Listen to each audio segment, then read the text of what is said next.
the number 10 jersey. It's a number that defines legends, a number worn by those deemed the greatest football geniuses in history. But I'm no genius. I'm not fast, and my physique is nothing special. My skills are mediocre, and my mentality is weak. Clearly, I'm not an elite player.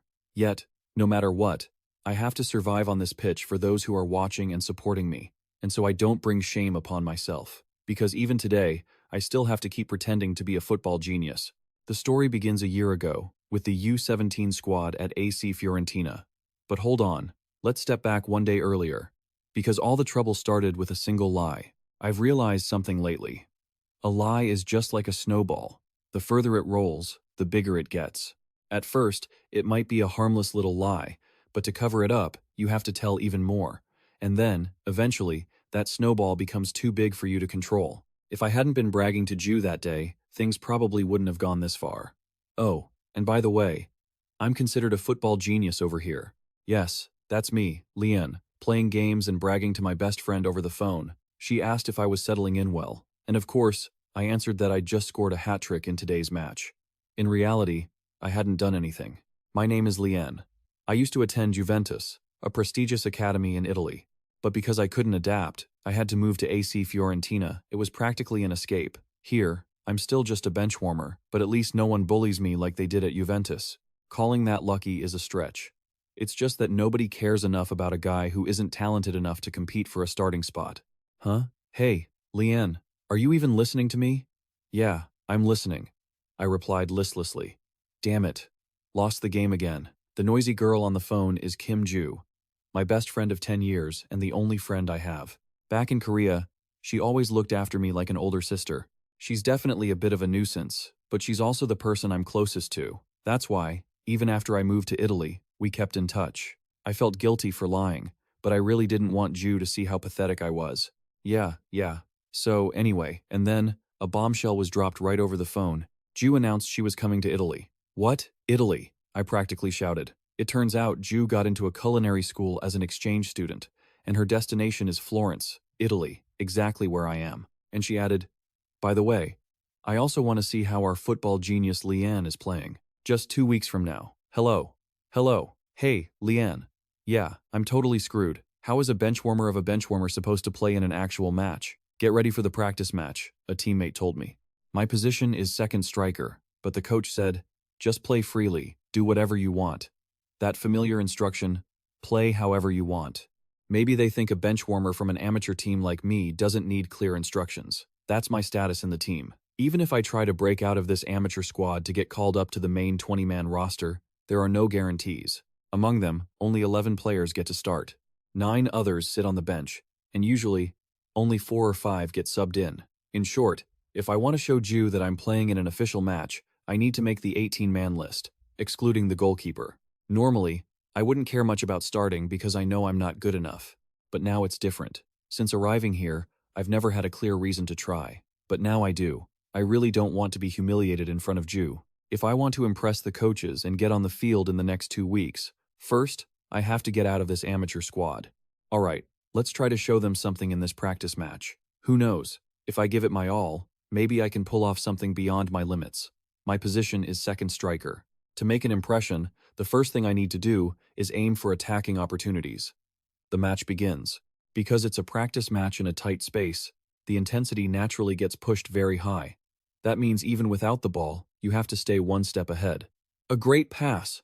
Only one defender behind me. I fake left, then suddenly shift to the right with a body feint. What? The opposing defender was stunned. I passed him, but the defense had already fallen back. Too many defenders ahead, but there's a gap to pass. Take this, striker.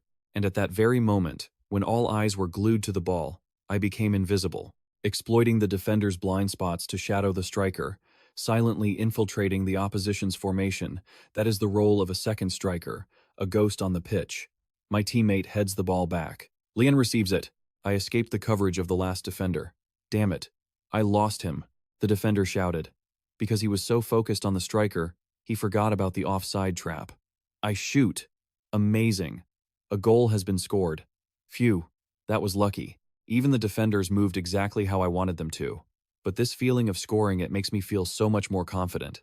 Maybe I should try it one more time. The second half ends, and the score is 6-4. I've scored 2 goals, and my team is in the lead. At this rate, I'll keep up this momentum in the third and fourth halves. Lian. A voice called out. It was Luca, the U17 Fiorentina coach. He said, "Take off your training bib." Huh? Take it off and switch teams? Yeah. Dang, right now? I was on a scoring streak. Will I be able to coordinate well when I switch sides? While I was wondering, the coach asked, "Lian, where are you going?" To the opposing team, sir." "No, get off the field." "What? What the hell is going on?" I had been kicked out of the match. Right when I was performing my best, he kicks me out? Today is just a series of surprises. Nothing is going the way I planned. From being kicked off the practice field in confusion, I suddenly found my name in the starting lineup. My heart felt like it was going to jump out of my chest.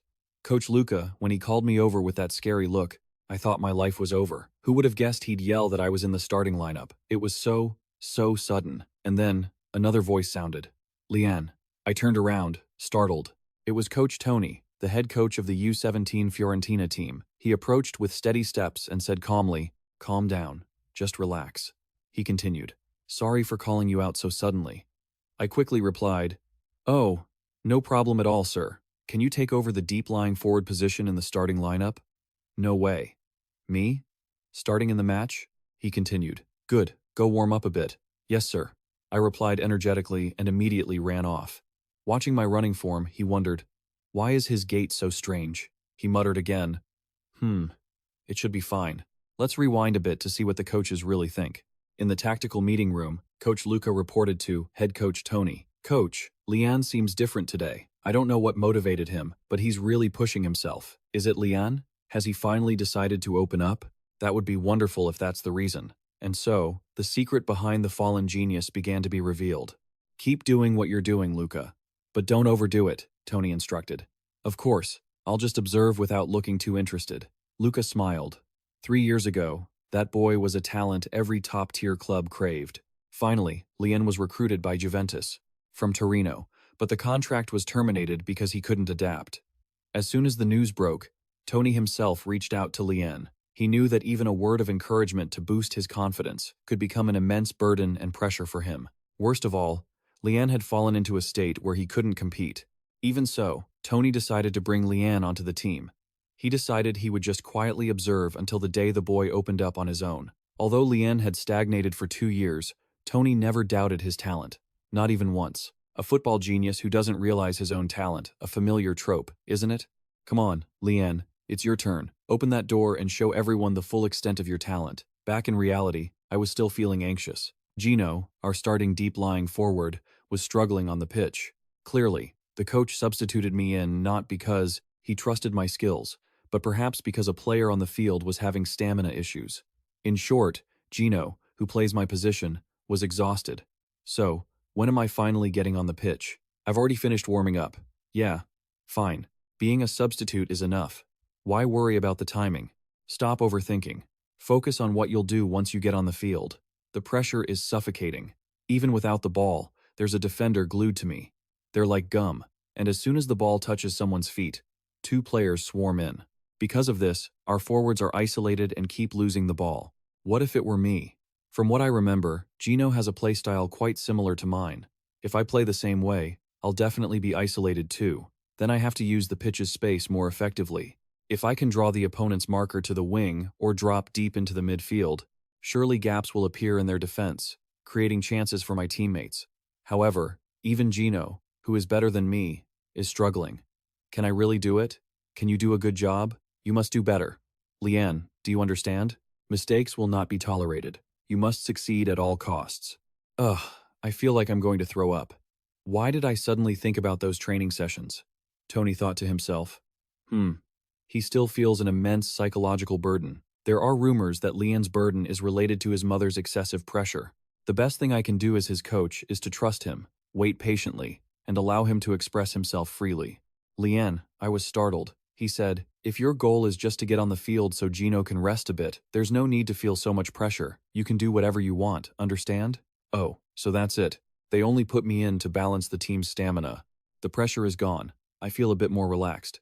Yes, I understand, sir. Is this actually working? Tony thought. Well, at least it reduces the pressure on him. Open up gradually, Lian, he said aloud, Good, and gave me a light push toward the pitch. Gino, it's time. The substitution happened. An exhausted Gino left the field, and I stepped in. It's finally time. Next week Jiu will arrive. This isn't just a regular match, it's a starting lineup game. Right now, I need to focus on what I can do. I must take full advantage of this opportunity. If I don't want to embarrass myself in front of Jiu, the situation hasn't improved. The stagnant passes continue. If this keeps up, even if I get on the pitch, nothing will change. I entered the field with a plan, but will it actually work? It's harder than I thought. There's no guarantee the marker will move as I expect. An opponent with green hair stepped close and whispered in my ear. Wow. I thought they'd bring out some formidable ace to replace Gino, he sneered. Who knew it would be some nobody without even a jersey number? A ball boy? Lian, am I a ball boy? No, don't think negatively. Focus and execute the plan. Is he giving up the attack to fall back into defense? Coach Tony observed from afar, his eyes sparkling with interest. Oh, leaving the forward area to drop into the midfield. Lian, are you trying to break their defense? Good. Luckily, I managed to pull one person out, creating a gap in their defensive line. Now someone has to exploit that space. Space! The captain shouted and charged in. As expected of the first team. Tony nodded. Impressive. That gap was created by Lian's movement. To stop the incoming opponent, another defender has to move to cover. Then a new gap is created, and one of our teammates will fill it. If this chain of movement continues, a hole will definitely form. They say opportunity comes to those who know how to wait. A move that sees through the entire game, truly a genius. Who could believe that a player who stagnated for 2 years could play like this? The deadlocked match has started to flow again, and Lian is the catalyst. The ability to read the game dictates the movement and determines what to do to win. If I pass now, a perfect opportunity. This is a completely different level of football intelligence. I was wrong. If that talent truly awakens, the future of not just Fiorentina is at risk. Jiu. He will become a player who could swallow the whole world. At the same time, at the international airport, I've arrived. Find some good restaurants. Okay? Huh? Why me? You're funny. Lian, just come here. The day of departure has finally arrived. She smiled, looking ahead. Let's see how you perform. Just you wait. Football genius Lian, wake up. How can you still be sleeping at this hour? We need to plan our date. I startled awake. Outside, the birds singing signaled a new morning. So noisy. Even in my dreams, she doesn't spare me and keeps coming to cause trouble. After yesterday's training, my body felt absolutely shattered. Training with the first team is just on a completely different level. But through all that exhaustion, a glimmer of hope sparked. I managed one assist, just one, but it kept me wondering, could there be a chance? Would the name Lian make the starting lineup this week? But reality is always harsher than dreams. Failure. Standing in front of the bulletin board at the training ground, I saw nothing but a blank space where my name should have been. Forget starting. I wasn't even on the matchday squad. I pulled at my hair, trying to calm myself down. Just breathe. Expecting to be on the roster just because I had one decent practice match is just plain greedy. Still, I didn't give up. There was one more roster announcement before Jiu arrived. I trained like a maniac from Saturday through Sunday, all the way to the end of the week. A perfect scenario played out in my head. First starting spot for Gino, second for Andrea, and the third for Lian. That fantasy kept looping in my mind, fueling my drive. But the world of dreamers like me and the world of the coaches are parallel lines. He's playing really well, Coach Luca remarked while watching me on the pitch. Both his ball control in the midfield and his finishing ability are on par with Gino and Andrea. However, inside the meeting room, a different plan had been laid out.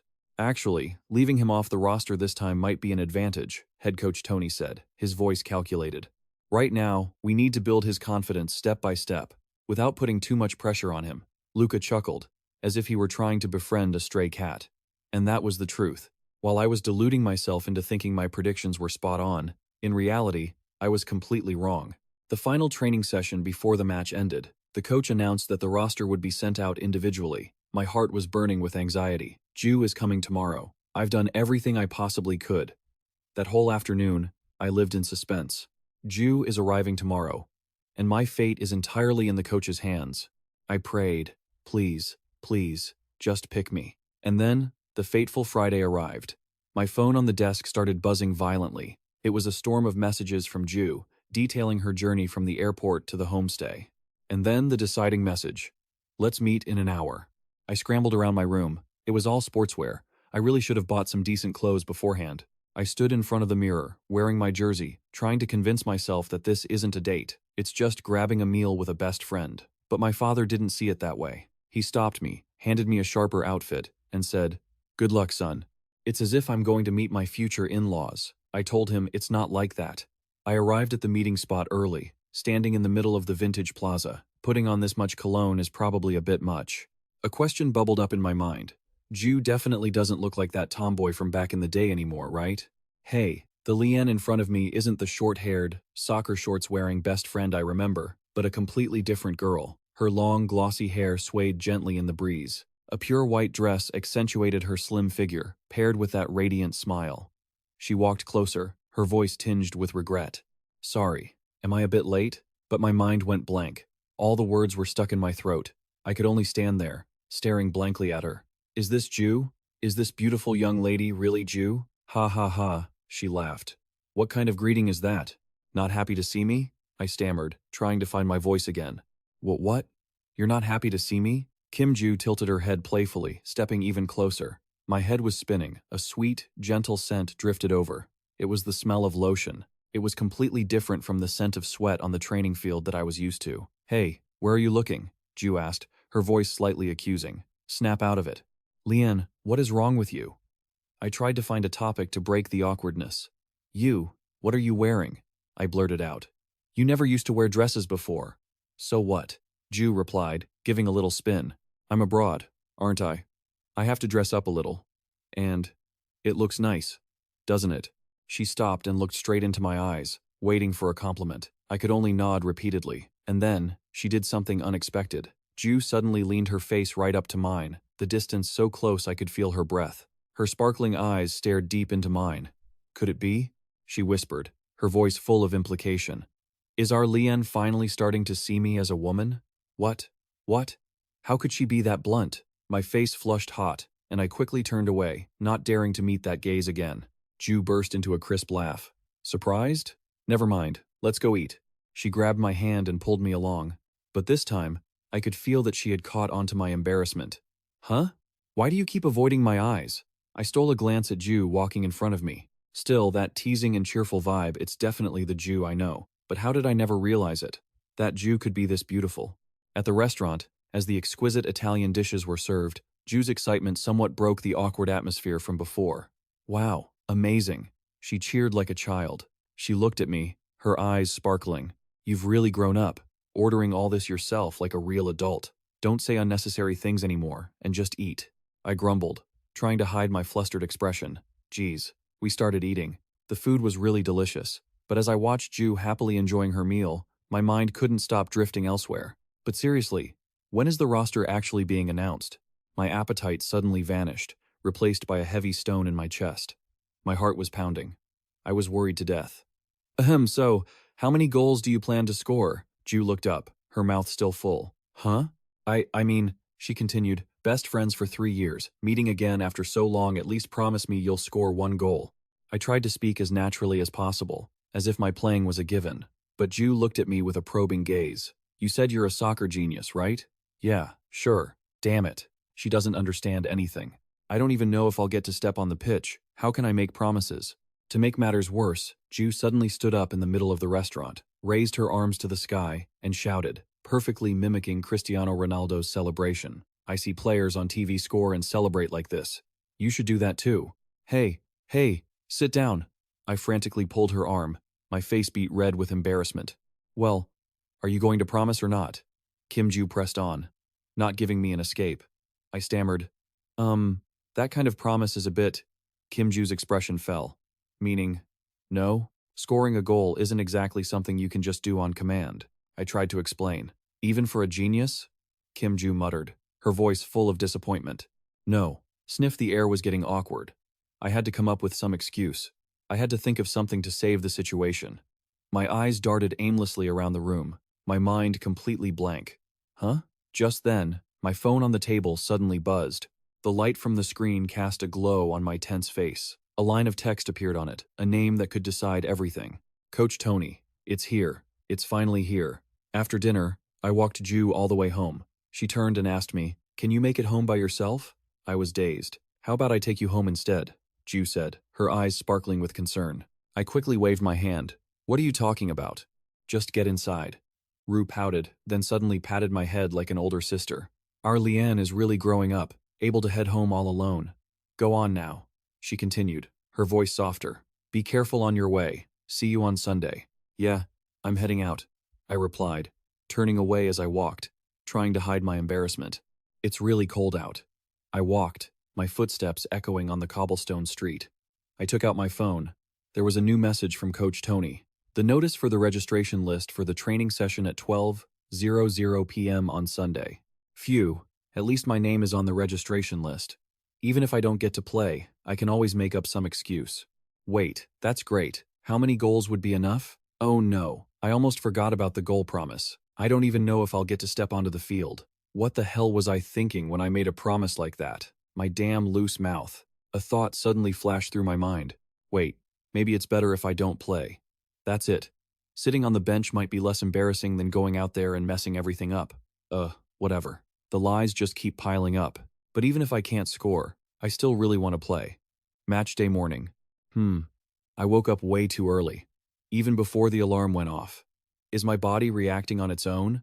Is it because this is my first match day in a long time? For sure, the weather and the scene are just like any other morning, but today feels different. There's no guarantee I'll even get to play, and even if I do, it might be the day my lies are exposed.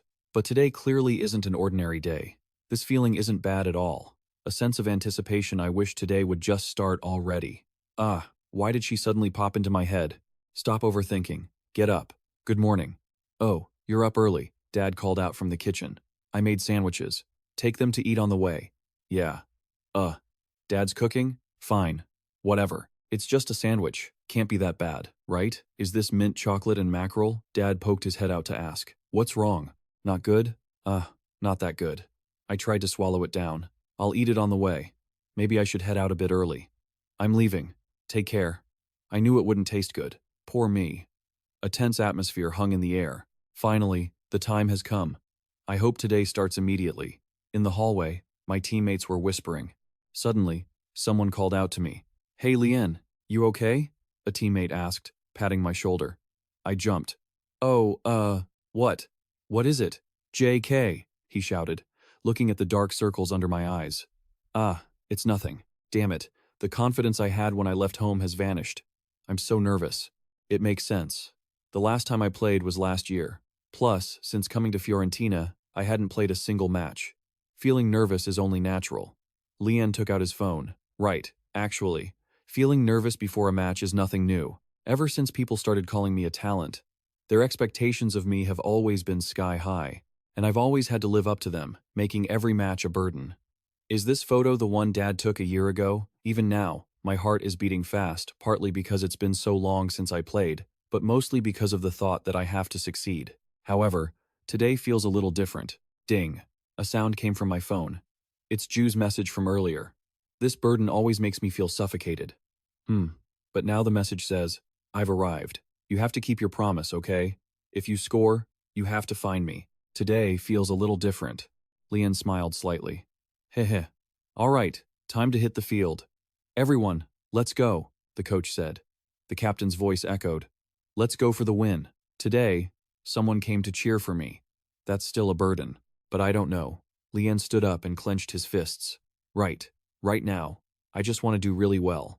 I want to do well. I really want to do well. The whole team ran onto the field to cheers. Forward, let's win. Of course, Lian muttered, his gait still a bit stiff. From the stands, other teammates were chatting.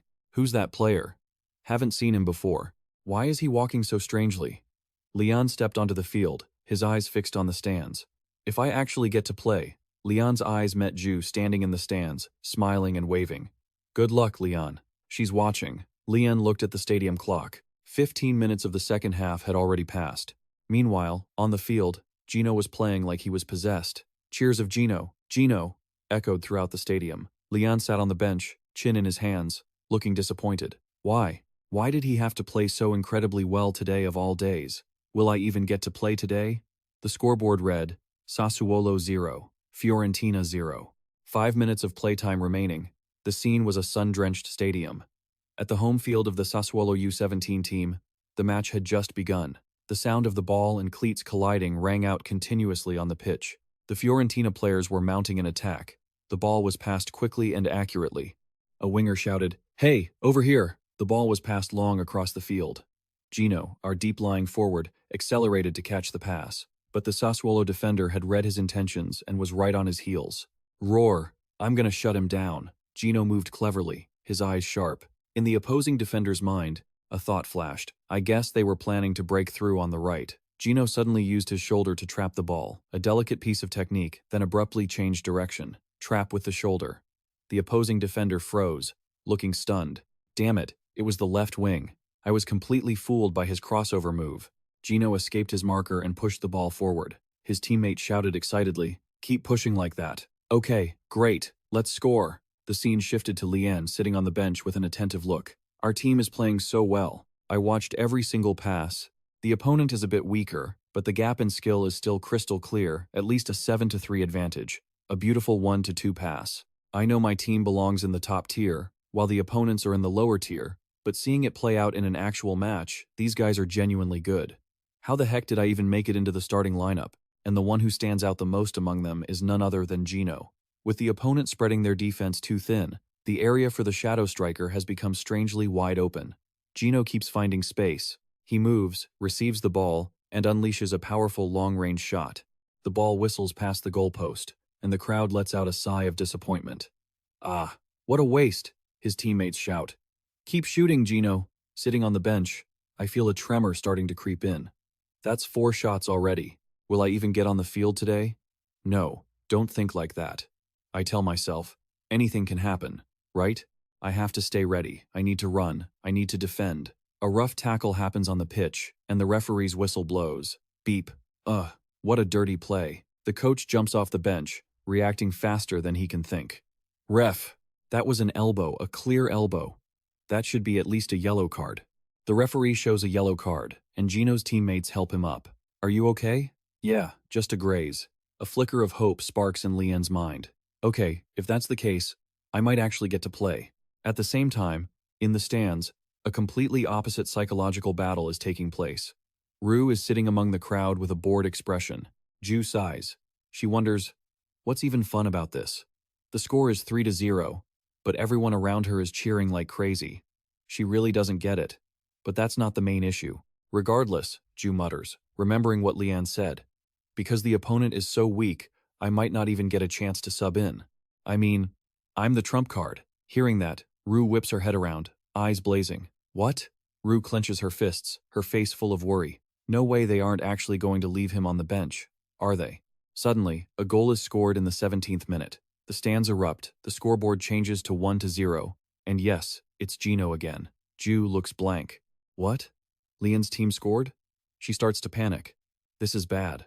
The opponents were already weak, and now they've scored again. There's even less chance for the trump card Lian to get on the field. On one side, there's Ju's panic. On the other, Lian's joy. It must be the same situation, just viewed from 2 different perspectives. "They did it!" I shout in delight. An early opening goal, this is the best case scenario I could have imagined. No matter how I think about it, the only scenario where I get to play is if our team takes the lead early. Perfect. Thank you, Gino. I silently thank my competitor. Huh, another goal, I mutter in excitement. A teammate sitting next to me turns around. "Lian, with your voice, I'm sitting right next to you and I can barely hear a thing." Sorry. What are you apologizing for?" Coach Tony stands on the sidelines, smiling faintly. The halftime whistle blows, and the score is 3-0 for Fiorentina. In the locker room, the atmosphere is incredibly upbeat. Awesome. The first half went so smoothly, 3-0. I also think this is a perfect performance. Everyone, listen up. The coach says, "Great work. Let's keep this momentum going in the second half." "Yes, coach." Lian can't sit still, his anticipation growing with every second. At this moment, my expectations just keep rising, so I gather all my courage and walk over to the coach. Coach, I start rambling, trying to sound humble and tactical. "To be honest, coach, isn't this the perfect time to sub me in? The match seems like a lock, and most importantly, Gino is the team's ace. Shouldn't he be resting? He looks pretty exhausted, doesn't he?" Coach Tony turns to look at Lian with a puzzled expression. He asks, "What's going on? Lian, are you not feeling well?" "No, sir. Can I go to the bathroom for a second?" "What the hell? What am I saying?" Coach Tony sighs, looking at his troublesome student. "Go." "Unbelievable," he mutters as I run off. In the restroom, I splash water on my face. I just ran into the bathroom for no reason at all. "You're really doing it all, aren't you, Lian?" Normally, this would be an embarrassing moment, but now it doesn't matter. The truth is, I really want to get on that field, no matter what. I'm not sure if it's because of Jiwoo's words, "Lian, you can do it," or not, but the whistle for the second half blows. Lian returns to the bench. My expectations have become reality. The clock hits the 60th minute. Coach Tony checks his watch and calls the substitutes. Andrea, Fabian, and finally, Lian. Lian jumps in surprise. "Start warming up." My name was called? This might be my chance. Yes, yes. I jump up clumsily and hurry onto the field. I bend down, pretending to tie my laces awkwardly to show I'm ready. "Haha, my laces are tied tight, coach." The coach just sighs. "Go over there and warm up." "Yes." Lian runs off to warm up with the other teammates. I really am pulling out all the stops just to get noticed, but honestly, the current situation isn't great. Andrea, who is warming up next to me, is Gino's successor, and will soon be promoted to the starting lineup. I've heard he's an incredibly skilled ball handler. The way the whole team looks at him versus me, a guy who's been almost forgotten, is definitely completely different. But then again, I've just been a dead weight, collecting a paycheck for months. Would they let me play just to make use of me? You have to start working, Lian. I'm ready to shine. 15 minutes later, the substitution board goes up. That's it, that's the substitution signal. The fourth official is walking this way. Yes, the number is correct. It's a substitution. Who will it be? Is it Andrea as expected, or Fabian, a defender, to protect the lead? Who is it? From the stands, Jiwoo is just as nervous. Looks like there's a sub. They'll probably sub Gino off to rest. They're already up by 3 goals. No way. So Andrea's coming on? Huh? No, it's number 20. Jiwoo jumps up, her eyes bright. Who is number 20? Who could number 20 be? He steps onto the pitch. The electronic board lights up. Player out, number 10, Gino. Player in, number 20, Lian. You're standing on the field, sweat pouring down. Haha, what is this? What's happening? A hand lands firmly on Lian's shoulder, snapping him out of his dazed thoughts. It's Coach Luca. Lian. I jump. Are you even listening? Ah, yes, yes. Am I about to go on? The coach looks me straight in the eyes, his voice firm. Just play however you want, no pressure. Understood? Luca pats my chest, a gesture of encouragement. Phew, I feel a bit nervous, but that's okay. The substitution board went up number 10 in red, number 20 in green. I was supposed to be shaking like a leaf, but strangely, all I wanted was to sprint onto that field right now. Lian high-fived Gino and stepped onto the pitch. I really wanted to keep the promise I made to Jiwoo, the promise to score a goal. Of course, keeping that promise also meant exposing my lie. Lian ran to his position on the field, but no matter what, I still wanted to do it. The referee's whistle blew. Beep. The match resumed. From the stands, Jiwoo started to lose patience. Ugh, seriously? Just pass it to Lian, she shouted, startling everyone around her. Pass to Lian. You guys have taken enough shots already. Her heart was pounding. Ah, it feels like it's going to explode. Everything had been fine, even a bit boring, until now. But the moment Lian stepped onto the field, I'm not the one playing. So why am I this nervous? Back on the grass. Looking from the outside, you wouldn't feel it. But on the pitch, it's a wild world. Simple passes back and forth feel like ticking time bombs, and the opponents are like predators. Unless you're a true genius, a single moment of distraction is enough to get swallowed whole. A pass comes back, focusing in. The pitch might be wild, but I'm ready too. Suddenly, Lian accelerated, darting past the opposing defender. From the stands, Jiwoo jumped up, her eyes wide with shock. Oh, number 20. Is he penetrating the space between the defender and the midfielder? Domenico was also moving into the same space. Wouldn't they be stepping on each other's toes?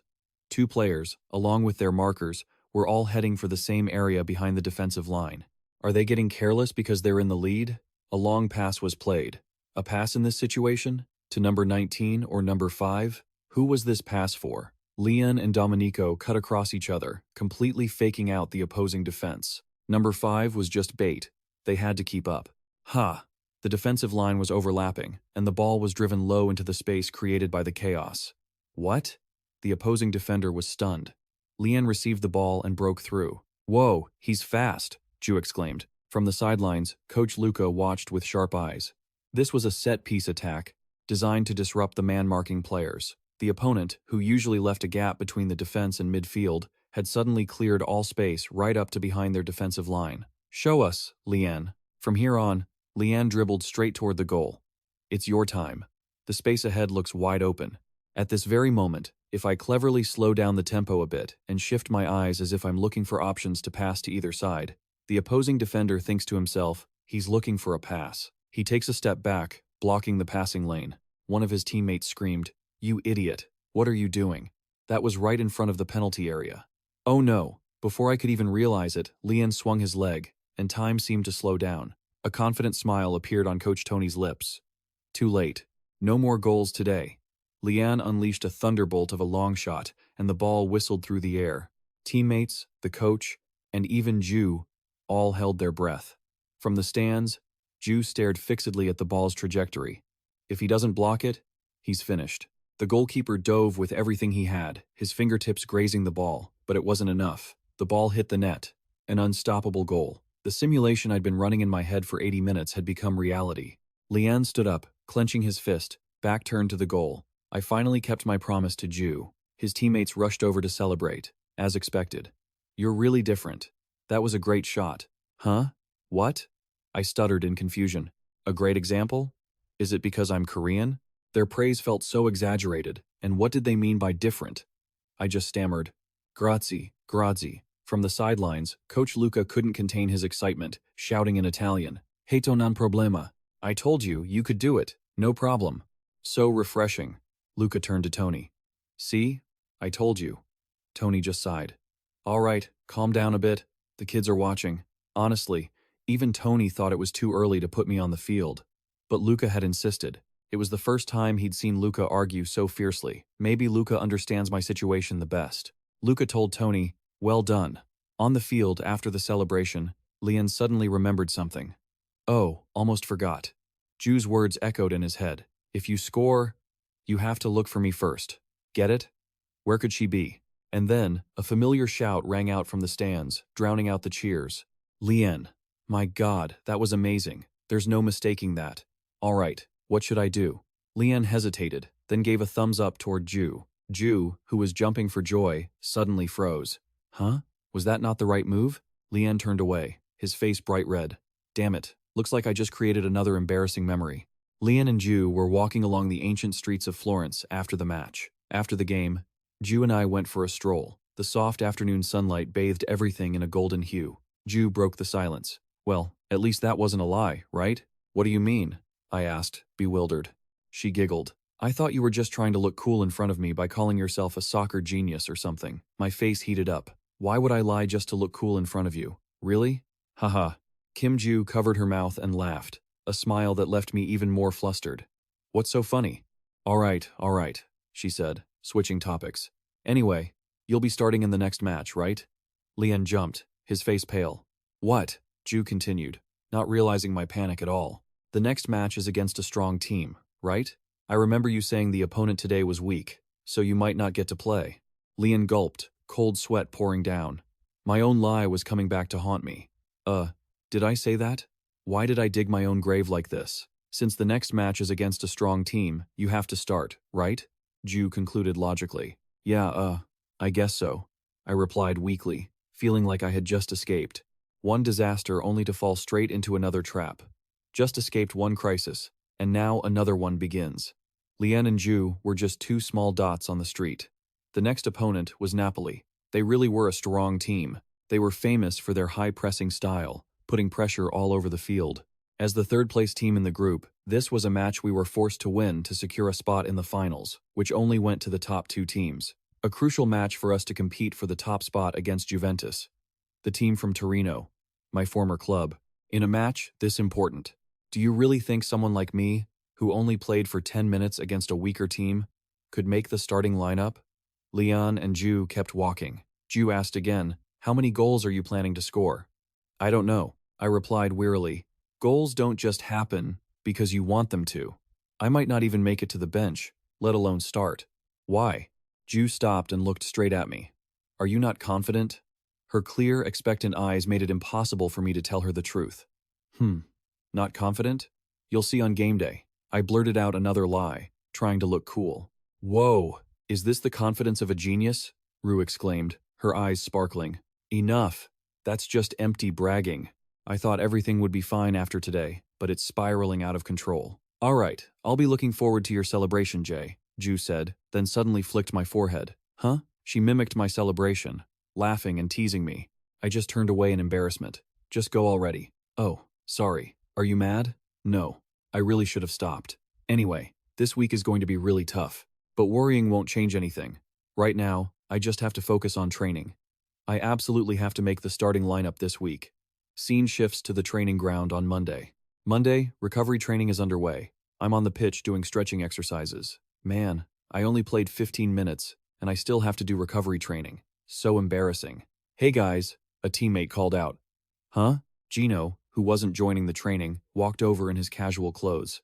Hey Gino, I just wanted to say goodbye to everyone before I head out. So you're finally leaving, huh? Gino? Everyone crowded around him. Good luck. Congratulations. What are they talking about? It sounded like everyone was saying goodbye. Could he have been promoted to the U19 team? Gino laughed out loud. We'll see each other soon. So no need for goodbyes, right? By the time you guys make it up there, I'll have already secured a starting spot. Haha. Everyone seems so close, but do I need to say goodbye too? I haven't even had a proper conversation with them yet. Lian. Gino suddenly called my name. Huh? Oh. He walked over, smiling. It's a shame we didn't get a chance to know each other better. Thanks to you, I got promoted earlier, right? Oh, I see. I still didn't understand what was happening. Gino put his hand on my shoulder. See you later. What was that? Thanks to me, he got promoted early. What does that mean? I'm so jealous. The other teammates teased. Ah, forget it. Anyway, Gino getting promoted is definitely good news. Lian stood up, clenching his fists, his eyes blazing. If I can get past Andrea, I'll have a chance to start. Fate is on my side. With that, I, Lian, am ready to give everything I've got in this week's training. All right, everyone, focus. Andrea, let's face off directly. Lian unleashed a powerful shot that left Andrea and the other teammates stunned. That's a crazy shot, even for just an inside foot strike. Andrea thought to himself, take it easy on me, bro. Scene shifts to Coach Tony's office. Luca just walked in. Coach, I've safely seen Gino off. Good work, Tony replied. Luca sighed. He's a good kid and skilled, so it's a bit bittersweet. What's there to worry about? He's more talented than kids 2 or 3 years older than him. Based on skill alone, he should have been promoted a long time ago. True, it would have been great to keep him a bit longer, but the situation is different now. It's time to focus on him. You mean Lian, right? Luca asked. Yes, Gino is definitely a good player, but Tony paused, his eyes thoughtful. If we compare their potential, we have no choice but to side with Lian. Gino will move up to a higher level and learn there, while Lian will start building real match experience right now. That's the best choice for both. Luca nodded.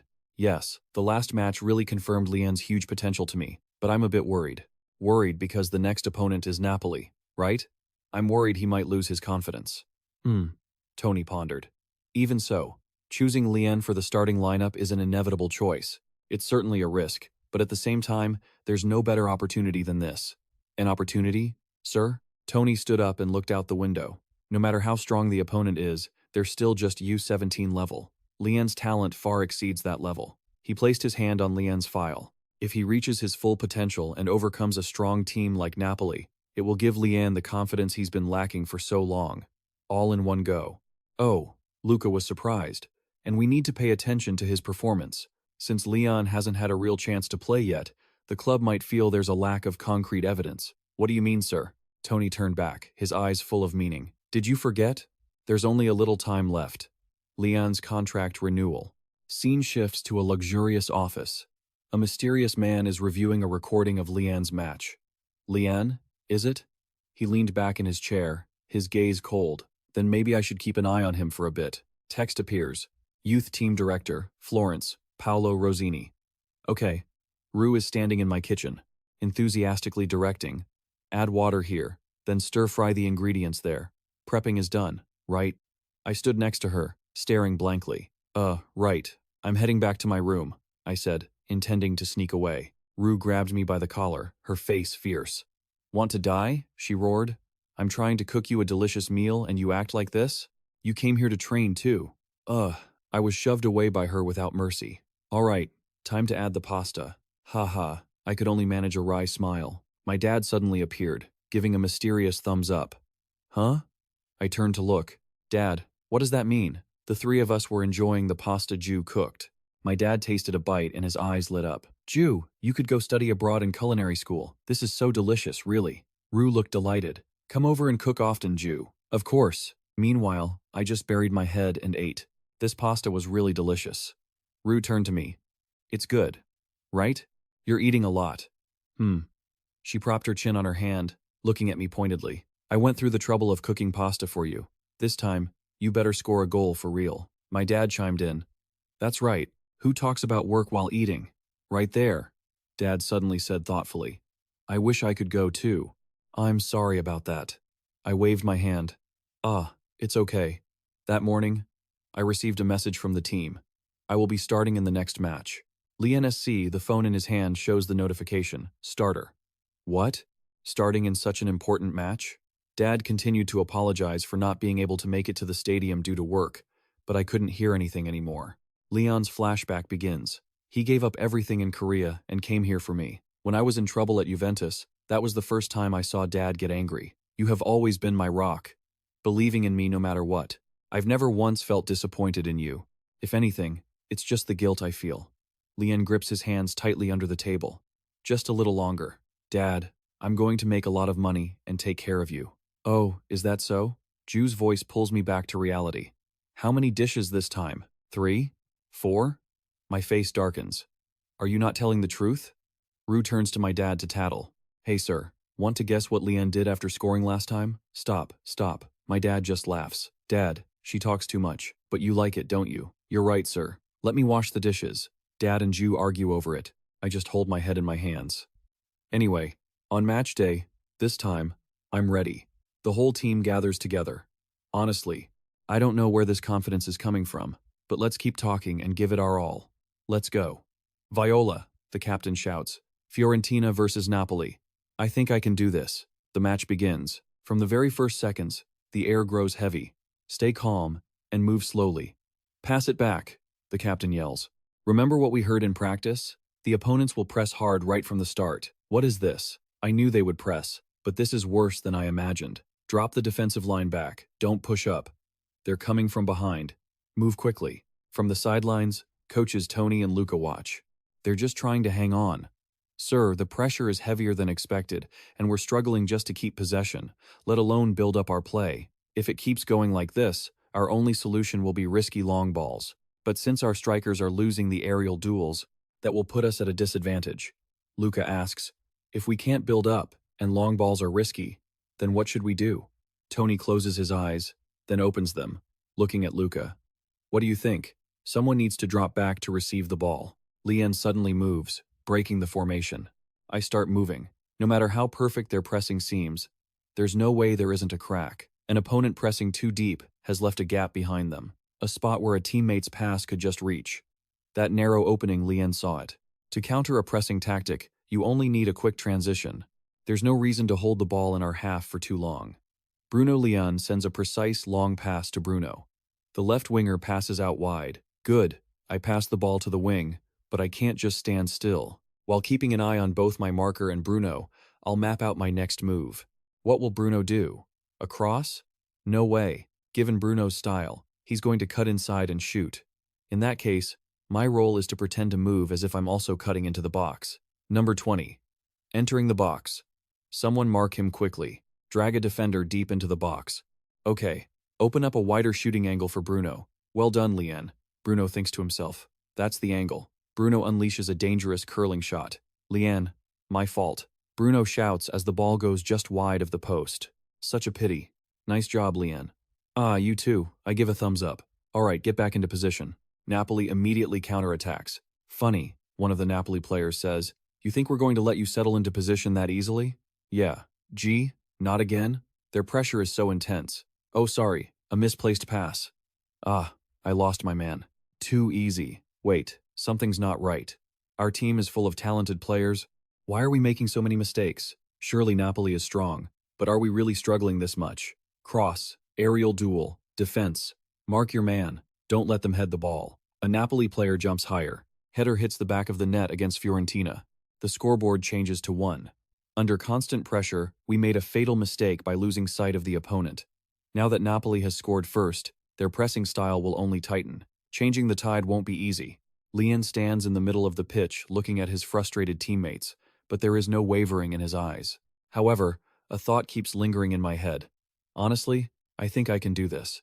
The scoreboard shows Fiorentina 0, Napoli 1. After conceding the first goal, the match becomes exponentially harder. On the pitch, the Fiorentina players are constantly being pressured and losing the ball. Shouting and the sound of collisions ring out incessantly. We're losing the pressing battle, so we absolutely cannot build up our play forward. Napoli, the team in the lead, tightens the net even further.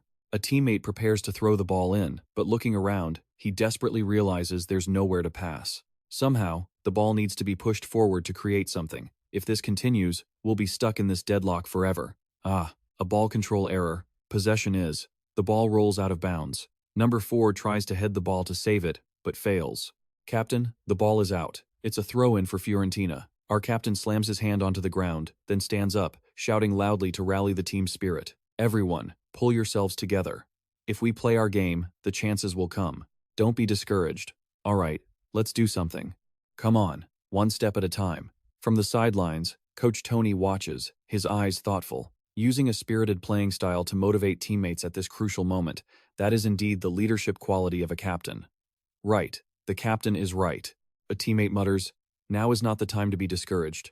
Chances will, and then the final chance finally arrived. Jay receives the ball. We've broken through the pressing layer. Move it up, the coach screams from the sideline. Jian receives the ball and starts dribbling forward. The defense behind is positioned tightly. In that case, this time I won't break through on my own. I will use my teammates.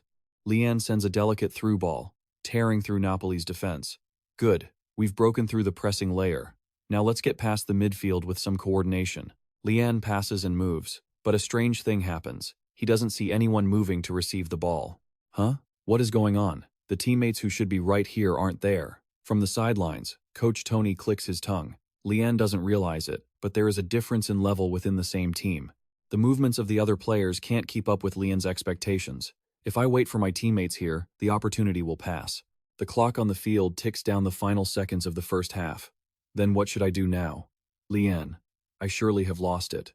Jian suddenly changes his decision. He lifts his head, his eyes full of determination. Diving into the gap between the defensive line a breakthrough? No. He'll just end up waiting for his teammates and switch to that team play style again. He needs to spread the formation and take control of the space first. Try this. Jian suddenly executes a masterful feint, slipping past the opposing defender. What? Is he seriously planning to go solo? You think we're just going to let you waltz right past us? It's not easy, but it's the best option right now. Jian keeps pushing forward. He slips past another defender. He's through! The Napoli captain is stunned. Damn it. I misread him. He isn't waiting to pass. He's planning to keep pushing through. Close him down. Don't let him near the box. The path to the goal is closing as the defenders form a wall. Can I make it through? This isn't a question of can or can't. Right now, there's no other option but to break through. Jian squeezes through the narrowest gap between two defenders. Wait, did I actually do it? From the sidelines, Luca can't contain his excitement. Coach, did you see that? Jian is acting crazy today. Quiet, we're almost there. Jian faces the keeper. It's not over yet. 1-on-1. Let's go all out. Closing the angle. Try it if you can. The near post is already sealed. Jian suddenly fires an outside of the boot shot, sending the ball curling into the far corner. A perfect trivela. Jian collapses to the pitch after the shot. He tries to push himself up with his hands. I can't collapse here. The ball is still. Where is it? What's happening? The ball. The ball sails straight into the net, leaving everyone in shock. Crazy. I actually did it. Jian kneels on the grass, clutching his face with both hands. The scoreboard shows the 40th minute of the first half. A masterpiece by Jian. Fiorentina 1, Napoli 1. Luca, the assistant coach, is absolutely ecstatic on the sidelines. Mamma mia! Luca screams, eyes wide, unable to believe what he just witnessed. He turns to the head coach, Tony, grabbing his shoulders and shouting, Coach, did you see that? Did you see that? Tony, though also stunned, keeps a calm expression. He mutters, "How many meters did he break through all by himself?" "At least 40 or 50 meters, Luca replies, his voice full of pride. "It's insane." After a quick 1-2 pass with his teammate, he pulled off a daring, high-speed solo run. When the keeper narrowed the angle at the near post, he finished into the far corner. A masterpiece born from a solo run covering half the pitch. His teammates rush over to ruffle Lien's hair. "Great job, Lien. That was impressive." "Grazie," Lien says. From the sidelines, Tony speaks to Luca. "This goal means a lot, doesn't it? Look at the opponent's faces." Tony points toward the Napoli coaching staff. They are completely shocked. Clearly, none of them saw this coming. "Who is this number 20? The Napoli coach frantically flips through his roster. Not much info there. Tony smirks. "Well, of course they don't know," Luca adds. "Still, I thought he'd be nervous since it's his first start, but he's flying out there." "That was to be expected," Tony replies. "He's just playing exactly how he practiced, but Lien alone is enough to leave Napoli helpless. He must have realized instinctively that this opponent is easier to handle than he thought." Tony clenches his fist, his eyes sparkling with excitement. Witnessing his player grow in real time is truly exhilarating. That is the magic of youth squads. The scene shifts to the locker room during halftime. Inside the locker room, the atmosphere is completely different from the start of the match. "That pass was too slow. You need to track back faster. Why did you lose your mark?" The way they exchange comments here sometimes sounds like they're arguing. But in Italy, this is considered a polite discussion. Chico, a player, throws a water bottle to the floor. Focus on the game. They're just a bit intense in how they express themselves. It's definitely not a real fight. Meanwhile, Lien sits in a corner, clutching his head. "I've definitely lost my mind. What on earth was I thinking, doing all that by myself? I would have been lucky if that shot hadn't gone in. Still, the patterns I thought about and practiced, they actually worked. I might have overdone it, and my stamina is a real concern. But yeah, there was luck involved, but also a bit of my own ability in there. Ha ha ha. All right, everyone, focus," the coach calls out. "Be careful of counterattacks while building up play." Did they see what I did?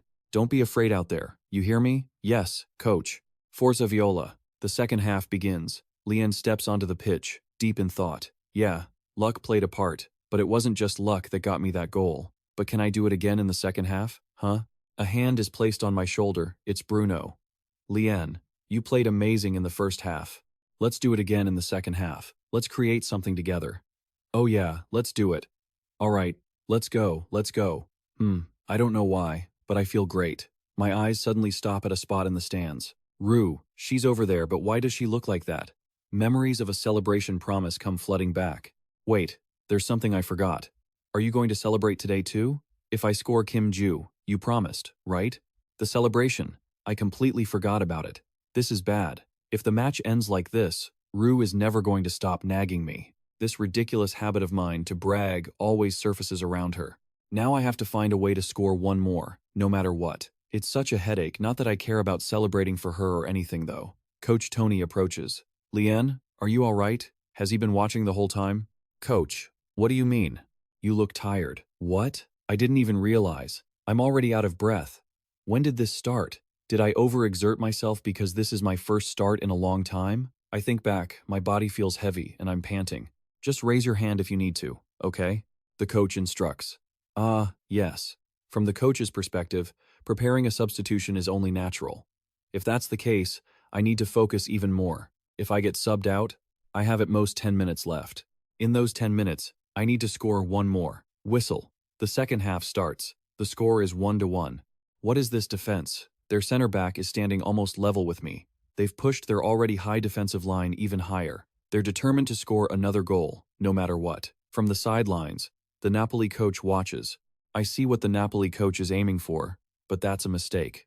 With the defensive line pushed up high, the space behind them is completely exposed. For Lien, a situation like this is a golden opportunity. Think one step ahead. The opponent's attack is focused on the left wing, leaving the opposite side wide open. If our defense can intercept the ball just once, the perfect counterattack space will be on their left side. Good, they intercepted it.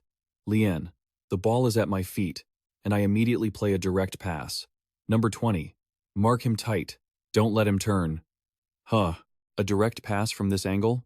Another pass to the left winger, Bruno again. Just as Lien predicted, he knew the opponent would target the left, and he had planned to use the space on the opposite wing to counter. TSK, no need to panic. It's the same counterattack as the first half. The Napoli captain shouts. Mark number 20. Number 11 is already tightly marked. Wait, both 20 and 9 are cutting into the penalty area. No, number 11 is just a decoy. You're only cutting in to shoot. I already guessed that. No matter how hard your teammates try, it'll just end in a shot. Bruno suddenly makes a pass instead of shooting. What? A pass? Bruno's attacking style is so simple they call it basic, but he used exactly that to turn the tables. And so far, everything has gone according to plan. Is the shooting angle good for another goal? Jian receives the ball, facing the goal. He unleashes a decisive strike. The ball is flying toward the Napoli net. The shot is away. Jian falls to the pitch, his eyes glued to the ball. The Napoli keeper dives in vain. The ball tears through the net. In that moment, I wondered if I was overdoing it, but then, a sense of satisfaction washed over me. No, this feels right. Jian pushes himself up, staring at the ball resting in the net. I can't forget the reason I had to score this goal. It was because of that promise. I stand up and start running toward the stands where someone is waiting. There she is, shouting something, though I can't quite hear it. Amidst the roar of the crowd, the sight of Jiwoo jumping up and down, hands held high, becomes truly vivid. At the moment my heart felt like it might explode. The best celebration I could think of was that old move she used to tease me with. I hold up 2 fingers to my temple. I don't even know why I did that, but strangely, right then, I started looking forward to walking home with her after the game. The 2 coaches shake hands. After the match, the Napoli coach approaches Tony to shake hands, but his eyes are full of suspicion. He asks bluntly, "Who is that number 20? Tony just replies casually that he's Gino's substitute. That answer only makes the other coach more annoyed. He roars that Fiorentina intentionally hid their cards, insisting someone with such skills couldn't possibly be just a substitute. Tony just shrugs and says he brought him over from Juventus. The Napoli coach becomes even more skeptical. A rookie from Juventus no one has ever heard of? Tony explains that Jian had been there for 3 years but never got a chance to play. The other coach bursts out laughing, calling it absurd, saying that with such talent, he should at least be the ace. In the end, Tony just coldly advises his friend not to dig too deep, making the other coach sigh, call Tony a sly fox, and walk away. But before leaving, he doesn't forget to ask if Jian has signed a professional contract yet. A question full of subtext. Tony just glares at his back, thinking the opponent should know their place. Well, it's understandable who wouldn't want a player like that. Today, Jian was the very definition of a genius. In the locker room, the atmosphere is completely different. Cheers of, "We won," echo everywhere. My teammates surround me, showering me with praise. They tell me I was top-notch today, that I was flying on the pitch. They marvel at both goals, especially since they were scored against a strong team like Napoli. Faced with this sudden attention, I can only stutter. The overwhelming spotlight makes me feel dizzy. I make up an excuse and hurriedly slip out of the crowd, leaving behind the regretful calls. Phew, almost suffocated. I thought about staying longer to celebrate, but my body feels like lead. I don't have any strength left. Besides, there's another reason I have to leave quickly. Jian walks out of the stadium. Jiwoo is already waiting. She's there, waving and smiling. She teases me, saying I worked hard, and asks if I want big sister to carry my bag. I refuse, blurting out that she's too small. Immediately, she bristles, swinging her bag at me and arguing that she was taller than me back in elementary school. I just sigh that was ages ago. I tell her I'm exhausted and urge her to go. After walking a bit, she squints at me, noting that even though I say I'm exhausted, I seem to be in a very good mood. Huh? Is that so? I smile instinctively, admitting that after the match, the coach and manager praised me. Jiwoo seems suspicious, so I quickly cover it up, saying I always get praised, but today it was a bit more than usual. When she asks, "So what?" I suddenly become pensive. I tell her that back in Korea, I was never praised like this. Criticism always came first. Compared to back then, when no one would praise me even if I did well, the feeling of being recognized today makes me truly happy. Jiwoo looks at me and gives a mischievous smile, saying from now on she'll praise me so much I'll get sick of it. Thinking about it, there was only one person who always praised me, no matter what I did. A brief flashback appears. Young Jiwoo, always cheering for Jian. I think I finally understand why I lied and showed off to Jiwoo. She always believed in me, and I want to live up to that belief. "Oh, look over there!" Jiwoo's shout cuts through my thoughts. I lied because I didn't want to break that trust, and I want to keep it that way. This is no longer just about hiding a lie. Jian grips his bag strap, his eyes full of determination. I want to make Ju's belief in me a reality. I call her back and clearly announce I'm treating her to ice cream. I will become a true football genius. Ju teases me that I've grown up. I reply that I have to grow up enough to earn money and buy ice cream. The next day, I seek out Coach Luca. I stammer, asking if I can use the training pitch after the team practice. I want to train more. Coach Tony is extremely surprised when he hears this. He didn't expect me to request that on my own. He tells Luca that he can't let me train alone and orders Luca to supervise. Luca just sighs, muttering about whether he'll get home on time. As I run on the pitch, I wonder if I'm bothering the coach, but then I brush the thought aside. No. After yesterday's match, I realized I really need to improve my physical stamina. Not only that, my dribbling and shooting abilities are still far from where they need to be. I've wasted so much time. I really need to catch up with the others. Meanwhile, in the office, Tony is sharing some major news. The youth director, Paolo, is coming to watch the upcoming match. Luca is surprised because he already sent the game tapes to Paolo, but Tony explains that the stubborn old man won't believe it until he sees it for himself. Tony is worried that Paolo is planning to renegotiate the contracts. He urges Luca to make sure everyone is thoroughly prepared, because this match could change the entire future of Fiorentina. A normal practice session suddenly becomes much more lively. Wow, congrats. A crowd is gathering around Bruno, my teammate. They are cheering, congratulating him on landing his first professional contract. Someone even teases, "I'm so jealous, you jerk." Bruno just laughs it off and accepts everyone's congratulations. I stand there wondering what's going on. So it's Bruno. His teammates are demanding he treat them to a meal. Bruno happily agrees and tells everyone to meet up this Friday. They keep teasing Bruno, asking how much he's making. Someone is even curious about his weekly salary. Wait, weekly salary? I'm stunned. Bruno just smiles shyly and leans in to whisper the number. It's about 10 times 2,000 euros a week. Holy crap. 2,000 euros is what the 10 of us make combined. 10 times? So signing a professional contract boosts your weekly pay by 10 times? Thinking about buying the newest model of soccer cleats, a teammate is daydreaming. I start doing the math.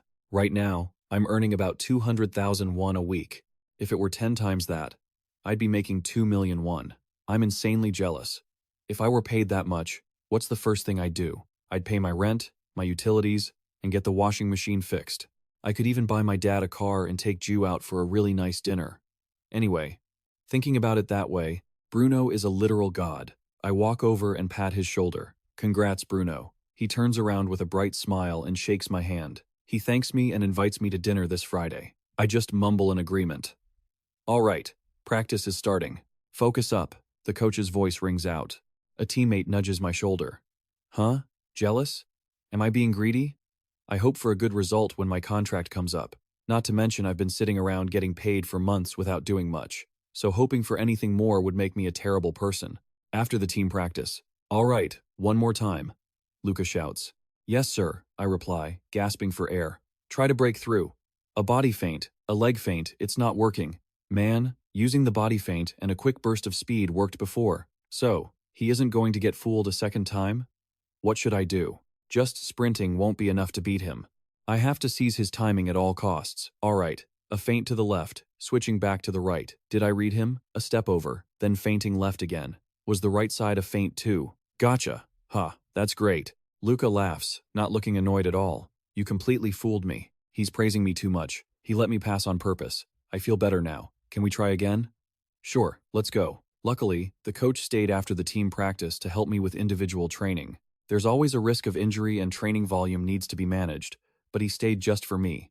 Between the defenders and the goalie, he's basically become my personal trainer. Plus, he's adjusted everything to my needs. All right, now run until you collapse on the field. I'll take it all. Even the accelerated physical conditioning. At first, I felt more burdened than grateful, but since he's helping me without a single complaint, I feel even more motivated to train. I want to show my gratitude, but these brutal physical drills are draining every ounce of my energy, to the point where I don't even have the strength to think about it.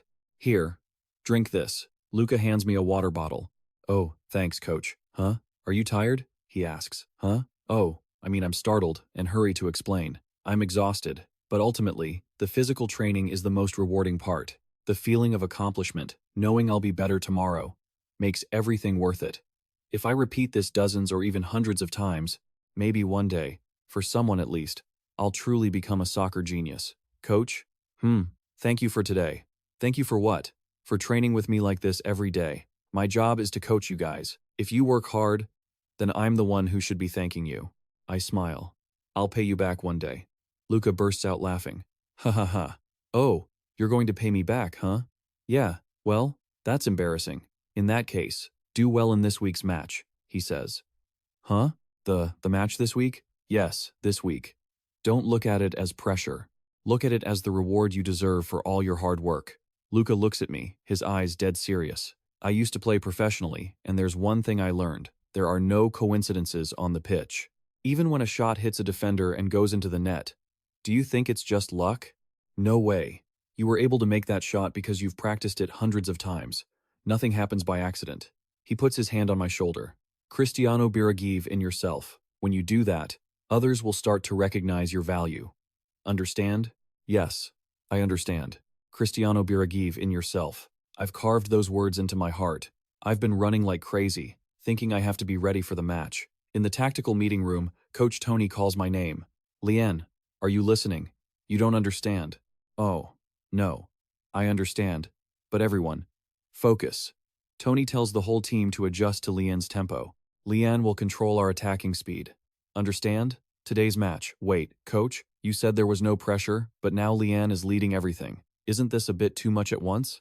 At the Monterboro Youth Soccer Complex, director Paolo Rosini is swiping across his screen, analyzing the gameplay. He mutters, a gap here and a gap there, money is leaking everywhere. A man next to him speaks up. There are a lot of members in the U17 team this year, aren't there? But it's a pain that the available capital is limited. Paolo Rosini doesn't look up, his eyes glued to the screen.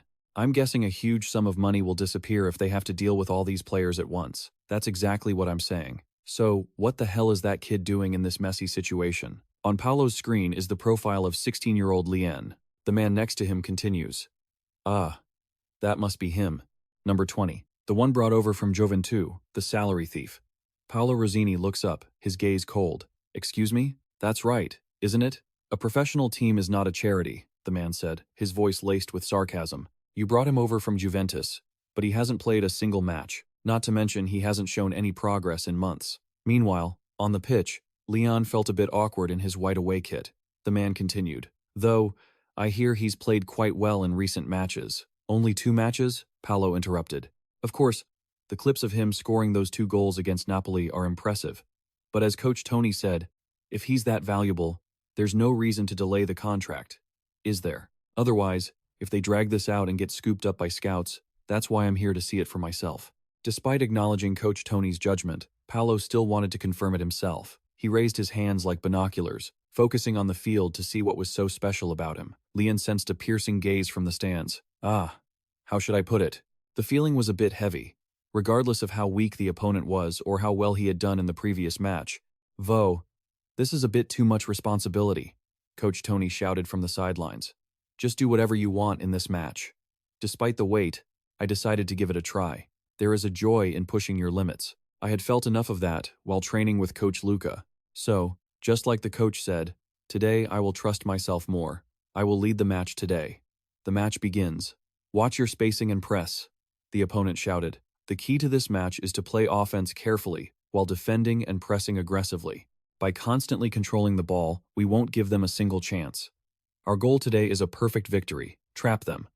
G passed the ball. An irresponsible long pass was sent up. It wouldn't reach the striker. Got it, the opponent cheered. Lien observed the game. For now, let's play in our half and see how they react. Even their striker is dropping back to their half to defend. That means they don't intend to press, right? Hey, they are completely in a defensive formation. There are 2 ways to exploit the space the opponent leaves when setting up like that. One is to pretend to break through on one side to pull their defense in, then quickly switch to attack the other wing. The other way is to create space through dribbling. No need to think about which is better. If the second method succeeds, the first one will become much easier. Narrow the gap. Then, of course, another pass. They just keep passing the ball. How long do they intend to rotate the ball? The moment their defense relaxes due to the constant ball possession, I activate a breakthrough with a dribble. My vision opened up, and I felt eyes focused on me. Not a pass. He intends to break through on his own. Stop him. But I must stay calm and just focus on the player right in front of me. If I can get past even one person, Our team will be in a much better position. A shoulder feint. Wasn't it supposed to be to the right? From now on, whenever they try to fill the gap, their corresponding position will be left empty. Now it's one-on-one with the opposing fullback. It's not over yet. Cut inside? Goo. A direct cross. I'll block this, huh?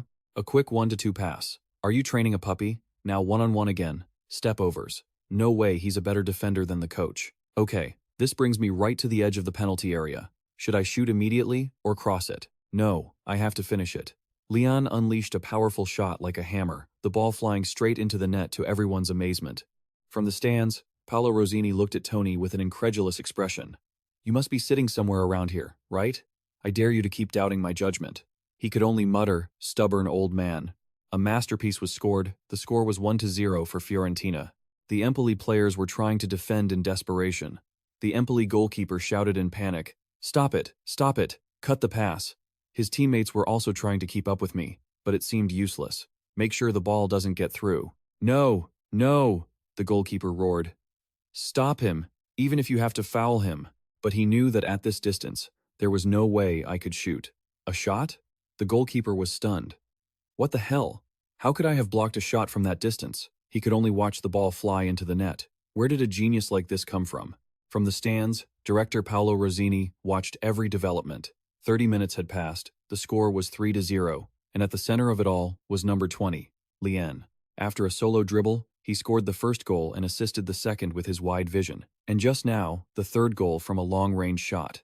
His playstyle is so versatile. Paolo Rosini, call the assistant. Yes, find the details of Federico Chiesa's salary negotiations. Federico Chiesa, didn't he come from our youth team? Yes, he's playing well at Juventus, right? But why? You talk too much. Paolo Rosini snapped. Paolo Rosini snatched the tablet, hurriedly looking it up.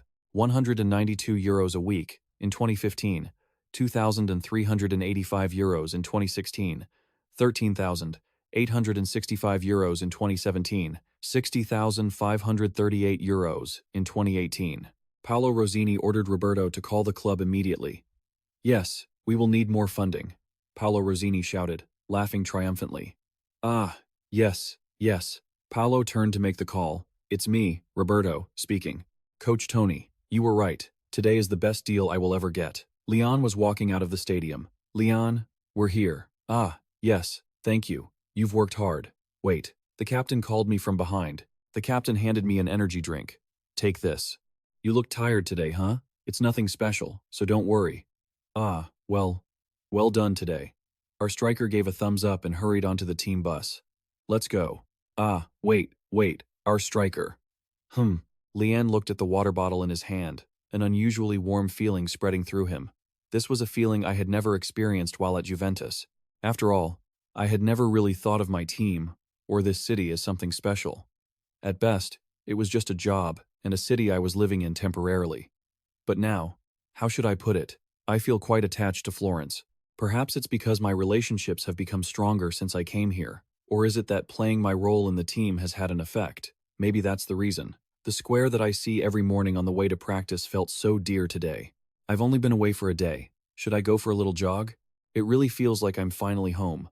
Leanne runs back inside, feeling energized. Dad, I'm home.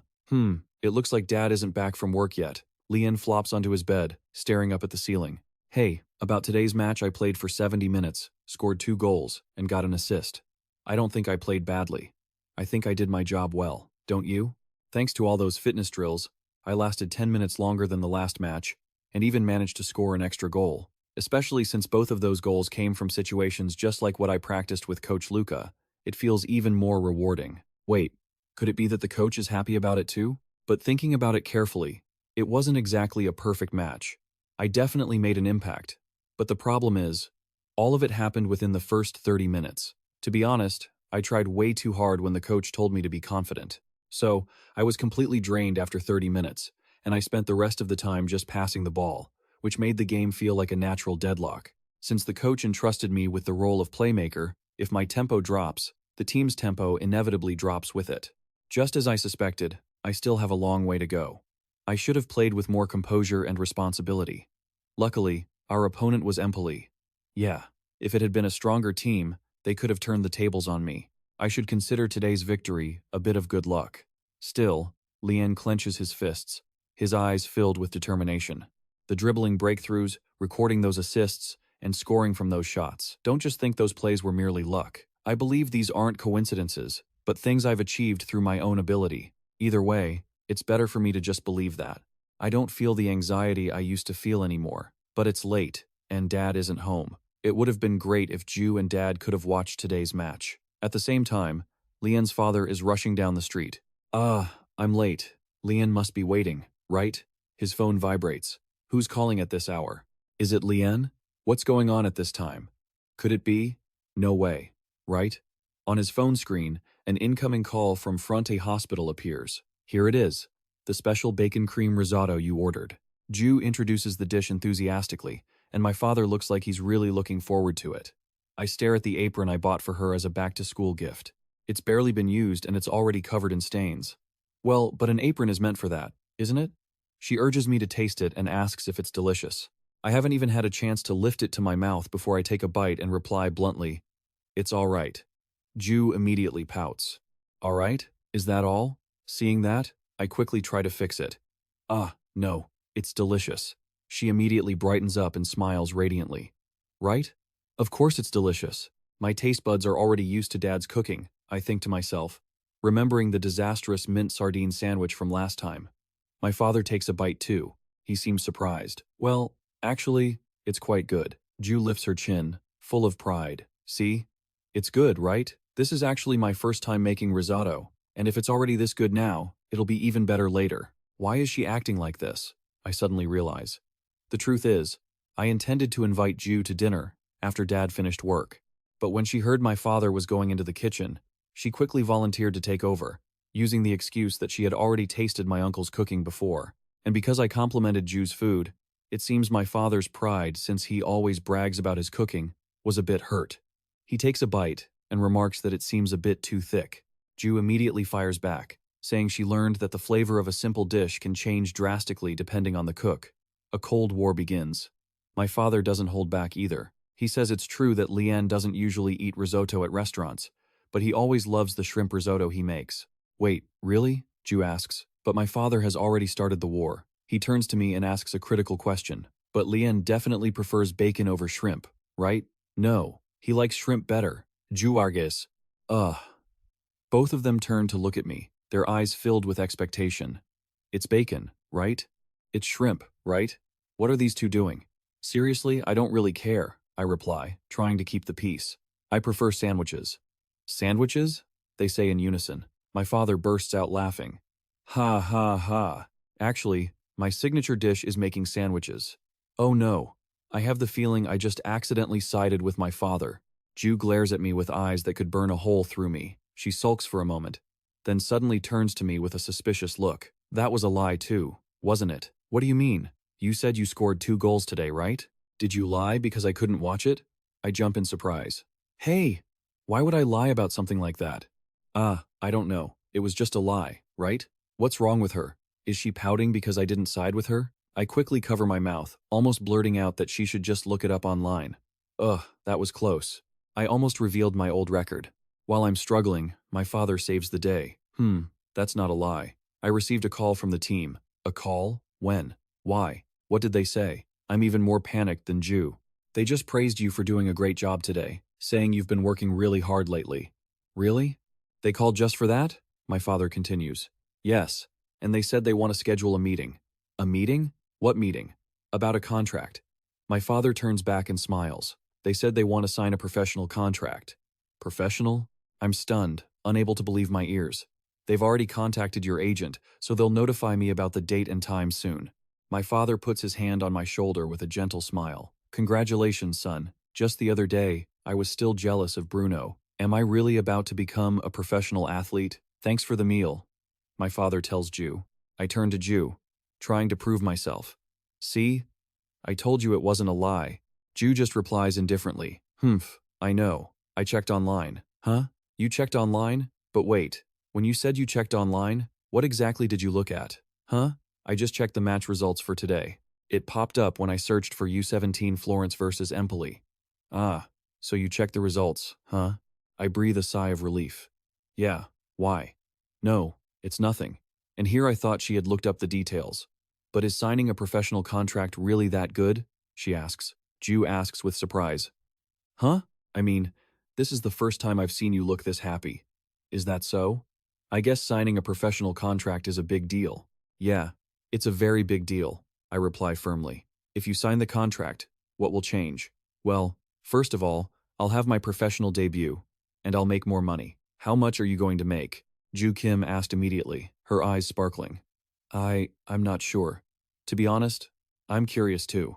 Considering how underpaid I've been, I'd be grateful just to have a contract. Well, even if it's not as much as Bruno's, it should at least be decent. Anyway, congratulations, Ju said. Oh, thanks. Wait, Lian thought back. Doesn't all of this point back to Ju? If she hadn't stepped in, I might still be lost. I really should thank her, shouldn't I? I really appreciate it, I said in a small voice. Huh? Ju Kim turned back, looking confused. Thanks? What's this? Why are you acting like this? Come on, let's go together. She had seemed grumpy for a while. Is she tired? Hurry up. No, wait. Could it be that we've arrived? I'll head in now. Take care. Yeah, I called out to her. The risotto today was really good. Definitely much better than what my dad makes. Haha, I'm off. Sleep well. Hey Leon? Tisk. I'll let you off the hook this time. Get home safe, she said, waving energetically. Honestly, I should have seen that coming. But is she really pouting? Rue stuck her tongue out at me as I turned away. A few days later, at the training ground before Leon's meeting with the club. All right, are you ready? My agent asked. As you know, a contract is all about gaining the upper hand. I'll make sure this contract goes through with terms that are favorable to us. Meanwhile, my dad and I just looked at each other, feeling pessimistic. My agent stood up and declared loudly, Please, trust me once again. I will negotiate with them as coldly as I possibly can. My dad, looking worried, quickly waved his hand, saying there was no need to go that far, but the agent was already in character. He turned back with a sinister grin. No, in negotiations, you either make the other side look like a fool, or you become one yourself. That is the law of conservation of stupidity. My dad could only reply awkwardly. Oh, right. While I thought to myself, he's so confident. This guy looks like even the most powerful mafia wouldn't dare touch him. He is the same agent who helped me sign with Juventus in Torino 3 years ago, and with my current team as well. He might not look like a legitimate businessman, but surprisingly, he is very honest and competent. Since he handled the previous 2 contracts without any issues, I can trust him and leave this to him, right?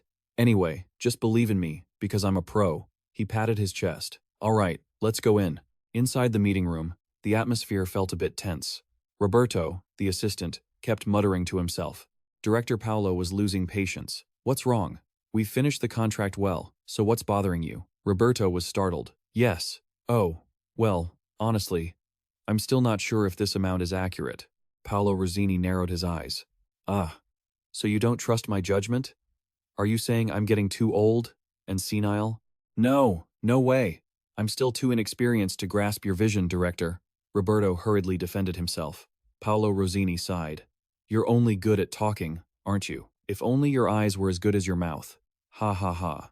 But then, Roberto gathered his courage to ask. To be honest, I'm curious why you decided to treat a 16-year-old with no talent and no background from the youth academy this way. Paolo Rosini smiled mysteriously. Ha, Marco, money is relative. For instance, if a 16-year-old receives 4,000 euros a week, that's a huge amount, right? Yes. But what if you spend 4,000 euros on a regular starter for the first team? Roberto nodded. It sounded like a pretty good deal. Exactly. Seeing Roberto still looking puzzled, Paolo lost his patience. I've finished explaining, you idiot. You still don't get it? Finally, the realization hit Roberto. So, you mean Lien will become a regular starter before the next salary negotiation? Is that it? Come to think of it, it took you quite a while to understand something so simple, Paolo Rosini mocked. But what makes you so sure about him? Ah, Paolo began to tell a story. When I was the coach of the U19 team, I went to Spain for training about 15 years ago. It was around 2008, when Spain won the Euro. Back then, he had taken his players to Spain for a tour. Clearly, the way they played was completely different, especially those kids from Borussia who played very well. They were the team that perfected the tiki-taka style that dominated the world. But the person who really shocked him was a different kid, a small, pale-skinned boy from Real Sebastian.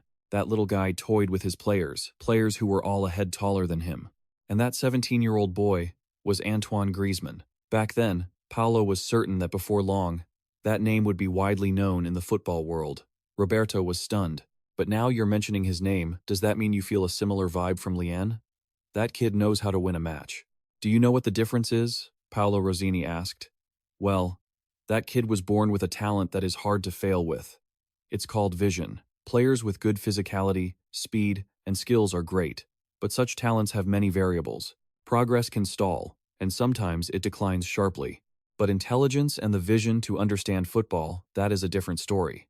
The only talent you can reliably count on at the youth level is vision, and I can feel that the one who has it is Lian. Paolo Rosini slammed the table, his eyes blazing. Roberto remained skeptical. So you believe in that? Am I God? Why do you trust me so blindly? Paolo Rosini retorted.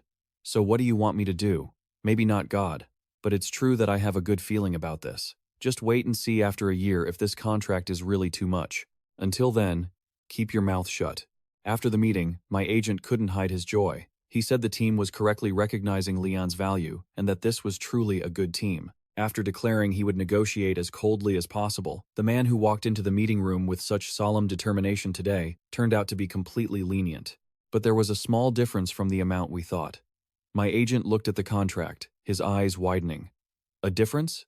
This is the weekly salary you'll receive when you sign. This is the annual salary. The amount written in the contract he handed me. Huh?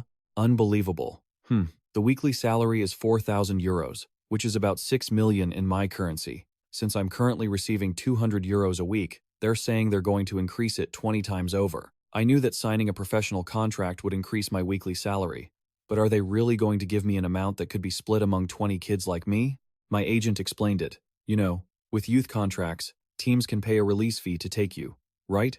That's why we sign a professional contract to avoid situations like that.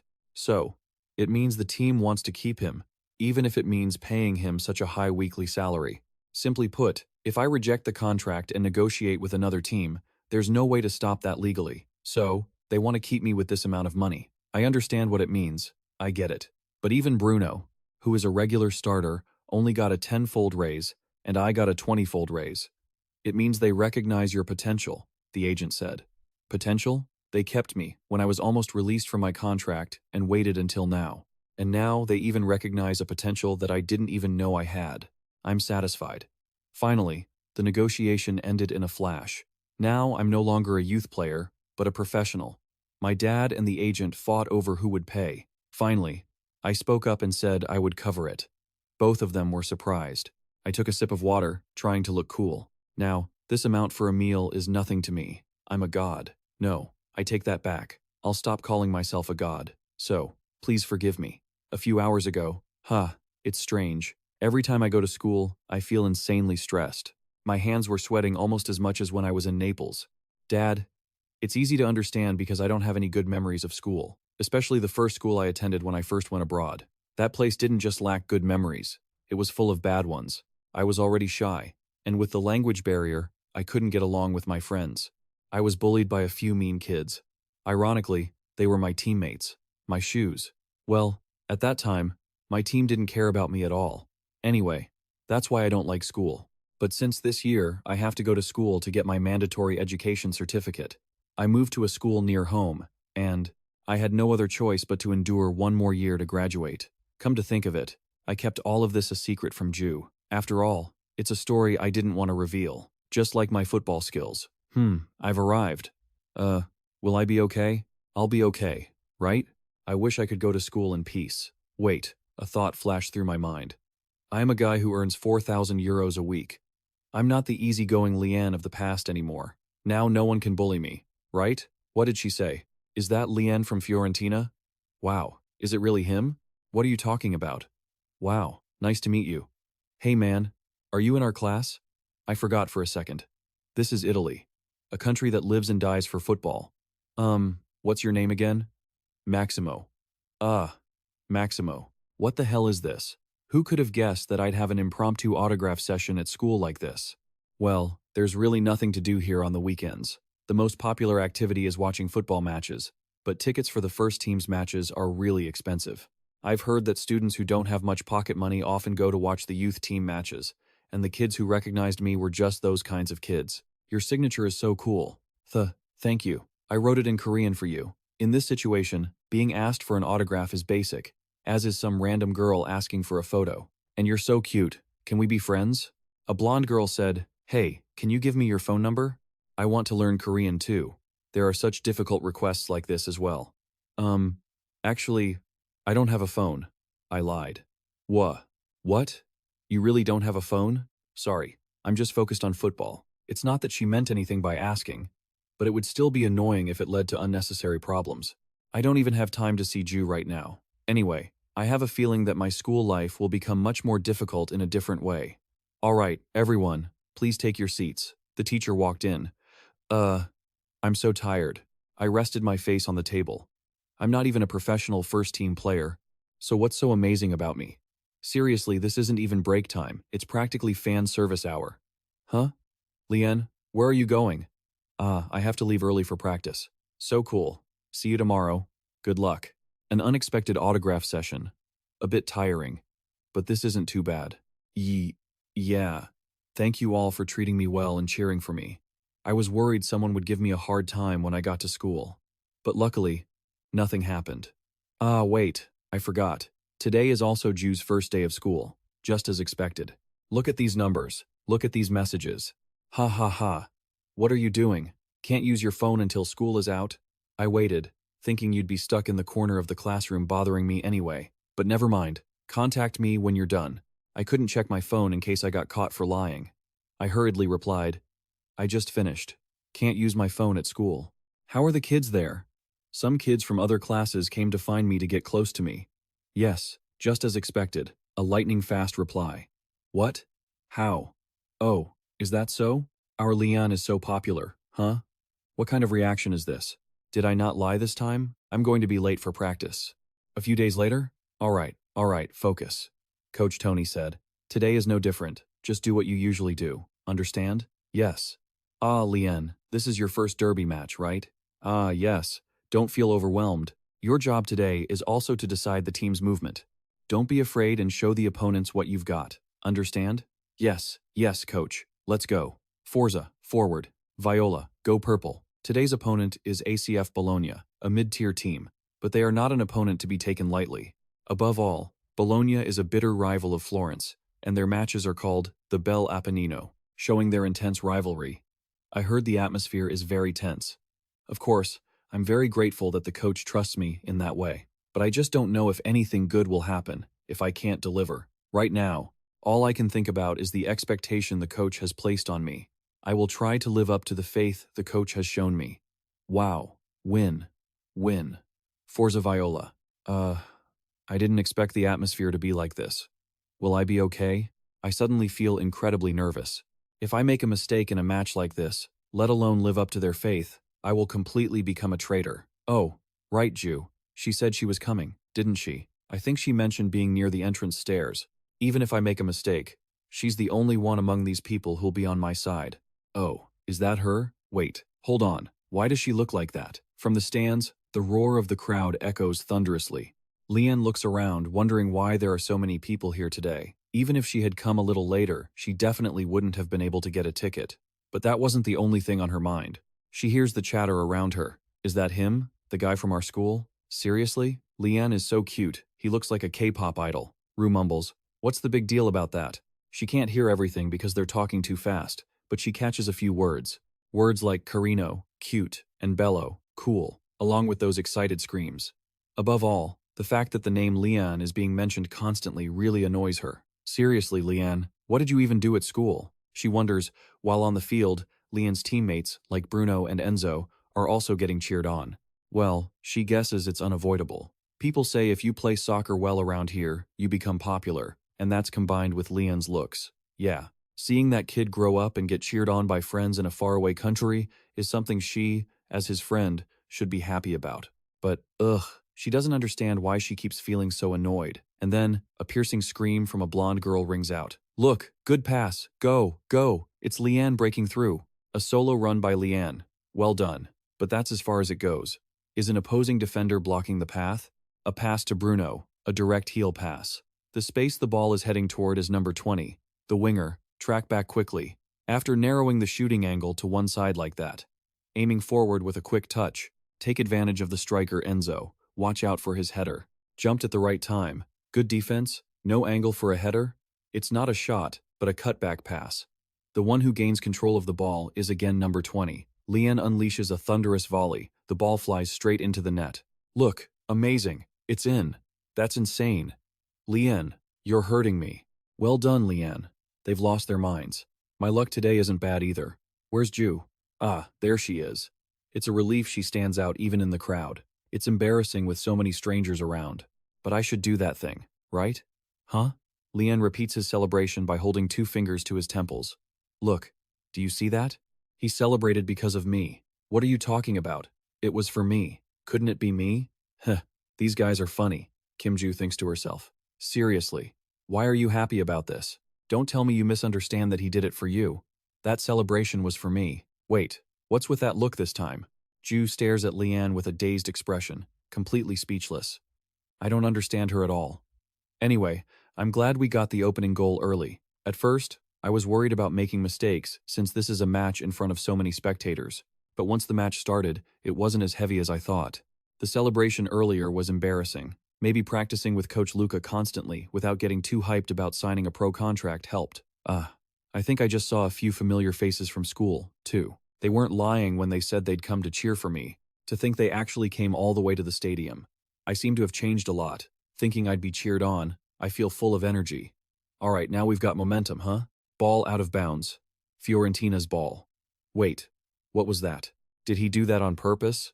Or is it just my imagination? Lian, rotate the ball for a moment to change the pace of the game. Beep. The referee's whistle blows. Lian, what is that jerk doing? He kicked someone off the ball. That wasn't my imagination. He intentionally bumped into me. It has started, Coach Tony says. Yes, Lian's opening goal has sparked the battle. The atmosphere on the field has changed, and the game will get rougher from here. What are you going to do now? Lian, the real battle starts from now. Push up, hold your position. Don't be afraid of the ref. He used his elbow. Elbow. But the referee just waves his hand, signaling no foul, and lets the game continue. From the sidelines, the Fiorentina coaches are extremely angry. What the hell? He fouled him so blatantly? Is the referee blind? But Coach Tony remains calm. He orders, stop complaining. The ref is being a bit too lenient, sir. The opponent has grasped the referee's tendencies, Tony explains, and has started playing more aggressively. A referee's tendencies are also part of the game. There's no choice but to adjust quickly. The match continues with Bologna's dominance. Keep pressing, push up, equalize quickly. The atmosphere has changed completely from the beginning of the match. The opposing team has pushed their lineup and is pressing aggressively from the front. They are using their physicality to stop us from turning to face forward. And the problem is, it's starting to work. Lost the ball. Because of fear from their pressure, unnecessary back passes are increasing. No pressure, stop passing back. As a result, our goalkeeper has to touch the ball more. Don't drop too deep. Finally, that means we are being pushed back by the opponent's pressing style. Calm down. Don't be afraid. The captain shouts. Yes, in times like these, we need to calmly find a solution. I think to myself, with the current situation, perhaps responding with an aggressive playing style wouldn't be bad. But with my physique, no way. Even if I have a good build, it doesn't suit me. That's reality. But if I get discouraged and keep getting pushed back, it will only lead to more problems. Then what can I do? That's right. The fact that the opposing team keeps pressing aggressively means they fear us turning and attacking quickly the most, right? Press tight so they can never turn around. And luckily, I think I can do the thing the opponent fears most. Right here, I shout, running below the midfield line to receive the ball. But you've got someone marking you right behind your back. Just pass it. Yeah, gee. Okay. I can feel the opponent's momentum rushing to chase me down. If I simply receive the ball like this, I'll be knocked flying. The reason I stepped up to receive the ball without waiting is that dodging a defender rushing in impulsively without stopping it isn't that hard. Lian skillfully dodges the tackle, creating space, and to continue to capitalize on this opportunity, the organic movement of his teammates is the key. Bruno, the left winger. When did he move into the center? I pass the ball to Bruno. You've moved into the space I left behind, and I've shifted into Bruno's spot. Number 20 is sprinting down the left wing. Once I hit top speed, I become the target for Bruno's pass. A through ball into the open space. The wingback closes down number 20. A foot race to reach the ball before the opposing wingback starts right now. I'm not particularly explosive over long distances compared to my agility, but it seems this guy isn't very fast either, because this race isn't just about pure speed. It's a physical battle, after all. He's starting to pull away from my field of vision. If I fail like this, don't run away, don't give up. That's right, let's pull it back together. I can't just stumble and fall like this. Wasn't what happened earlier enough? Then take this, learn not to use your strength so foolishly, won't you? Finesse, agility, power. Great pass, Bruno. Now, just one more step. Send the ball into that sweet spot between the keeper and the defender. And there's Enzo. This is the coordination forged through hours of training. The ball hits the net, making it 2-0 for Fiorentina. This moment, where the passionate fans and the players fuel each other, will be remembered forever. A mysterious man in a high-end Gucci suit watches the match from the stands. Jian. An interesting guy. Excuse me, he says to the person beside him. Let's move before people start noticing. Sir Dusan. The starting striker for AC Firenze, Dusan Vlahovic. Here is your bank book, son. My father hands me the book, saying I've earned quite a bit of money now, so he doesn't think he should manage it all. He advises me to start learning how to manage my own finances from now on. Honestly, if I hadn't performed well in that match against Bologna recently, I definitely wouldn't have been able to accept my father's offer, but I did well. So, I guess I can do what I want today. Come to think of it, after that match, both the coach and the director said similar things. They said that after a game like this, rewarding yourself is important. They looked like they were discussing something very important back then. Returning to reality, I'm thinking about what I want to do. My father sees me thinking and asks if I'm hungry. He plans to go to the kitchen and cook something. Jian is startled and hurriedly stops him. Dad, let's go out to eat. My father looks surprised. Out to eat? You want something fancy? He mutters. Perhaps the canned mackerel and mint sandwich last time wasn't very good. I quickly wave my hands and stammer, explaining it wasn't that his cooking was bad, just that the sandwich was a bit difficult to make. My father just laughs, saying he was only joking and praising how much his son has grown. He ponders for a moment and says, if we're going out anyway, why don't we call Ju to join us? Ju, I'm so full. After the hearty meal, Ju asks me how the food was. I have to admit it was delicious, but I also tease her for ordering way too much. She just pouts and says, I'm the one paying. Anyway, that's true. I did say that, but honestly, we did order a bit too much. Lobster, pizza, steak. Suddenly, Ju turns to me, her voice full of mischief. By the way, you seem pretty popular on match day, don't you? Jian? Huh? She recounts that it was quite a noisy scene. Every time I had the ball, the girls would scream, Kim Jiwoo, Kim Jiwoo. She even says they complimented me for being as cute as an idol, and their eyes seemed to sparkle with heart shapes. Really? Is that true? I stammer. Ju suddenly brings her face right up to mine. You must be feeling pretty great, right? Is that why you pretended to be cool with that hand gesture? What? I shout. Oh, no. That I turn my face away, whispering, I wasn't pretending to be cool. I did that because of you. What? Kim Jiwoo is stunned. What are you saying? If you like it, just laugh. Don't make a face like a clown. I say, and immediately get hit by her. You want to die? Why would I like it? Are you crazy? Haha, you're still as rude as ever, I say while dodging. Seriously though, Jian, are you being annoying? But are you angry about that? Angry about that? I mean, those girls were cheering for me, right? So what? Why would that make you angry? No. Well, I guess you're right, I say, flustered. You have no reason to be angry at all. It's a good thing. Anyway, good thing? What's good? Geez, those kids cheered for me, so I felt really happy. Especially what? What? Is it good? Do you like it? Oh no. Why are you hitting me again? Stop laughing and focus on football, okay? I understand. So stop hitting me. But where's Dad? I look around and see my father standing in front of a golf shop, his eyes shining. Ju laughs. Your dad looks like a kid in a toy store. Really? Well, after all, he is a man. My father steps out with a brand new golf club. No. You don't need to buy things like this for me. I'm sorry I couldn't buy the whole set. It's okay. Just this one club is perfect. Dad, this is a restaurant. Are you that happy? Anyway, Jian, you've really grown up. Either way, thank you, my father says, happily showing off his new golf club. Dinner, clothes, shoes, and even tiramisu as a gift. Is this a bit too much? While I'm thinking, an elderly man approaches our table. Excuse me, after your meal, Could I ask for your autograph? Yes, me? Me? I'm surprised. The old man smiles. That's right. I'm a longtime fan of Fiorenza. I occasionally come to watch the youth team matches, and I saw yesterday's game. Ah, thank you so much. The old man holds out an old jersey. If it's okay, could you sign this? On that old shirt are so many autographs. This is my treasure. I've had it since the 80s. If you look closely, there are signatures from Careca, Antonio, Gabriel Batistuta, and even Roberto Baggio. Those are names I've heard before. Seeing my father looking so surprised, they must be famous players. This is my life's hobby. It's also my most precious collection. The old man says, well, let's see. I'd be very grateful if you could sign in this space. But I'm not sure if it's okay to sign on something so precious. If I sign it, it will be even more valuable. The old man laughs. You never know, do you?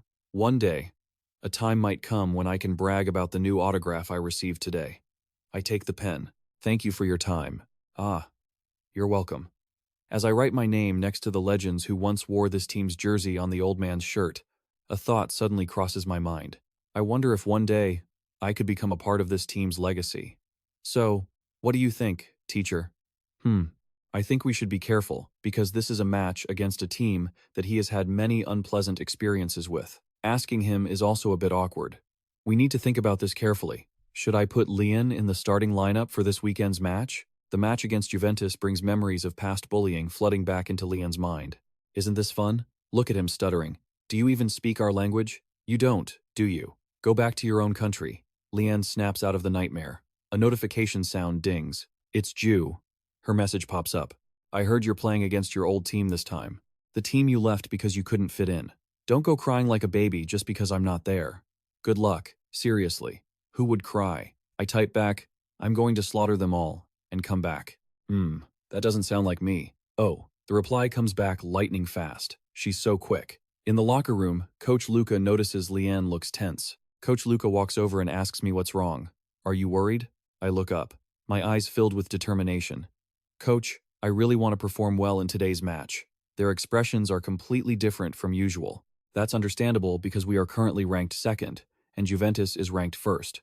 Although compared to the senior teams, youth team results get less attention. But today's match between the first and second place teams matters for more than just me. In fact, Firenze and Juventus have a derby rivalry. Even the coach is very determined. He shouts that we absolutely cannot lose to those ladri, a term the people of Firenze use to refer to Juventus after losing the championship twice due to biased refereeing. Major events like player transfers have also had a significant impact. Who is this? A familiar voice echoes. Lian. The horrible voice that once tormented me.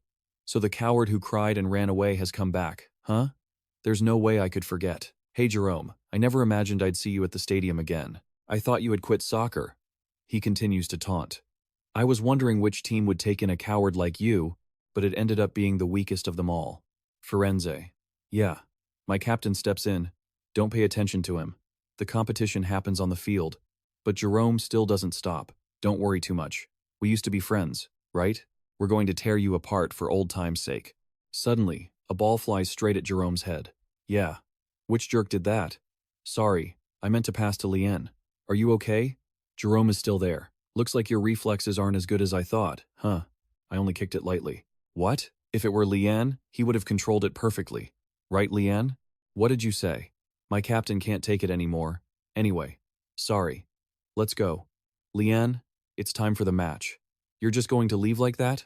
Shh. Annoying Firenze bastards. When the match starts, I'm going to break their legs, Jerome growls. The captain puts his hand on my shoulder, reassuring me. No need to thank me, Lian. Picking a fight with you is the same as picking a fight with our team. The captain is right. We are one team. To pay them back, when the match starts, show them clearly how scary you can be as an opponent on the field, and how strong the Firenze team you play for truly is. In the tactical meeting room, Coach Tony outlines the plan. All right, listen up. As we practiced, today we will use a 4-4-2 formation instead of 4-2-3-1. Both wingers need to drop back to defend more, and Lian and Enzo should actively participate in defending at the front. Got it? Just as expected, since they are stronger than us, the coach wants us to defend first and aim for counterattack opportunities. When the opponent has the ball, I think that's the best way. Kick off. The opening ball is ours. Yeah. So what is this? Is he planning a solo breakthrough right from the start? The tactic is based on defending first and then counter-attacking. But in the end, soccer is a sport where you have to score to win. I had prepared a few attack plays for that goal beforehand, a surprise attack to catch the opponent off guard right from the start. It looks like the opponent is confused, but can Lian handle it alone? No, Lian isn't alone. Lian has the ball, but the whole team is moving in harmony. What is that? Is Lian playing that aggressively again? Jerome is stunned. Cutting from the front, a defender lunges in, but can easily be dodged with a quick eye and shoulder feint. To the right, as I break into space, I see my teammates. Thanks to Enzo's forward run and Bruno's synchronized wing run, the Juventus defense is stretched thin. The right-footed pass I feinted looks very convincing to the opponent. Defensive cover, but sorry. Another feint. He created a gap in the midfield with just 2 touches. Now, breaking into the space between the defense and midfield. Now it's my turn to keep my eyes busy for the next play. Enzo drops slightly outside the penalty area. Bruno, who is causing chaos by running through the center while being marked, and Raphael is running into the space on the right. At this moment, the first thought flashing through the defense's mind is, where is he going to pass? But I have more than 3 options, right? What? No way. Is he going to shoot from that distance? Lian fires a surprise long-range shot. Oh, nearly in. Great shot. Lian, what is this? That shot is insane. Is this really the Lian I know? Jerome can't believe his eyes. Hey, don't tell me you're scared now. I hope not, Lian replies. Our ace hasn't even warmed up yet. The real match starts from now. On the field, the Fiorentina players are cautiously building their attack. Although no goals have been scored, the initial pressure worked. The opponent is building their play cautiously from the goalkeeper. Wait, and don't press too hard, the captain orders. From now on, it's a defensive play followed by a counterattack. The opponent is circulating the ball because we are maintaining our balance, but they will definitely look for a gap to attack. If it were them, how would they attack? Their formation looks like 4-3-3. In the end, there's no other way but to use the wings. Narrow the gap. They read it. From the sideline, Coach Tony nods. Just as expected from Lian, the left back is pushing up, and he read their intention to create a numerical advantage for a split second. So, he moved to the left to block it. Furthermore, he didn't just move alone, but directed his teammates to completely hinder the opponent's attacking intent. Pass the ball, slow it down, and try again. Today, in addition to his usual role, I also gave him the task of commanding the defense in the first half. And how well is he doing? Ha ha ha. Although no goals have been scored, the match is very tense. We have taken control, space effectively, while blocking the opponent's path of attack. When they pushed forward recklessly, we aggressively moved in to defend, and if we intercepted the ball, we would counterattack immediately. We strictly followed Coach Tony's instructions to keep them even more confused, 20 minutes into the first half. With a match this tense, both teams should be losing focus by now, right?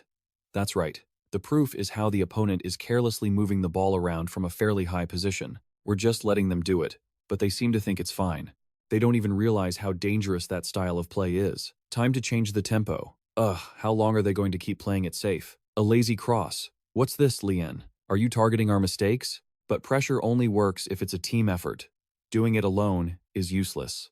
Moving up, the guys who were holding their ground are now rising together and gathering around Lian.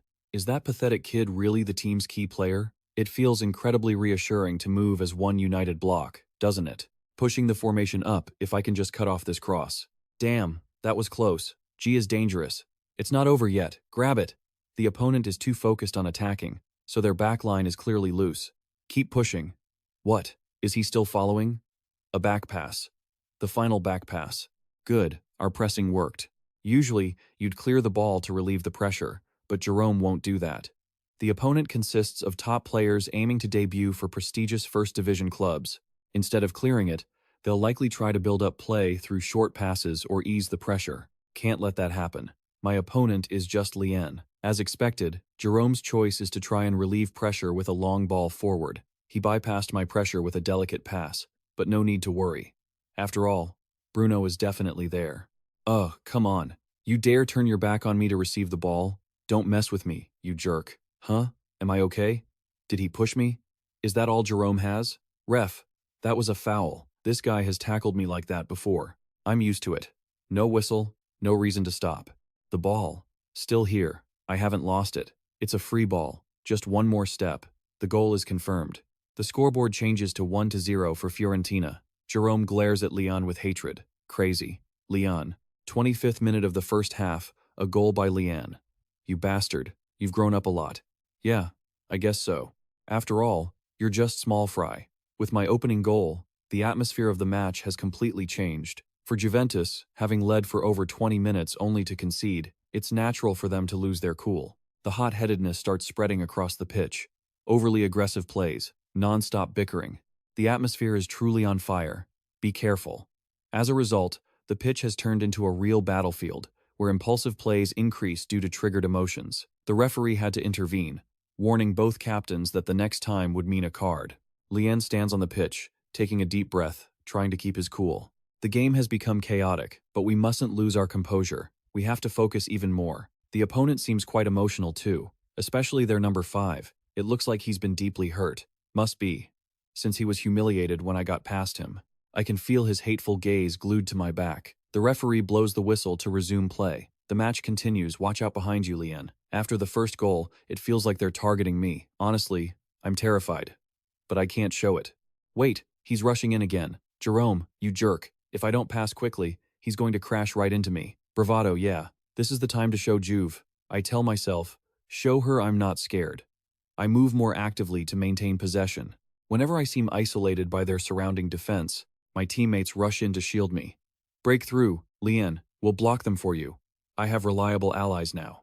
This feeling is so warm. If they block me with a double team like this, it'll leave space on the other side. Right now, the right flank is facing exactly that. I make a transition pass into that space and surge forward. The first half was tough, but I ran with joy. I've never felt a match was as fun as today. The second half begins. From the stands, Director Paolo is talking to his assistant, Vincenzo. He seems eager, arguing that Fence's future is right in front of them, so they must act quickly. But Paolo just calmly reminds him, the game is still going on, don't be so hasty. He admits that Lien single-handedly overwhelmed Juventus, but then turns to tease Vincenzo about the hot-headed Italian personality. After the goal, Paolo remarks that Lien seems to have crossed a certain threshold, enjoying football like a boy his own age. Not just a promising talent weighed down by pressure. He looks pretty sharp. It'll be chaotic once he moves up to the first team. Meanwhile, on the other side of the stands, the new director of Juventus, Rhoda Matisse, is also paying attention to Lien. Find some info on number 20. Matisse orders. Yes, sir? The opponent's number 20? Which other number 20 would I mean? Why do I have to say it twice? That's not it, sir. Matisse glares at the assistant. Well, you're new to Italy, so you might not know that kid was actually on our team. What? He's the one whose contract was terminated earlier this year, and then he went to Florence? Why? I heard he couldn't adapt to the team. Explain more. After hearing this, I knew Juventus was already a mess, but I didn't expect it to be this bad. Matisse sighs. For a team that is supposed to represent Serie A, it's hard to find a player from the youth team in the first squad. He points to an article on a tablet about Juventus splashing cash on a new signing. With a squad patched together by paying exorbitant fees like fools, they ultimately handed the championship to FC Milano Den Mono, knowing that even the start of this season hasn't been smooth. They came to this point because of a German player like me. How could they not realize it? How could they let such a talent go so easily? Adaptation? They should have ensured he adapted at any cost. Don't you see that we can't do anything because of that person? He's already far beyond the under-17 level, right? Are those self-proclaimed youth team coaches for Serie A blind? If this were the start of the year, if I had arrived just 1 year earlier, the team's future could have been so different. Damn, this team looks like it needs a major overhaul. I have no choice now but to replace every coach who was there at that time. 20 minutes into the second half, my legs started shaking. Thanks to all those physical training drills, I was able to at least hold on this long. Lien, are you okay? Need a substitution? The coach asked me that multiple times from the bench, but today, I wanted to run until the very end. I'm fine. I can keep going. I don't want to leave even a shred of regret. Seeing the look on the opposing kids' faces frustrated that they couldn't get their way just gave me more strength. I don't know if it was all for her, but when I was nearing my limit at the end of the match, honestly, I clung to the thought of Ju and that text message. I should have deleted it, but I figured I'd finish them all off and then head back. Since I already said it, I'd run with everything I had to make Ju proud. The final whistle blew. The final score, 0-1. We finally won. A victory against that team from Torino. A victory against Juventus. Firenze won. On the bus after the match, Paolo Rosini made a phone call. You're going to have to thank me for this. Director Vincenzo. The first team director of AC Firenze, Vincenzo. Jiwoo was sprawled out on her bed, her eyes glued to her phone screen. Every second ticked by in painful silence. So boring, she muttered. She scrolled back through the old messages. The words "I'll contact you later" still sat there like an unkept promise. A thought suddenly flashed through her mind. How could he be so tired that he didn't even have the energy to send her one measly text? She understood that yesterday's match had drained him, but today was a new day, wasn't it? If he'd woken up, he should have reached out to her immediately. Training should have ended by now. A wave of irritation rose up. He was being way too indifferent to his only friend, wasn't he? And then, a theory even worse than him being tired or thoughtless hit her. No, wait a second. Jiwoo sat bolt upright, her eyes wide. Could it be that I'm not his only friend anymore? Images of other girls flashed through her mind, causing her frustration to reach its breaking point. Why do I even care about this stuff? It's so annoying. Who the hell is Lian to me that I'm losing my mind like this? Just then, the phone on her bed buzzed.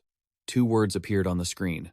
Lian. The next day, in front of the gate to the Franchi Stadium, the legendary home ground of Fiorentina, Jiwoo's eyes went wide in surprise at the sea of fans gathering. Wow, this is amazing.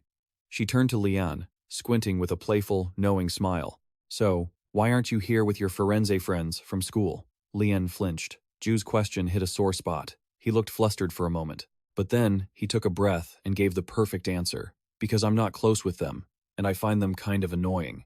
Besides, I didn't want to go alone. He looked straight into Jiwoo's eyes. So, you were the only person I could go with. There was a moment of silence, and Jiwoo's cheeks turned slightly pink. She was clearly moved by the answer, but she tried to keep her big sister act up, reaching out to ruffle Lian's hair playfully. All right then. If that's the case, today, your big sister here will graciously spend some time with this poor little Lian. So, you'd better listen to me. Got it? Lian brushed her hand away helplessly. Wait, don't we have practice today? To explain their presence here, we need to turn back the clock to the conversation yesterday between Lian and the head coach. After the match against the Juventus U17 team, the coach pulled Lian aside. Don't come to practice tomorrow, he said. Instead, go watch a match. Lian was surprised. A match, sir? That's right, the first team Fiorentina match. The coach explained that, after such an intense match where he played the full time for the first time, Lian needed a day to recover. But I can still train. Oh, are you going against the coach's orders? No, sir, the coach laughed. He said this wasn't just rest, it was a type of homework. Watch tomorrow's match and reflect on your own feelings. He handed Lian the tickets. Lian took them and noticed something strange. Sir, why are there 2 tickets? The coach smiled meaningfully. If you can, take your girlfriend with you. Lian froze. So the rumor that he bought a gift for his girlfriend had been spread to the head coach by assistant Luca. Even though he tried to explain they were just friends, it seemed that attempt failed completely. Back to reality, Lian was still distractedly thinking about that awkward conversation when Jiwoo's voice pulled him back. Hey Lian, what are you doing? Oh, sorry, what did you say? Jiwoo pointed to the long, winding line in front of them. I said we're going to have to wait at least 30 minutes to get in. The match starts at 5.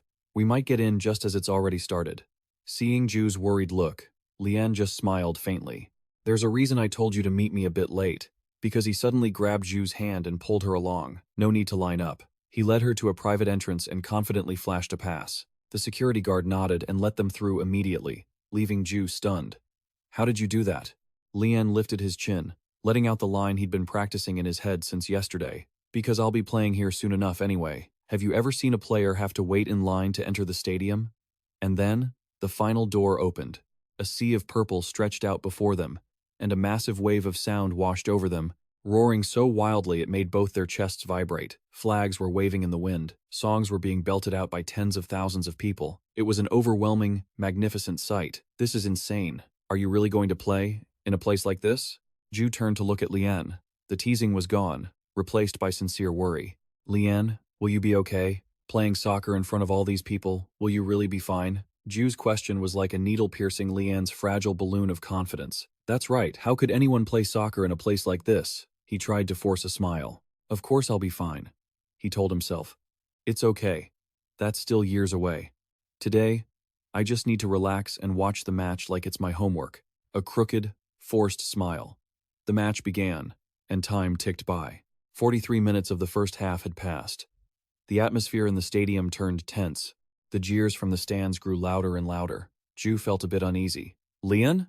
Are you even listening to me? She turned to ask her friend, but then she froze. The Lian she saw now was no longer the shy boy from a moment ago. His awkward smile had vanished, replaced by a sharp, frighteningly focused gaze.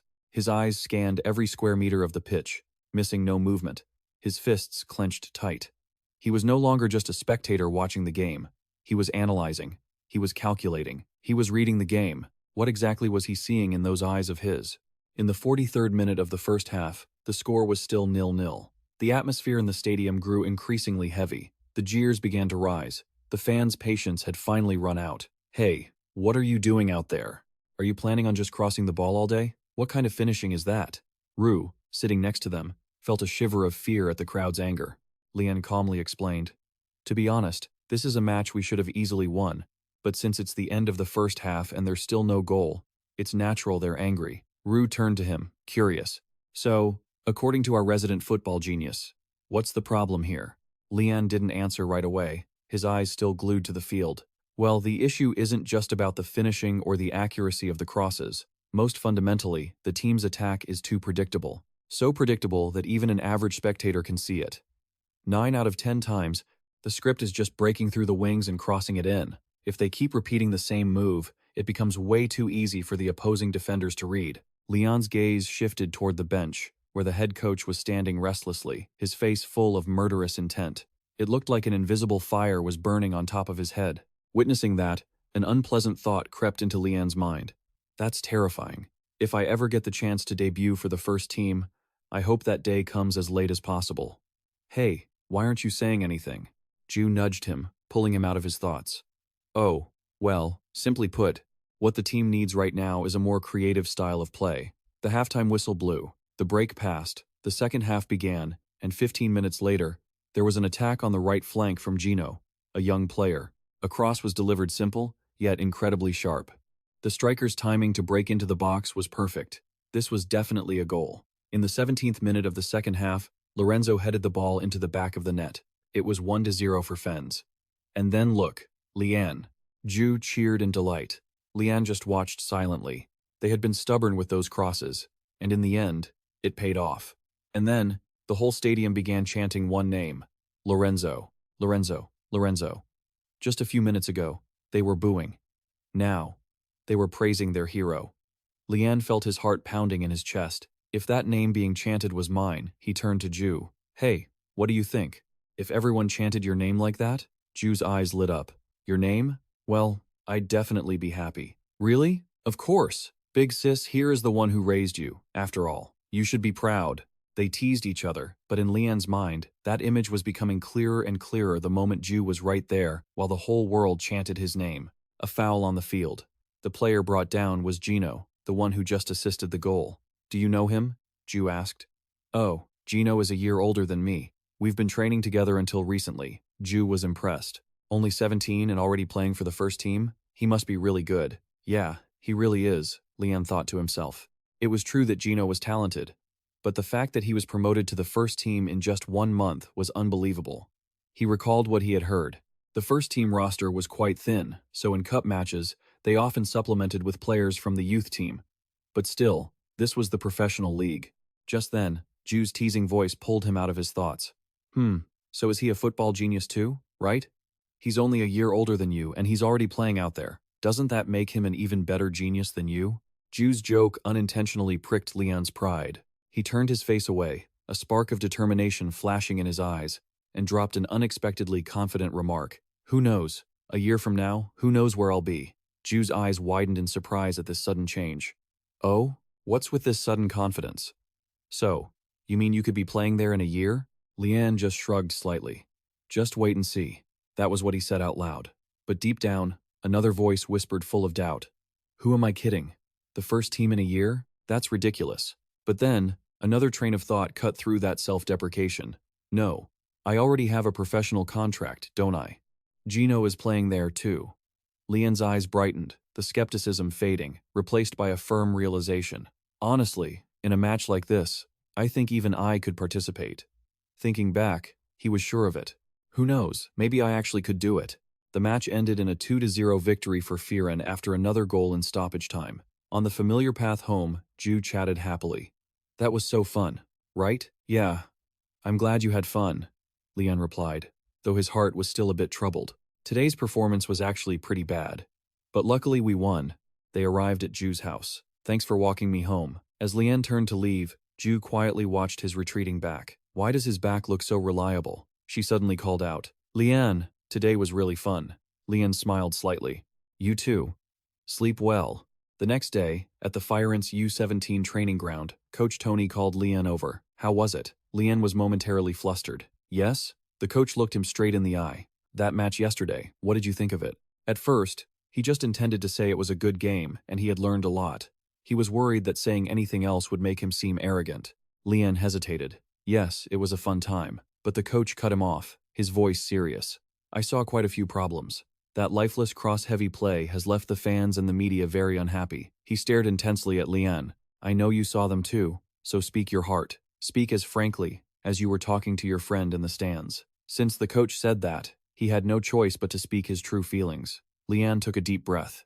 Actually, there were parts I found a bit disappointing. He hurriedly added, oh, of course, I know that watching and actually playing are two different things. Coach Tony held out his hand as if summarizing. The attack needs more creativity, right? Lian swallowed hard. Yes, sir. He wondered to himself. Did I say something I shouldn't have? You hit the nail on the head. The coach sighed. That is exactly Coach Vincenzo's biggest worry. I understand what is needed. But tactics must be adjusted to fit the players. There needs to be an element of surprise among the players to diversify our playstyle. But the current first team doesn't have such a creative player. He paused, looking deep into his eyes. You surely feel that too, don't you? Yes, a silence followed. Then, do you want to go up there and give it a try yourself? Lian was completely stunned. The coach smiled, his voice full of conviction. Don't be surprised. A player who can inject creativity into the attack, isn't that exactly who you are? Lian felt like he was going crazy. Is this real life? Facing the coach's sudden offer to try out for the first team, Lian was completely speechless. His head was a mess. He isn't telling me not to be complacent. Is he? But he seemed very serious. Seeing Lian silent for so long, Coach Tony thought he had put too much pressure on his young student. He then clarified. I don't mean that you have to join the first team right away. I'm just asking if you'd like to try it once. Lian swallowed again, gathering all his courage to answer. Yes, if that's the case. I'm not confident I can perform well in a match yet, sir. But I think there was a moment when I really wanted to give it a shot. Hearing that answer, the coach smiled. Very good. That's enough. He patted Lian on the shoulder, his voice filled with understanding. I understand how you feel. Just imagining having to play in front of tens of thousands of spectators is overwhelming enough. But you are still young. No one will criticize a young player when he has given his all. On the contrary, they will cheer for you.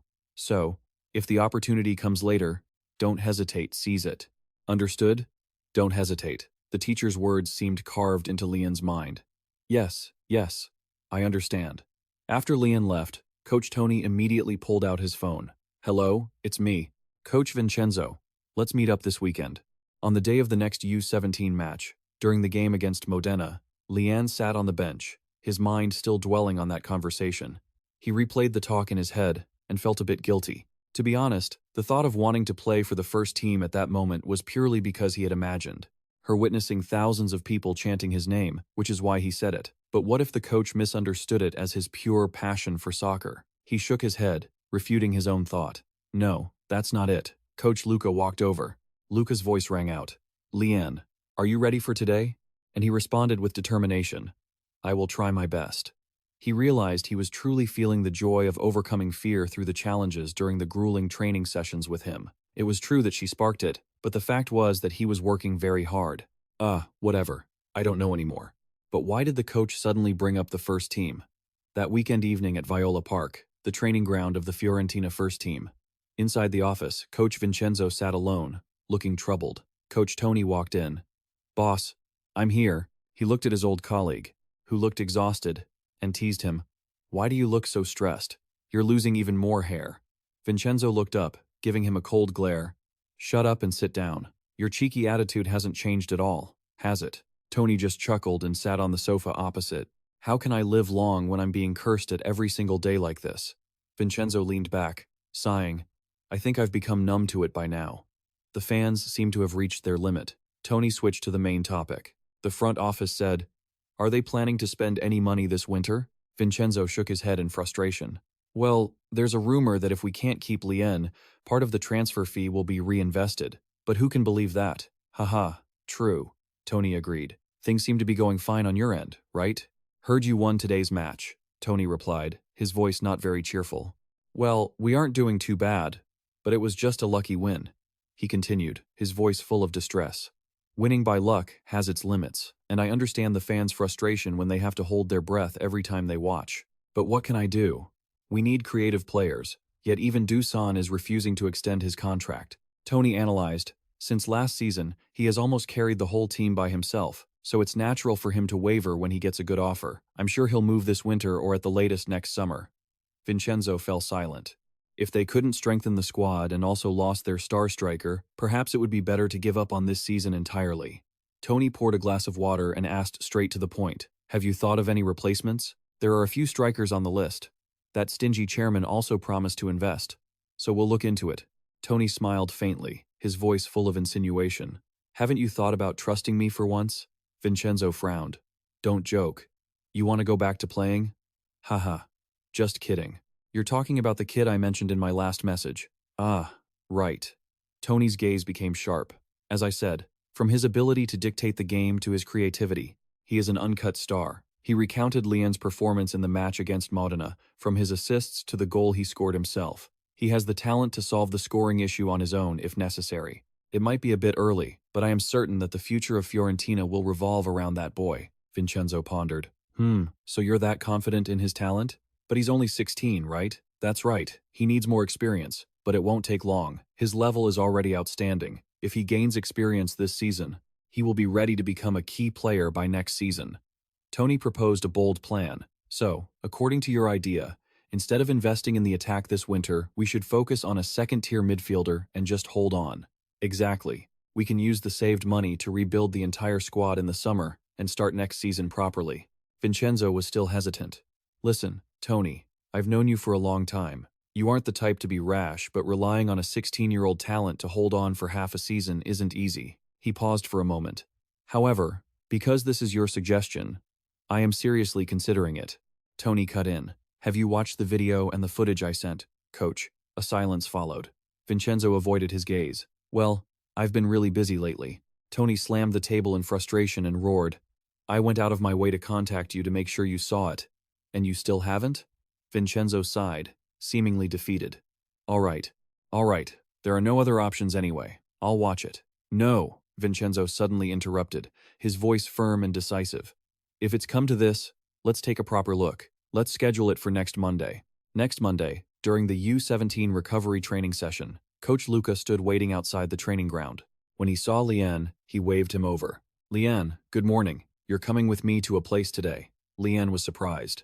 "Oh, what about training, Coach?" Coach Luca looked at him with a mysterious smile. "You'll be training there today." At that moment, I couldn't have imagined that just a few hours later, I would be training with the first-team players at Viola Park, the training ground of the Fiorentina first team. The professional players were warming up, and the atmosphere here was completely different. Lien stood there, his eyes scanning everything. "Whoa, these are all players I've only ever seen in videos. Oh, even Dusan is here?" Coach Luca nudged him gently. "Lien, come over here and say hello." "That's Coach Vincenzo." Lien stepped forward timidly. Hello, Coach Ha." The head coach turned around, his voice calm and steady. I've heard a lot about you. Don't feel too much pressure about this first team session. Just treat this as a short observation session. Understand?" Yes, I do," Lien replied. "Good. Now go do a light warm-up." But this was clearly a full-scale training session with the first-team players. However, unlike the impression he first had at the stadium, Coach Vincenzo was surprisingly gentle. Right then, a thunderous shout echoed across the training ground. "Too slow!" That was Vincenzo yelling at another player. "How many times do I have to tell you? You're too slow. Think and move first, please." "No, I misunderstood. He is definitely very intimidating." The coach said not to feel too much pressure, but I think I should be on guard. Today, I'm like a representative of the U17 team, so I'll try my best not to embarrass Coach Tony and Coach Luca. After the warm-up, Coach Vincenzo called Lian over to give him his instructions. He began to explain. So, the goal of this training session is Lian, out of nervousness and wanting to seem sharp, hurriedly interrupted. Yes, I understand. You understand? The spirit is good, but I haven't even finished explaining yet, and he says he understands. This isn't a simple drill. Does he truly grasp it? It's so scary. He seems like an impatient person. I should at least respond quickly. Vincenzo narrowed his eyes at him. All right, let's test it then. One look, and I'll know immediately. Lian, you're in. Lorenzo, step out for a moment. I was very nervous when he gave the instruction, but ultimately, the goal seemed to be stretching the defense and breaking through to connect with a shot without crossing the ball. No way. Am I on the same team as Dusan? He understood the first team's problem well. Opponents only needed to set up a dense defensive line in the box to neutralize Fence's monotonous crosses. To solve this problem, they needed creative players, fantasistas. Coach Tony said I could solve all these problems. He looked at the newspaper headlines about fans demanding he be fired for his one-dimensional gameplay. I don't have much time, so I'm going to have to be a bit strict with you, Lian. The training started. Lian felt incredibly anxious being placed on the same team as the superstar. No, I need to focus. Anyway, I'm just here to observe. And Dusan isn't even here, wait. What if I mess up? On the field, Lian kept turning his head to scan his surroundings, a good habit noticed by the coaches. When Dusan moved outside the box, dragging a defender with him, Lian immediately recognized the space and drove straight into the middle. A defender was shocked. That kid, is he planning to break into the space Vlahovic left behind? A pass headed toward Lian's position. But instead of breaking through, he executed a direct pass with the outside of his boot. Not a breakthrough, but a pass? Wait, so Vlahovic planning a 1-2 combination with that kid? Lian's pass went straight into Dusan's path. A pass that went right by the defender's hip, tearing through the offside trap with timing as precise as a surgeon's blade. A pass perfectly suited to Dusan's famously picky taste. He actually did it. Even though it was Tony's recommendation, I didn't have high expectations. But a pass through a narrow gap created by Vlahovic's sudden movement, breaking the defensive line and creating a clear chance with an outside-of-the-foot pass. A 16-year-old kid managed to paint a picture more creative than anything I had planned. He turned and patted Lian on the shoulder. Not bad, kid. Thank you very much, Lian replied, flustered. You guys haven't seen anything yet. Coaches, I wondered if Tony and Luca were exaggerating, but as the session continued, my astonishment at watching Lian far exceeded anything considered great for a 16-year-old. Look, even now, when the ball was stuck and couldn't move forward, Lian found a way by dropping deeper. Then, he moved with the ball, forcing the opposing defense to shift their positions.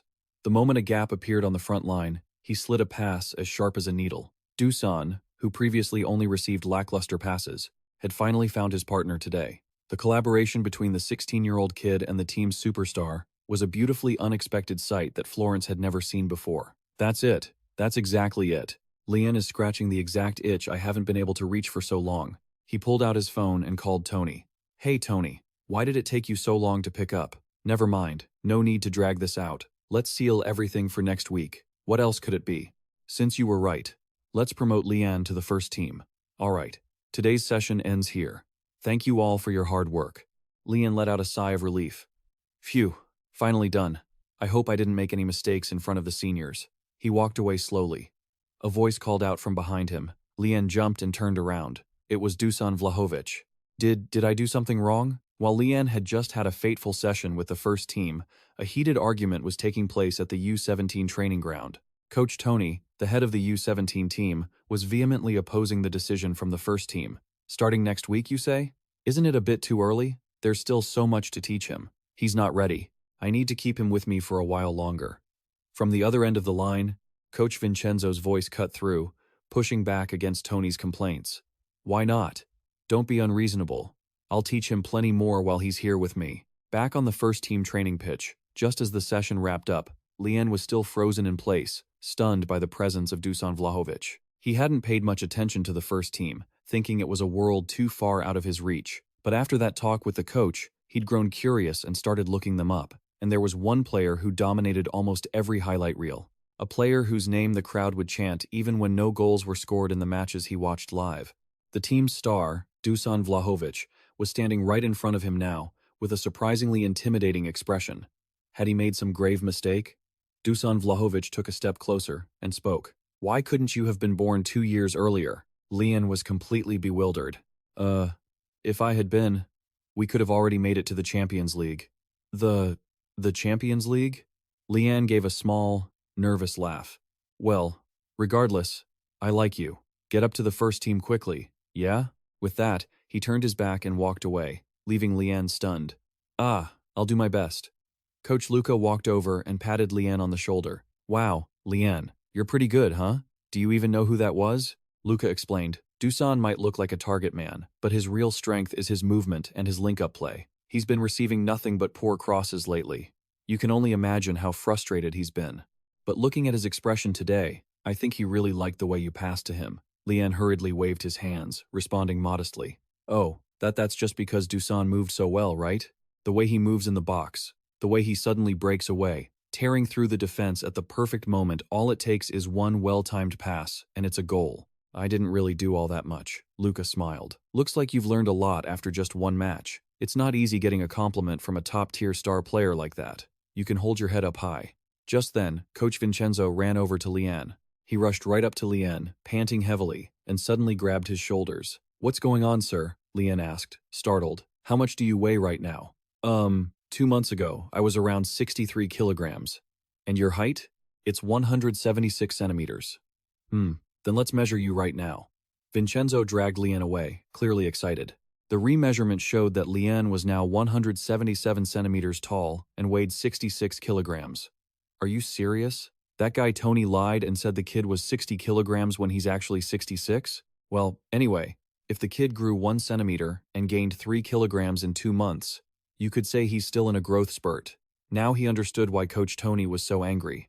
If a player participates in too many matches during a growth spurt, it can slow the process down, or in the worst-case scenario, lead to serious injury. Coach Vincenzo looked at Lian, who was standing there with a bewildered expression and a slight smile flickering on his lips. Honestly, he never thought he'd be arguing with a youth team coach over a kid like this. He waved Lian over. Come here. When Lian walked over, Vincenzo looked him up and down and said, Kid, you've taken really good care of yourself so far. Are you doing any physical training? Lian nodded.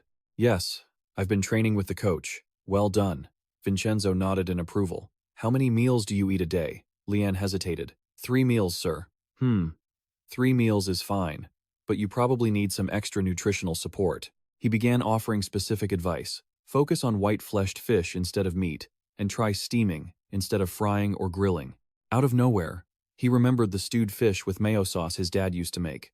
Lian replied, Yes, I'll try that today. Vincenzo continued. At your age, as long as you eat well, your body will develop very quickly. Thank you for looking out for me, sir. Even though he'd only been here for a day, was he really this concerned? Judging people just by their appearance really is a mistake. Vincenzo ended the conversation. Oh, and don't be surprised after you eat. You might see the difference when we meet again next week. Lian was confused. Next week, sir? I must have forgotten to tell you. Vincenzo smiled. From now on, you'll be splitting your time between the first team and the under-17 team. If you do well, you might even get to play in official matches. So take good care of yourself. Now go pack your things and head out. I'll give you a ride. Oh, yes, sir. He couldn't hide his expression anymore. As Vincenzo turned to talk to Luca, Lian couldn't contain his joy.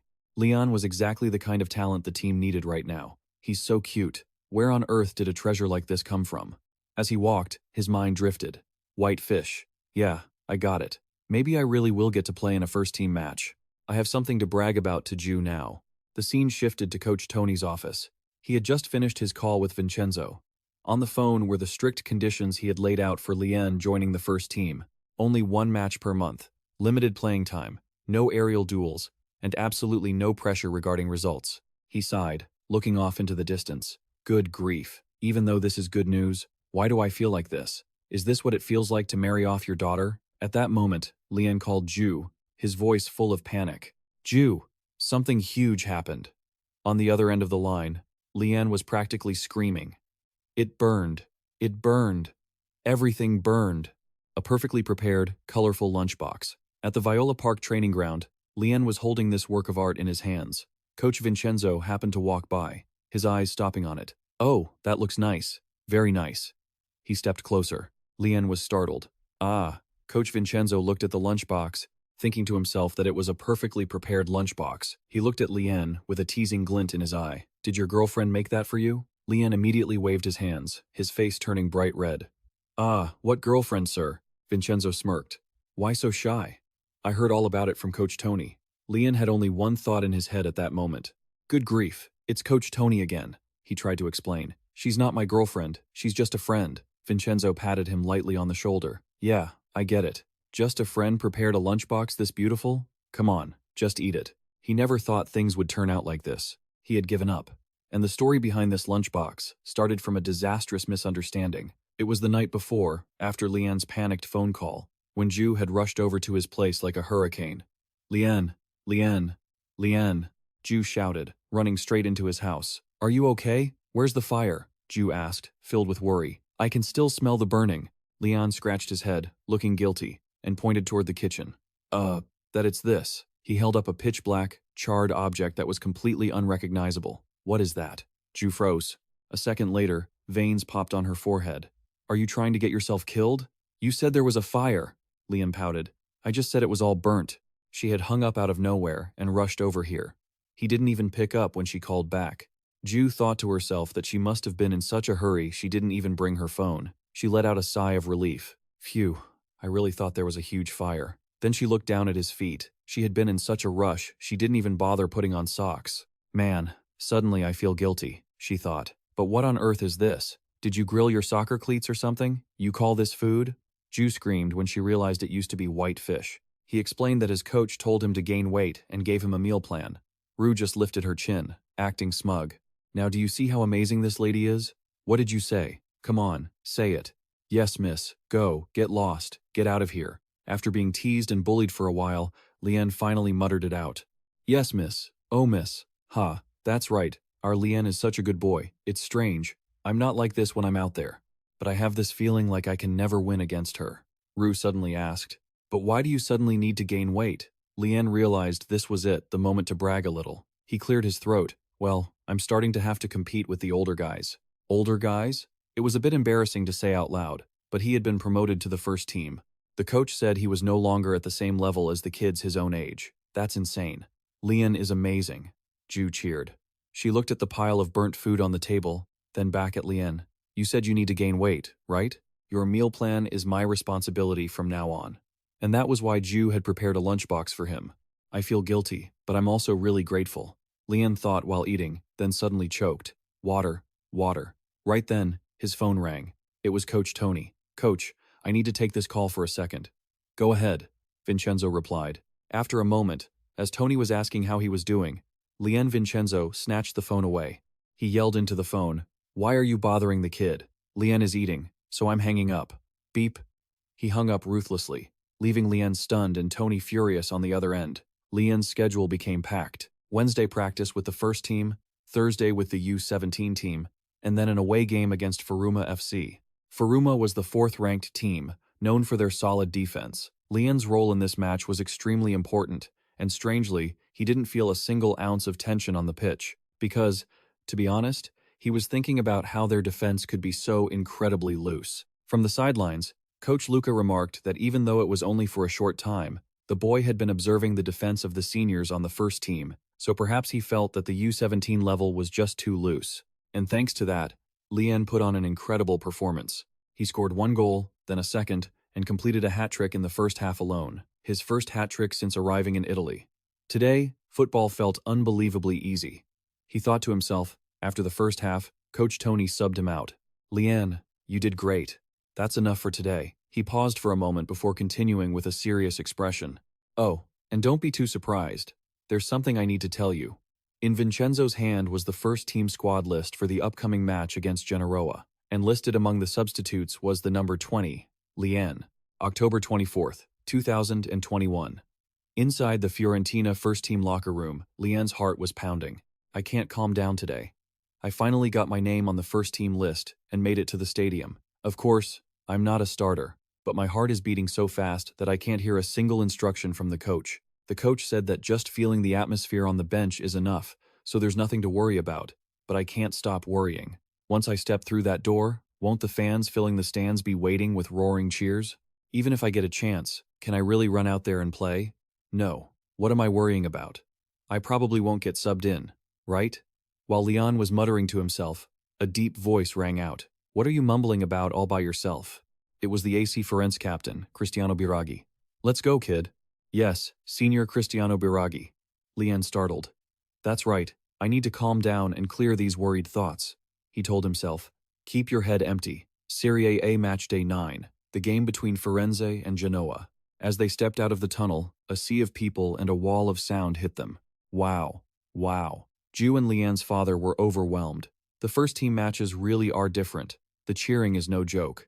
In the stands, Ju and Leanne's father were there too. Leanne's father smiled, his voice full of emotion. It's wonderful to see Leanne here in a match like this. Honestly, it's truly amazing. Dad never imagined that his cold son would one day invite him to watch a match. Dad had his work schedule packed for the whole weekend. But is work really that important? Dad thought he would never forget this day. Rue turned and asked, Sir, do you think Leanne will get to play today? I'm not sure, Leanne's father replied. Just getting a 16-year-old on the first team list is already unbelievable. Actually playing is probably too soon. But Ju was full of confidence. But I have a feeling he's really going to play. Leanne is a football genius. The match started. Leanne sat on the bench, trying to focus. At least now I can watch the game. It feels less stressful than the locker room, he thought to himself. He analyzed the game. The opponent was Genoa, the bottom-ranked team, so Firenze was definitely taking the initiative. However, the goal still hadn't come, and that was why the coach looked so restless. The problem remained the same. The opponent already knew Fen's monotonous attacking style and was defending very tightly. The match passed the 15-minute mark, and the fans' patience had run out. Jeers started echoing throughout the home stadium. Right then, Dusan scored. The score was 1-0. Leanne was impressed. Wow. As expected of Dusan, Leanne thought the angry fans would calm down a bit now. But he was wrong. Damn it. Why did that go in? A fan screamed. It's just luck. And now they're just going to keep crossing the ball endlessly. You watch. They have to lose today so that octopus-headed coach gets fired. Dusan was stunned. If even scoring a goal can't satisfy the fans, then what are we supposed to do? Leanne called out to the coach. But as expected, the crowd's noise made the coach irritable. 15 minutes into the second half, it was still 1-0 in favor of Fens. A high cross was sent in, but the ball skewed off course as it passed the Genoa defense. Then, another goal by Dusan. The match continued, and another lucky goal came for Fen, making it 2-0. In the stands, Ju wondered why the atmosphere was so poor even though the home team was winning. Leanne's father explained that he didn't think winning was everything when it came to watching football. Entertainment is just as important, Rue agreed. Honestly, I feel the same way. Even for someone who doesn't know much about football, it's not very exciting. It would be more fun if Leanne were on the pitch, wouldn't it? When Leon's father was about to say that it was unlikely, Ju suddenly shouted, Ah, look there, over there. Leanne is coming onto the field. Leanne's father turned around and was stunned. He couldn't believe his son, just 16 years old, was about to step onto the pitch in a Serie A match. Down on the field, Coach Vincenzo placed a hand on Leon's shoulder. Leon, don't worry. Just think about one thing. Do whatever you want to do, all right? Leon looked straight into the coach's eyes, his voice filled with determination. Yes, sir.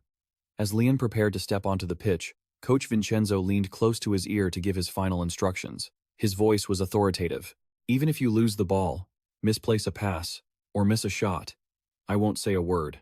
But he emphasized, however, if you play passively, I'll be furious. Understand? He patted Leon firmly on the back. Don't just follow the seniors. Do what you want. Yes, Leon replied, still feeling dazed. Right, he still couldn't fully process it. But this was his first time ever setting foot on a Serie A pitch. He stepped onto the field, raising his hand to signal the number 2. But there was no time to be sentimental now, he told himself. He immediately analyzed the situation. As he entered the pitch, the tactics shifted from 4-3-3 to 4-2-3-1. His position was in the center of the attacking midfield trio, right behind his senior, Vlahovic. The opponents were still maintaining a defensive style even though they were down by 2 goals, but that didn't matter. He had run countless simulations in his head to counter their defense while sitting on the bench. They weren't even applying pressure in the midfield. Now, how we advance is the key. His teammates passed the ball to him. As a substitute, he received plenty of touches. In this situation, he didn't think the seniors would be angry even if he held on to the ball, right? Anyway, the coach had told him not to worry about that. The opponents were still leaving the flanks open, intending to bait them into crossing while blocking shots. But so what? He had no intention of following that path. Lian decided to break straight through the middle, where the defense was at its densest. Wait, who does that kid think he is? He can't break through this solid defense, an opposing defender roared. Normally that would be true, but he thought he could do it now. Compared to facing the first-team seniors in training, he didn't feel intimidated at all. He slipped past one defender, but the defensive wall was still there. Still, I'm not alone, you know? He passed the ball to Dusan Vlahovic. Perhaps this was the result of his training. His body reacted faster than his thoughts. As he passed to Senior Vlahovic and moved, the simulations he had watched countless times, and reality began to overlap before his eyes. He moved, knowing that the senior's pass would find him with perfect precision.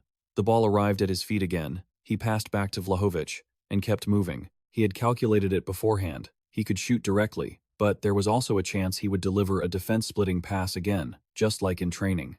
And then, Dusan Vlahovic performed a rabona. Luckily, he had stayed prepared until the very end. Lian's subtle movement and his senior's selfless play had broken down the final defensive line. The ball reached his feet right in front of the goal. As he took a deep breath and received the ball, everything around him except for the ball disappeared. Instead of thinking about the tens of thousands of people watching this Serie A match, the only thing that crossed his mind was that his father and Jew were watching. He wanted to show them who he was now. He took his shot, and everyone watched. And then, a goal was scored. He exhaled. Everything felt unreal. What had just happened? The roar of the crowd, the texture of the grass, the atmosphere of the stadium. He could feel everything, but the entire situation was too surreal. Right, this must be a dream. When did it become a dream? Dusan Vlahovic walked over and patted his head. Hey kid, you really shook things up. It hit him. This is crazy. This isn't a dream. He had actually scored on his first-team debut. The seniors ran over, teasing him while celebrating wildly. Captain Biragi pushed him toward the stands. Go on. The chants echoed, and the club's traditional anthem rang out. Dad and Jew must definitely be watching from somewhere, right? He had always wanted to show them how their support had shaped who he was. Since it felt like he had achieved that today, he felt great. Then the sound of the stadium grew even louder. Firen, fire Zen. A senior said to him, Lian, you'd better brace yourself today. Yes? Lian was confused. Why would I score a goal like that right before my debut? A goal like that? Lian was still very confused. The teammate continued, You'll know soon enough. Then waved and walked away. Lian didn't know what would happen next. No. Please, tell me right now. He had missed something important. The people who were watching him today. Not just Dad and Jew. The match ended. Lian sat alone in the changing room, breathing a sigh of relief. He slowly packed his belongings into his sports bag. Even though the match was over, he couldn't stop trembling. He threw his bag over his shoulder, ready to leave. He should go eat something delicious with Jew and his father, then quickly head home and rest. As soon as Lian stepped out of the changing room, he was suddenly blocked. It was Captain Biragi and a few other senior players. Hey kid. Biragi spoke up, his expression looking very serious. What were you thinking when you did that? Lian was completely baffled. Yes? Another senior chimed in. Exactly. If it were me, I would have escaped through the back door long ago. Lian was terrified. Yes. Cristiano Biragi crossed his arms. You'd better prepare yourself. Because you scored that goal before your debut, you're going to pay for it. All the seniors had said the same thing right after he scored earlier. He broke into a cold sweat, his face turning pale. Is there some kind of rule that the youngest member isn't allowed to score? Or are the seniors going to punish me if I go back out there? Cristiano Biragi led him toward the exit. Watch this. This is the price you have to pay. The door opened. Outside, a sea of fans was waiting. They roared when they saw Lian. Lian! Lian! Lian! Lian was completely stunned. Among the crowd were his own U17 teammates. They were shouting with excitement too. Hey, where have you been? You scored 10 goals and had 2 assists in just 6 games in the youth league. We rushed here to find you. You're from that cable thief team, right? I was always angry about them taking everything. But seeing you now, I like you even more. The fans started holding out jerseys and pens. Sign this. Cristiano Biragi leaned into Lian's ear and chuckled. I told you to be prepared, didn't I? Lian stammered. I don't think I can do this. Senior Cristiano Biragi grabbed him. You have to take responsibility. Responsibility for what, sir? The senior said. You have 2 choices. First, you're exhausted, so just get out of here and hop on the bus. Second, you take photos and sign autographs with a grateful heart. The choice is yours. What kind of choice is that? He mumbled. Thank you. And started signing. In the end, I had to endure the embarrassment, signing autographs one by one while trembling. Seeing the crowd getting increasingly rowdy, Captain Cristiano Biraghi had to intervene. Everyone, that's enough for today. Remember, the kid is only 16 years old. He joked. If anyone didn't get an autograph, I'll sign for you instead. Hey, you jerk. We don't want your autograph, the crowd shouted back. Finally, Leanne managed to board the team bus. The seniors were already sitting there. Wow, thanks, little brother. Because of you, we get to go home late today. Is this what it means to keep the seniors waiting? Ah, I'm sorry. Cristiano Biraghi had to step in again. Don't tease him too much. You guys might actually make him cry. Another person laughed. Just kidding. Thanks, kid. Thanks to you, we can go home this time without getting chewed out. Let's work well together from now on. Little brother. Leon let out a sigh of relief. Yes, sir. He collapsed into his seat, completely drained. Ugh, so tired. Becoming a professional player really isn't easy. He looked out the window and saw the fans still lingering. I really can't believe it. Honestly, I'm nothing special. He saw a camera flash go off and instinctively held up his phone, snapping a photo of the crowd. The fans cheered. Leanne seems to find us interesting too. I should show this to Jiu. He smiled and sent a text. The following Monday, at the U17 training ground, Leanne was walking, secretly regretting it in his heart. I showed off for no reason. It's so embarrassing. So what? Jiu's voice rang out. Do you want to be treated like a superstar or something? Ah, no. Leanne's father walked over and laughed. Ah, our Leanne just wanted a little bit of praise. Even if Jiu says that, she was just shouting earlier that you looked really cool.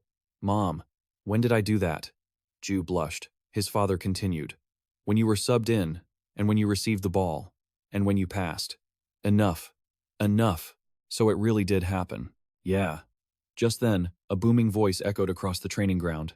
Oh, look who we have here. It was Coach La. He walked over with a look of immense pride. Ah, our team's ace. A rising star. You scored a beautiful goal even before your debut. Our pride, Leanne. Leanne was so embarrassed he wanted to dig a hole and hide. He hurriedly ran over to stop him. Coach, what if someone hears you? So what? It's the truth, Luca proudly declared. The U17 teammates gathered around too. They had all watched yesterday's match. We watched the game yesterday. It was truly amazing. Faced with everyone's warm welcome, Leanne felt incredibly moved. Everyone. He took a deep breath and announced important news. Actually, I've been officially notified today that I've become a member of the first team. It also meant he had to leave this familiar U17 team. Thinking everyone would be sad, he was surprised to see them cheering in joy and rushing over to lift him up. You little rascal, you really made it. Come here, kid. They hoisted their teammate up. Keep doing what you're doing. We'll be joining you soon enough. Thank you.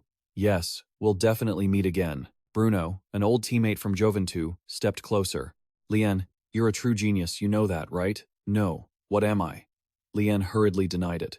Bruno cut him off. Hey, if you make it to the first team at 16 and you're not a genius, then what are we? Being overly humble is a bit insulting to us. He put his hand on Leanne's shoulder, his voice serious. You are the face of our U17 team, so go there and show your skills properly to the seniors, the managers, and the coaches. That way, we can benefit from your success too, right? Say it. The face of U17. The face of U17, Leon repeated, a new determination forming within him. It was time to go. Leanne said his goodbyes. All right, everyone, let's meet again soon. The moment I left the familiar training ground, a lot of thoughts raced through my mind. And on the way to the first team training ground, Bruno's words kept echoing in my head. Right, the image of the kids on the U17 team can change depending on what I do. Thanks, Bruno. From now on, we will never show any weakness ever again. Leon stepped into the first team training ground. He took a deep breath. Hello. Starting today, I have officially joined the first team. All the senior players sitting there turned to look at him with terrifying glares. Oh, the little brother has arrived? They started to swarm him. Our cute little brother. Want me to help you stretch? Sorry, everyone. I'm just a paper toy here. From afar, Coach Vincenzo watched. Looking at him like that, his build really is small. Our next opponent, UC Sampdoria, is a team with a strong defensive style that uses physicality. This is genuinely worrying. His first training session with the first team. Leanne stood awkwardly among the seniors. A strange atmosphere hung in the air. A senior approached, patted his shoulder, and threw a very tricky question at him. Why hesitate? Just pick the ugliest guy among us. What? Is this a test for the new guy? Invisible pressure weighed heavily on the shoulders of the rookie. Everyone was staring at him. Pick me. Surely it's not me, right? After much hesitation, The name shouted out was Captain Cristiano Biraghi. The captain's face darkened. "You little brat. You really dare to pick me?" The whole team burst into laughter as if it were a festival. "Ha ha ha. The kid picked him. Captain, you've really started to look old lately, haven't you?" While the whole team was still gloating, the captain, still fuming, pulled Lian into a corner. "Lian, let's have a talk." He swallowed hard.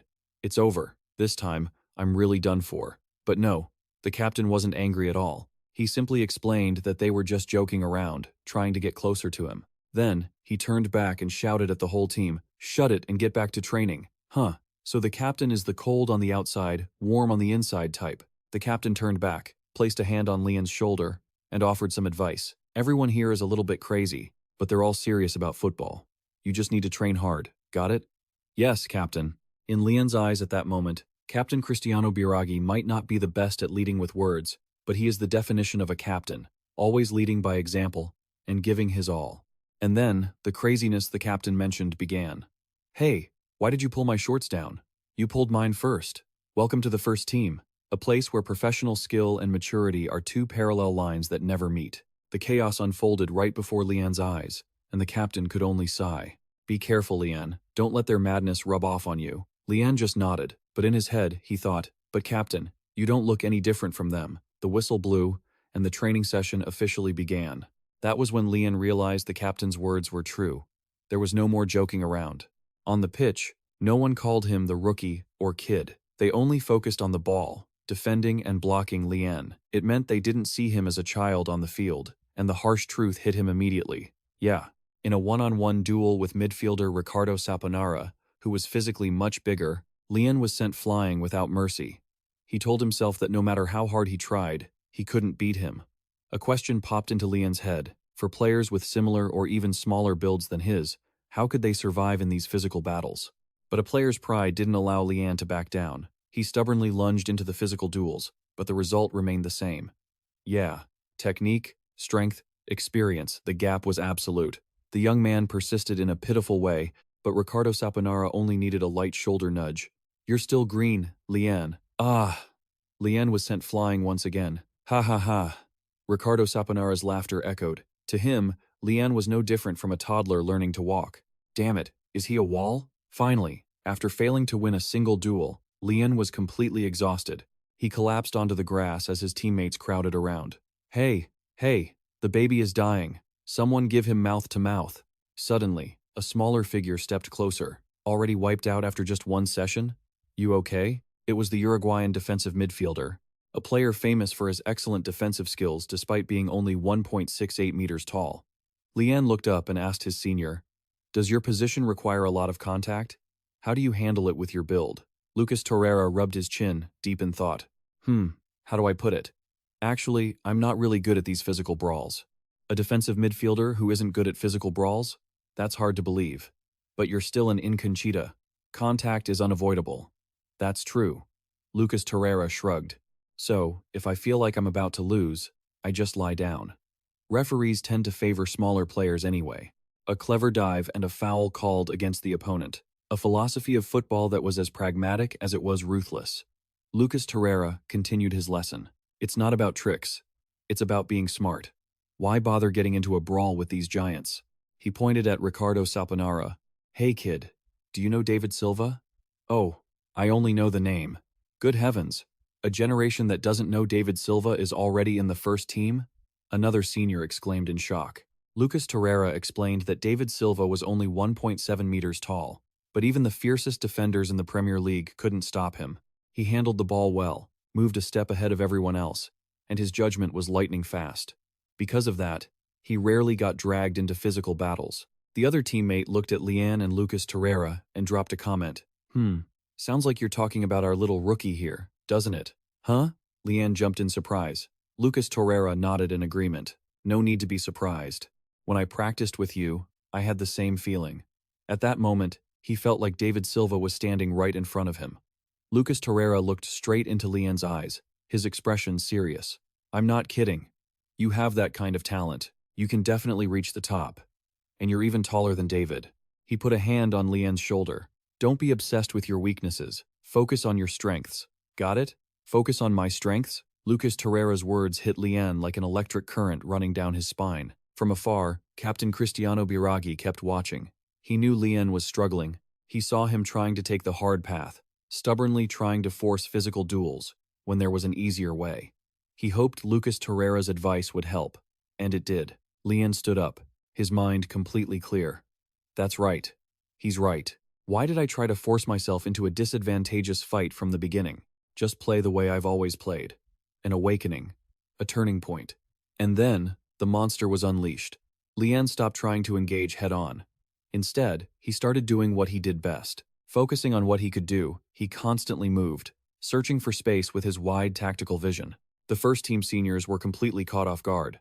Since when was that kid? Lian not only recognized his weaknesses and learned humbly, he also had the genius to immediately put what he just learned into practice. He was running circles around the first-team seniors all by himself.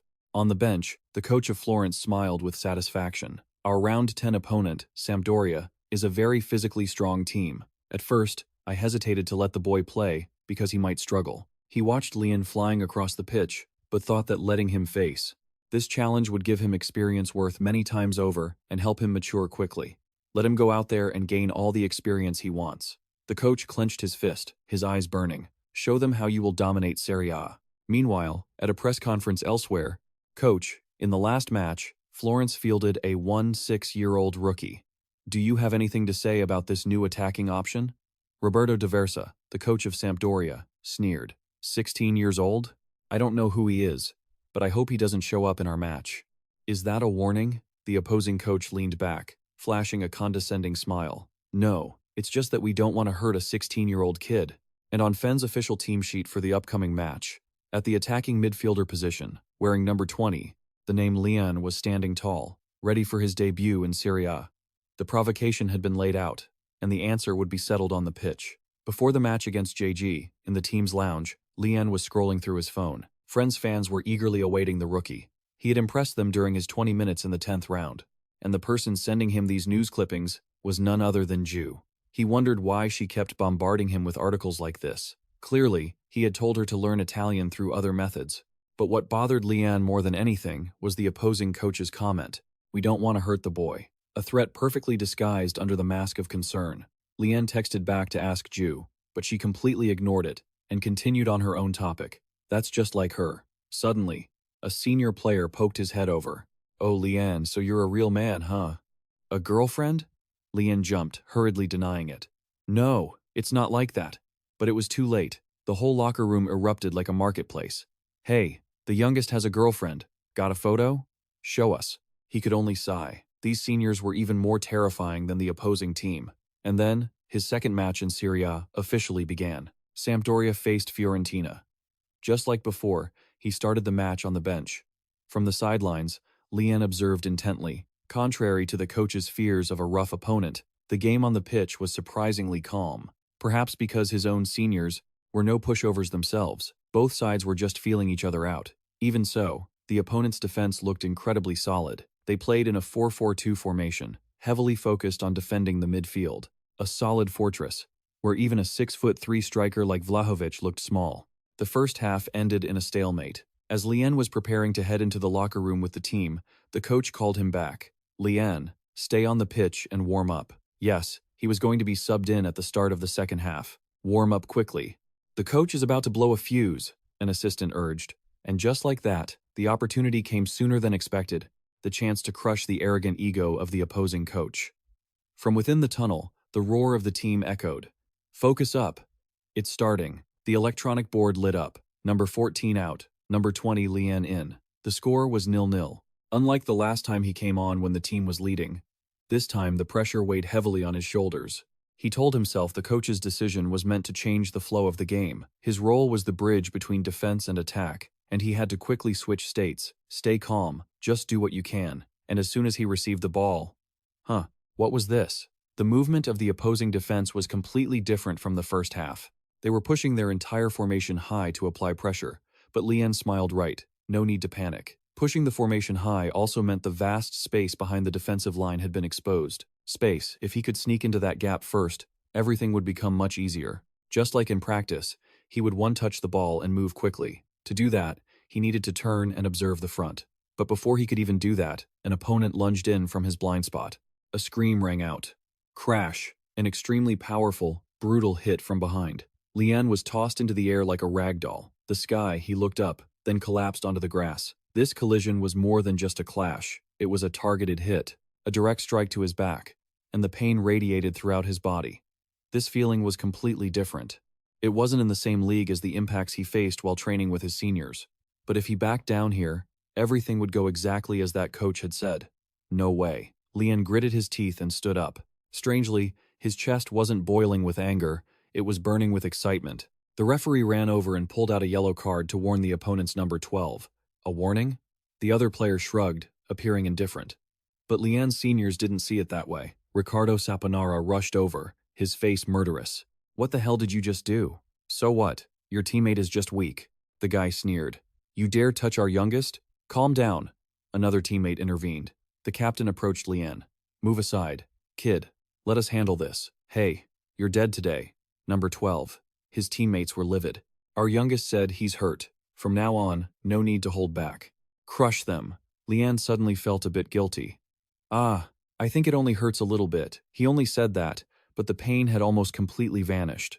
Strangely, seeing his seniors who just minutes ago were teasing him, now ruffling their feathers to protect him, Lian had accidentally acted a bit too well.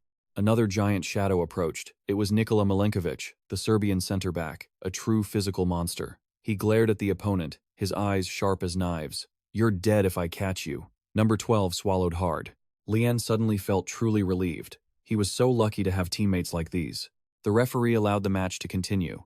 Lian realized, could it be that the referee only gave a yellow card because he looked so miserable when he fell? He recalled the words of his senior, Tonira, act as pathetic as possible. Referees are human too. They tend to favor the underdog. Could it be that he had accidentally followed that advice? If Rue saw this, I'd be so embarrassed. Lian, are you okay? Oh, yes, I'm sorry. He hurriedly steadied himself. The match had become much more intense after that foul. It was no longer a football match. It had turned into a war. His seniors were furious, engaging in uncompromising challenges. The opponent wasn't backing down either, constantly pressing and playing rough. In this chaotic context, what should he do? Engaging in a physical brawl was a bad move. But wait, to do something, you don't necessarily need the ball at your feet, right? On this pitch, a place no different from a battlefield, the move he could make right now was to position himself by constantly moving and searching for space. That's right. It wasn't about physical confrontation, it was about occupying space and choosing the most precise position. Going back before the match, Coach Roberto D'Aversa was pumping up his players. I'm sure you've all heard. The opponent has a rookie who is getting a lot of attention. He paced back and forth, his voice full of disdain. A creative second striker, good at utilizing space. They said that, but if he steps onto the pitch today, show him a real lesson. Roberto D'Aversa's eyes turned cold as he roared. Show him just how terrifying it is to dare and occupy the space in front of us. The match resumed, and Roberto D'Aversa's warning was put into action immediately. Lian moved toward the left side of the penalty area, and 3 players in blue jerseys instantly swarmed him. They surrounded him, leaving absolutely no gap. The number 12 defender, the one who had fouled him earlier, taunted him. Come on, let's see if you have the guts to even take the ball in this tight space. He gestured with his hands, intending to pull a dirty trick. You're going to get crushed, just like before. But then whoosh, Lian turned smoothly, and the ball was already settled at his feet. What? The defender was stunned. No way. He just got clobbered, and he still has the nerve to turn and receive the ball? They call him a genius, but is he really that incapable of learning? Lian didn't answer. He just thought to himself, of course I'm not a genius, but only an idiot makes the same mistake twice. And maybe someone trying to use the same old, tired move is an idiot too. He had control of the ball, but this was just the beginning. The road ahead was still very long. The 3 opposing players pressed in from all sides. Lian wasn't in a hurry. He was setting a trap. He had to wait for all 3 of them to tighten their formation around him, because the more they focused on him, the more space there would be elsewhere. At that very moment, Lian whipped in an early cross, a perfect, curling ball toward the center. A dead-set pass, what an incredible cross, a teammate on the attack shouted. On the bench, his teammates couldn't help but gasp. Man, the timing on that cross from the kid Lian, that was top tier. And the reason for that perfection? It was because Lian listened. He remembered the words of the striker, Vlahovic. Lian, That last cross was perfect. The way you dribble from the right wing into the center and shoot with your left foot, that's my signature move. Yes, Lian had memorized every word from his senior, and now he was perfectly reenacting that scenario.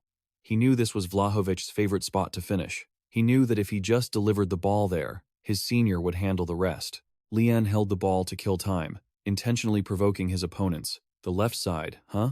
The number 12 defender already had a yellow card. He didn't dare to make a reckless challenge. Careful, you're already on a card. I know. But in such a tight space, how can I just let him be? Just as the opposing defender lunged in half-heartedly, that was it. Lian nutmegged the number 5 defender and broke through from the left into the center. The defenders collapsed like dominoes. As he cleared the tight encirclement, Lian's vision suddenly opened up. This was exactly why he had drawn 3 opposing defenders to the left wing to clear the space on the right. He trusted completely that his senior, Vlahovic, would be there. I want to stay on the first team, so I have to fulfill my role until the very last second. Whoosh. For Jiu and Dad, the ones who are always proud of me. For my seniors, who fought to protect me. And because I want to keep standing by their side. The ball sailed perfectly to Vlahovic's position.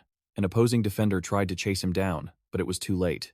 Lian was certain that no one could stop his senior. Vlahovic unleashed his signature left-footed strike. The net rippled. The whole team erupted in joy. The scoreboard changed. Sampdoria 0, Fiorentina 1.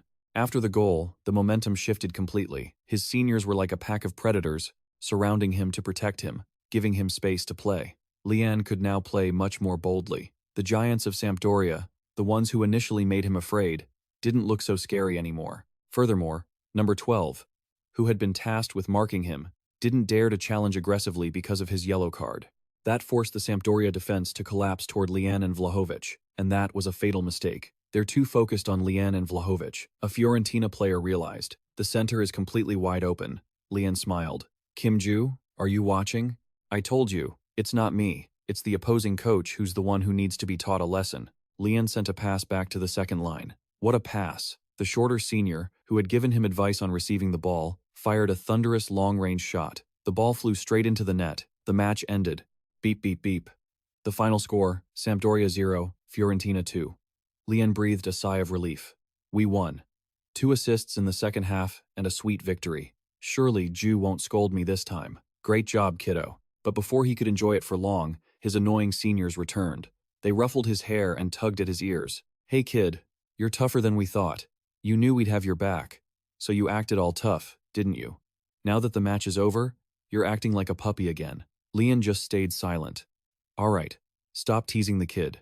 The captain intervened, and then the nightmare really began. Another senior said, Kid, you'd better start bracing yourself. Huh? Brace myself for what? At Lian's house, Kim Jiwoo and his dad were watching the TV. Look, Lian is on. On the screen, Lian appeared with a dazed expression, being named the player of the match. Wow, look at Lian doing an interview, his dad said, worried. But why does he look so terrible? Maybe he's just tired, Kim Jiwoo replied, though she also found it strange. The reporter asked, Congratulations on the win. You were brought on early. Did you receive any special instructions? Lian, like a deer caught in headlights, stammered. Well, actively half-space effort, no. Haha, it's okay, take your time. In a corner, other reporters were giggling. The kid is completely frozen. Lian could only whisper, I'm sorry. A veteran commentator stepped in to help. That was an excellent press break in the left half-space, creating the perfect opportunity for Vlahovic. Can you explain that situation? Lian continued to stammer. Yes. That was on the right, no, the left space. While his dad looked anxious, Jiwoo rested her chin on her hand and smiled. So cute. The reporter continued. Lian debuted for the first team at 16 and had an explosive performance today. The whole city of Florence is watching you, saying that a true genius has arrived. Is there anything you'd like to say to the fans? This question is so much pressure, his dad thought. Lian took a deep breath, bowed his head, and mumbled, Yes, I am a true genius. He looked up and said one sentence in Korean. I will show everyone even more, so please stay tuned. Huh? Korean? The reporter was stunned. His dad laughed. My son is starting to look like a man.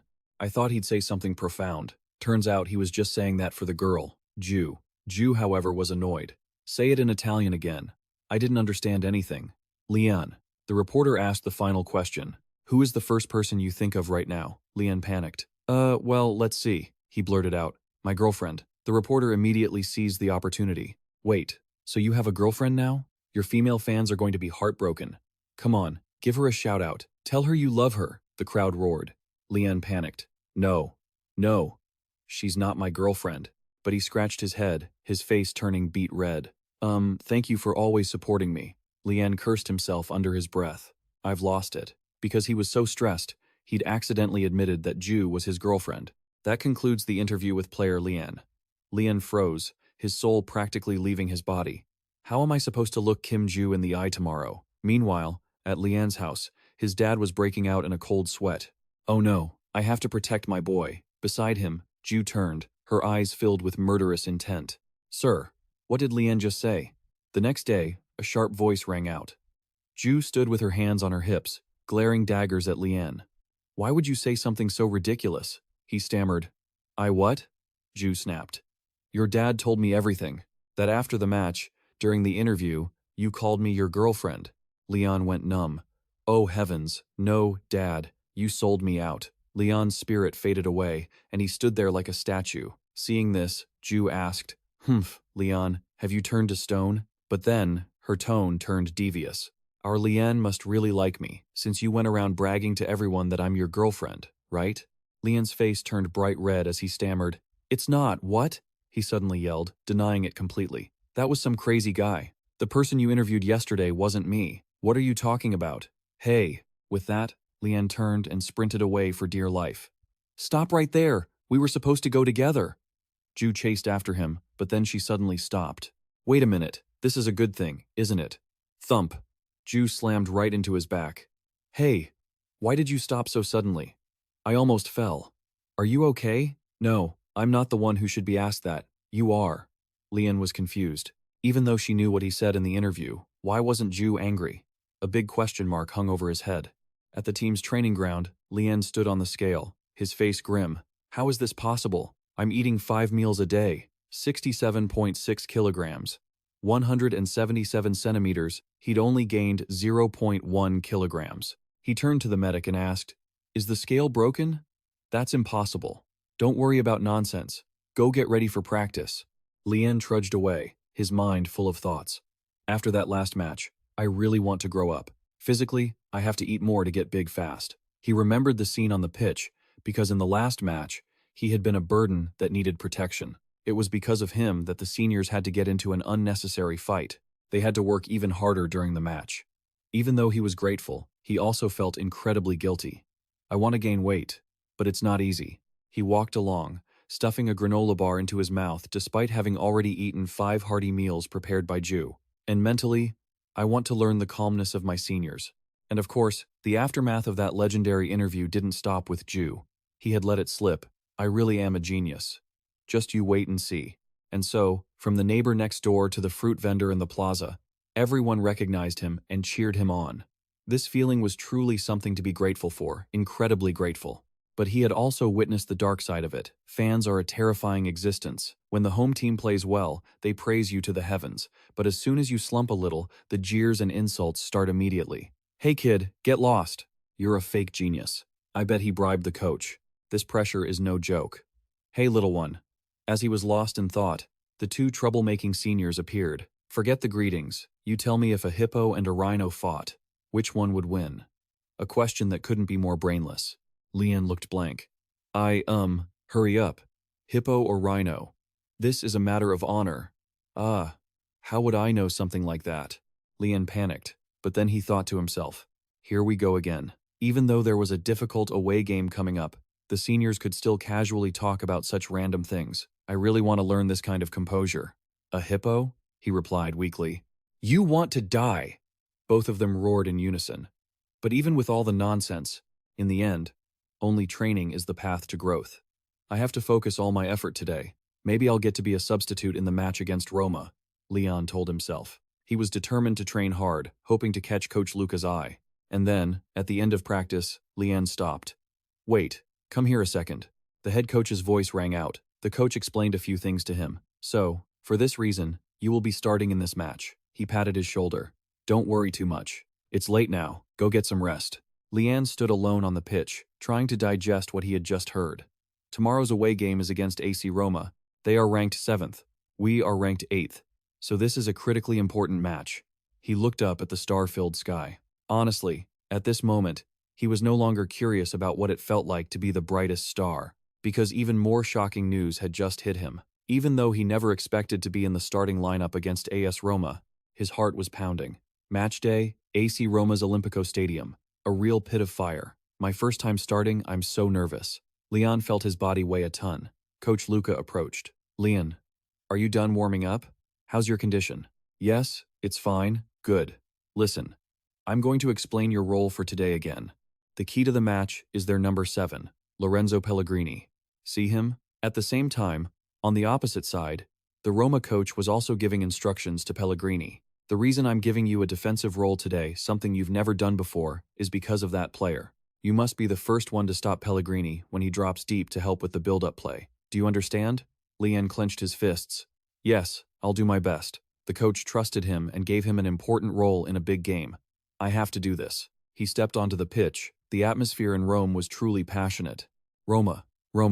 As the two teams lined up, Pellegrini approached and tapped Leon's cheek as a greeting, but also as a warning. Leon looked straight into his opponent's eyes. There he is, the opponent to be most wary of.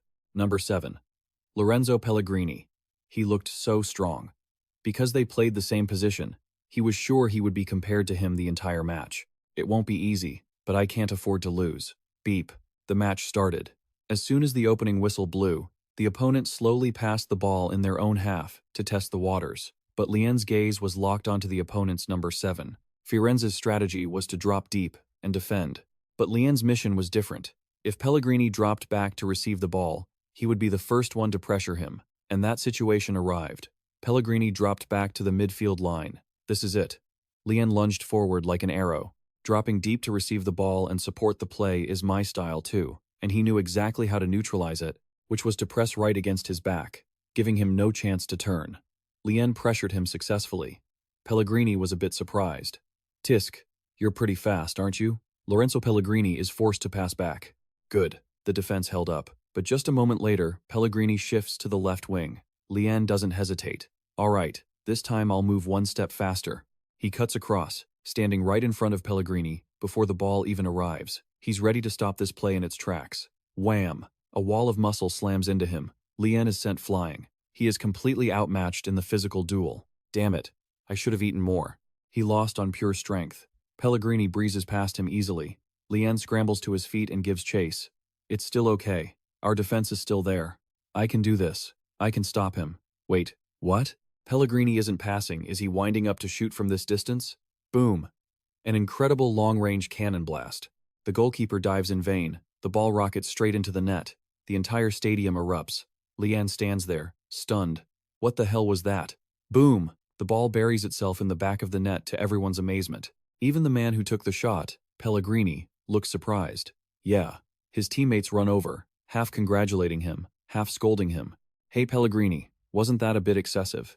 He just lifts his hand dismissively, a half-hearted apology. Leon lets out a breath, his heart still pounding. That was a close call. He knows that even though it was a phenomenal shot, it all started from his own mistake. Leon, it's okay. Stay focused. His teammates shout words of encouragement, but the burden on Leon's heart grows heavier. And ever since that goal, the momentum has completely shifted toward Roma. Pellegrini is like a wild beast, constantly intercepting passes and tearing through the defense. Leon's nightmare isn't over yet. Even though Pellegrini isn't an incredibly flashy player, he keeps getting outplayed by the man's sheer strength and speed. Thanks to the solid defense covering for him, Fiorentina hasn't conceded any more goals. But having to watch such a straightforward, blunt player breeze past him again and again, a wave of anger wells up inside Leon, not at his opponent, but at himself. Ironically, when Leon has the ball, Pellegrini uses the exact same tactic he tried to use on him, pressuring from behind and using his physical strength to body him. And once again, Leon can't break free. Beep, beep. The halftime whistle sounds like a release. To the rest of the team, it might be a tactical success to hold a strong opponent at their home stadium, but for him, it's the worst first half he's ever played. The seniors try to comfort him, but their words do nothing to soothe his frustration. Damn it, if only I were bigger, I would have won that challenge. He feels so bitter. He grits his teeth. In the locker room, the head coach speaks up. All right, everyone, good work. Let's try to play more cohesively in the second half. He walks over to Lian. Lian, do you still have enough in you to run? Lian pants. Yes. Right. It's okay.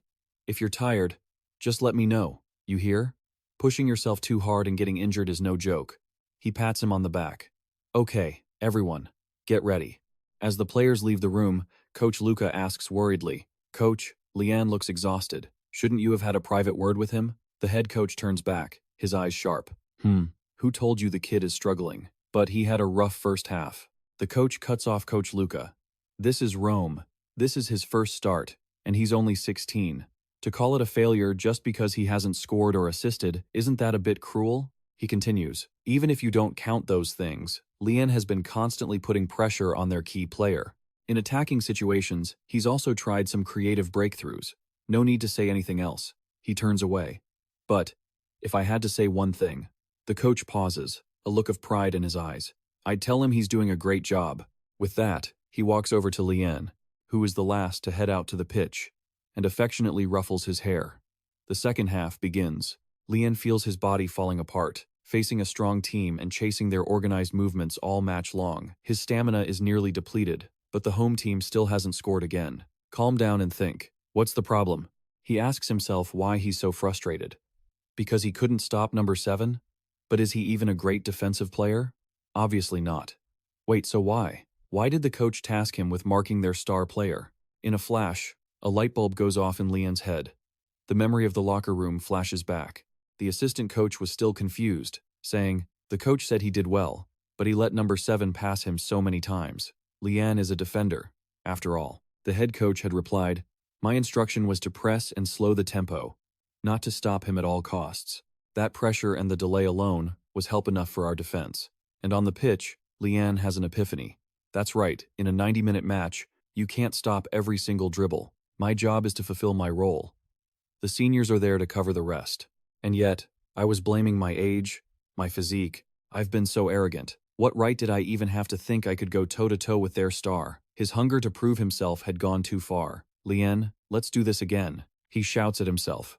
All right, wake up. Focus on running for another 10 minutes. He charges forward, shouting, focusing on what he can do. From the sidelines, the coach smiles. Oh, the look in his eyes has changed. The head coach knows it well. He doesn't need to say a word. Lian is a smart player who is never satisfied with himself and will find his own answers. Kids with that kind of talent all have one thing in common.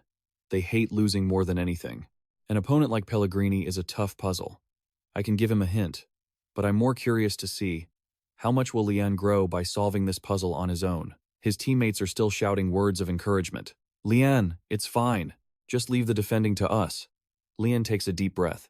All right, it's okay. Look at the bigger picture. Think about the positions of my teammates and the opponents. He realizes that because they haven't scored at home, Roma has pushed their formation higher than in the first half. That means Pellegrini is now operating in a deeper position in Fiorentina's half. Instead of dropping back to receive the ball, he's waiting to attack. No matter what, the ball will eventually find Pellegrini, and if I can intercept that pass, it will be a perfect counter-attacking opportunity. The Roma midfielder is looking for a passing option. He sees Lian standing quite far away.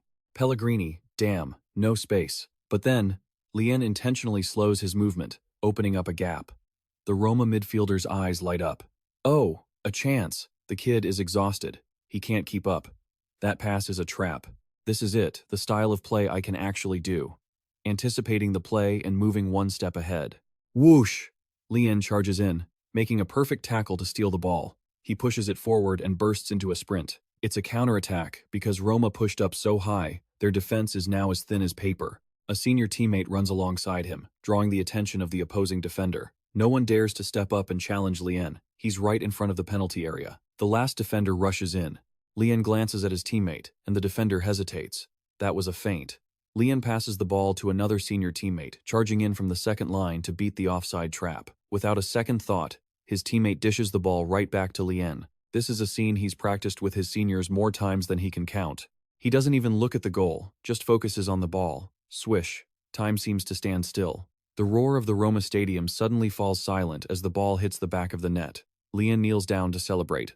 The scoreboard changes. AC Roma 0, Firenze 1. The goal was scored in the 55th minute by by Lian, wearing number 20 for Firenze.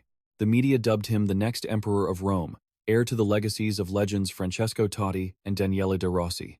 And yet, a hardcore Roma fan is slamming her keyboard in frustration. Who is this number 20 from Firenze? How dare he outshine our Pellegrini? The live chat is exploding. This is only the kid's third match. He's 16, but he's playing better than Pellegrini. A 16-year-old kid overshadowing Pellegrini? Pellegrini is called a genius too. Then this kid must be a genius on a whole other level. Back home, Jiwoo is scrolling through her phone, and she can't hide her smile. Wow, the entire live stream is just talking about Lian. Our Lian really has grown up, hasn't he? Beep. Right after scoring in the 55th minute, Lian raises his hand to signal for a substitution. He's reached his physical limit and doesn't want to become a burden to the team. Even though he scored, a sense of regret still gnaws at his mind. I could have done better. Still feeling regretful, he's slumped on the bench when a round of applause rings out. Lian looks up. Hey kid, great game. I'm actually a bit jealous. Where did you come from? If you were our player, the spot for the next emperor after Pellegrini would definitely be yours. It's an unexpected standing ovation from the Roma fans themselves. Lian is bewildered. This is Roma's home turf. He's the opposing player, the one who just scored against them. Vlahovic walks by, patting his shoulder. Wow, Lian, you've reached a level where you're getting respect from the opposing fans now. Oh, respect, sir? Right. For them, Roma is the greatest team. And that applause is recognition that he put on an excellent performance against their team. Dusan Vlahovic gently nudges Lian's back. So, hold your head high and walk with pride. Yes, sir. Lian tries to walk like a cool pro, but inside, he's mortified. But his seniors aren't about to let him be. Hey kid, we're in the lead. Why didn't you slow it down to waste some time? Coach Luca runs out and pulls him into a bear hug. You lovable little brat. Good work, Lian. Even though everyone is praising him, Lian still feels conflicted. He couldn't maintain the game's pace and had to ask to be subbed off. Even though the seniors say the Roma fans respect him, Lian himself isn't satisfied with today's performance. Compared to the moment he scored, he regrets the first half, where his emotions got the better of him. If I had calmed down sooner, maybe I could have created another goal. He clenches his fist, and then, an image of Jiwoo pops into his mind. He comforts himself. Well, scoring a goal against Roma is definitely something to brag about, right? I don't know, regret is still regret. While he's lost in thought, he hears a shout from the field. Block the cross. In the 75th minute, Roma gets an equalizer from an Abraham header after an assist from Pellegrini. The match ends in a 1-1 draw. Fiorenze's winning streak has come to an end. After the game, Dusan, Vlahovic, and Pellegrini swap jerseys. Great game. Drawing 1-1 at Roma's stadium isn't a bad result. The Fiorenze players head toward the visiting fans section. Amazing. It's been so long since I've seen our fans this happy at an away game, one senior says. He puts his arm around Lian. And it's all thanks to our youngest member. Ugh, why the long face? Not happy? Lian mumbles, I'm fine, really. He feels guilty. Just when I start in the lineup, the team's winning streak gets broken. Ricardo Saponara immediately puts him in a headlock. You brat, talking so arrogantly? Are you so exhausted you've lost your mind? Ow, Senior Sottle. Back in the locker room, Lian sighs. These guys are unbelievable. But forget about the fans' reactions for a second. Lian opens his phone. Jiwoo's reaction is much more worrying. 99 unread messages. Oh no. He trembles as he opens the chat. A series of screenshots of his challenges. How can I handle this? Hey, don't push yourself too hard. What if you get injured? Who is that number 7? Why does he keep shoving people? Hey, I need that number 7's phone number so I can have a talk with him. Lian breaks into a cold sweat. My God, she spammed all this in just the first half? This must have been right after I scored. She's actually crazy. Lian, you're amazing. You did great. And then, a photo is sent. A blurry selfie of his dad, who is screaming in celebration so hard his soul looks like it's leaving his body. Lian bursts out laughing. Pfft, all right, that's enough. As long as Jiwoo and Dad aren't disappointed, it's fine. He prepares to reply. I want to see a picture of you too. But then he pauses. Wait, hold on. Sending that might be a misunderstanding. Ding! Jiwoo's message comes through first. Oh? Our Lian is being pretty forward lately. Isn't he? Do you want to see a picture of me that much? No, that's not it. Lian frantically tosses his phone away. It's not that. I just saw Dad's funny photo and wanted to see a funny one of you. Is this kid getting shy? Alright, I get it. No, that's not what I meant. The seniors around him just look at him with concern. Is the kid under too much stress? I'm barefaced right now, so it's not a good time. I'll send you one later, okay? I'm going crazy. Lian collapses. He wonders if she actually wants his picture. Barefaced is fine too, he mutters to himself. At the under-17 training ground, Coach Tony is losing his mind. What? He's eating 5 meals a day and training even more on top of that? Lian had told his former coach about his crazy weight gain plan. No, coach, I'm just doing some light training to break a sweat. What did that old guy on the first team say to make the kid rush like this? I have to call him. Ah, coach, it's not like that.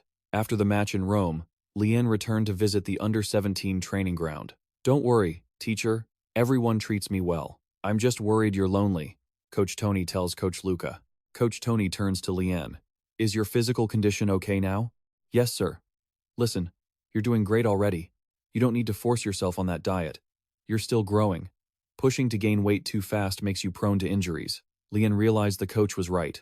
Thinking back, his physical condition really couldn't have been at its peak that day. Coach Tony and Luca burst into laughter.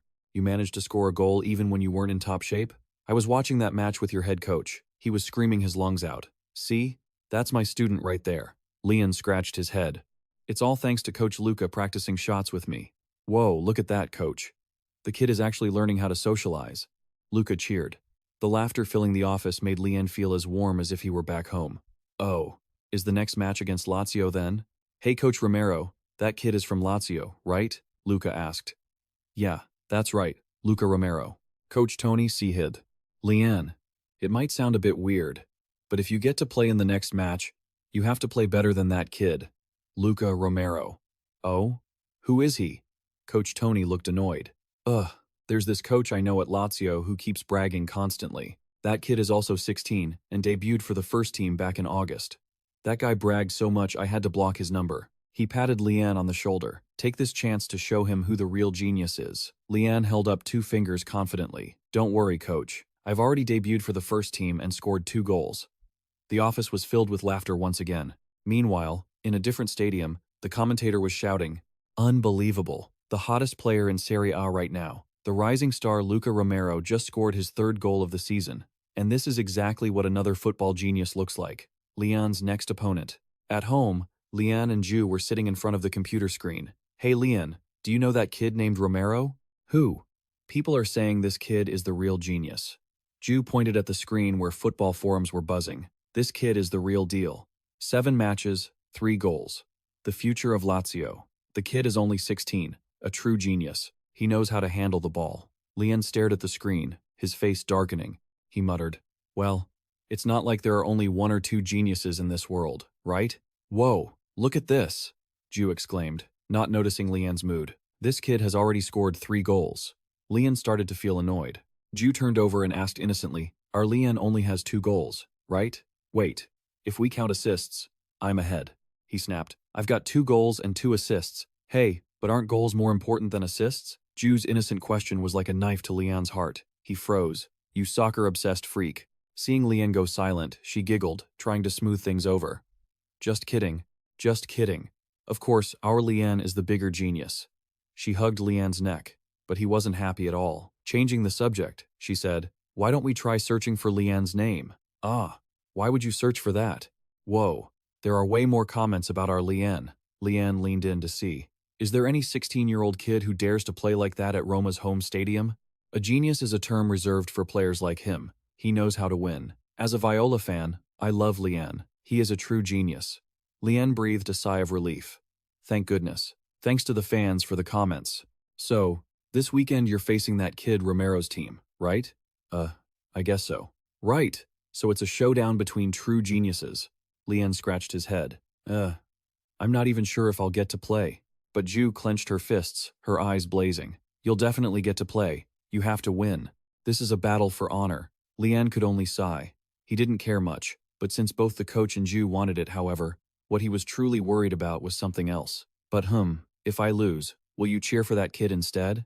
A silence followed, and Ju's face hardened. What kind of stupid thing are you saying? You idiot. She pinched Lian's cheek hard.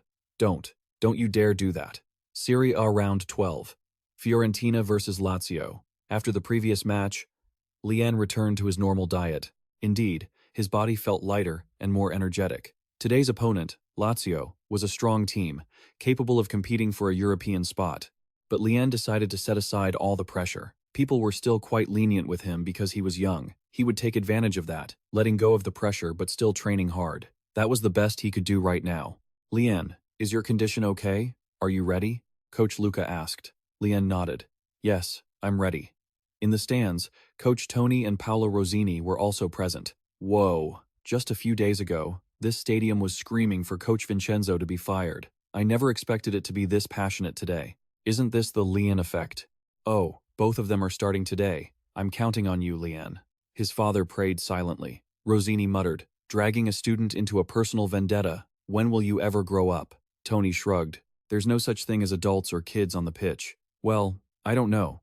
But Lian will definitely show his mettle. Tony looked down at the pitch with eyes full of trust. In terms of talent, he doesn't lose to anyone. Down on the pitch, the whole team turned around. All right, let's win today, too. Forza Viola. Lian looked toward the opponent.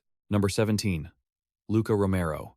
A small but solid build, fast speed, frequently making explosive dribbles, and most importantly, he was 16. Just like him. Did they talk about him like that on the other team?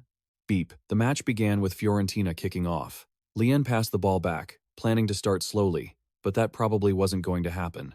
Immediately, not just the forwards, but Lazio's entire midfield swarmed into Fiorentina's half. Just as the coach had briefed, they were pressing high from the start. Today, the coach had emphasized the importance of calmly breaking the press from the backline and transitioning quickly from defense to attack. Lazio had many fast-attacking players, so their pressing was very dangerous.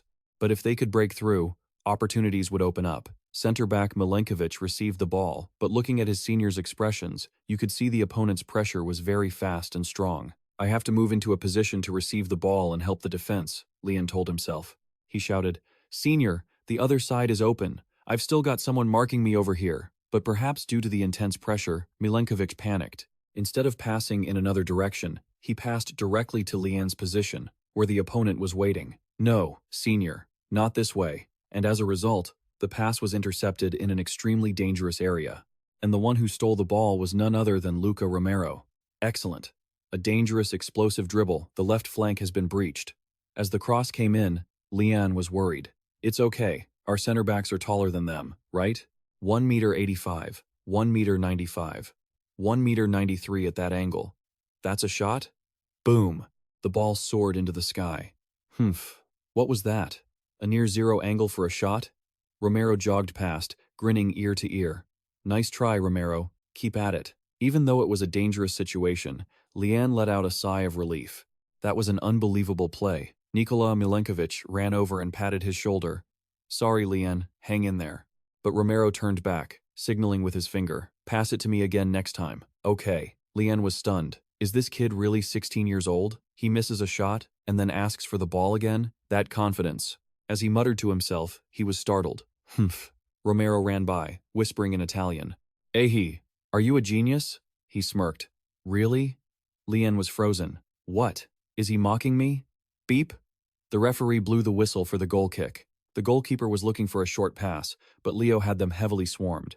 A long ball seemed to be the only option, but even with Vlahovic there, winning the duel would be tough. Damn, we're outnumbered. The goalkeeper hesitated. The other players looked nervous, waiting for the ball. What's this? Can't play a short pass in this situation. Someone has to. I'll do it. Lian stepped up, his eyes full of determination. The veteran goalkeeper was surprised. Lian, I'll pass it to you. Lian's eyes were ablaze. Not a shred of fear left. He was ready to face the challenge. The Fen goalkeeper was hesitant, nowhere to pass. If he keeps waiting, he might get a yellow card for time wasting. From afar, Luca Romero smirked. Right. Just blast a pointless long ball and give them back possession. Right? Not a long ball, but a short pass to who? Romero's eyes darted quickly. Number 20. He couldn't believe his eyes. Lian was standing all alone, surrounded by two Leo players. The two Leo players lunged from both sides, their faces full of confidence. But Lian didn't flinch, because he had calculated everything. The opponents thought he would try to break through the two of them. No need to take on both of them. The best way is to lure one over and create a one-on-one situation. First, deal with this guy. Lian accelerated toward a player. Planning to break through on the left? The Leo player thought to himself, no, it's a feint. Lian pulled the ball back with the sole of his boot, leaving his opponent stumbling. Got you good, didn't I? Ah, the defender was nutmegged. That was one down. and just as predicted, the other one rushed in to cover. Lian didn't panic. He gently pushed the ball away a bit, pretending to glance toward the right winger, and then, the opposing defender was tricked to the right. Sorry, I didn't actually intend to pass. Lian pivoted 180 degrees, bypassing his opponent in total shock. He was out. The coach's #1 task, escaping the press, was accomplished. And now, it was time for a lightning-fast transition. The Lio defensive midfielder charged, but behind him, their defensive line was incredibly loose. They hadn't anticipated this situation at all. A high defensive line and a striker as fast as Vlahovic. This was the perfect scenario for a through ball. Lian delivered a perfect pass into the space between the defenders and the goalkeeper. Vlahovic made his move, and Lian didn't stop either. He kept charging into the box. The opposing goalkeeper was in a tough spot. Damn, it's a terrible position to rush out. Thanks to Vlahovic's intelligent movement, the defensive line was completely broken. You always have to be prepared for every situation on the pitch. Dusan Vlahovic's shot. Crazy, the goalkeeper made a miraculous save. Damn, shot it right at him. Good job, keeper. The ball rebounded. Coach Luca once said, opportunities only come to those who are prepared. And Lian was always there, ready. He lunged in and headed the rebound home. Listening to the adults really pays off. It's in! Lian ran toward Romero. Hey Kim Jiwoo, did you see that? He roared in joy, celebrating with his teammates. Who's the real genius now? Beep. The first half ended. The score was 1-0 for Fens. The only goal was scored by Lian in the 27th minute. In the stands, Coach Tony and Paolo Rosini were reviewing the play.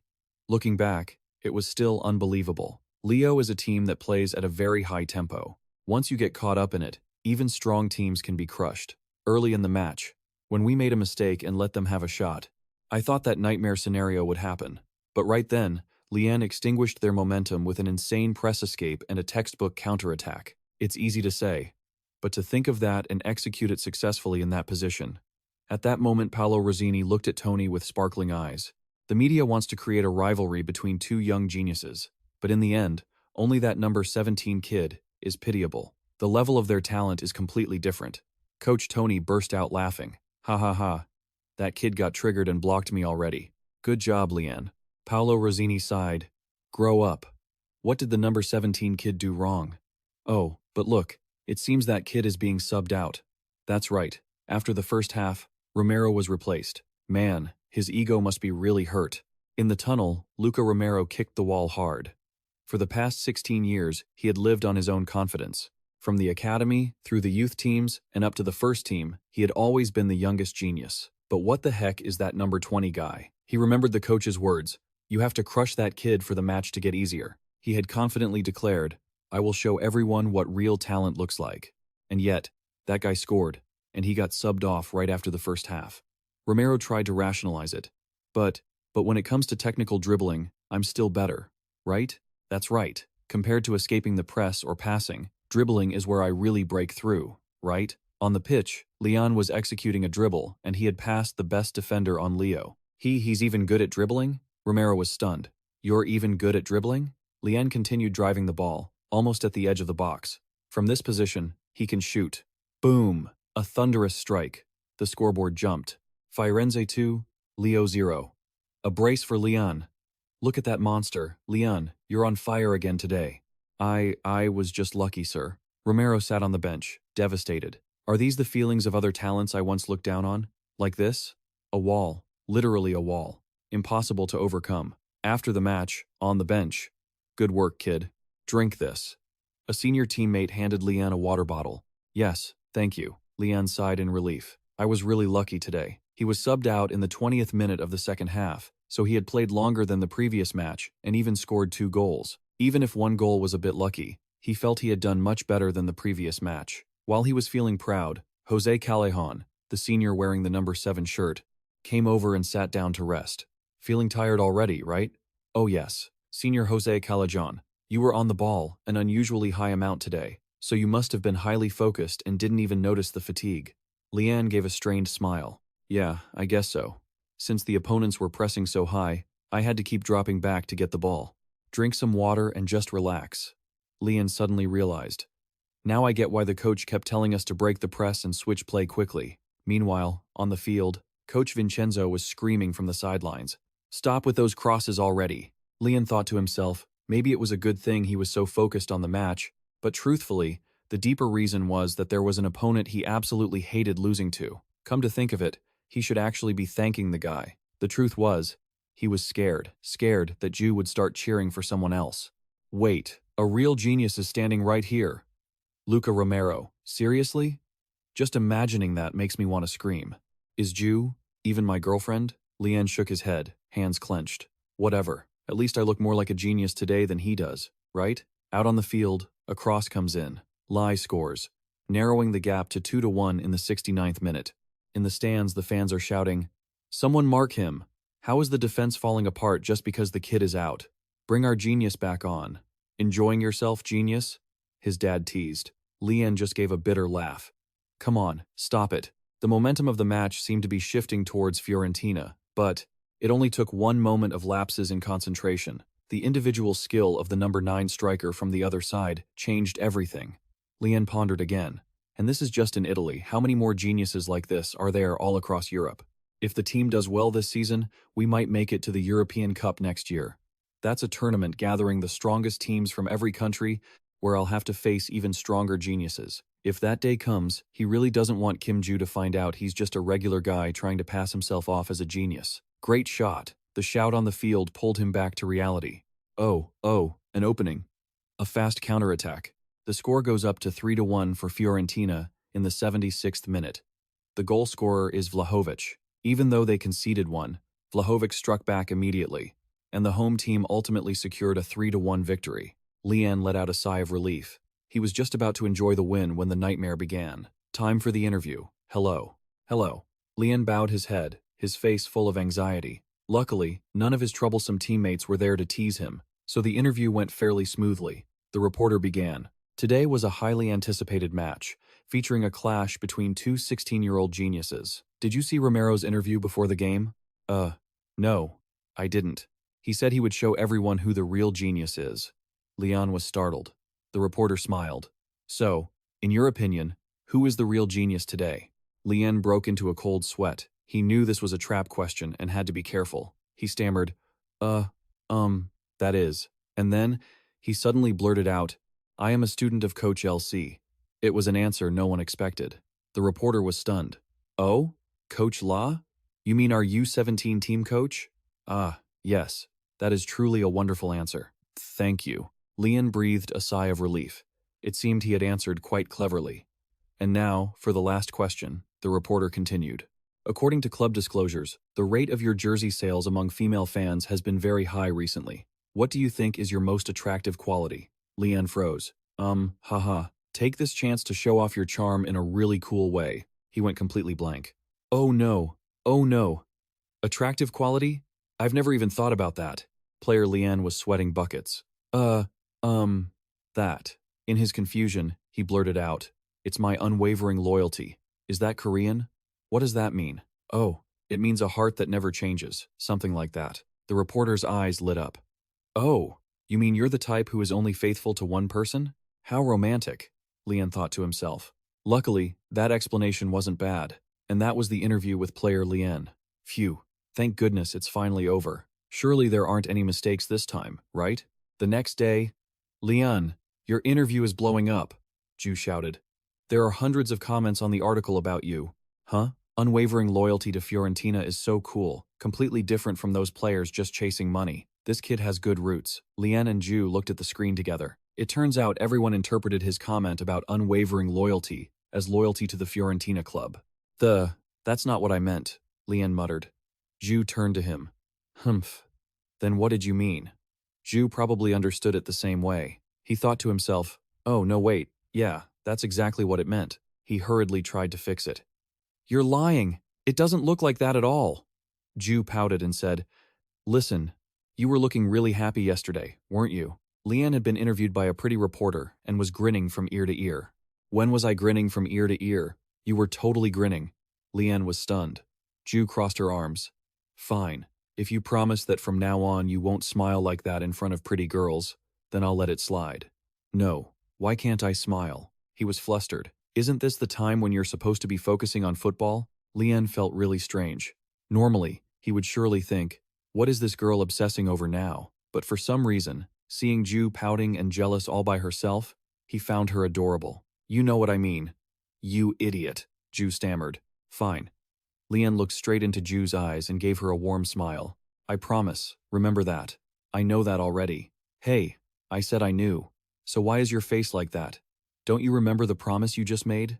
I do remember. Not to smile in front of pretty girls. So, what about you? Well, I'm keeping my promise right now. Lian turned away, his ears turning bright red. Ju stood frozen for a few seconds before she understood. You idiot. The recovery training day at Viola Park. A player was screaming, please, one more time. It was the captain. Oh my god, the captain, I knew it. Today is supposed to be recovery training. Why is the captain practicing alone? Lian asked. Because of the next match, obviously.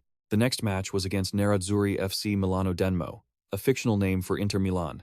Our captain came from their youth academy. For the captain, that's an unforgettable first love. Lian was surprised. Oh, so he wants to perform well in front of his old fans? The captain is so cool. It's not exactly about showing off. His teammate sighed. This story is a bit complicated. Complicated? Last year, the captain went to Milano on loan. There was a buyout clause in the contract. But in the end, he still had to return. You could say he was dumped again, so now he's gritting his teeth to prove himself. One more lap. The kid who once dreamed of wearing the blue and black jersey used to play under the cheers of the Milan fans.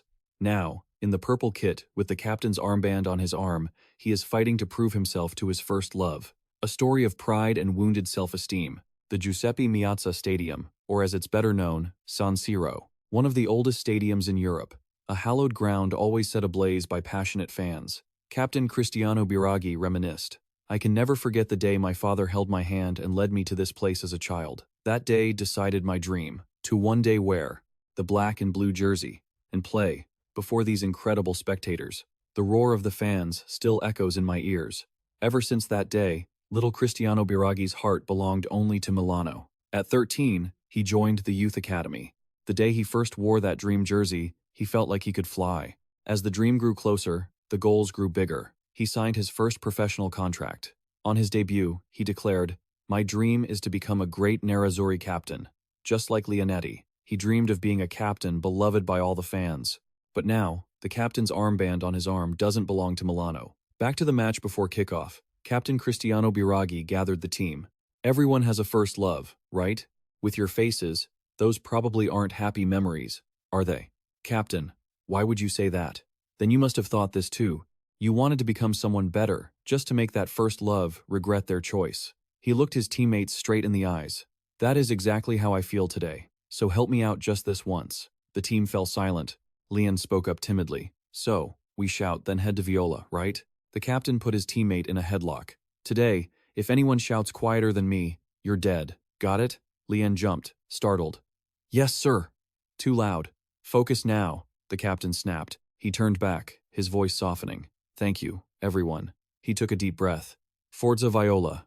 The whole team roared, their morale soaring. After the pep talk, Riccardo Seponara pulled Lian aside. Lian, don't mind the captain's talk about his first love. Yeah, you're supposed to marry your first love, right? Riccardo Seponara winked. Lian, stay loyal to Fiorentina. Lian was so embarrassed he wanted to disappear. Haha, come on, let's do this. The captain patted his shoulder. Looking at the captain's determined face, Lian suddenly remembered the match against Juventus in the U17s. He remembered Jerome, and wondered if the captain's mood now was just like his back then. Of course, his own first love wasn't Juventus, but the captain was different. He had once been a part of this place. More important than a first love is a final love, Biraghi told himself. My final love is Firenze, and today, at any cost, I want to make my first love cry. But he couldn't do it alone, but with his current teammates at Firenze, because on our team, there is a kid I would never trade for anyone in Milano. His eyes turned toward Lian. Let's give it everything and make my first love shed tears. Lian felt the captain's gaze, and a flame of determination ignited within him. Beep. The first half began. Milano 3-5-2 against Firenze 4-5-1. Just as expected, Milano pressed high from the start, crowding the midfield. Even though Firenze also had 5 midfielders, Milano could flexibly increase their numbers to 7 by dropping a striker or moving a center-back up. Pressing an opponent with a numerical advantage in the midfield wouldn't be easy, but they couldn't lose today. Don't back down, close them down. Perhaps, thanks to the captain's emotional speech, the team's defensive focus in the opening minutes was excellent. Keep it up. If they can't find a way to the goal, they'll get impatient. And that would be the moment for long passes or risky individual breakthroughs. And just as predicted, their wingback pushed up high, leaving a vast amount of space behind him. This playstyle was prone to mistakes. Stay focused and wait for the counterattack. And that moment came. Captain Cristiano Biraghi made a decisive interception.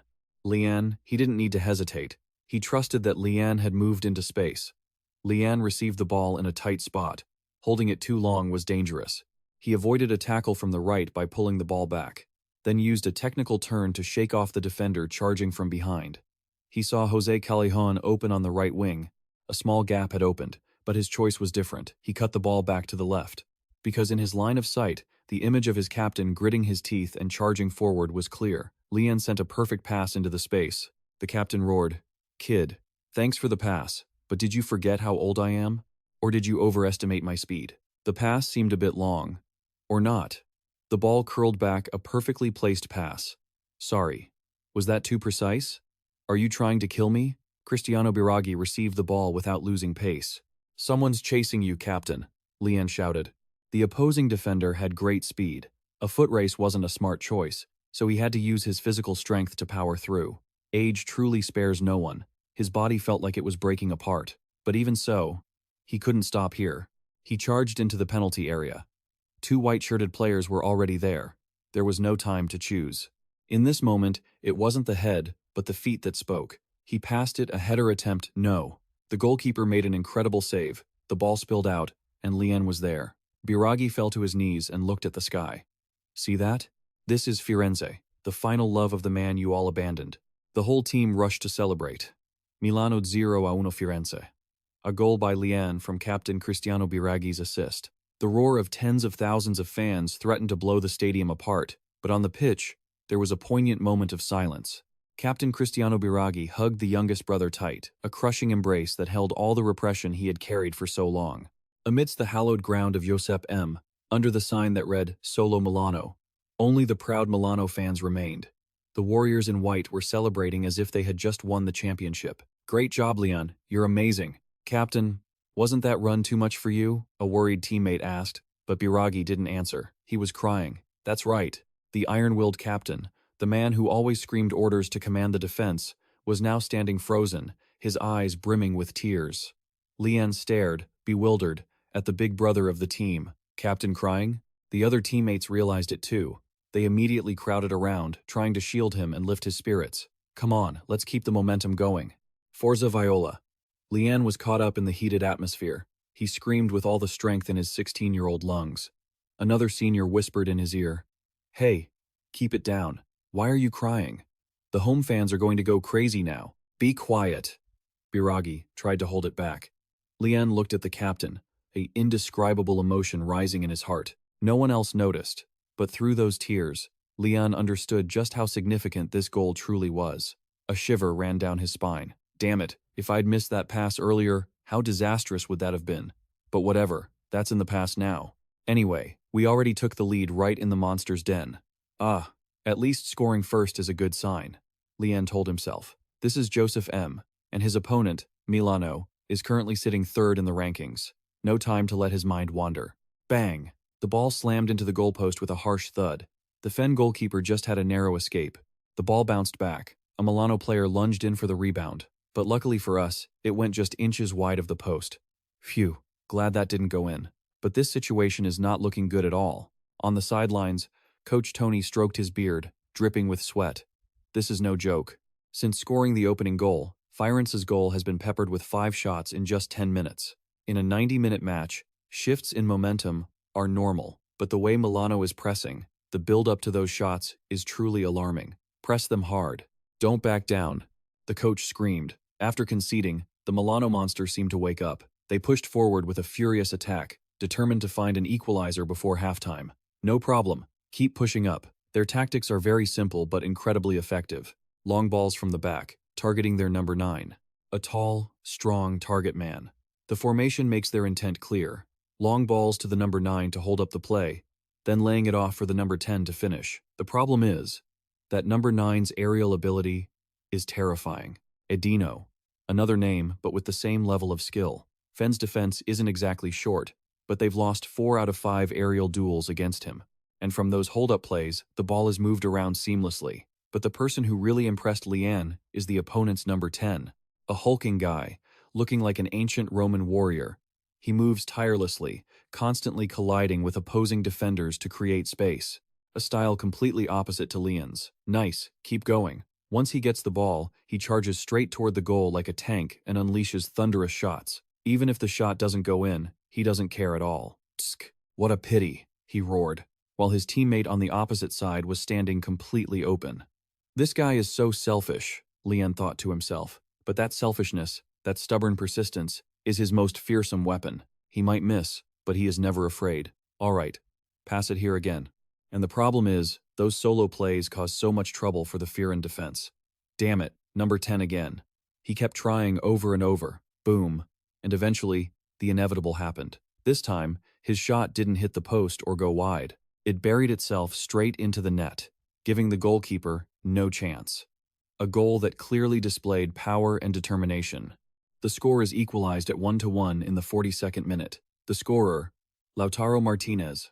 Lautaro Martinez, go. The whole Josep Meazza stadium exploded. See that? Lautaro Martinez yelled, punching the air. His teammates, the ones he just ignored, were now rushing over to embrace him. Lautaro Martinez, you're the best. This guy still managed to cause an earthquake. Lian stood there, stunned. That was a scene he could never have imagined. If it were Lian, he would surely feel guilty toward his teammates and be weighed down by pressure after his first failure. Sorry, I couldn't get past him. I lost the ball too. But this guy, he failed 7 or 8 times and only succeeded once, and now he's celebrating like a king. Milano, scream even louder, he incited the crowd, and the crowd responded to him with absolute mania. Lautaro Martinez, you're number 1. Don't leave like some other striker, or we'll kill you. Lian wondered, is that the iron heart that a trump card needs to have? 2 faces, 2 extremes. One side is confidence bordering on arrogance. The other is timidity full of overthinking. In the tunnel during halftime, a gloomy atmosphere hung over the Fens team. Focus up. Hey, Lucas Torreira, you have to hold your position, or the defense will fall apart. Understand? I'm sorry. And another thing, during transitions, don't just dump the ball to Lian and call it a day. Why is no one daring to push up? The coach was furious. Do you want to rely on the youngest forever? Lian shrank back. I want to disappear. Coach Tony screamed, if you feel like you can do it, don't hesitate. Be decisive and charge forward. I trust in every decision you make. Lian looked at the coach, his eyes brightening. If anyone thinks a draw at Milano's home is enough, then it's best you don't step onto the pitch in the second half. This is a match we can win. We just need a little more focus. Is that clear? Clear. In the second half, let's play properly. The morale was back. Lian lingered behind. Excuse me, coach. Lian, is something wrong? It's just a thought I had. Lian hesitantly presented his idea. Coach Tony was surprised at first, but then listened intently. Oh, that's not bad. Go ahead and speak freely. Coach Tony looked at his student, then turned to his assistant, Luca, and laughed heartily. Ha ha ha, that's not bad at all. Lian panicked. I didn't mean that it has to be done that way, sir. It's not bad. I understand what you mean. Lian bowed and ran off. Then I'll get going. Let's do our best in the second half. Tony watched his students back, his eyes full of interest. Lian, you live long enough. You see strange things. Coach Luca asked. What's wrong? What did Lian say? The kid Lian proposed a tactical change himself. Huh? Lian? Furthermore, it's a pretty reasonable tactic. Luca looked closely at Coach Tony's face. Your face is so red. Have you been drinking? Shut up, Dusan Vlahovic.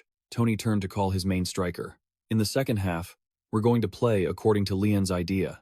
Vlahovic was surprised but nodded. Lian stood from afar, watching anxiously. Did I annoy the coach? Even though he said to speak freely, but still. While he was muttering, a shadow fell over him. Do you think you're so good that you're going to direct the whole team, huh? It was his senior, Ricardo Saponara. Insolent. Get down to the youth team right now. Ricardo Saponara teased, pretending to be angry. Sorry, senior. I didn't mean that. Lian panicked. Suddenly, team captain Cristiano Biraghi walked over, smiling kindly. Come on, let the kid be. I heard what the coach said. Yes, sorry, captain. Sorry for what? It's a good idea. Lian was bewildered. Yes. Really? The captain patted his shoulder. Then let's do it like that in the second half. Lian breathed a sigh of relief. Phew, that was close. Beep, the second half started. The score was still 1-1. All right, maintain this momentum in the second half.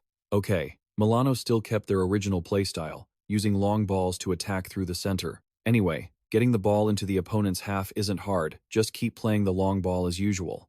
Yep. The Milano player froze. What's this? The positions of number 9 and number 20 are swapped.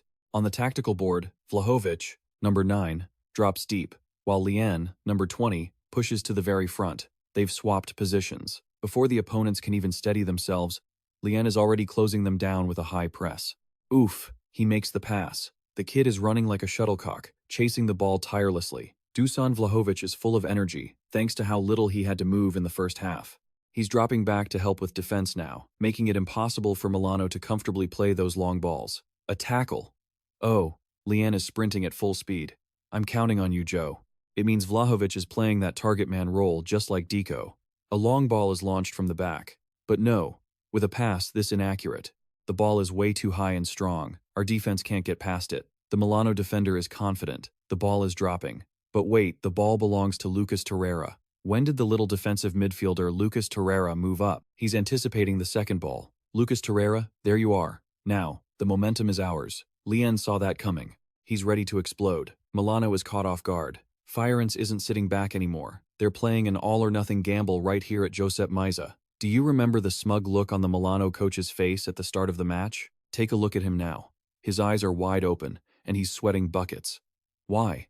Because his perfect system is being torn apart by a 16-year-old kid. Milano's tactics rely on their defense being comfortable. They thought Dusan Vlahovic, a classic target man, would never drop deep to press. The Milano defenders are passing back and forth like they're strolling through a park, enjoying that deadly complacency. Wham! A casual long ball is sent out. But Inzaghi forgot one variable. A variable wearing jersey number 20. Lian. The kid isn't standing still. He's moving like a wild shuttlecock, and that very intensity is shredding Milano's script. Look at this play. The Milano number 18 is calmly receiving the ball, and then, hello, my friend. Lian lunges like an arrow. The defender panics. The white and purple jersey has cut off his passing angle. The pressure is suffocating. What the hell? He's already right in front of me. The Milano defender is flustered. In a split second, he tries a technical turn to escape. A feint. Forget it. Lian doesn't fall for the trap at all. He closes in, forcing his opponent into a bad pass. Boom! The ball pops loose. In Lian's head right now, the teachings of that sly old coach Tony ring out. A quick counter is good, but if you can eliminate a defender with skill, you'll create an overload. And what does Lian choose to do? Instead of charging down the middle, he drives the ball out to the wing. A bold decision, Lian drags the defender with him, opening up a massive gap in the center. Instead of forcing a breakthrough, he slides a delicate through ball to his teammate surging forward. Clever, so clever. But that's not all. After releasing the ball, what does Lian do? Just watch? No. He pulls off a sharp diagonal run. He fakes looking toward Vlahovic to distract the defender, then suddenly cuts back inside to receive the return pass. A textbook 1-2. The Milano defender, the giant number 37, Milan Skriniar, is still underestimating him. He thinks, from this angle, what can he do? Just block the cross to Vlahovic and that's it. He lunges, trying to muscle Lian off the ball. You're dead wrong, old man. Lian admits he doesn't have the magical left foot or the world-class technique of Lautaro Martinez, but he has another weapon, a monster of a teammate. Lian flicks the ball, launching an exquisite outside of the foot pass. A ball cutting through the wind, aimed straight at Vlahovic's head. The Milano defender can only look on in helplessness. But wait, that's too far out to score a header. Dusan Vlahovic acts as a wall, heading the ball back. Right now, the Milano defense is stepping up to set the offside trap. Is number 8 from Fiorentina about to launch it? No. The one not involved in the play is Lian. While all eyes are on Vlahovic and number 8, Lian pulls off a ghost zone run, slipping behind the defensive line. He times it perfectly, breaking the offside trap in a split second. The ball falls right in front of him. He's one-on-one with the keeper. The moment of destiny, Lian's heart feels like it's going to burst out of his chest. Thump, thump, thump, thump. The keeper, Handanovic, charges out like a bear. A Milano defender is sliding desperately from behind to make up for the error. It's suffocatingly tense. The shooting angle is narrowing. The defender is screaming, "Block him!" But Lian doesn't hear anything anymore. Every sound in the Josep Meazza Stadium seems to fade away. Only him, the ball, and the goal remain. No flashy technique needed, no earth-shattering power, just absolute focus. Jian swings his leg, a low, delicate, yet deadly side-footed shot that sends the ball through the gap between the keeper's hand and the defender's foot. The ball rolls, rolls, and rolls. The whole world holds its breath. The net ripples. It's 2-1 for AC Fiorentina. An incredible comeback right in the holy land of Milano. The stadium explodes. Jian screams as his teammates pile on top of him in pure joy. But look at this man, the captain. He's crying. This goal isn't just 3 points. It's a statement, a sweet revenge for a disloyal first love. Jian did it. He helped his captain hold his head high. In the 75th minute, Coach Tony decides to let his hero rest. Jian leaves the pitch to make room for defensive midfielder Amrabat. A thunderous round of applause for number 20. Well done, kid. Amrabat high-fives him. Jian's mission is accomplished brilliantly.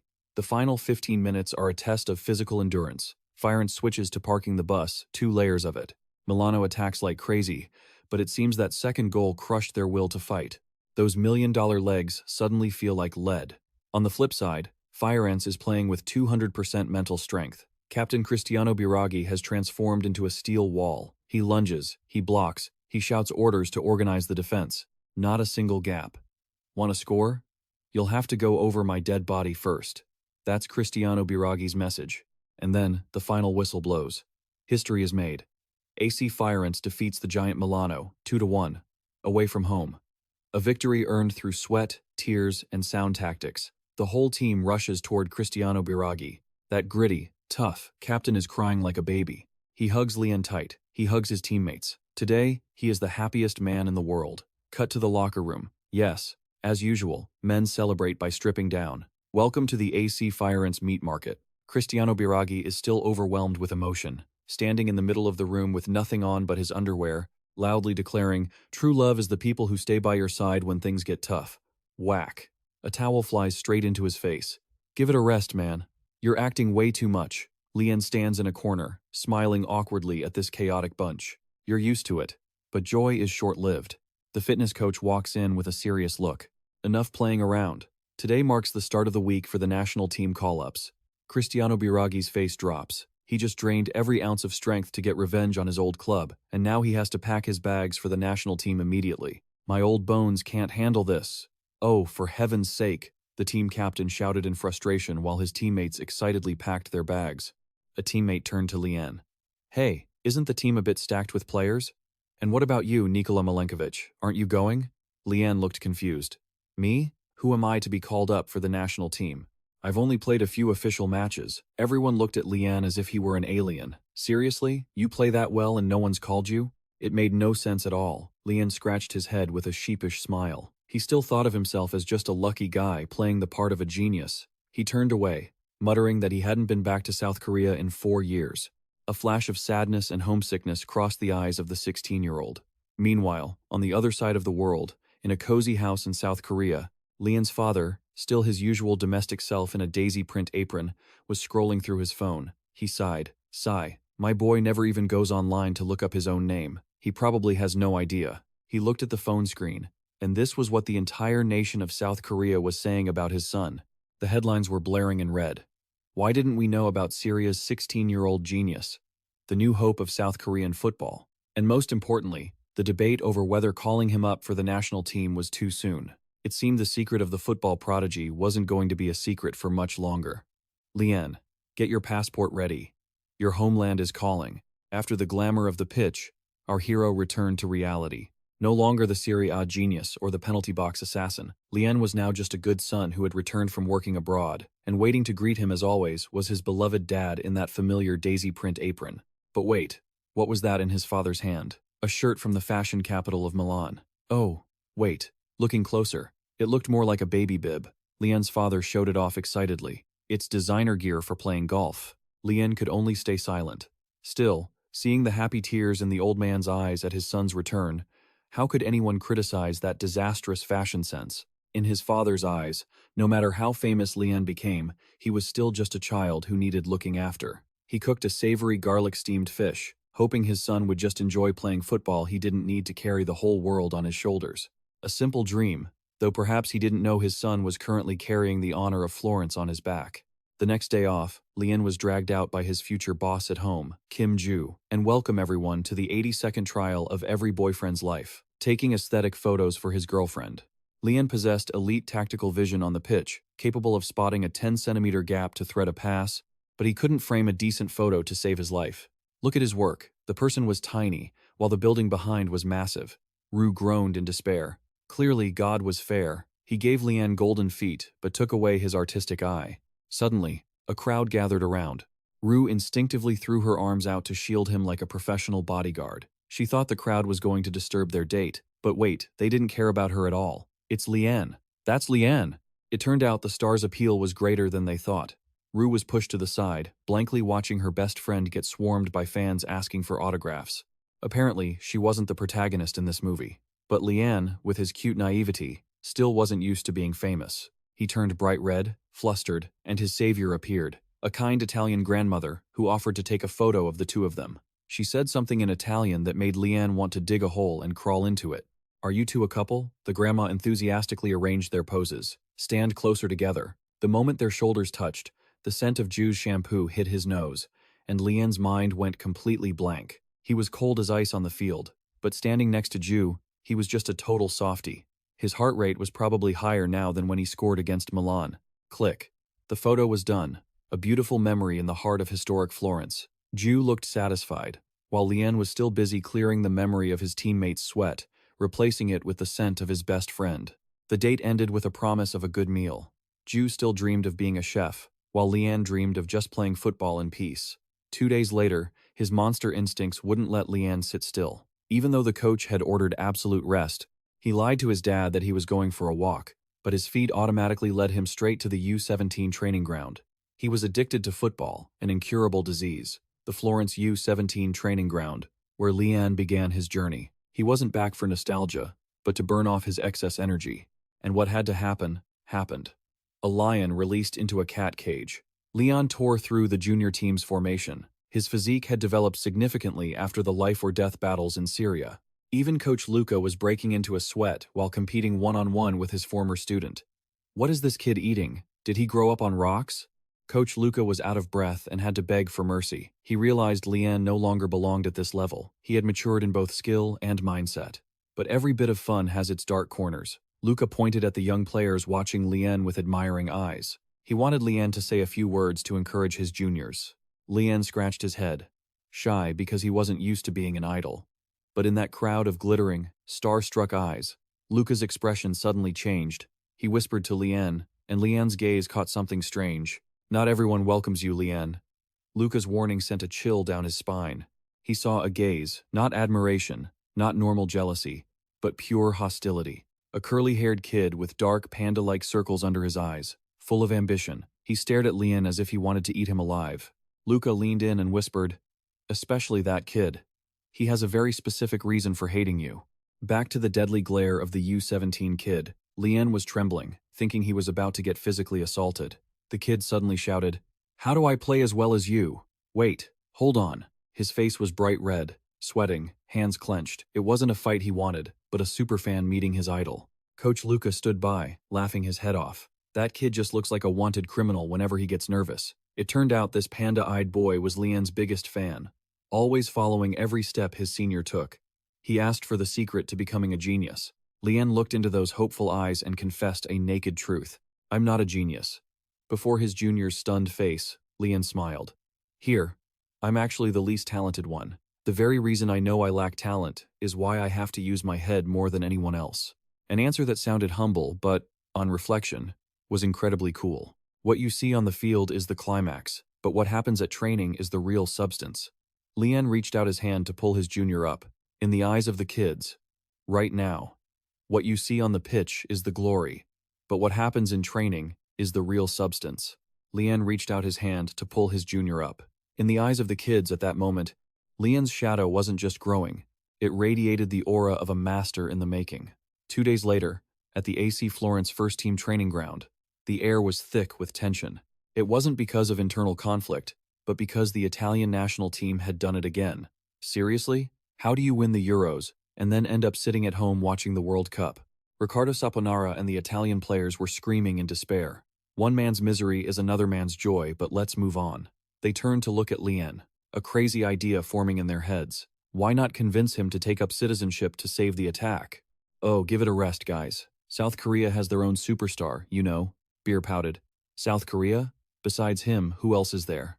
But then a name flashed through their minds. A red number 7 shirt, world-class status, Sun Heung-min. The whole group went silent. Right. Forgot about their national treasure. All right. Scrap the citizenship idea. Coach Tony interrupted the verbal shooting match, putting the World Cup aside. Focus on our business here. The next match is the Coppa Italia round of 32 against Hellas Verona. It's a must-win game. But there's a big problem. It's the international break. Key stars like Vlahovic and Milenkovic have already left to serve their national teams. The current Fiorentina squad is thin as paper. Coach Tony declared that for this match, they would play with a makeshift lineup, calling up a few kids from the youth team. The mood dampened. Missing Vlahovic, their main goal-scoring machine, is a massive blow. Who's going to replace him? Tony looked straight at Lien. You're playing in Vlahovic's position. The whole team was shocked. Lien playing as a target man with that skinny frame? Was Coach Tony joking? Or did he really want Lien to be snapped in half by the opposing center-backs? Even Lien was confused. Me? How am I supposed to hold off defenders like Dusan? Tony smirked. He never said Lien had to be a second Dusan Vlahovic. The position is a number 9, but the style is a number 10. I call it the false 9. A phone 9. On the tactics board, Tony drew up a bold plan. Instead of camping in the penalty box, Lien would drop deep into the midfield. This would drag the opposing center-backs out of position, creating vast space behind them for the wingers to surge forward. In the scrimmage, Lien started moving. He wasn't an attacking midfielder, nor a striker. He drifted in between like a ghost, appearing and disappearing. Look at the opposing center-backs looking confused. Where did he go? If he drops that deep, who's supposed to mark him? If they chased Lien, the defensive line would be exposed. If they stood still, Lien would be the one pulling the strings, setting a perfect trap. Lien received the ball in space, turned, and fired a pass that sliced the defense wide open. The opposing center-backs became redundant and disoriented. Gaps opened up, and that's when the players around Lien rushed in to finish the job. Lien's mind was operating more smoothly than ever. But that wasn't all. When necessary, the false 9 could still become a real assassin. Spotting a gap, Lien suddenly accelerated into the penalty area. Boom! A decisive shot hit the back of the net. Coach Tony nodded, satisfied. He knew he'd made the right bet. Lien wasn't just filling a void. He was creating an entirely new attacking system, a terrifying secret weapon. However, joy rarely lasts long. That evening, the Serie A Sports News broadcast a shocking announcement. On the TV screen, an image of Dusan Vlahovic appeared, looking cold. Dusan Vlahovic officially refused to renew his contract with AC Florence. He would leave the team in the upcoming winter transfer window. The entire city of Florence fell into a stupor. The brightest star, their greatest hope, was leaving, and the burden of scoring the weight of the number 9 shirt would now fall on whom? Welcome to the Coppa Italia round of 32, the match between AC Florence and Hellas Verona. The sky was bright blue today, but hearts were full of storms. Just look at the worried faces of the coaching staff. The assistant coach was questioning Tony. Old man, are you sure about this? Letting the kid play false 9 in his first game without Vlahovic? This is an all-or-nothing gamble. But Tony, our old fox, kept a stone-cold face. I'm not gambling, Tony insisted.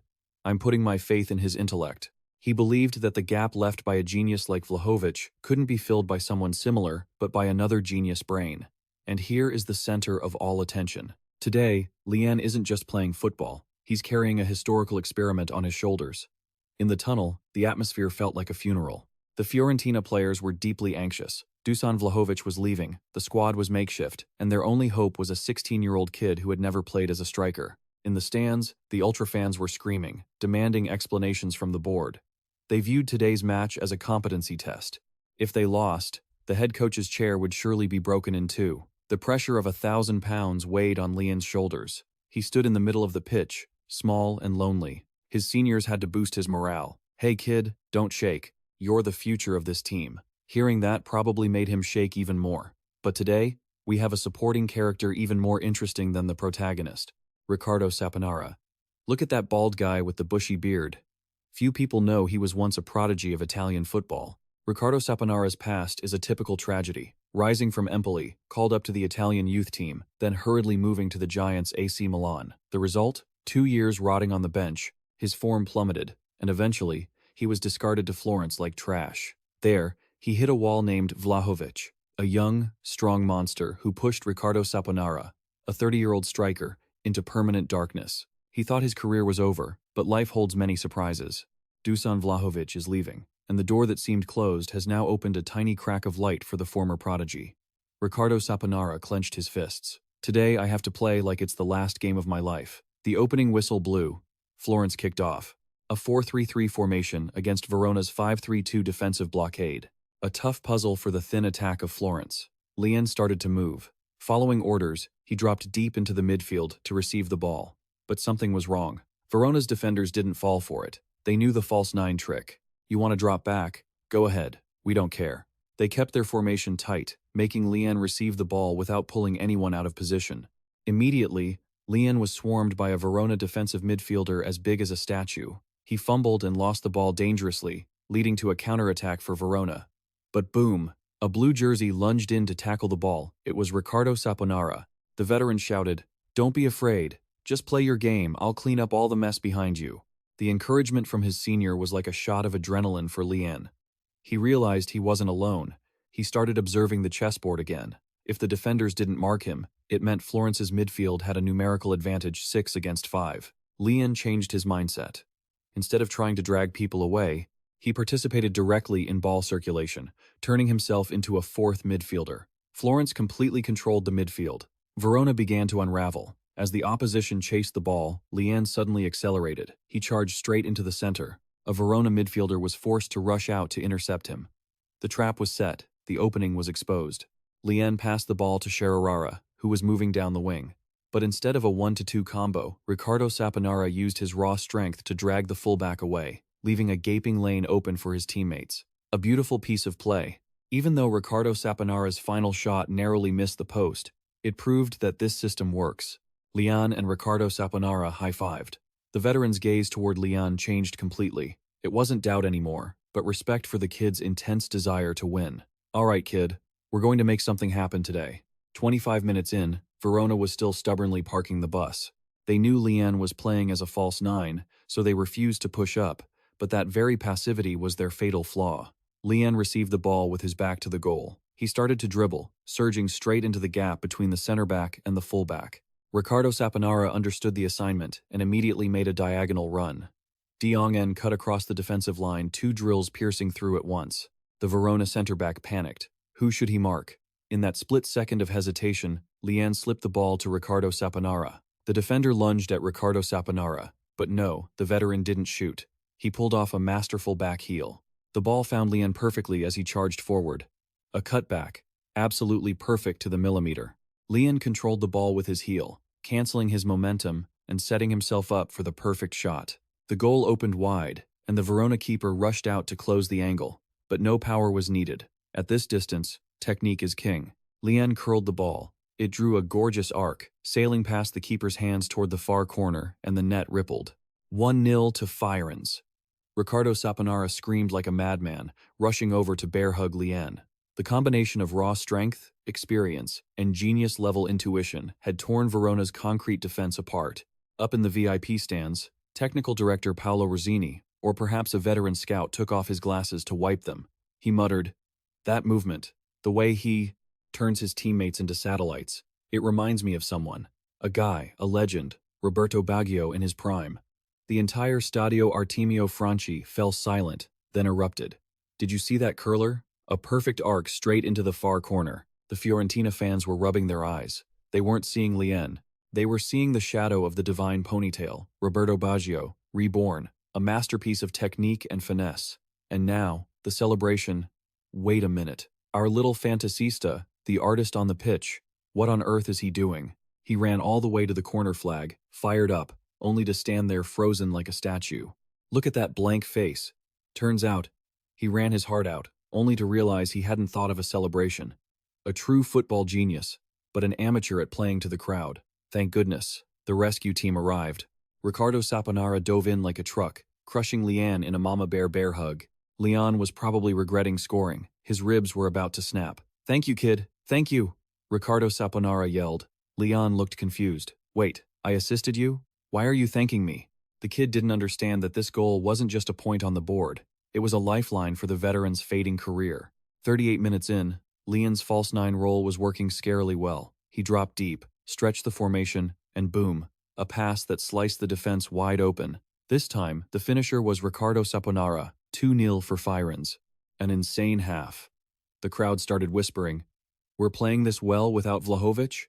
Maybe we don't need to keep him anymore." Cruel words in football, but the ultimate praise for the new duo of Leon and Ricardo Saponara. Amidst the cheering, let's take a moment to talk about this man. Ricardo Saponara was once a prodigy, the hope of Italy, only to bury his youth on the AC Milan bench. People called him a talent who never grew up, a classic failure. Moving to Florence, he had to live under the massive shadow of Vlahovic. At 30 years old, his career had hit a dead end. He'd thought about retiring or drifting to some third-tier team to coast, but look at how he's running today.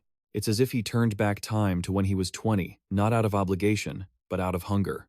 He wants to prove to the whole world, and to himself, that Ricardo Saponara isn't washed up. "I want to contribute to this team. I want to keep playing here."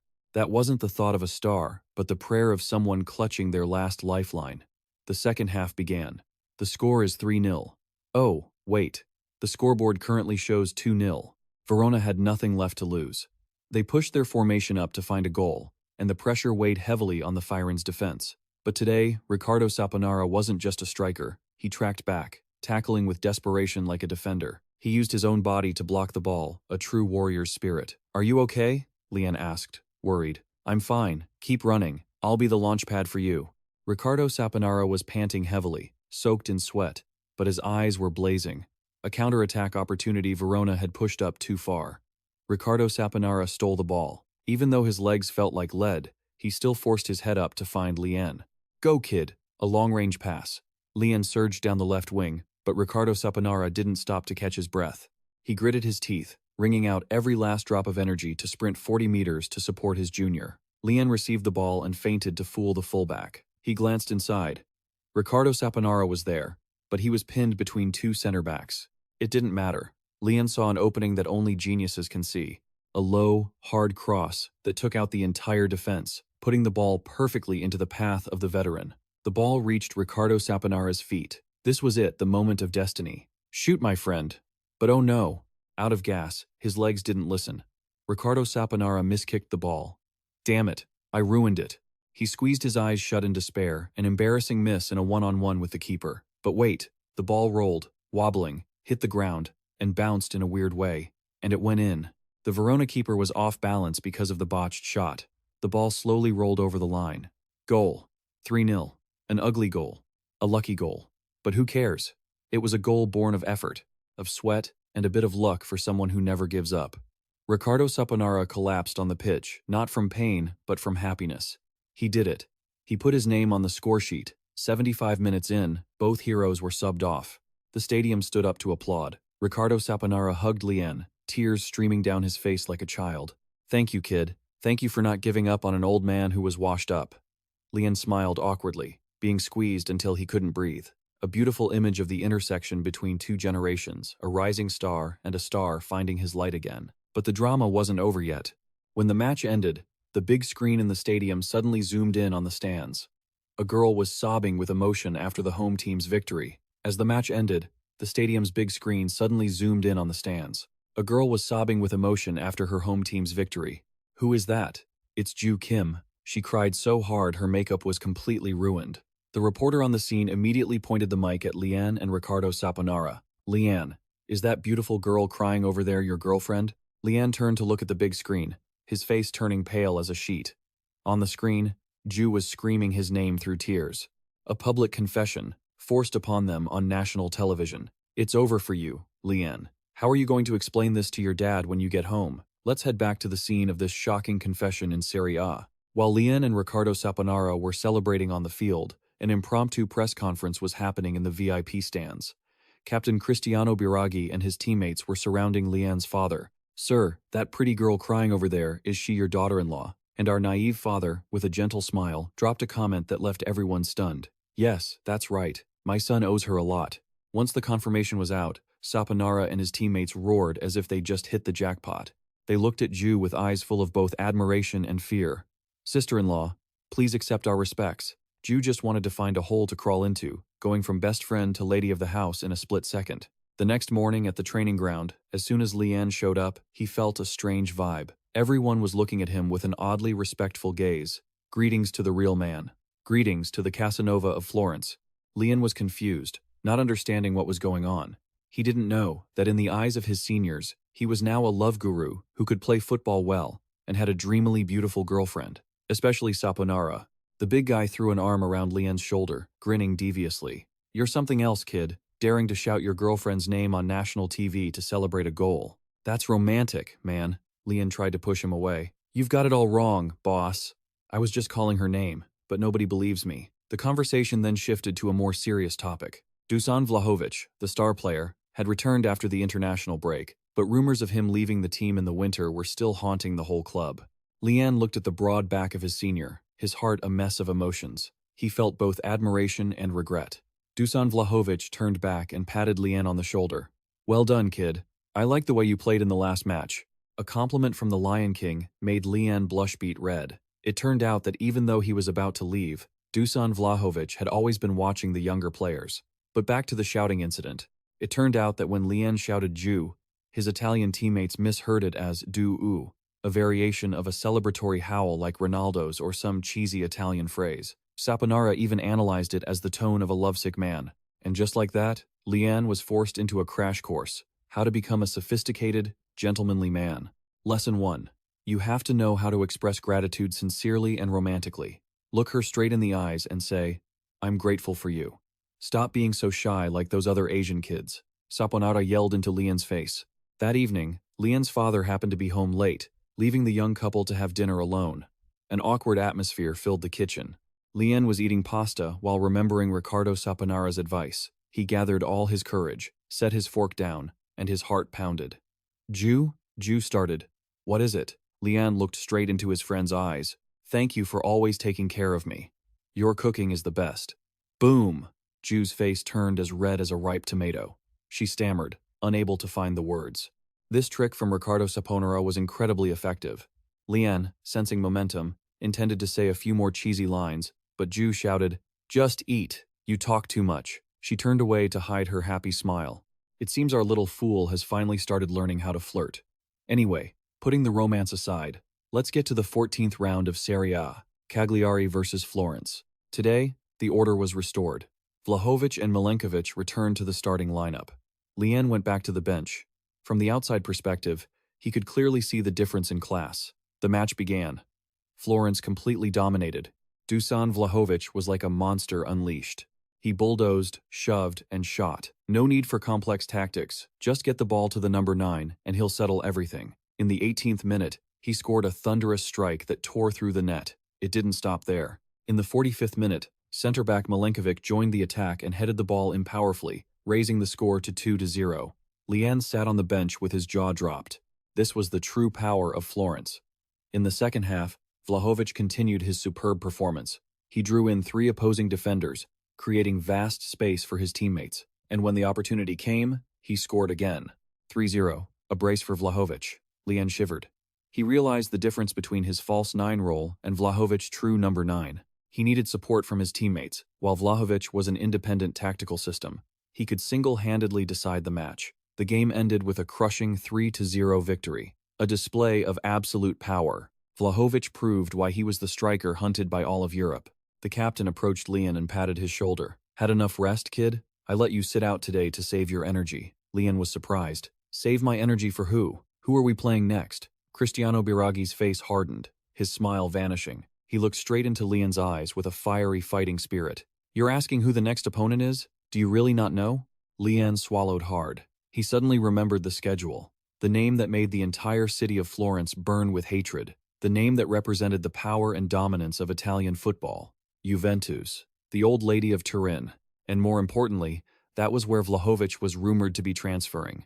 The next battle wasn't just about football. It was a war of pride. Florence versus Juventus. 2 names. One ancient rivalry spanning nearly a century. In 1928, the first time they met, Florence lost miserably, 0-1. a humiliation carved deep into their hearts. In the 80s and 90s, the pain only compounded. Titles were stolen by controversial refereeing decisions. European finals filled with tears. The people of Florence always believed they didn't lose because they lacked skill. They lost because they were robbed. And the peak of that hatred was the robbery of their star, Roberto Baggio. When Florence went bankrupt, Juventus used their money to steal their icon. Baggio left, taking the soul of the purple-clad team with him. From then on, Juventus was no longer just an opponent. They were the sworn enemy. Ladri thieves, that is how the people of Florence call their rival. Back to the present. Jiwoo was sitting in front of her computer, reading through that blood-soaked history. She shivered. So this match wasn't just football. It was war? On the forums, Florence fans were boiling. But strangely, they no longer mentioned Vlahovic, much the one about to defect to Juventus itself. The name mentioned most was Lian, number 20. If Vlahovic leaves, let him leave. We have Lian. He is the future.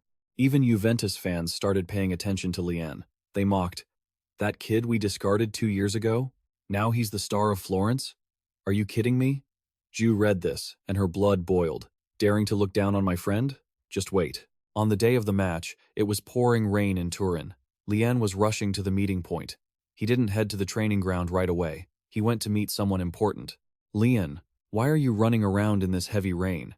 Jiwoo shouted when she saw Lian drenched like a drowned rat. But Lian didn't care. "You ran all the way here just to say that. I saw you. I could still see you on the screen from where I was standing." A silly thing to say, but strangely sincere. Lian wanted Jiwoo to know that she felt her support, no matter where she was. Jiwoo blushed and shoved a raincoat into Lian's hands. "You idiot! Get back to training already! You have to win!" "Yeah, I'll win for you." Lian grinned brightly before running off into the rain, a massive shot of adrenaline to his spirit. Allianz Stadium, the fortress of Juventus. Coach Tony was psyching up his players. "We don't have Vlahovic today, but we still have our pride. Show them that Fiorentina isn't just some market where they can buy whoever they want." The starting lineup, Vlahovic on the bench? A total shock. Coach Tony decided to bench his star player to avoid the mental pressure of facing his future team. Lian continued to start, carrying the attack. In the VIP box, the Juventus president scoffed. "Without Vlahovic, Fen is just a paper tiger. This match will be an easy win." He didn't know that his worst nightmare was warming up on the pitch.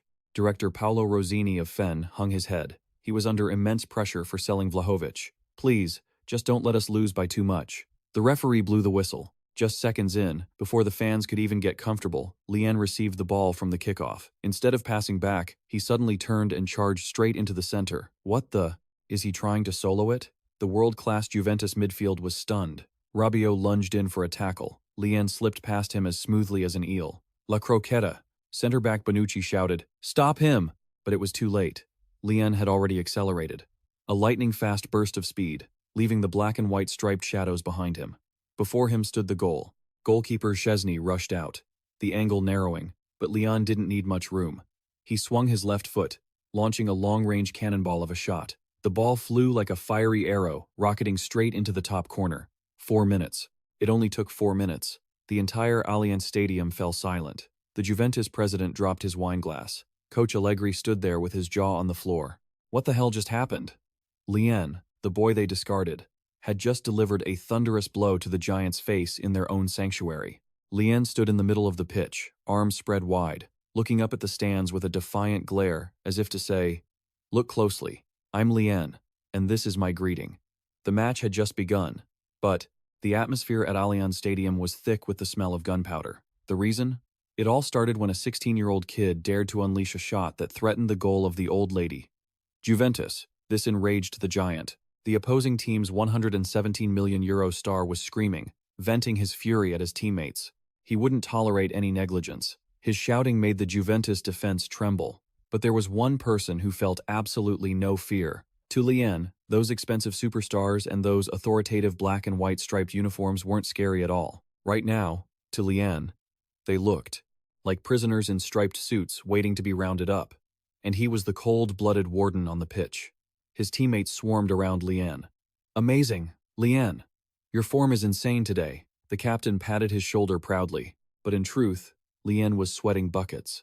He wanted to confess, "I'm sorry. I just took a random shot because the timing felt right." But before he could even open his mouth, the captain cut him off. "No need to be humble. Just stick to the plan we promised. But whenever you see a chance, go for it, okay? Lian just nodded frantically. Yes, I understand. In his teammates' eyes, he was a humble genius. In Lian's heart, he was just grateful that the captain was so easygoing. Back to the match, Fiorentina's strategy today was crystal clear. Defense first, attack later. They used the excuse of building momentum early to let Lian break through, but the real essence was counterattacking. Lian's duty now was to drop back, shore up the defense, and wait for his moment. But their opponent wasn't a pushover. A blistering pass flew in, and the €117 million superstar controlled the ball. With just one touch, Dusan felt the difference, the balance, the physique, a real monster. They both lunged at each other. Lian tried to contest the ball, and then a sharp scream rang out. The superstar collapsed to the pitch, clutching his leg in agony, as if he'd been run over by a truck. Lian froze. Huh? I barely even touched the ball. He looked down, bewildered, but looked closely at the face buried in the grass, a sly wink. He was acting. A perfect performance worthy of an Oscar. You think I don't know you did that on purpose? The superstar whispered provocatively. The referee immediately ran over to issue a warning. Ricardo Saponara, do that again and you're getting a card. Lian's seniors were furious and rushed in to defend him, but Lian was still reeling. This was the cunning nature of top-tier stars. However, those dirty tricks didn't scare Fiorentina. On the contrary, it ignited their fighting spirit. We're going to fight to the death with them today. Looking at the sturdy backs of his seniors, Lian felt strangely at ease. The purple wall was more solid than ever today. They shut down every single attack from the opposition. Outside the touchline, the Fiorentina coaching staff also realized the shift in energy. Objectively speaking, playing away like this is a very good performance. The head coach nodded, but his eyes narrowed with worry. Because when the atmosphere gets too heated, the most dangerous variables appear. Just as expected, a collision occurred right in front of the penalty area. A foul. The referee pointed decisively. The Fiorentina defender shouted in protest. What? I didn't even touch his leg. That's a dive. It was useless. The decision was made. A free kick from a highly dangerous position. Perhaps the hot hearts and cold heads of the Fiorentina defense had been melted away by the intensity of the match. This angle was perfect for a direct shot. On the Juventus side, triumphant smiles bloomed on the faces of the coaching staff. They had been deadlocked against the concrete defense, and this was the golden key. The person standing over the ball was none other than the €117 million superstar. Confidence radiated from his eyes. He was the hero who specialized in solving situations like this. The whole stadium held its breath. He took his run-up, swung his leg, the ball traced a deadly curve, sailing over the wall, and missed. The ball hit the crossbar and bounced out. The superstar clutched his head in regret, screaming a familiar swear word. Lian observed it all and realized something. Even a player of that caliber makes mistakes. Perhaps he was too desperate for the win, making his head too hot. But there was no time for philosophy. The ball returned to Fiorentina. A counterattack. Lian controlled the ball cleanly. The opposition thought he would pass back to protect the lead, so they pushed their lineup up to press. He's going to turn back. Push up. A fatal mistake. Lian didn't turn back. He turned and broke through again. It was number 20. A solo run. Lian tore through the opposing midfield, drawing every eye to himself, and then suddenly accelerated. You see Kane sprinting down the wing. A simple through ball is all it takes. Lian winds up his leg, but no, an opponent's foot suddenly sticks out. The pass is read, intercepted completely, a disaster. Instead of a counterattack, they're the ones being countered. Lian's eyes go wide. Damn it, I thought this was way too simple. The ball is moved at lightning speed to the wing. An early cross, a deadly one, is whipped straight into the Fiorentina penalty area. And there, every defense's worst nightmare is waiting. The €117 million superstar jumps high. His aerial ability is a destructive weapon. He completely overpowers the defender, a hammer of a header. The ball flies toward the goal, but thwack. A pair of gloves appears just in time. The Fiorentina goalkeeper reacts with godlike reflexes, snatching the ball right off the goal line, a brilliant save. As soon as he lands, despite the pain, the keeper gets up immediately. His eyes are blazing with fire. He screams one name, Lian, and a long, piercing kick is launched instantly, leaving behind all those fancy modern B-cup theories. This is pragmatic football. The ball flies straight toward Lian, but the situation is far from simple. In front of him, his former teammate Vlahovic is blocking the path, and behind him, a defender is rushing in to ram him in the back. Lian is being sandwiched. In that breathless moment, his genius brain, or perhaps what he calls luck, kicks into gear. Don't rush. Get total control of the ball first. He feels the opponent's breath on the back of his neck. The second the guy lunges, Lian uses his opponent's momentum to pivot, passing the ball to the senior, Vlahovic, who is charging ahead. But the price is high. Bam! A brutal tackle sends Lian flying onto the pitch. The whistle blows. Lian's teammates go ballistic. "You trying to kill him, you jerk?" Lian groans as he sits up. "That hurt, but I'm fine, guys. Don't go killing anyone." He chuckles to himself. Though it stings, it earned them a yellow card for the opponent, and more importantly, a free kick in a prime spot. The referee sprays the foam at a distance of 20 meters. It's a shot slightly to the left, straight toward the goal. This is the perfect range for the thunderous left foot of their star striker, Vlahovic. Everyone is certain the goal is in the bag, but something is off. Vlahovic, the team's #1 hope, is standing there with an incredibly awkward expression. He scratches his head, looking flustered, his eyes darting around uncontrollably. Lian is worried. What's wrong? Is he hurt? Suddenly, Dusan Vlahovic turns around. "Lian, come here." Lian is stunned, but trots over. "Yes? What is it, senior?" Vlahovic stares at him, then at the ball, his face showing a rare, grave seriousness. Lian eyes the shooting angle. How on earth is a left footer supposed to shoot from this angle? It's clearly unfavorable. He is just about to ask, but Vlahovic places a hand on his shoulder, giving an order that makes Lian's heart stop. "You take the shot." "Wait, what?" Lian looks at his senior, then at the ball. His heart is pounding in his chest like a drum. Taking a free kick from this distance, in this match, is this a disastrous misunderstanding, or the birth of a new star? A free kick, a golden opportunity. But for Lian, this isn't a gift, it's a 1,000-pound burden.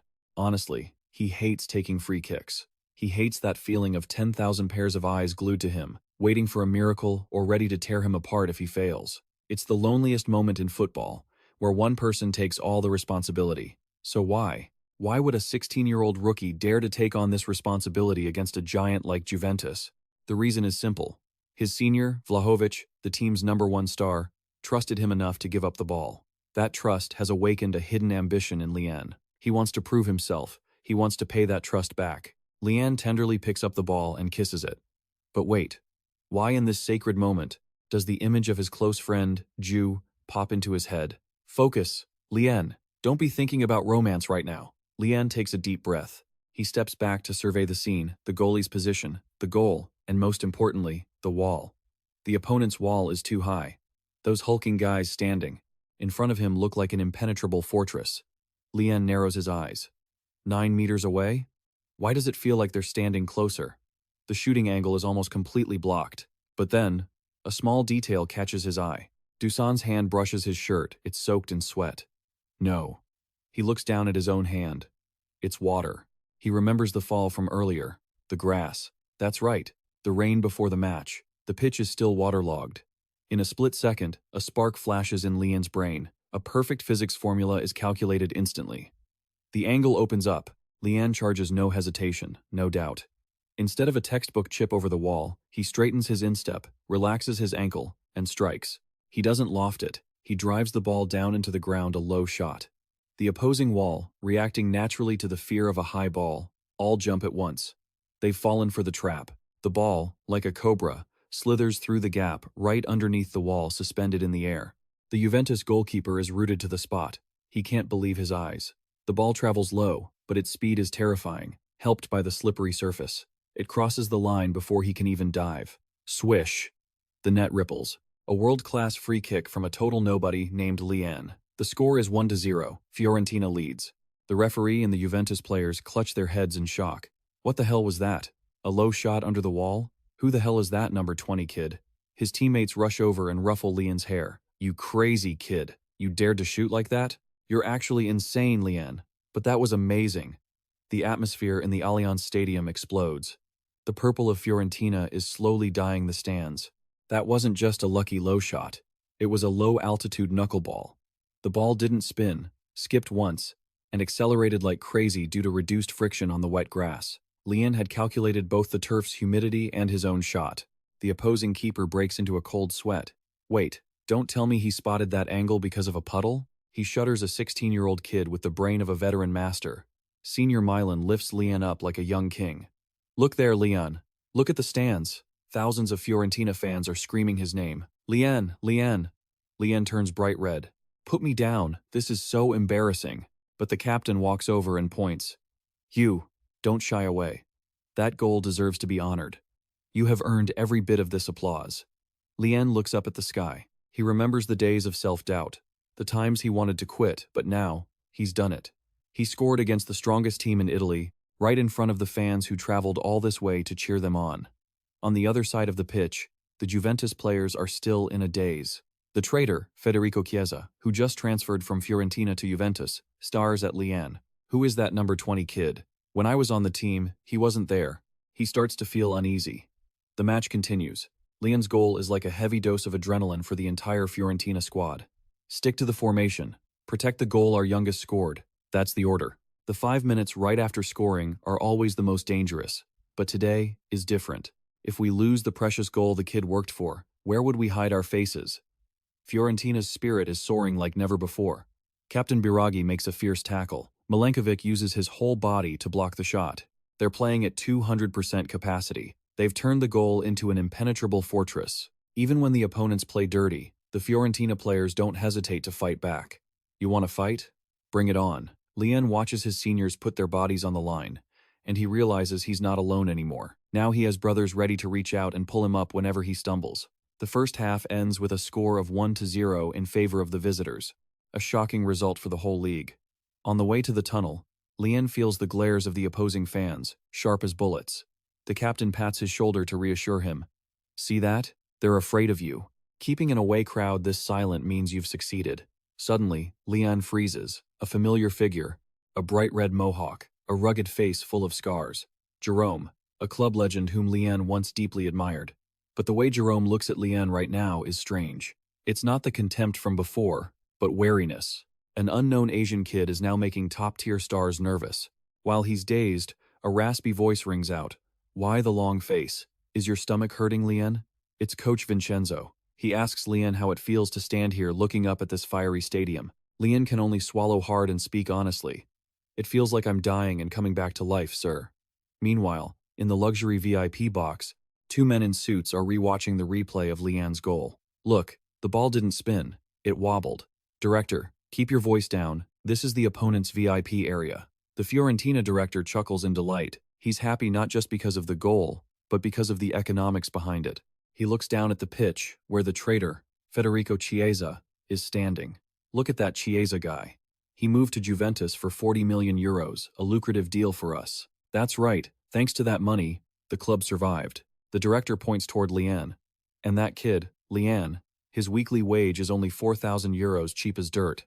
But look at who is shining brighter. A 40 million euro superstar is invisible, while a cheap rookie is dominating the match. Maroc, I'll bet you one thing. In just 1 year, that kid Lien will outgrow this club to the point where even all of Italy won't be big enough to hold him.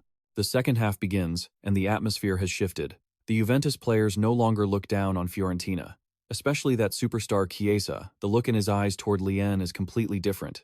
It's no longer just surprise. It's the gaze of a predator that has just discovered a threat in its own territory. The second half begins. Contrary to initial worries about a 16-year-old rookie's stamina, Lien feels his body light as a feather. It seems the system's support or the adrenaline from the opening goal has helped him recover at lightning speed. The game state is clear. Fiorentina is leading 1-0 and parking the bus. Juventus, with their pride wounded, is frantically pushing up to find an equalizer. They are leaving deadly gaps behind them. Lien intends to drop back to support the defense out of habit, but a stern command from his seniors immediately rings out. Don't come back. You're the striker. Leave the defending to us. You just focus on finding the next goal. That is absolute trust. The veteran warriors are ready to be the foundation for the rookie to shine. Lien gulps. This responsibility is as heavy as Mount Tai. A counterattack situation, the chance arrives. A long pass over the line. The opposing defender rushes in to intercept but fails. Lien sprints like an arrow. In front of him, it's 2 strikers against 3 defenders. Instead of trying to do it all himself, Lien's brain, or rather, his programmed striker instinct, makes the optimal decision. He runs diagonally across the pitch, stretching the opposing formation and creating a massive corridor down the center. And on the other side, Vlahovic, the main striker, understands the plan. A perfect through ball from Lien. Vlahovic is one-on-one with the keeper. The angle is wide open, a low shot to the far post. It doesn't go in. The Juventus keeper reacts like a god. A leg shoots out just in time to block the 10-meter shot. The whole stadium gasps in disappointment. Dusan Vlahovic holds his head in apology. "I'm sorry, Lian. The assist was so beautiful." But Lian just smiles and pats his senior on the shoulder. "It's fine, brother. The keeper just made a great save. Keep firing. It'll go in eventually." The team's morale is high. They believe victory is within reach. But in football, tragedy often strikes when people are most careless. An aerial duel occurs. Milenkovic, the solid rock of Fiorentina's defense, collides hard with an opponent. Blood flows from a gash on his head. The referee forces him to leave the pitch to stop the bleeding. Fiorentina is down to 10 men on the field while their key center back is being treated on the sideline. The coach screams, "Stop the bleeding! Bandage it up tight!" He knows full well that losing Milenkovic at this moment is a disaster, and that fear manifests immediately. The ball rolls back into play just as Milenkovic steps off the sideline. Fate is cruel. The slick pitch causes his replacement, Saponara, to slip and fall flat. The gap Milenkovic left behind is gaping wide. Juventus doesn't miss this gift from heaven. They rush the ball down the wing at top speed. A sharp cross tears through Fiorentina's panicked defense, and the one meeting the ball is none other than Federico Chiesa, the traitor wearing the number 7 shirt. He dives for a header. An unstoppable finish. 1-1. The score is leveled. Juventus has punished Fiorentina's mistake mercilessly. The Fiorentina players collapse. "It's my fault. I was too weak to stay on the pitch because of a little blood." Milenkovic holds his head in agony while his wound is still oozing. But no one blames him, only his eyes right now. They are burning with more intensity than ever. "I will play the rest of my life on the line for this match." Milenkovic returns to the pitch with his head wrapped in white bandages, looking like a martyr on the battlefield. His spirit lifts his teammates, but also makes the opponents wary. After the equalizer, Juventus is extremely pumped. They want to end the match right now. Their formation pushes up, attacking relentlessly, and the space behind them opens up again. But this time they are prepared, and their goalkeeper is playing out of his mind. Lian observes everything. He realizes that with the keeper in this form, ordinary shots won't be enough to beat him. Something sneakier is needed. A crazy plan pops into the young man's head. On the next counterattack, Lian has the ball, and the opposing defender rushes in like a hungry tiger. Instead of passing or dribbling, Lian suddenly changes direction and sprints toward the referee. What the hell? The opposing defender is bewildered. Lian uses the black-clad king's body as a screen to block the opponent's path, legally clearing the way. A wall pass off the referee. Successfully breaking the press, Lian accelerates. He passes to Bonaventura, then makes a run to the right wing to receive the ball back in space. The angle is tight, but not impossible. Lian swings his leg. Everyone thinks it's a cross or a desperate shot, but no, he puts his full power into his instep. The ball flies razor-sharp, heading straight toward the goal. Goalkeeper Juventus closes the angle, confident he's read the shot, but the trajectory isn't aimed at the net. It's aimed straight at the face of striker Vlahovic, who is standing at the far post. Huh? Who is he passing to? Wait, Dusan Vlahovic doesn't even have time to react before thwack the ball slams into his head. That wasn't a technical header. It was the ball finding a head. Lian's shot power combined with Vlahovic's hard skull created an unpredictable trajectory. The keeper stands frozen, watching the ball fly into the net. Whoosh! 2-1 for Fiorentina. A bizarre goal, an assist by shooting straight into a teammate's face. Or was it a stroke of tactical genius from number 5? The goal to make it 2-1 shattered the suffocating stalemate. The fifth tactic from coach, Vincenzo had center-back Nikola Milenkovic push up as a decoy. Creating space for Lian and Vlahovic worked perfectly. However, the price paid is high. Fiorentina's defense is stretched thin. But look at Lucas Torreira, the experienced veteran, appearing just in time to cover. Their coordination is as fluid as a programmed machine. On the pitch, Vlahovic still hasn't recovered from his face assist. Hey Lian, that shot was pretty artistic, huh? Lian gives a sheepish smile. Not really, sir. It was just your great positioning. Lian tries to be humble, but Vlahovic brushes it off immediately. Quit lying. From that angle and height, you calculated it so the opponent wouldn't see it coming, right? In Vlahovic's eyes, this kid has become a true tactical genius. All right, well done. Let's use this momentum to score another one. I believe in you. Lian is stunned. He just said he'd try his best. He didn't promise to score. The pressure from his senior's trust is sometimes scarier than the opponent. The match continues, only 15 minutes left. Juventus is attacking frantically, but Fiorentina isn't folding. They are defending proactively. Lian keeps moving, harassing, and wham, a rough tackle. The Juventus defender brought Lian down without mercy. His teammates are furious. Lucas Torreira rushes in like an old lion protecting his cubs. "You bastard, can't you play fair?" A scuffle breaks out. Lian nervously watches his seniors, fearing things will go too far. The opposing captain charges over, shoving Lucas Torreira hard in the chest. "You want to fight? Let's go." And then, the moment of a great actor arrives, just a light push. But Lucas Torreira, he falls hard to the pitch, clutching his face in agony as if he'd just been hit by a 1,000-pound punch from Mike Tyson. Lian freezes. Wow, the senior is really overacting. This deserves an Oscar. No joke, but it's instantly effective. The referee doesn't hesitate to pull out a card. A second yellow means a red card.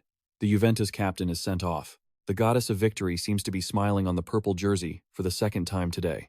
The opponent is down to 10 men. However, a wounded beast is the most dangerous one. Backed into a corner, Juventus doesn't back down. They deploy an extremely aggressive tactic. They launch an all-out attack, shooting from every distance and every angle, ignoring the space left behind.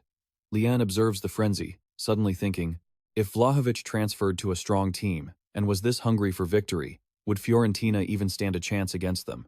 But Vlahovic cuts his train of thought short. Stop dreaming, the final whistle hasn't blown yet. Right, a one-goal lead is too fragile. Juventus counterattacks its Federico Chiesa. He sprints like the wind, but this time, Fiorentina's defense covers well. Chiesa is forced to pass backward. A figure flies into the air. A Juventus defender leaps to hook the ball away right on the goal line. That's insane. He just denied a Puskás-worthy goal. Lian can't believe it. Juventus's fighting spirit is terrifying. They stop the shot and immediately launch a counterattack. The ball is cleared again. This time, who does it land at? Number 20, Lian. The clock hits 88 minutes. With less than 2 minutes left, Lian receives the ball. The opposing defense has pushed way too high. The space behind them is now his territory. Instead of holding the ball in the corner to kill time and protect the lead, Lian makes a bold decision. If this attack succeeds, the victory is secured. Lian accelerates, charging toward the goal alone. The Juventus defenders chase him desperately. He enters the penalty area. The keeper rushes out to close the angle. There are no teammates left to combine with. Lian has to decide for himself. He remembers the senior's advice. Just shoot. I don't know. His mind is empty, only his instincts speaking. His body feels weightless, like he's about to fly. Lian swings his leg, a whirlwind shot. The ball flies razor sharp, burying itself in the net right before the helpless Juventus keeper. Whoosh. 3-1. Lian, the 16-year-old boy, has hammered the final nail into the Giants' coffin. His teammates rush over, pinning him to the ground in joy. Are you crazy? That was an absolutely insane goal. How much more are you going to improve, kid? The final whistle blows. The match ends. Fiorentina 3, Juventus 1. A historic victory away from home. David has defeated Goliath, and the one holding the slingshot is Lian. While the players celebrate on the pitch, in the VIP stand, a fateful phone call is taking place. A dapper, silver-haired man is making a call. It's me, Maurizio. You don't know the director's number? Schedule a meeting for tomorrow. His gaze is fixed on the boy in the number 20 shirt being mobbed by teammates below. A calculating smile appears. We need to change our direction slightly. Don't you understand what I'm saying? I mean, we should slightly adjust our winter recruitment targets. The target has changed, and the name circled on the Tycoon's shopping list is Lian. 3-1. The screams of the Fiorentina players shake the away locker room. The 3-1 victory over the Giant. Juventus isn't just 3 points. It's a fierce statement. Nobody is allowed to sneak home today. We're partying until we drop. The players are in a state of absolute euphoria. They dance and hug, ripping off their jerseys in celebration. But in the midst of the chaotic crowd, one person is trying to sneak away. Hey Lian, where do you think you're going? 2 guard-like seniors grab Lian by the neck, dragging him back to the half-naked party. I'm busy on the phone. Lian protests weakly. A call popped up on his phone screen. It was his girlfriend. Wait, girlfriend? The whole locker room practically exploded. Hey kid, you actually have a girlfriend? Is it Rue, that nation's sister-in-law girl? Lian broke into a cold sweat. Excuse me everyone? I'll be right back. Lian dashed into the hallway, breathing a sigh of relief. Hello Rue? His girlfriend's sweet voice echoed from the other end of the line. Congratulations Lian. I just finished watching the whole match. You were so cool. Lian beamed. Ju's praise was worth more than 1,000 cheers from the crowd. Thanks. But hey, what are you holding? Through the video call, Lian saw Ju holding a white jersey with black stripes. Oh, this?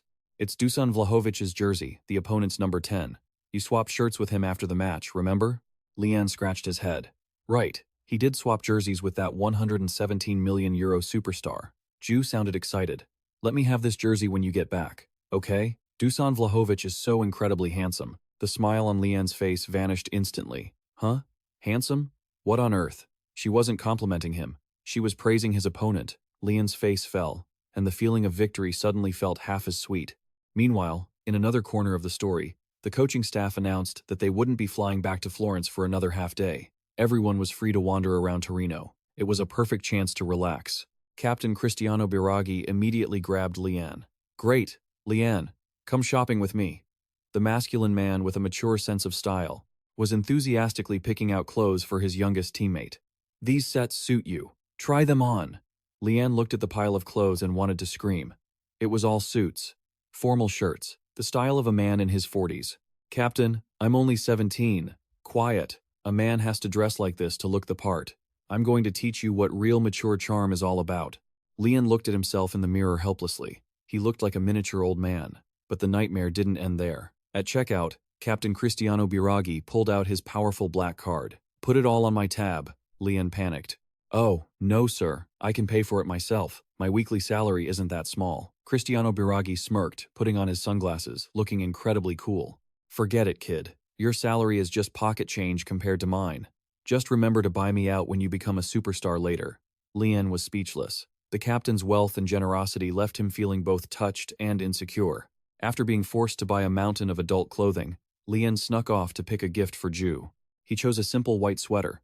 This should look good on her. Cristiano Biraghi appeared again like a ghost. Buying a gift for your girlfriend? Wrap it up for him too. The atmosphere was a complete contrast to the fun at the clothing store. Inside the meeting room, CEO Maurizio sat with a look of extreme tension. Phew. So, first things first, regarding Kim Jiwoo Elsa. It looks like it will be a permanent transfer. The employee reported next about Vlahovic. As everyone knows, our contract renewal offers have all fallen through. To be frank, it's very difficult to keep him. CEO Maurizio tapped his fingers on the table.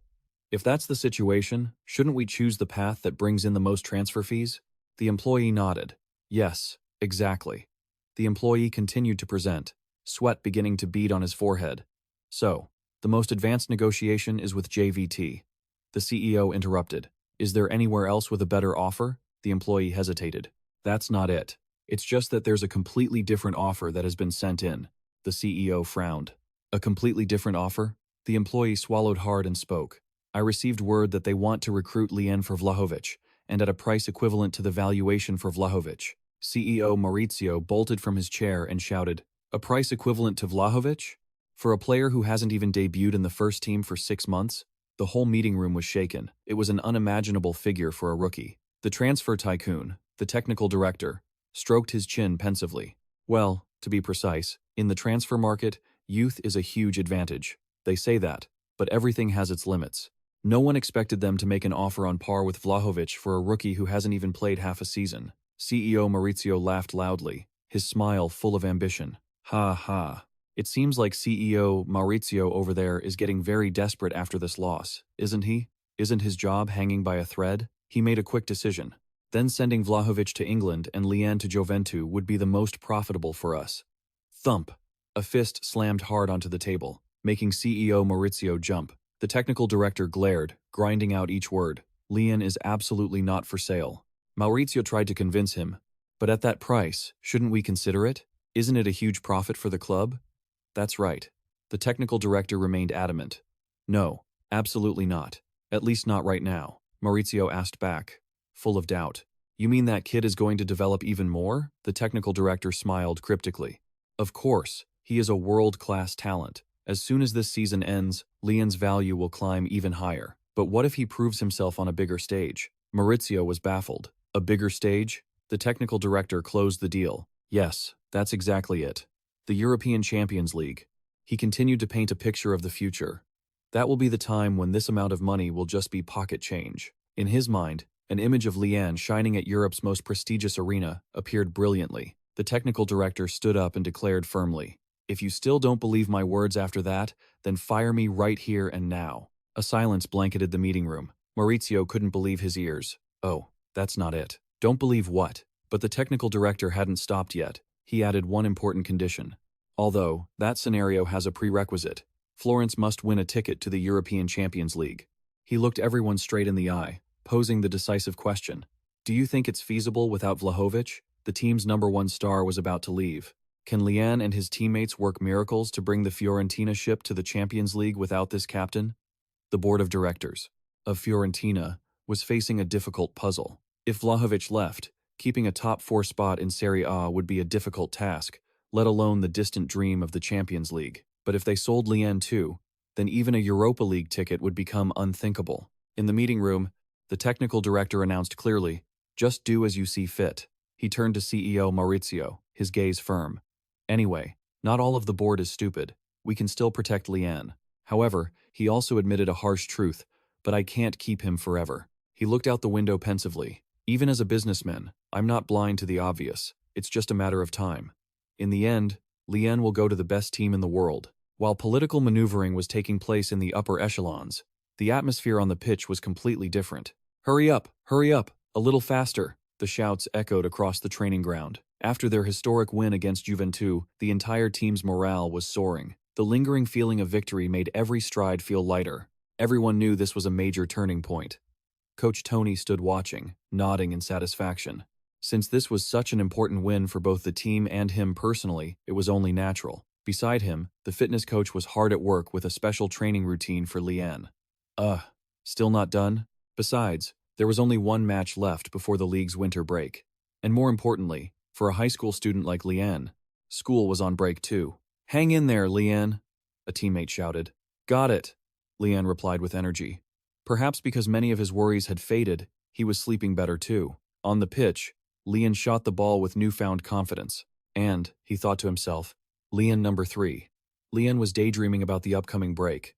"I'm planning to spend the winter break somewhere warm with Dad and Hu." While lost in thought, he suddenly heard a shout. "Jian, why are you spacing out?" Jian was startled and quickly lowered his head. I'm sorry," he told himself. "Basically, I felt so peaceful that the biggest problem now was just how to enjoy the break, but reality is much harsher." "Hey, focus, kid," the fitness coach reminded him. "Yes, I'm sorry." Coach Tony looked at his young student, lost in thought.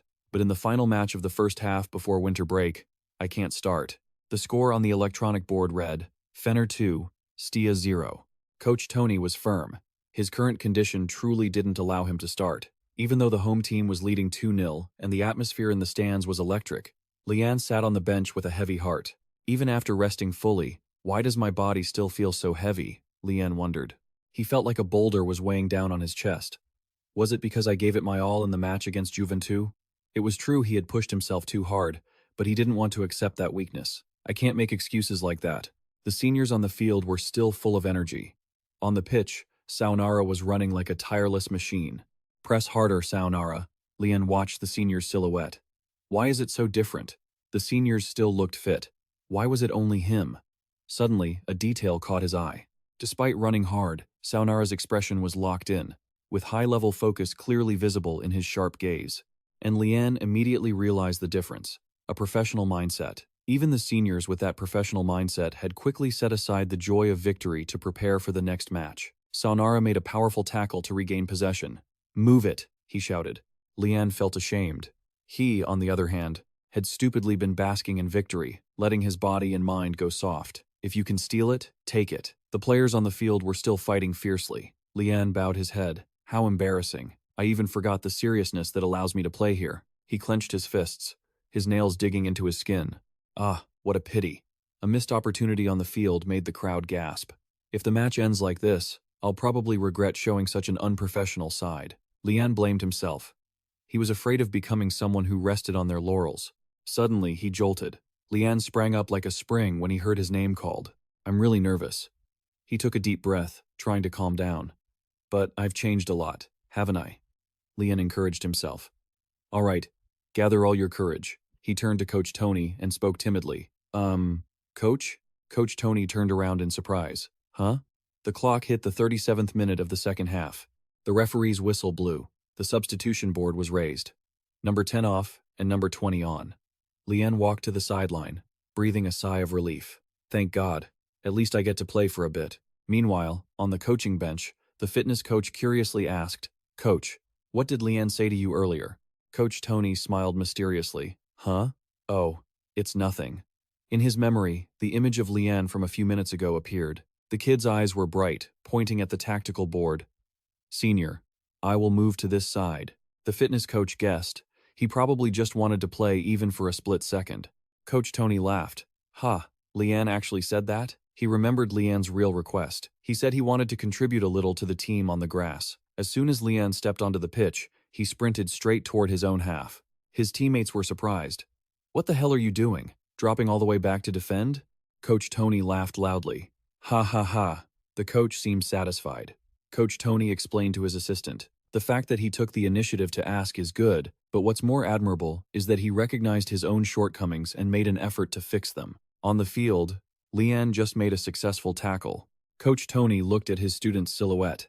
"Isn't that the quality of a truly top-tier player?" Leanne was panting, drenched in sweat, but his eyes were full of determination. The final whistle blew, and that young man had done it truly skilled and something to be proud of. The match ended. Fener 2, Stia 0. A light victory to close out the first half. After the match, Coach Tony called Leanne over. "By the way, I've recommended a great resort location that combines training for Leanne's dad, and I'm really looking forward to seeing his transformation in 2 weeks." Leanne cheered happily. "Whoa, really? There's a place that good?" Coach Tony scratched his head, smiling sheepishly. "Well, the environment there is good," but he narrowed his eyes meaningfully. "That's a place with a special, world-class coach." At the airport arrivals hall, Leanne turned around, completely stunned. Huh? The person standing in front of him with a radiant smile was none other than Luca, the U17 youth team coach. "Coach Luca," Luca waved. "Thank you so much for coming to pick me up." Leanne bowed politely. Luca patted his shoulder. "Get in the car." In the car, Leanne felt guilty. "I'm sorry for bothering you during the holiday." Luca waved it off. "Ah, don't say that. Your father worked hard to travel this far here too. Coach Tony is very happy too," Luca continued excitedly. "Plus, actually, I'm training one of my own students. So the two of you training together will motivate each other, which is good for both of you." Leanne was curious. "Oh? A student?" Luca smiled mysteriously. "You'll know in a moment. There's someone you know too." The car stopped in front of a beautiful seaside villa. Leanne's jaw dropped. It was Coach Tony's vacation villa, and from inside the house, someone stepped out. "Gino!" Leanne shouted. The guy with slicked back hair stepped out confidently and waved. "Long time no see. Leanne info box. Gino Canvani Parmo FC." Gino smiled. "I've been watching your recent performances." Leanne couldn't hide his joy. "Gino, are you doing well living here?" The two old friends hugged each other tightly. Gino shrugged. "It's nothing special, just training as usual, just like you. A genius like you is still training. So how could I dare to slack off?" Leanne beamed, so happy to see him again. Gino pushed Leanne away, his face blushing with embarrassment. "Aha, you're the real genius, Gino. That's enough now." Turns out Gino had moved to Palmo to get more playing time. Coach Tony stepped out to greet them. "Ah, Coach, it's been so long." Since Palmo was also Coach Tony's old team, during this break, Leanne came here to get some private coaching from Tony. Gino boasted, "I've already played 3 games off the bench." Leanne was impressed. He thought to himself, "It's really interesting that a true genius like Gino has to change clubs just to play football. I'm truly lucky." He turned to Gino. "Thanks to this, I get to train with him. What a great motivator." Gino was fired up. "Let's start. We have to make the most of our time," Leanne replied clearly. The hellish training session began. The exercises focused on stamina. Leanne's biggest weakness throughout the season. Running on sinking sand. Just running on and on. His heavy feet sank deep into the sand. If his toes became stronger, the push would be greater. Coach Tony ran alongside him while giving instructions. "Why do I have to run with you kids all of a sudden?" The old man grumbled but didn't give up. Training every day. Ugh. Turns out it wasn't just about the training. During this time, Leanne also had the chance to enjoy Christmas on a street sparkling with lights. "Look over there, Leanne." Ju pulled his arm. "Is it beautiful?" "No, I mean, it's not bad." Leanne looked at Ju, smiling brightly under the Christmas lights. "It's absolutely beautiful," he blurted out. It wasn't clear if he was complimenting the scenery or the person. In short, 2 weeks went by in a flash. The day of departure arrived. "Good luck, Leanne." Gino shook his hand. "Gino, you too." The three of them parted ways with regret. Leanne turned back to look at the two. "Coach, remember, I'll prove I'm number 1. okay? Coach Tony encouraged him, still as humble as ever. Huh? Travel safely, kid. Coach Luca smiled. Lian had tears in his eyes. Now it was really time to go. He bowed deeply to say goodbye. Coach Tony, Coach Luca, thank you both for everything. The two mentors watched their young student go, their hearts full of hope. 2 weeks later, at the Fiorentina training ground, Lian finally returned. Hey there, Lian. Captain Cristiano Biraghi walked over. Long time no see. Lian smiled brightly. How was your holiday? Fun, right? Cristiano Biraghi looked at Lian from head to toe, surprised. You look much leaner, don't you? He squeezed Lian's arms and legs. Not really. Lian denied it completely, but his toned body was the clearest proof. The dressing room door swung open. Enough chit-chat. Everyone, gather on the field. The head coach walked in with a serious face. Lian walked onto the training pitch. After 2 weeks, official training was back. Could I have really changed in such a short time? He observed his surroundings. The atmosphere on the pitch and the seniors were all the same as before. The door opened, and light flooded in. Lian froze. He had forgotten one thing. His eyes searched for a familiar silhouette. Senior Vlahovic, I don't see him anywhere. He is no longer part of our team. A sense of emptiness enveloped him. The image of protest banners and the criticism from fans aimed at the traitor Vlahovic flashed in his mind. The fans' disappointment can strike in the blink of an eye, right? It's natural when the team has lost its star player. Captain Cristiano Biraghi placed a hand on Lian's shoulder, speaking gravely. From now on, your role will be extremely important. He looked straight into his eyes, stating a truth everyone knew but dared not say aloud. The new ace of Fiorentina. Lian. Lian stood there, the burden of an entire team and an entire city now resting on his slender shoulders. Would he have the strength to fill the immense void left by Vlahovic? The first match of the second leg was against SSC Empoli. Before heading out, Captain Cristiano Biraghi gathered everyone in the tunnel. Everyone, pay attention. He reminded them, seriously. As you all know, with Vlahovic's recent transfer, the fans' anger is no joke. Cristiano Biraghi continued. Because the rumors had been spreading for so long, the fans must have surely anticipated it. But when the rumor becomes reality, I think you all understand how great the feeling of betrayal they must feel is. Cristiano Biraghi emphasized the importance of the match. On top of that, thanks to our good performance in the first half, we are currently 5th in the standings. If we keep this up and try a little harder, maybe we can secure a spot in the top 4. Lian's eyes widened. Cristiano Biraghi looked straight at him. What does it mean for Lian to make it into the top 4? Lian stammered. It means we'll qualify for the Champions League next season, sir. Cristiano Biraghi nodded. Exactly, but the current situation is quite ironic. At such a critical moment, the team's main striker transfers to another team in the same league in the middle of the season, and it just had to be Juventus, our sworn arch-rival. The image of Vlahovic in the black and white stripes of Juventus appeared hauntingly. If you were a fan of Viola Fiorentina, how would you feel? It feels like we've done something wrong, doesn't it? Cristiano Biraghi concluded. So you understand how important today's match is, right? A win is a must, but the way we play also has to be convincing. He stared intensely at Lian, his eyes burning. Especially you, kid. Lian jumped in surprise. Yes, sir. Cristiano Biraghi deepened his voice. Show the home fans that without Vlahovic, Fiorentina's attack is still just as strong. Do you understand? Honestly, Lian felt a bit let down as well. Even though he knew the professional world was brutal, they had just defeated Juventus a few weeks ago and were so happy together. Now that he had transferred to that very same team, it really felt a bit like betrayal. But everyone has their own struggles. Now, the senior was just an opponent to be defeated when they met on the pitch. Lian took a deep breath, pushing away all distracting thoughts. Now, focus on what I need to do. The opening whistle blew. Just as it started, the atmosphere in the stands made everyone shudder. The fitness coach whispered worriedly, "Coach, this is scarier than I thought. The stands aren't just in a bad mood anymore. It's almost as if a riot is about to break out." The boos and curses rang out incessantly. "You greedy merchants! Get lost! Board of directors! Is this even a team?" Coach Tony remained calm and gave orders. "Don't pay attention to them. Just focus on the match." He reminded the fitness coach, "Don't miss a single thing. Keep your focus.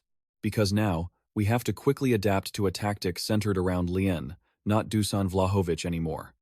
On the pitch, Lian was moving constantly. His role today was a false 9, just like he showed in the National Cup last time. Since he had tried it once before, it felt a lot more familiar than back then. What's more, today's opponent is Empoli. Back in his U17 days, after playing against this team, Lian signed his first professional contract. Keeping that good memory going, come on, Lian passes the ball to his senior, Saonara. He marks the number 20, passes, and makes a run inside.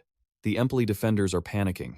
They can't understand how a single player can have such a massive range of motion. What's up with this number 20? Lian keeps harassing their backline, feinting a move inside before suddenly breaking out toward the wing, breaking down the wing. He crosses the ball, he fakes a shot, and suddenly accelerates. The defender falls flat on his face. Wait, is anyone behind him? Lian whips across into the center, and a purple shadow flashes in like lightning. It's number 20, Lian, confidently charging into the penalty area. With so many defenders crowding the box, he could take the shot himself. But from this angle, setting up a teammate is the better play. Lian decides to pass, threading a ball that tears through their dense defense. His teammate rushes in for the tap-in, the net ripples. Great pass, Lian. It's 1-0 against Empoli. Goal scored by Saonara, assisted by Lian. Minute 22. Saonara hugs Lian tight, laughing out loud. Kid, your style is looking sharper than ever. Thanks for the great run, Saonara, Lian replies. Coach Tony watches from afar, nodding in satisfaction. Good. Maybe it's thanks to Tony's training regimen that he's feeling lighter and his form is this good. Saonara ruffles Lian's hair. This kid really does fly like a bird, doesn't he? The fitness coach next to him exclaims. Coach, Lian was amazing today too. Coach Tony just smiles. Well, he showed that same promise in training. That's proof he used those 2 weeks of rest well. But then, the fitness coach wonders aloud. But since he hasn't been on the pitch in a while, he probably isn't even at 100% yet, right? Coach Tony laughs. You're really showing your favoritism for Lian, coach. But how could he possibly play any better than this? Suddenly, Coach Tony's eyes go wide as he looks onto the field. Wait, that's not right. On the pitch, Lian is moving at an unbelievable speed. He's popping up in every hot zone. It's clear he was just over there, so how is he already here? Just as he said that, Lian started using those legs of his. The kid is a total monster, as Lian streaks by like a whirlwind. What the hell was that? One of the opposing players blurts out, feeling as if his speed just skyrocketed in the blink of an eye. Lian steals the ball right at their feet. Must be an illusion, right? The opponent tries to calm himself down, but no, it's the real deal. Lian keeps dribbling, getting past a whole line of Empoli players. Senior, Lian passes it to Saonara. Another chance for Saonara, who is in top form today. Great pass, Lian. Saonara receives it in a perfect spot. Saonara plays it back to Lian, who is sprinting forward. But, oh sorry, that pass was too long. It's too heavy and goes deep down to the goal line. The opposing defender chases after it to cover. Hey kid, how's anyone supposed to reach that pass? The ball is about to roll out of bounds. Everyone thinks the chance is gone. But Lian doesn't give up. Is this thanks to the confidence from his training? Coach Tony wonders. Stunned, Lian accelerates to his max. His senior's pass wasn't aimed at him. It was a mistake that went too deep into the opponent's side. But why do I feel like I'm going to make it? Lian lunges, sliding right at the touchline. He saves the ball. What? The defender is stunned. In that split second, Lian realizes the dizzying speed he felt earlier wasn't an illusion. It's the power of his legs, forged by Coach Tony. It feels like all that effort running on the sand during his break is finally paying off. Lian crosses the ball in the moment he saves it. The ball draws a beautiful curve. Goal. 2-0 against Empoli. Goal scored by Lian. Minute 84. The final whistle blows. The match ends. Fiorentina wins 2-0. The whole stadium erupts. This victory is incredibly significant. Reporters swarm Lian. Congratulations on the win, Lian. Can you share your thoughts on your first victory of the second half of the season? Did you prepare any special strategy? Lian is flustered by the barrage of questions. Aren't there any exercises for improving interview skills? Suddenly, a female reporter asks a tough question, and the final question. Your close friend Vlahovic has transferred to Juventus. Do you have anything to say about this? Lian freezes. He recalls the coach's advice. Don't pay attention to them, just focus on the game. Lian takes a deep breath and replies, Of course, it's a pity. But the important thing right now is that after this season ends, he stares straight into the camera lens, his gaze firm. What? The reporter is surprised. Lian continues. Don't tell me you're leaving after the season too, kid. The fans worry. That's not what I meant. Then what do you mean? Lian clearly declares, What I mean is that after this season ends, I want us to be ranked higher than Juventus on the table. The whole room goes dead silent. A fierce declaration of war from a 16-year-old rookie. A heavy silence blankets the room, then it explodes. Cut to the CEO's office. A staff member runs in, panicked. Director, everything is falling apart. Director Maurizio is sitting there, dejected. What is it? Is someone trying to burn down Vlahovic's house? Or did I get another death threat? The staff member stammers. No, sir, haven't you seen Lian's interview? The director waves his hand. I watched the match and turned it off. I've got a mountain of work. Just watch the interview video first. The director picks up his phone to watch, his eyes widening. This haha, he bursts into hearty laughter. We'll be ranked higher than Juventus, huh? The team's star transfers to the rival team, and the board is branded as money-hungry madmen, just when things were at their hottest. This lucky charm of ours isn't just leading the team to victory, he's making bold statements like that, too. Related articles are blowing up. The headline, Fen Lian, the new king, aiming for the top, extinguishing the fans' rage in an instant. The director asks who they play next. The staff member says, Napoli. Good. The director stands up, pointing and ordering them to keep monitoring the fan reaction and report back, and to get the marketing team in for a meeting right now. Understood. Director Maurizio looks at the phone screen where Lian is shining. His eyes burn with ambition. It's come to this, we have to turn that kid into a real hero. After this season ends, I want to stand higher than Juventus. Lian's declaration was like a bucket of cold water on the chaos, and also like a fire bursting forth from the ashes of disappointment. Coach Tony claps in approval. This kid's got it. He's so confident. That's how it should be. Another assistant joins in. From today on, you're the new king of friends. Tony smiles, pleased with himself. Come to think of it, who the hell needs Vlahovic anyway? He was going to leave regardless. I've got to make that guy regret it. The initial pessimistic atmosphere had completely vanished, replaced by burning determination. But was it because the atmosphere at the stadium was just too intense? Lian stood frozen, staring blankly at the unexpected situation. His teammate slapped him on the shoulder. Go out there and kill it. Lian. Coach Tony walked over, placed a hand on his shoulder, and said something that sent shivers down his spine. You're our hero. The title of hero sounds cool, but the pressure that comes with it is heavy as a mountain. It's all because of that damn interview. Lian sat there, clutching his head and complaining to his friend, Ju. Hey, were you secretly practicing for interviews? Ju teased. Lian looked blank. Huh? Ju giggled.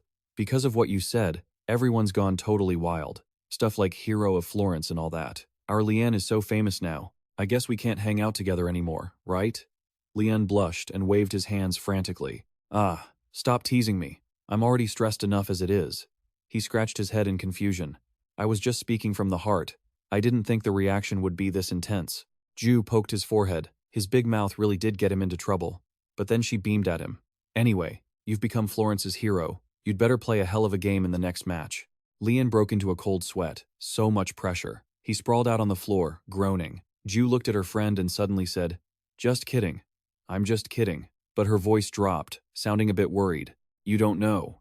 If you talk big like that, and then play like trash, Lian sat up and let out a long sigh. Words are like gold, but a slip of the tongue can become a ticking time bomb.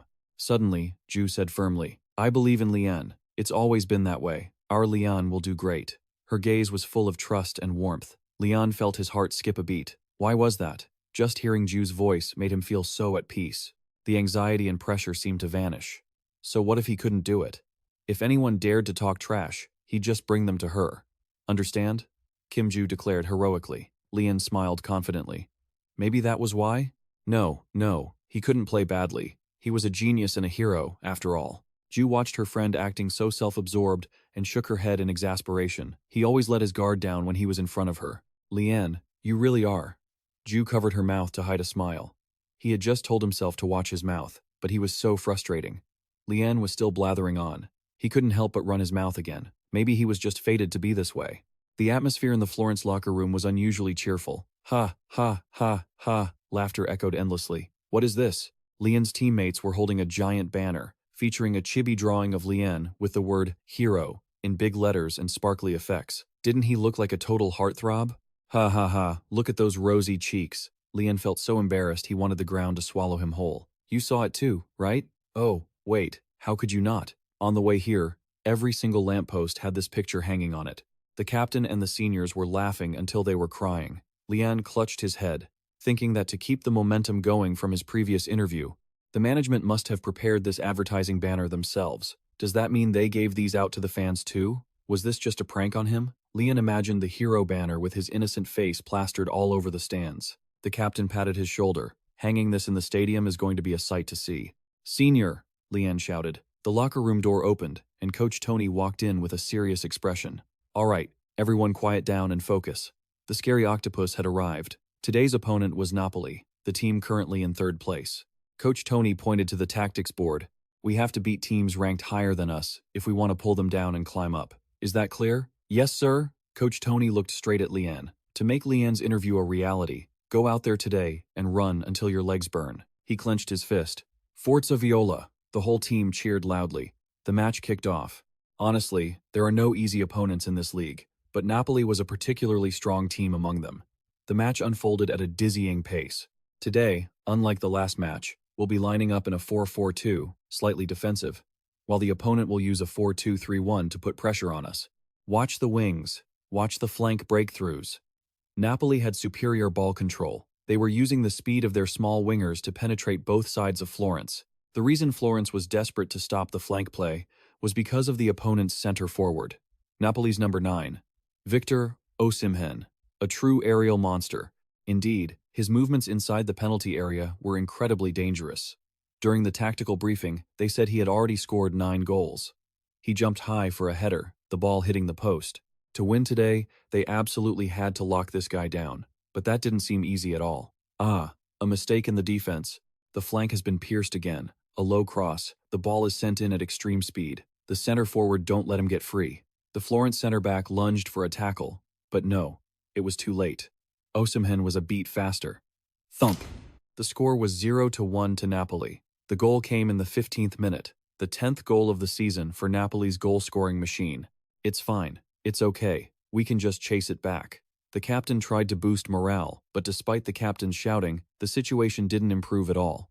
Focus a bit more. On the contrary, the opponent's momentum was rising. They were pressing Florence even harder. They're in the zone. They keep pushing up. The game was completely under Napoli's control. Coach Tony chewed his fingernails. They needed a play, something to break the opponent's momentum. Lian was feeling restless too. First of all, the ball had to reach his feet for him to do anything, right? Should he leave the forward position and drop back to help the defense? Suddenly, Lian heard a call from the stands. I believe in Lian. It was Jiwoo. He looked up. No, I have to trust my seniors too. Lian pushed aside the thought of dropping back. The seniors would definitely find a gap and pass the ball up to him. Just then, Milenkovic made a perfect interception. Great interception, Milen.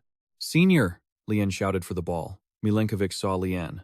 A long through ball was launched. As expected of the seniors. I've always believed in you. Lian brought the ball down neatly with his chest. The moment he received it, he was at the highest point in the formation. He could hold the ball for a beat and wait for his teammates to push up. But Lian, we're coming, his teammates shouted. They were supporting Lian to block the counterattack, and Napoli was retreating very quickly too. Lian observed quickly. Doing that wouldn't reclaim the game that was slipping into the opponent's hands. There were about 3 or 4 defenders, and the space in the inside right channel looked wider. Could he do it alone? The roar of the audience rose like thunder. Show them, go, Lian. Florence's hero, we believe in you. A hero? Honestly, calling himself a hero sounded ridiculous. But in this moment, he felt the faith everyone had in him. The hero was perhaps much greater than he had ever imagined. Lian felt an invisible energy. No, perhaps in this entire stadium, he was the only one doubting himself. So, he had to believe. Just like how he had worked so hard to not let Jiwoo down, if he gave his all with true sincerity, Lian closed his eyes for a split second, and, who knows, maybe he could even trick himself. Lian opened his eyes, his gaze sharp. He accelerated. Wait, am I really this fast? Lian felt his body become light, gliding over the grass as if someone were pushing him hard from behind. A terrifying burst of speed. Coach Tony and his assistant stood there with their jaws dropped. Run, Lian. Break through them all. Lian tore the Napoli defense apart. The ball is mine. The opposing defender lunged in for a tackle, but Lian was a step faster. Damn it, did I push the ball too far? No. Lian stretched out, his toe grazing the ball. I can do this. He pushed the ball past the defender once more. Huh? The defender face-planted. To be honest, I don't really understand why everyone trusts me so much, but since they have showered me with so much love and expectation, Lian faced the goalkeeper as the shooting angle narrowed. Without hesitation, he swung his leg, unleashing a thunderbolt volley. The ball flew like a cannonball. burying itself straight into the top corner of the net. The net shook violently. The score was 1-1 against Napoli.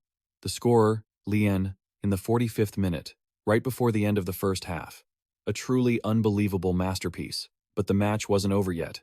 Halftime. In the Fiorentina locker room, a tense atmosphere hung in the air. The coach was screaming as if he wanted to devour the players alive. Milan, Nastasic.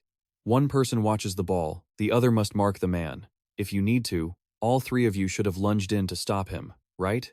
The players could only bow their heads and take it. Yes, sir. Lien sat huddled in a corner, drenched in sweat. He could clearly feel the coach's killing intent aimed directly at the two seniors in the defensive line. Coach Tony continued his lecture. As you all know, with Vlahovic's recent transfer, the anger of the fans is no joke.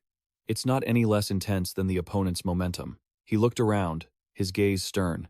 Everyone, listen carefully. If we win today, we will climb to 4th place in the standings. That means we will be stepping over Juventus to rise up. The whole team seemed to wake up.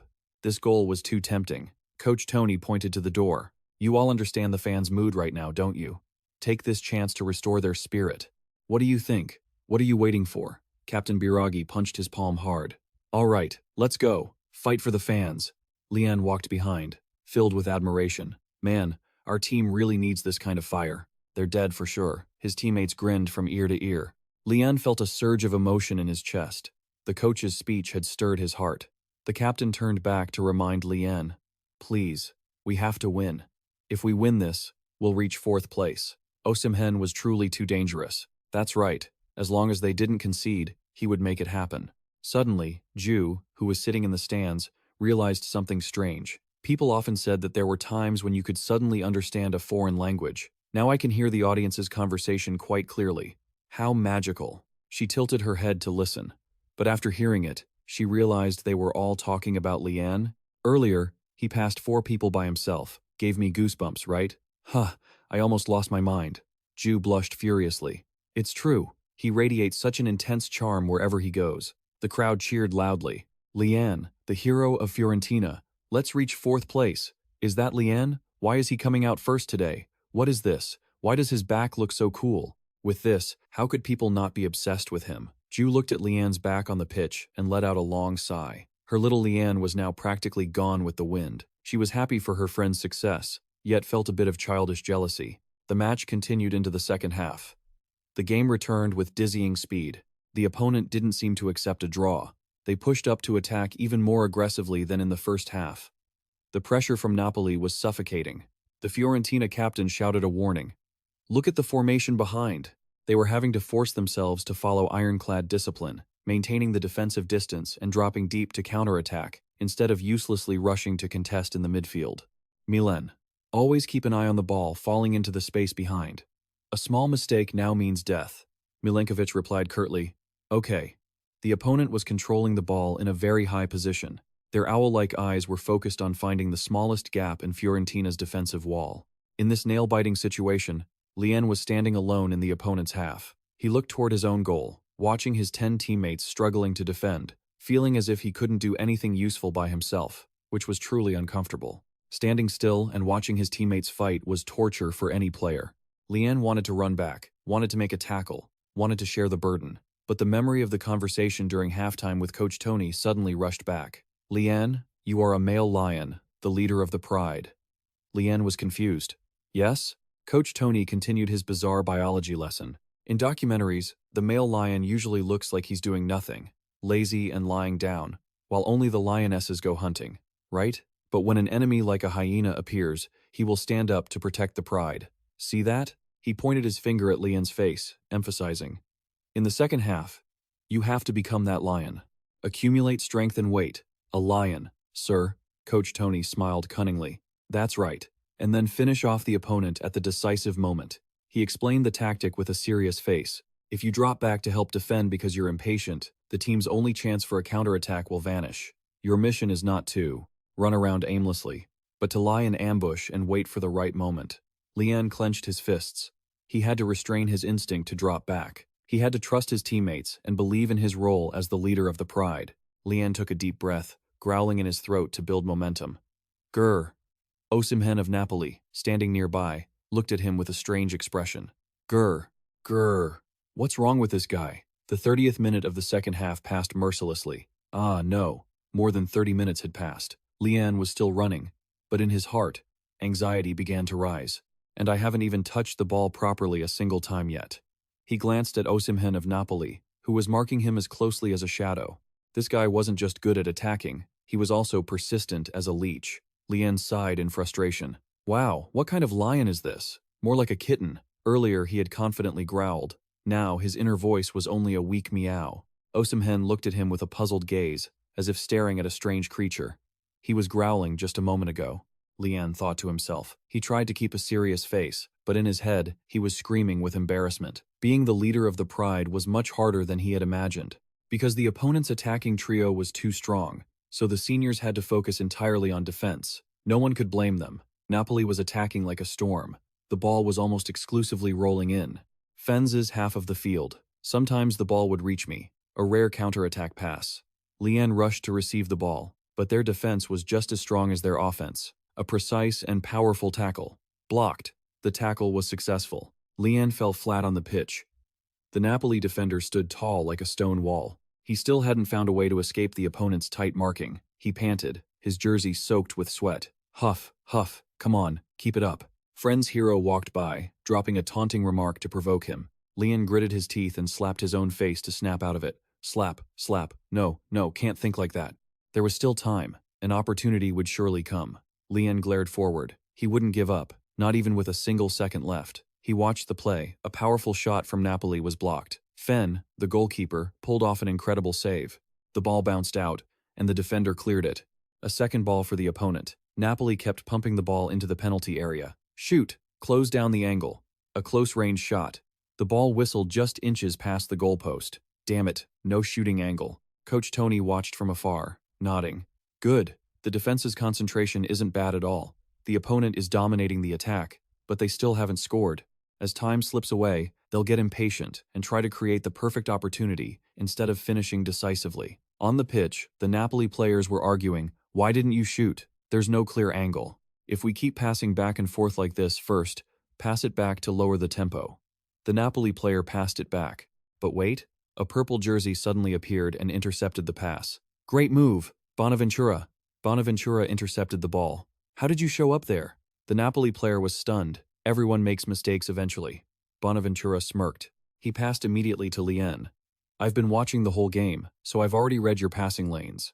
Lian received the ball. A counterattack. He dribbled down the flank. Even though Honora was sprinting up, the ball was definitely headed toward Lian. Senior, move to the sideline, Lian shouted, signaling Riccardo Saponara to break wide and stretch their formation. A beautiful pass, senior Riccardo Saponara received it and bolted down the left wing. At the same time, Lian raced against the opposing defender toward the center. The clock hit 90 minutes. This was definitely the final chance. Lian poured all his remaining stamina from the second half and his focus into his legs, moving into the blind spot of that massive defender as if aiming straight for his jugular. He drifted out. Lian slipped past the defender to meet the cross. A goal to decide the match. The whole stadium held its breath. The match ended right after that, and the victory was ours. The game against Napoli ended 2-1. Lian exploded with a brace, scoring the winner in the 91st minute to help the team defeat Napoli 2-1. Lian was carried on his teammates' shoulders, celebrating wildly. The fans chanted his name. Forza Viola. The youngest is the best. He's not just a rookie. He's a hero. He's a king. All hail the savior. Vlahovic gone, yet Lian scores a brace. Ju sat, scrolling through his phone with a faint smile. His language skills had improved, so reading the comments was actually fun. Lian is a god today too. But why did his own comment get so much hate? On the screen was Ju's comment. Lian is my boyfriend. Below it were nothing but waves of backlash. You guys can do whatever you want. It doesn't change anything. Because the truth is still the truth. Scene changed to the training ground the next day. Lian was practicing when he heard a call. Did you hear the news? It seems like a new guy is here. Yeah, I heard. The squad was thin, and with Vlahovic leaving, reinforcements were mandatory. Shh, here he comes. The door opened, and Coach Tony walked in with a stranger. All right, everyone, pay attention. This is the new member joining the team starting today. Most of you probably know him already, but let's do a formal introduction and help each other out. The newcomer turned around, hands clasped behind his back, looking a bit shy. Coach Tony introduced him. I'll be working with everyone from today. I'm from Argentina, transferred from Leo, 16 years old. He turned back, flashing a radiant and confident smile. I came here because I'm looking forward to a great synergy with Lian. My name is Luca Romero. Lian froze. Huh? Synergy with me? But wait, who is that player again? Lian stared at his new teammate, feeling like he was both a stranger and someone familiar. And most importantly, he was also 16. A new partner? A peer? Or a potential rival? A strange atmosphere began to settle in. Coach Tony called out to him. What's wrong, Lian? You look terrible. Lian jumped.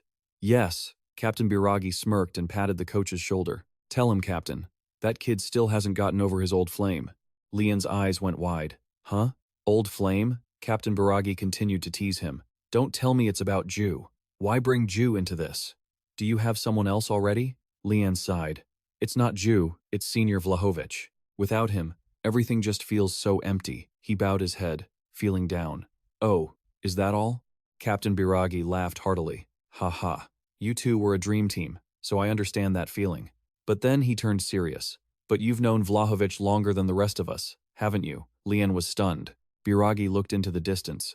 We feel the emptiness, too. But think about it. Because of Vlahovic's transfer fee, for the last 2 away games, instead of taking a bus, we got to fly on a plane. Because the team has more money now. Thanks to that, we've been able to maintain our condition better. And although we can't immediately fill Vlahovic's void, we've already recruited talent for the future. His transfer brought us these benefits, too. So, even though everyone was sad, no one said a word. That's just the professional world. Lian nodded. He hadn't thought of it that way. But it was true. Life really isn't that simple. Suddenly, a strange voice cut in. Why cut in while I'm explaining? Well, might as well make a living, right? Both of them turned to look at Captain Biragi, who pointed at the newcomer. Lian, forget Vlahovic, and try forming a new duo. Lian was surprised. Huh? A new duo? With who? Lian, my friend. A young guy rushed over and hugged Lian from behind. Whoa, you scared me, Lian shouted.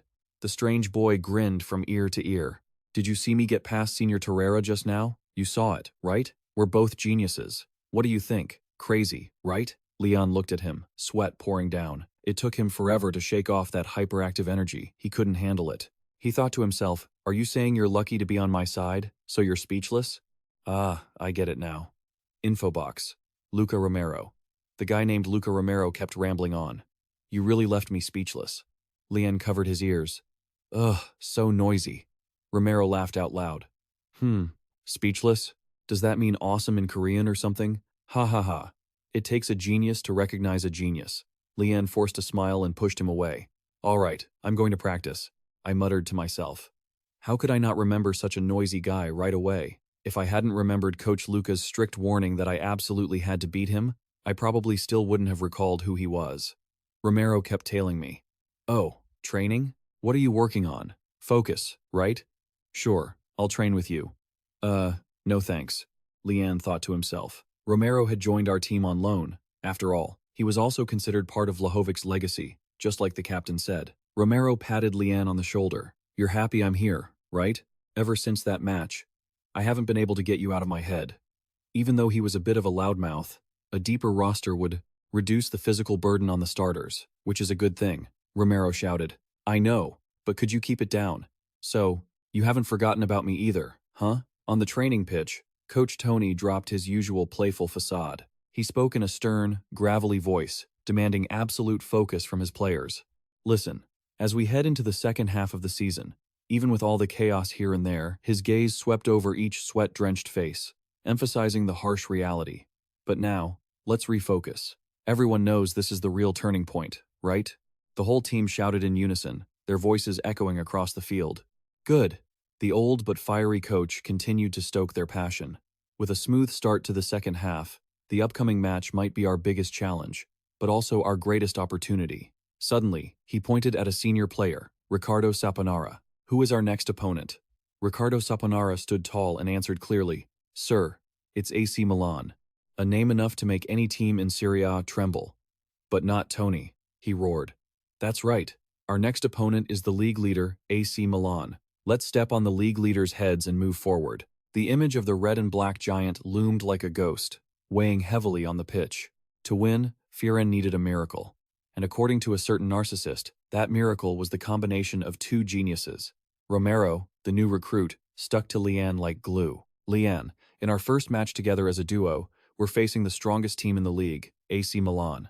He laughed triumphantly, his eyes sparkling with delusion. Isn't this destiny? We're going to write our own drama together. Lian could only stand there, frozen, sweat streaming down his forehead. Romero showed no sign of stopping.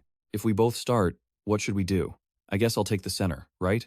Ah, he even remembered to offer a fake apology to a senior. Sorry, Lucas Torreira. Lian looked at his new teammate dancing around him and sighed inwardly. Becoming close friends with this guy would be exhausting. I can't stand how annoying he is. Lian picked up his pace and ran. Whoa! Romero watched blankly as Lian's shadow disappeared. Haha. Lian lay flat on his bed, sighing. My energy is drained because of Romero.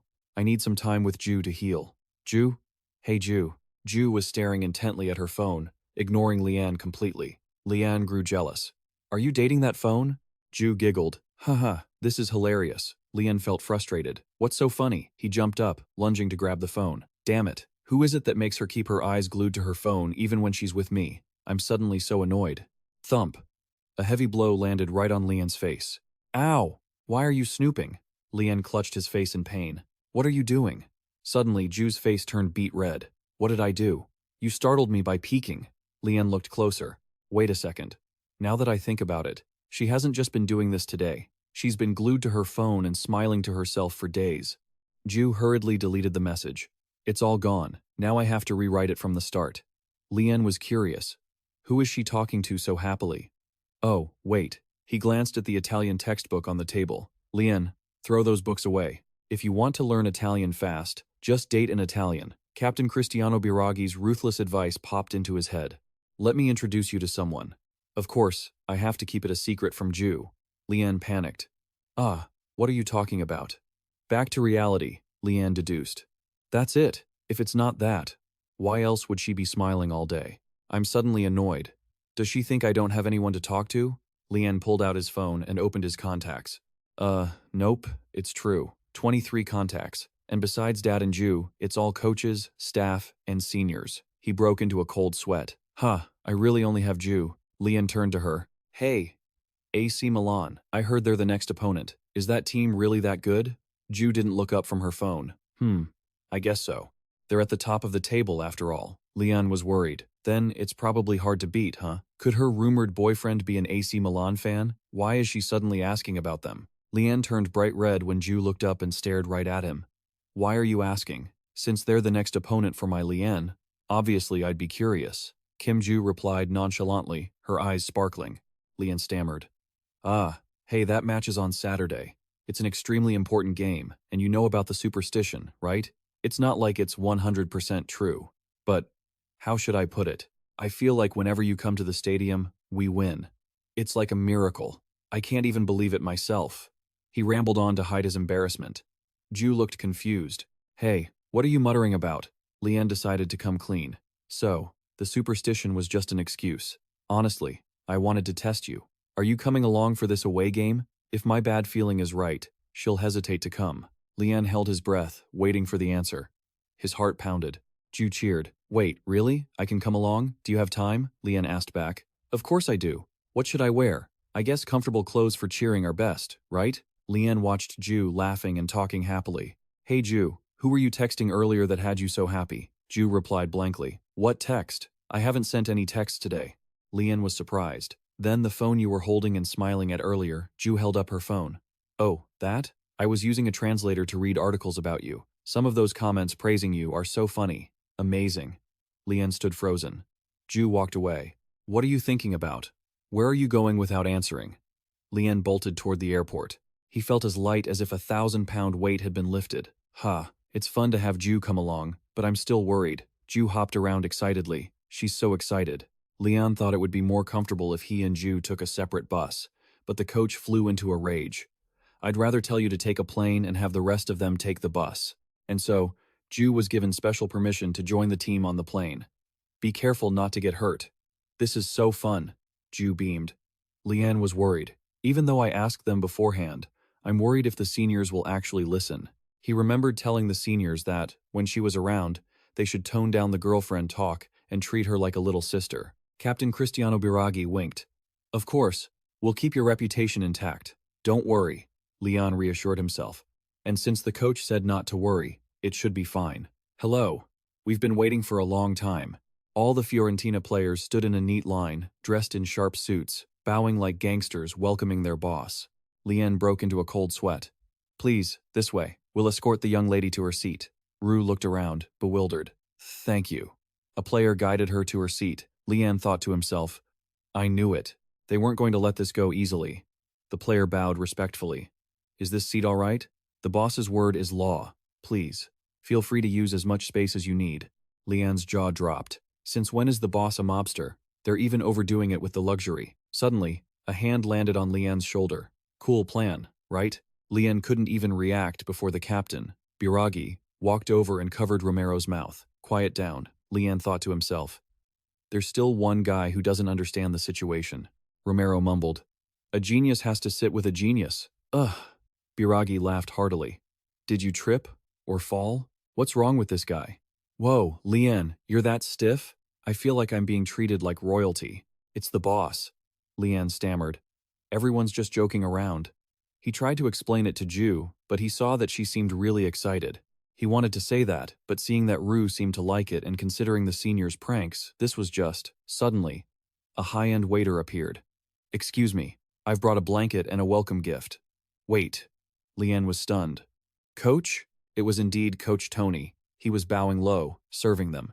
I hope you two have a pleasant time. Leon collapsed internally. Huh, pleasant? What kind of pleasant is this? Rue asked, curious. Wait, isn't that the coach? Even the coach is... I really underestimated this team. This team is a bunch of total fanatics. The plane's engine roared as it took off. Inside, the space was quieter. Rue thought to herself, this event, the coach prepared to impress Leon doesn't seem half bad, right? Yeah, it's all thanks to my brilliant acting, actually. A player, half asleep, replied. Ju looked at Coach Tony, who was fast asleep. Coach seems really nervous, the captain reminded him. Shut it. Regardless, the atmosphere was heavy before the big match. Now that the youngest member had brought the goddess of victory, they hoped they would win. That would be nice, but it won't be easy. Coach Tony suddenly opened his eyes, his gaze deep and thoughtful. If we have the goddess of victory, then the opponent? An image of a giant wearing the number 11 AC Milan jersey appeared. His killing intent filled the sky. There is a real lion over there. The great battle for dominance was nearing. Would Leon and his goddess be able to overcome the claws of the Milan lion? Amidst the enthusiastic atmosphere of the stadium, the phone in Ju's hand vibrated slightly. A message from Leon popped up. Did you sleep well last night? Ju smiled, her eyes sparkling. Of course. The team prepared such a great dormitory. I like it so much, I don't even want to step outside. But then, a playful question appeared. What about the door? Did you lock it tight before sleeping? Of course. Who knows what you might do? On the other side of the screen, Leon's face turned bright red, his fingers flying across the phone. What is this guy rambling about again? The final message from Ju appeared with a bright heart emoji. Anyway, I'll be here cheering for you with everything I've got. Do your best today. Boom. An explosion in his chest, Leon jumped up as if electrocuted. Ah, my heart. He tried to take a deep breath and lightly slapped his face to calm down. Focus. Focus. It's not just about emotions. I need to stay sharp. Calm down, Leon. Calm down. But no matter how hard he tried, he couldn't hide his restlessness. Today's match was truly important.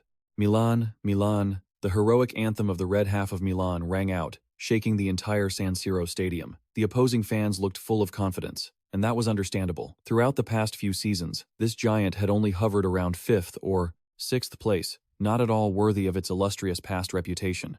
But ever since Coach Pioli took over, everything changed. They finished runners-up last season, even though they missed out on the title to their arch-rivals, Milan, at the last minute. This year, with the 4-2-3-1 formation stabilized and them sitting comfortably at the top of the table, their confidence was well-founded. With an average age of 25, the combination of seasoned veterans and hungry newcomers had created the most explosive energy of the year. Looking at the other side, the AC Milan star-studded lineup was brimming with killing intent. It had been a long time since anyone had seen them this well prepared. But Coach Tony of Fiorentina kept a cold expression. There was no need to be afraid, because the other side was also showing signs of being quite wary of our trump card. Is that him? He looks like a little kid. Number 20. Right, that's right. But he's that small? Lian heard the disparaging whispers from the Milan players clearly. He bowed his head, his cold eyes hidden behind his hair. Hey, you guys are talking loud enough for me to hear everything. In the eyes of the Milan players, Lian was just a kid scoring goals after every match, a new trump card replacing Vlahovic. They were waiting to see if this rumored rookie was actually good enough to face a lion, or if he was just an ordinary human. And here was the ruler of the penalty area, number 11. Zlatan Ibrahimovic, a towering ghost, a god of contemporary football. The great battle officially began.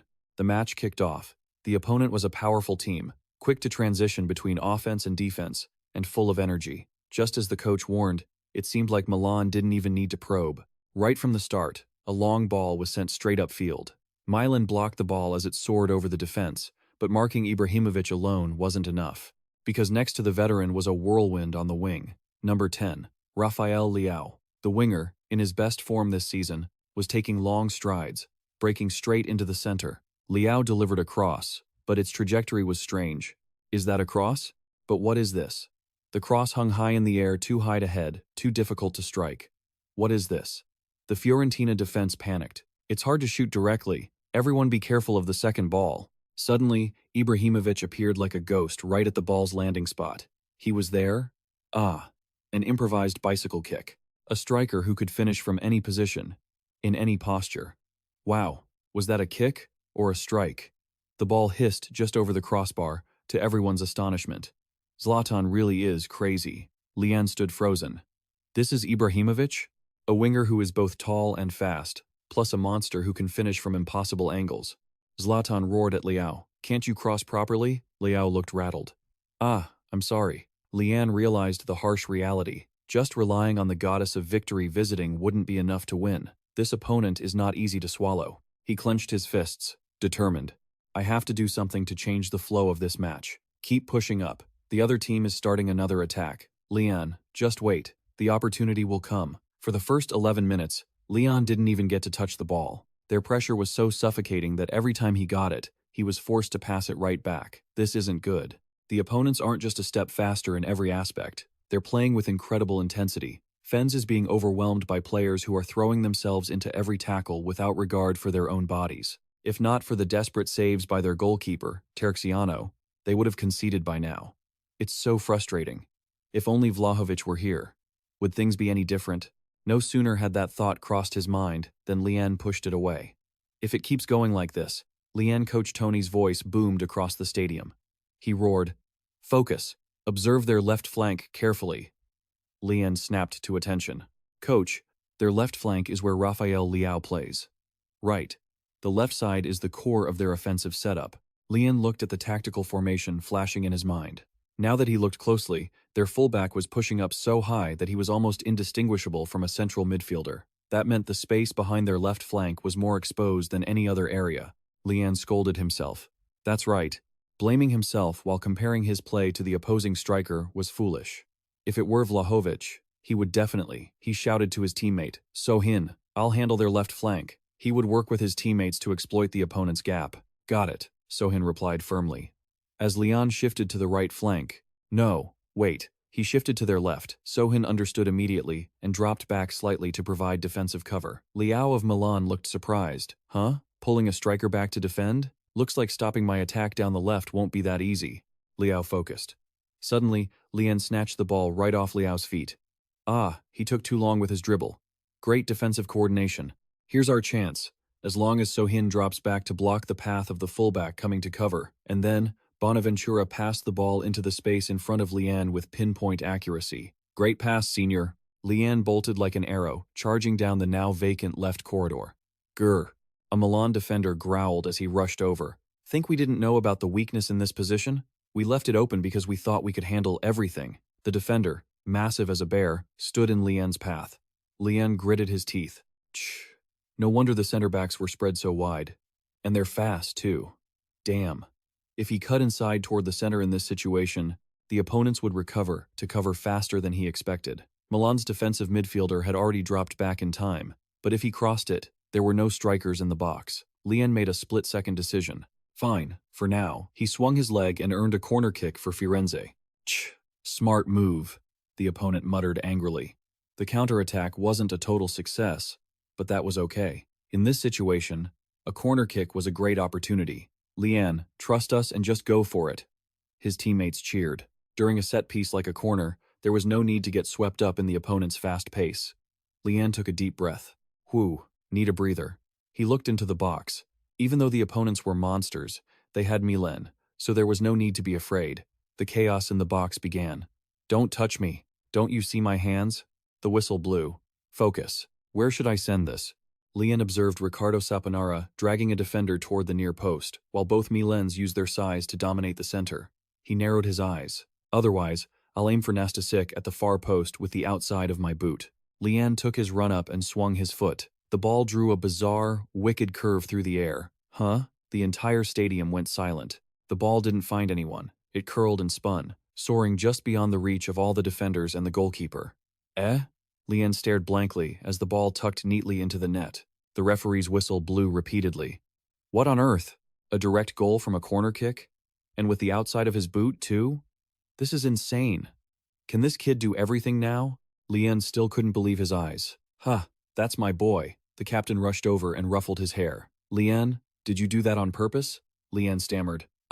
No, not really. I just intended to pass it to the far side, but I got lucky. The captain laughed loudly. Right? You think it was just luck too? He shouted to the whole team. All right, everyone, follow me. The master of this goal is someone else. The captain led the whole team running toward the stands where Ju was sitting. Everyone, let's honor her.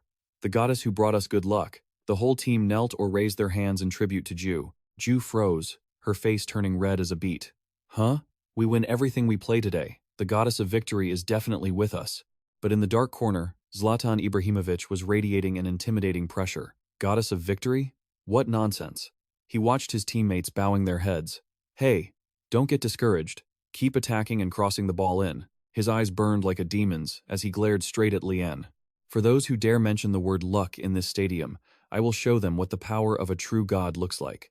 The scoreboard flashed mockingly. AC Milan, 0-1. Firenze. Scorer, Lian, 15th minute. The match was at the peak of tension. Even though Firenze had scored a surprise opening goal, AC Milan, the wounded giant, was still completely controlling the flow of the game. Cross the ball in, Zlatan Ibrahimovic roared, demanding balls to be whipped into the box. Fiorenze's defense was under immense pressure. The opponents were always a step ahead, creating countless decisive situations. They kept firing shots at the goal, but for some reason, today, the goddess of luck kept smiling on Fens. The ball hit the post yet again. Zlatan Ibrahimovic lost his mind, screaming in frustration. Damn it! How many times have we hit the post today? His teammate replied with a tremble. Sir, this is the third time. All three shots that seemed destined to be goals were cruelly denied by the goalpost. Lian stood far away, watching his opponent scream. In his heart, he just thought, just go into the net already. Seeing them so annoyed, he felt a bit sorry for them, but Firenze's luck didn't stop there. In a situation with absolutely no pressure, the opposing defender suddenly and clumsily kicked the air. The ball rolled toward Firenze like a gift from heaven. At this point, it really felt like luck was on their side. Furthermore, Tonelli, AC Milan's pillar of a midfielder, had tackled Lucas Torreira hard in a fierce challenge. Lucas Torreira, are you okay? Teammates rushed over. Lucas Torreira lay on the pitch, groaning in pain. Where's the medical team? I think my leg is broken. Even though they were dominating the play, things were not going smoothly for Milan. The referee handed Tonelli a direct red card in the 45th minute. Tonelli was stunned, clasping his hands in plea. Wait a second. It was useless. This faded red card had completely broken the opponent's spirit before the first half ended. Lian stood quietly in the middle of the field. This might all be down to luck, but we're getting lucky to an absurd degree. Could it really be thanks to Ju? Regardless, something is clearly going smoothly in this match. Thanks. Lucas Torreira looked like he broke his leg a moment ago, but now he's back up and running around like nothing ever happened. His teammate shouts, and the ball is back at his feet. Go on, get up there. With the goddess's blessing, every pass from Firen now feels like pure magic. A pass fit for the shield goddess. Lian receives the ball as the whole team surges with excitement. He looks over at Lucas Torreira. Hey Lucas Torreira, haven't you played too many matches already? He's implying that Lucas Torreira is still bursting with energy despite a serious injury. But suddenly, Lian feels a strange sensation. It's clear that luck is on their side, yet he feels an indescribable sense of unease. What a waste. Another missed opportunity by a teammate leaves Lian feeling frustrated. We could have had another goal right there. Just as expected, AC Milan pulls out a striker and replaces him with a defensive midfielder. Being a man down means they have to drop their formation back to defend. However, to everyone's surprise, they swapped out a different striker instead of Rafael Leao. Fen's coach, Tony, reminds his squad, "Listen up. Even though they're playing short-handed, their dangerous threats are still on the pitch." He points toward Leao and signals, "Don't get careless. You must exploit their weaknesses thoroughly." Is that clear? Yes, the captain declares. The second half begins. The opponent's weakness is glaringly obvious. They're playing with one less man. Lian's seniors intentionally keep the ball moving, forcing physical challenges to wear Milan down. But why does Lian feel so uneasy? The red card was deserved, and exploiting the opponent's weakness is only natural. Even so, he feels like something is off. Damn it, this feeling of advantage doesn't feel like it comes from their own strength. Milan's defense isn't as tight as it used to be. Gaps are appearing everywhere. Lian tells himself, "I know this sounds arrogant," but he breaks through, passing the opposing defender with ease. "Lian, go." Suddenly, Lian is subbed off, and he stands there stunned. "Lian, what's wrong? Are you not feeling well?" the fitness coach asks with concern. "Your movement is much slower compared to the first half." Lian bows his head and stammers, "Oh no, I'm fine. I'm sorry. If you're fine, then why are you playing like that? Don't tell me you think we've already won and decided to slack off?" Lian is startled by the sharp question. "Are you resting on your laurels?" Senior Ricardo Saponara pats him on the shoulder. "Anyway, just focus on the game." Ricardo Saponara winks playfully. "I'll assist you in scoring another goal to offer to the goddess of luck, okay?" Lian blushes. What goddess? He gives a forced smile, but his heart feels heavy from Ricardo Saponara's words. Isn't a professional player supposed to give their all in every situation? My seniors are still throwing themselves into the game even though we're winning, yet here I am, just lost in arrogant thoughts. Suddenly, the opponent steals the ball, but then it's intercepted. I'm still clearly not good enough. Lian snaps out of it. From now on, he needs to maintain absolute focus. "Defense, push up," he shouts, directing his teammates to exploit the opponent's weakness. Over in the stands, a man smiles cryptically while watching Lian. "Number 20, that kid is good. That's the AC Milan legend, Cafu," he remarks. "We're trailing by a goal at home and playing short-handed. We can't just keep defending forever." Cafu analyzes Lian's playing style. If number 20 leads his movement to receive the ball like that, the defense is forced to be drawn in, and as a result, they'll leave a massive gap wide open. The left flank is completely empty. Lian has already seen that scenario unfold. He passes the ball out to the wing to Ricardo Saponara and then sprints forward. It's truly strange. The space in the center is wide open and I'm running right into it, but is there really not a single person here to stop me? Lian takes a deep breath, or more accurately, no one can keep up with his speed. He feels as if his legs are on fire. In a completely free state, he receives the return pass from Ricardo Saponara. Lian thinks, "I'm going one-on-one with the goalkeeper," but in that very second, Lian suddenly realizes why he felt so uneasy. We were struggling immensely before they got that red card. My mind was only focused on how to overcome that crisis back then. However, the goalkeeper shouts. Lian swings his foot. It's not a lucky shot, and it's not a coincidence. After the opponent got sent off, there was no need to worry about that anymore. To put it simply, the match has become boring. Lian finishes coldly, and the ball buries itself in the net. "See? I told you to trust me."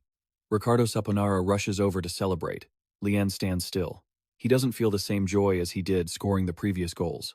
2 goals against Milan already, huh? Ah, yes.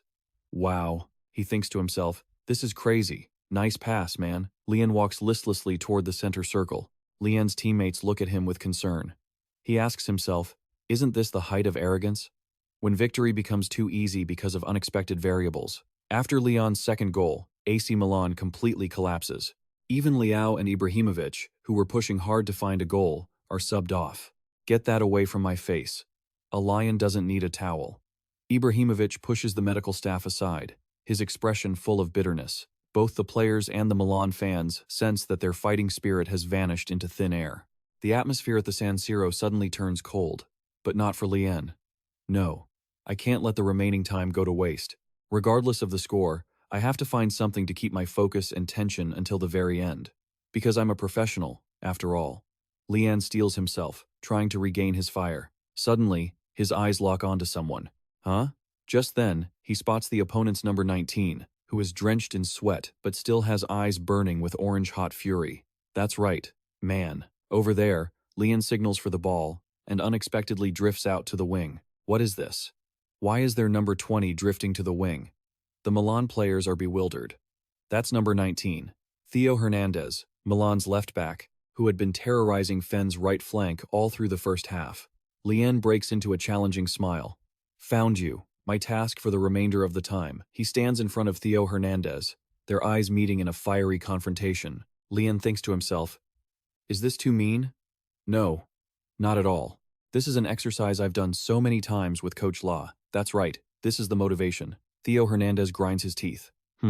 What is he muttering about? Lian decides, in that sense, I'll make things a little difficult for him this time. It's a bit childish, but it's a mission of payback for my seniors. Lian begins his technical torture of Theo Hernandez. Lian has 2 goals now, but he wants even more. There are 8 minutes left in the match. Lian's joyride has only just begun. Those 8 minutes of stoppage time will be hell for AC Milan's defense. Will Lian complete his payback list? Find out in the next chapter. The match at San Siro is entering its most breathtaking moments. And look, Fiorence's secret weapon, wearing jersey number 20, Lian, has started to move. On the sidelines, the coaching staff is glued to his every step. Coach Tony strokes his chin, analyzing that Lian is a player with incredibly keen tactical awareness and spatial intelligence.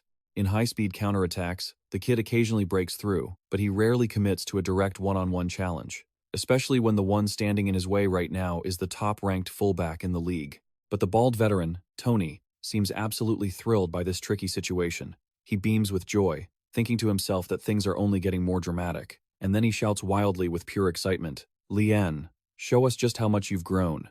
Back on the pitch, the ball is now securely at the feet of number 20.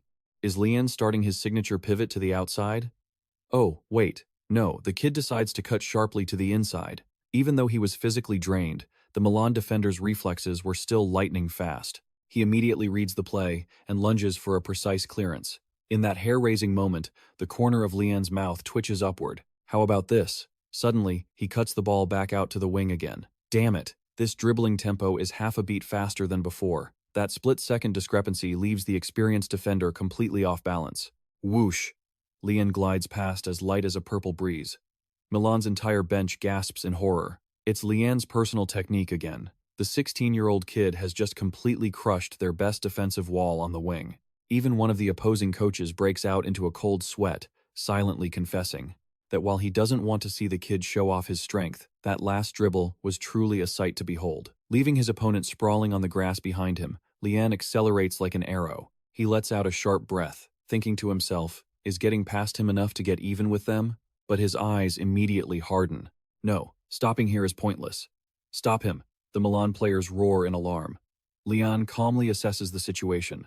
The opposition is playing a man down due to a red card. Him tearing through the flank and storming straight into the center is truly the worst nightmare for their defense. But I won't let a kid do whatever he wants. Boom! A giant center back charges like a truck with failed brakes, delivering a fiery shoulder charge. Did the referee blow the whistle? Not at all. That was a legal shoulder-to-shoulder challenge. Lian stumbles, fighting to keep his balance right on the edge of the penalty area. He scans for an opening to pass. But, oh, where are his teammates? It turns out his teammates have completely run out of gas. They have been throwing themselves into the game like madmen all match just to slow down the top-ranked Red and Black Devils. Everyone is gasping for air, legs trembling, unable to find any space. There is no one left to rely on. In that lonely moment of isolation, our genius makes a bold decision, to end it all himself and repay the sweat of his brothers. The shooting angle is blocked, so he'll have to use the outside of his boot. For shots from such a tight angle, the most important thing isn't the trajectory, it's the speed. He swings his leg with all his might. The ball, dented by the sheer force of the impact, hisses and tears through the air straight toward the goal. The Milan goalkeeper stretches to his absolute limit in utter desperation. Goal, the third for Lian. The score is now 3-0 for Fiorentina. A shocking hat trick is completed right here at the San Siro sanctuary. On the sidelines, coaches Tony and Luca grab their heads, screaming like 2 children. Oh my God, a hat trick against AS Milan. Furthermore, Tony realizes the terrifying aspect of that final touch. The ball had bounced slightly just before the strike, creating a nearly vertical shooting angle, completely defying physics. Goosebumps, I'm getting real goosebumps. I love that kid to death. The bald veteran Tony is grinning like a madman. Out on the pitch, his teammates rush to pile on Lian in a hysterical celebration. Everyone is going crazy over this historic hat trick. But let's see what our young hero is thinking. The kid is sweating bullets, silently confessing to himself. Phew, that was close. The ball bounced because of a bad touch, so I panicked and closed my eyes to just hoof it. How on earth did that go in? Yes.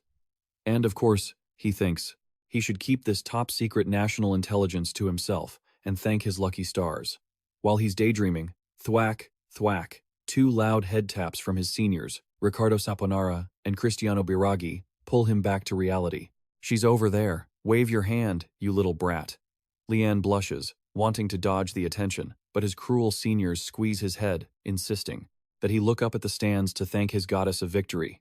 And look, in the stands, our goddess of victory, Kim Jiwoo, is jumping up and down, waving her hands, screaming Lian's name with all the pride and joy in the world. The atmosphere is more feverish than ever. Either way, the final whistle has blown. Forza. The scoreboard clearly reads AS Milan 0, Fiorentina 3. Goal scorer, Lian, and it's Lian again. A landslide victory that shatters the will of the dominant team. As they head into the tunnel, Lian stretches to relax. Whew, a destructive victory. Even so, I have to admit we learned a lot from this match.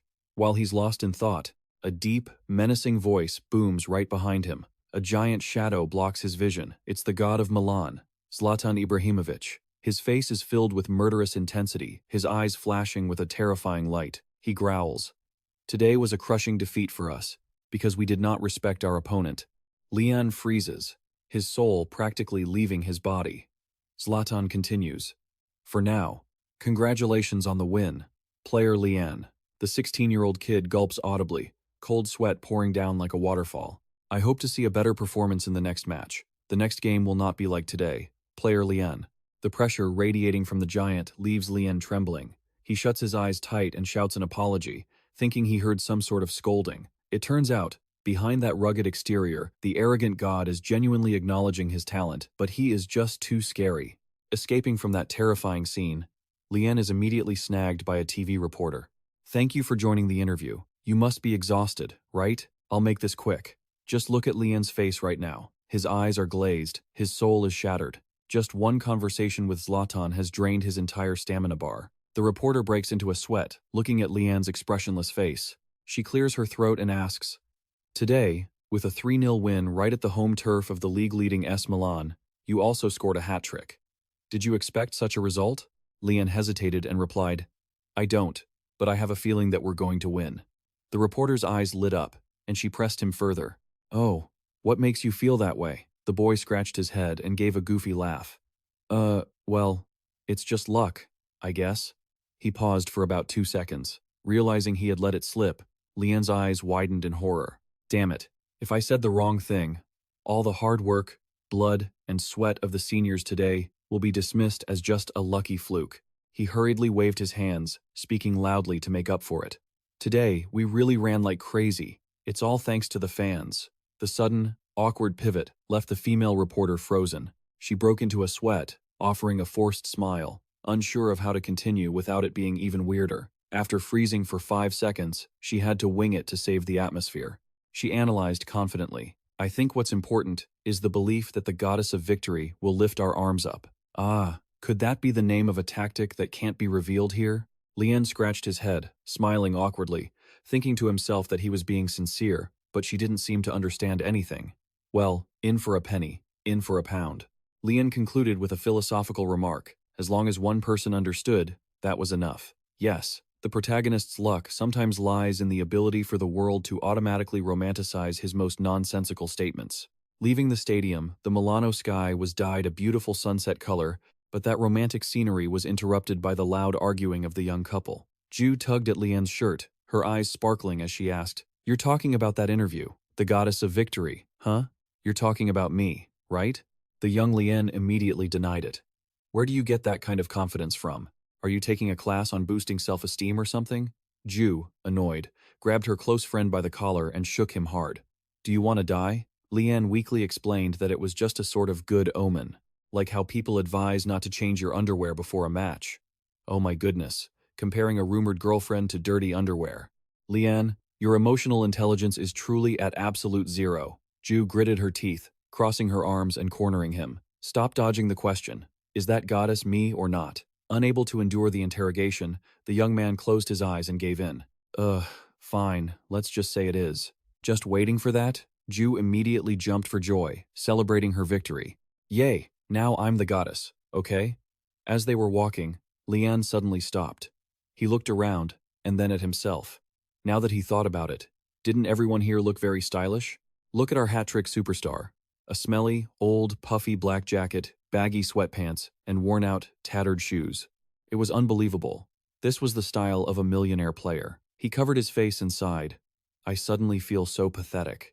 Seeing his friend pout, Ju immediately stepped up to offer sincere comfort. What are you talking about?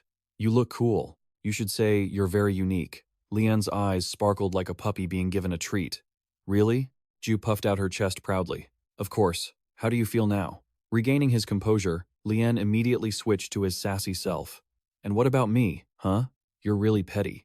And so, the bickering of the lovebirds continued along the magnificent streets of Milano. This guy is so annoying, Ju grumbled, though she was happy. Suddenly, Ju remembered something.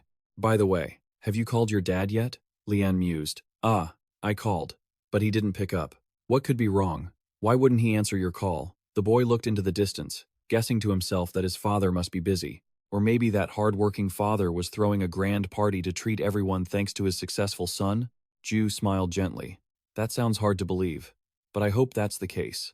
However, contrary to Lian's peaceful imagination, half a world away, the system had crashed. Yes, you heard that right.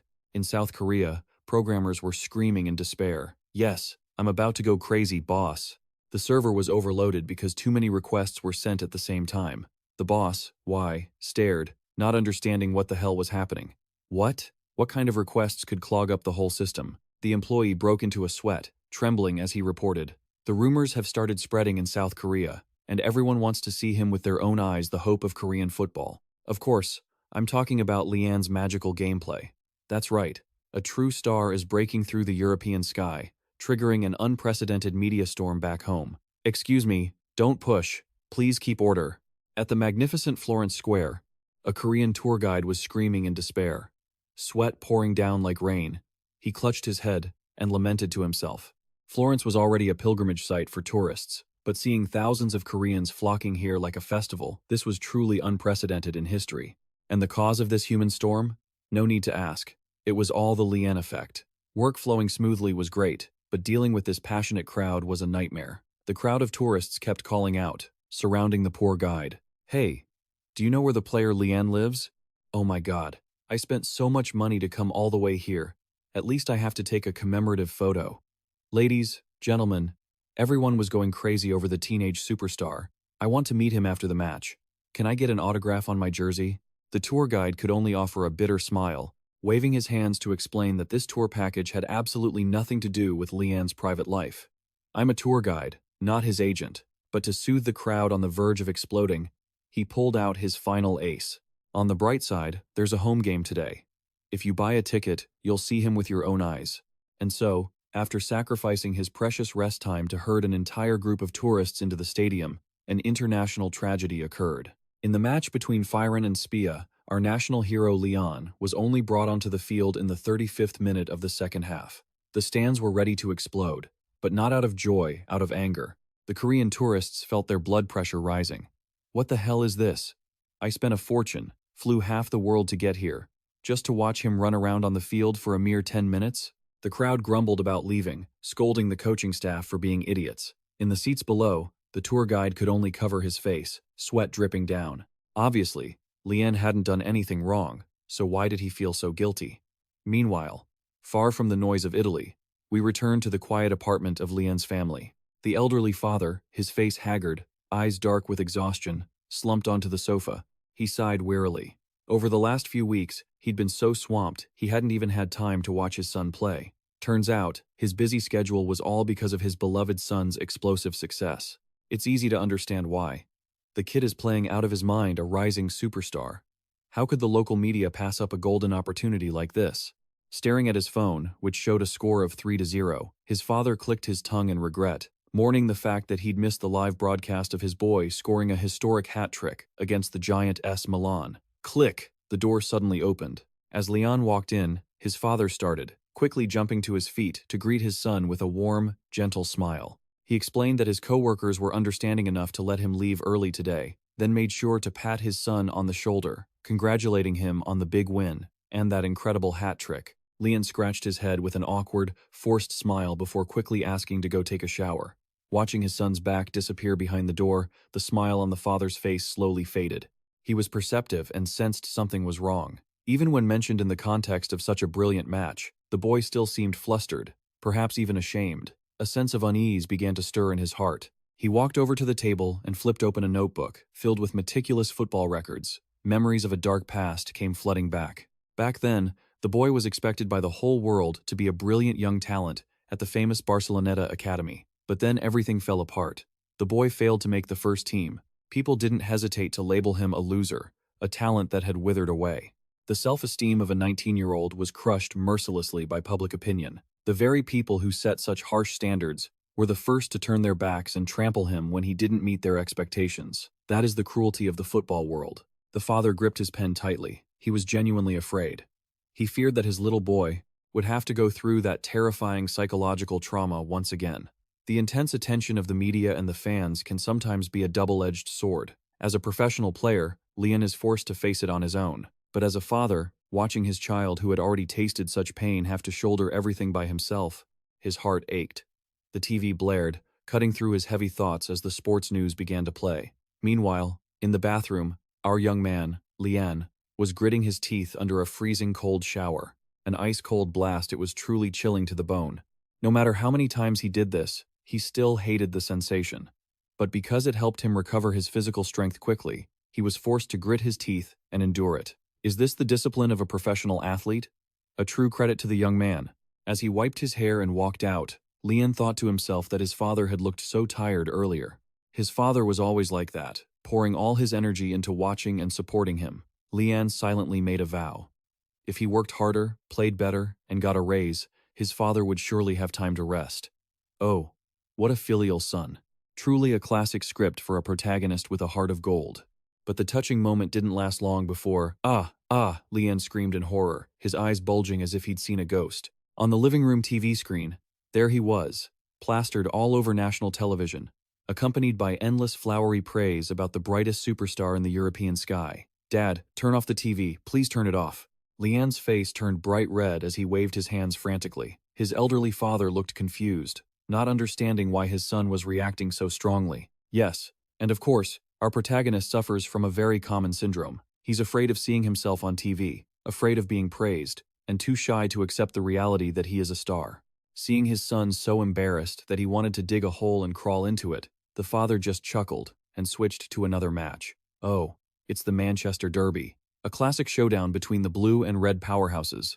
On the screen, midfielder Jian unleashed a sharp pass that tore through the defense.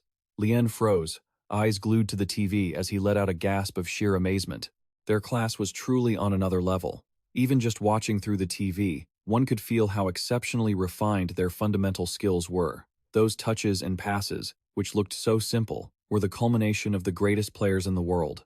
Leon admired them in awe, but just then, his father next to him nonchalantly dropped a bombshell with the smug confidence of a true fanboy father. But, in Dad's opinion, it seems like my Leon plays better than that. Well, an incredibly objective comment from his parent. Leon could only break into a cold sweat and smile awkwardly to let it slide. The atmosphere was light, but then Leon suddenly turned to ask a very serious question. Dad, players as good as them must be paid a huge salary, right? What about me? I'm sure mine is very high too, right? His father jumped in shock, eyes and mouth wide open. Why would a child who never cared about money suddenly ask about his salary?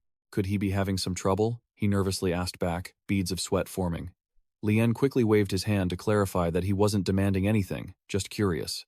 He gently explained that with his current income and sponsorships, the money he earned had far exceeded what anyone could imagine for his age. He wasn't worried about money at all. The atmosphere grew quiet, and Leon's gaze became deep. He placed a hand on his father's shoulder, his voice warm but firm. If money isn't an issue anymore, why do you have to work so hard and stay so busy? I mean, I want you to be able to live a bit more comfortably than you do now. Come home early, get plenty of rest.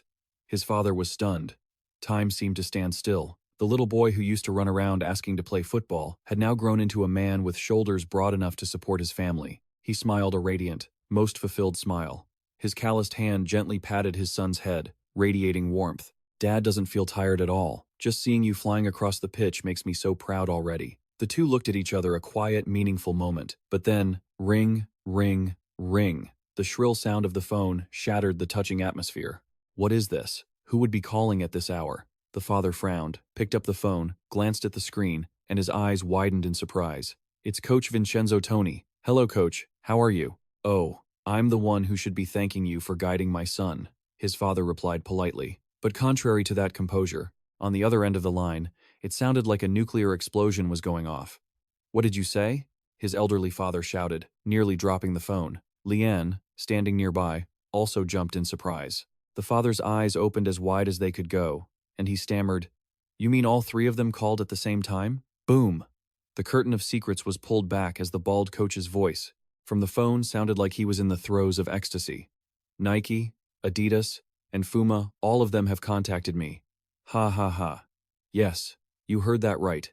The three giants of the global sportswear industry were personally taking up arms and diving into a life-or-death battle. On the screen was a brilliant, metaphorical image of giant logos. The Fuma lion, the knee swoosh, and the Adidas three stripes shone brightly across the frame. Tony's roaring laughter echoed throughout the room.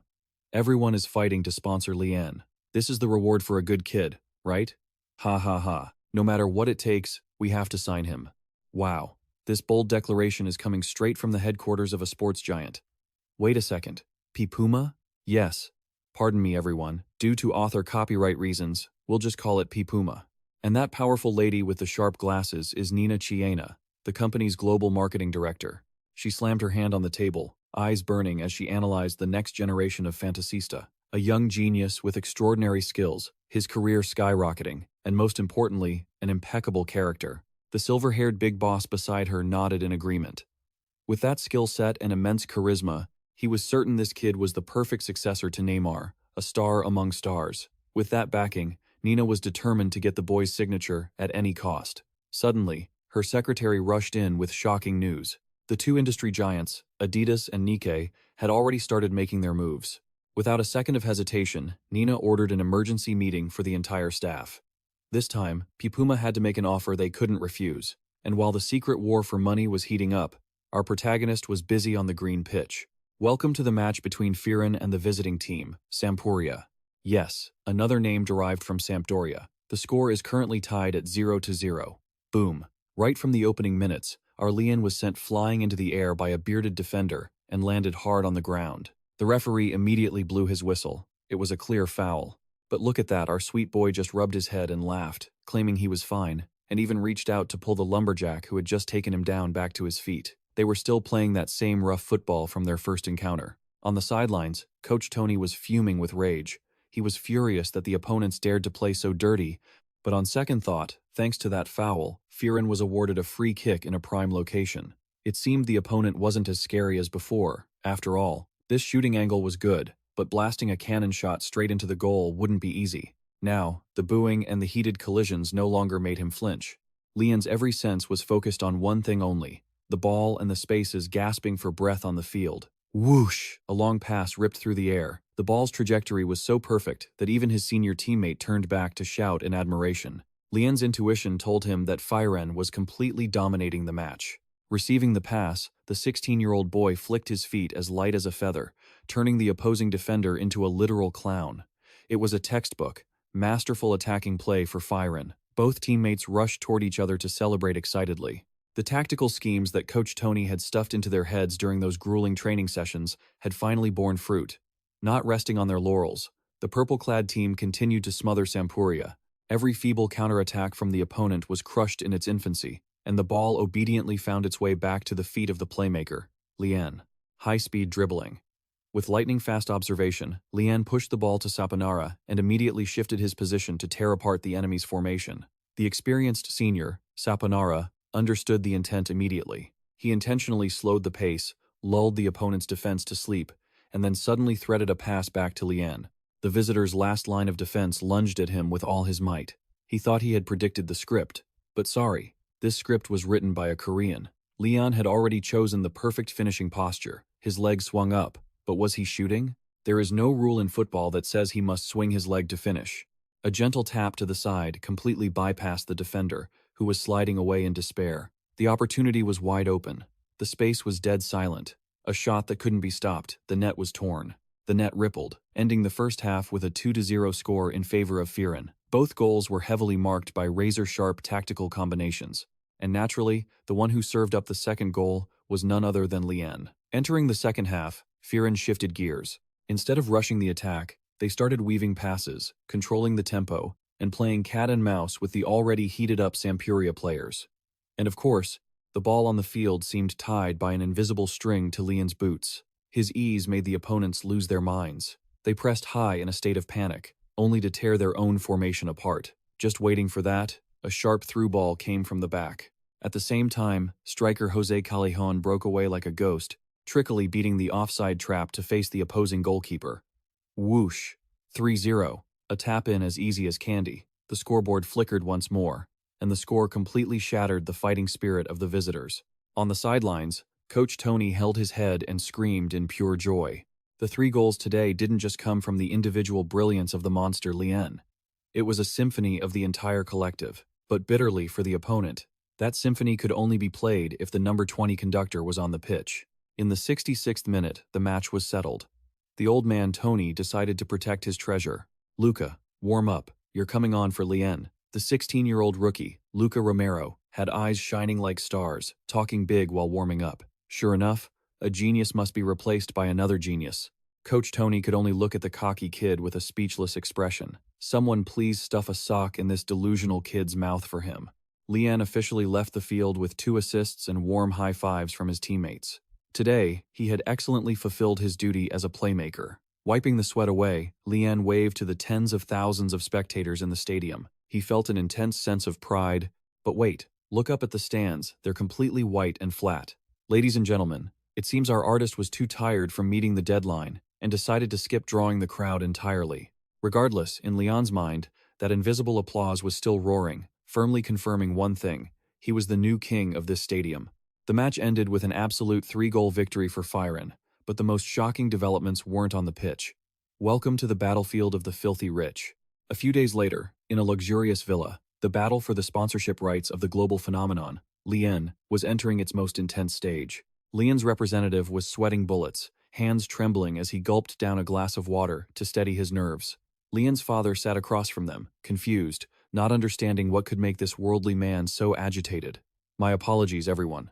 The agent exhaled, wiping his brow. Usually, those big brands are so arrogant and full of themselves. But today, they were actually groveling, presenting their offers right in front of me. Just thinking about it brings a smile to his face. After a smug laugh, he pushed a thick stack of documents across the table. These were the craziest offers the football world had ever seen. But for a father who had spent his whole life working hard, and a 6-year-old kid who knew nothing about business, these numbers might as well have been advanced calculus. Seeing this, the agent cleared his throat to summarize it in plain English.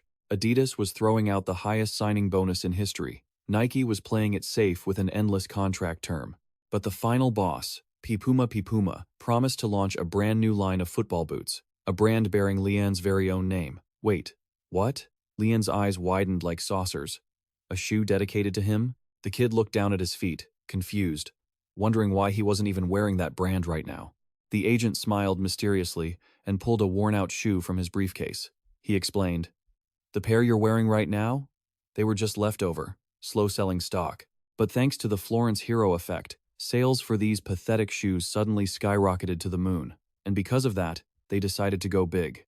An exclusive shoe line with Lian as their sole face. New fame, blinding glory, and fortune were crashing down on both father and son. And that wasn't even the best part, as the agent delivered the final blow. A portion of the profits from these shoes would go directly into your pocket, Lian. We're talking about serious money." At that point, Lian's operating system officially crashed. He spun around and curled into the corner of the sofa like a poisoned snail, leaving the agent to advise him to take his time, telling them to tear each other apart because the power was in their hands now. Lian's father asked, worried, "Lian, Lian stammered an apology, confessing that his brain had just short-circuited from the sheer scale of the contract. Being valued this highly was a shock that exceeded the capacity of a kid whose confidence had been trampled on before. Yet, amidst the tangled mess of tens of millions of dollars and a bright future, an image suddenly flashed through Lian's mind. Actually, when you mentioned the shoes, it reminded me of something," he muttered, wondering what could be more powerful than these blockbuster contracts. Rewinding back a bit, the scene of a shopping date with his childhood sweetheart, Kim Jiwoo, suddenly popped up. Jiwoo had beamed, saying she needed some new workout gear. And then, the striker's gaze didn't linger on the goddess's smile, but slowly drifted down, lower. That was it. The sneakers on Jiwoo's feet were from Pipuma. His ears burned, his eyes bulged, his mouth hung open. All his commercial calculations, all the advice from his brilliant agent, suddenly blew away in the wind. Adidas offering a fortune for a lifetime contract? Trash. Because right now, inside the head full of dirty tricks on the pitch, only one truth echoed for the young man. What do I do? My heart has already chosen Pipuma. Yes, folks, let's have a round of applause for a business decision deeply rooted in lovesickness. The contract of the century was settled just because his crush wears that brand. A masterclass in shooting at the heart by the goddess of victory, Kim Jiwoo. Back at the familiar Fens training ground, on the lush green grass, the first thing that caught everyone's eyes was a pair of shiny, high-end boots. That's right, the custom-designed pair felt just like walking on clouds. His curious teammates saw the new gear and crowded around, squinting and betting that these had to be the latest limited edition from giants like Nike or Adidas. But sorry guys, you're all wrong. Lian scratched his head, looking embarrassed, and clarified, actually, Pipuma is really comfortable to wear. Huh? The guys rolled their eyes, rubbing their chins with suspicion. Plus, their captain, Cristiano Biraghi, had just changed brands. The hyperactive kid, Luca Romero, jumped in, holding up a finger like a seasoned market analyst. The kid chattered away, explaining that Pipuma had 3 typical lines: speed, agility, and ball control. Choose according to your style. But strangely enough, the shoes on Lian's feet didn't belong to any of those lines. Romero grinned mischievously and leaned close to his senior to interrogate him. The design is killer and one of a kind.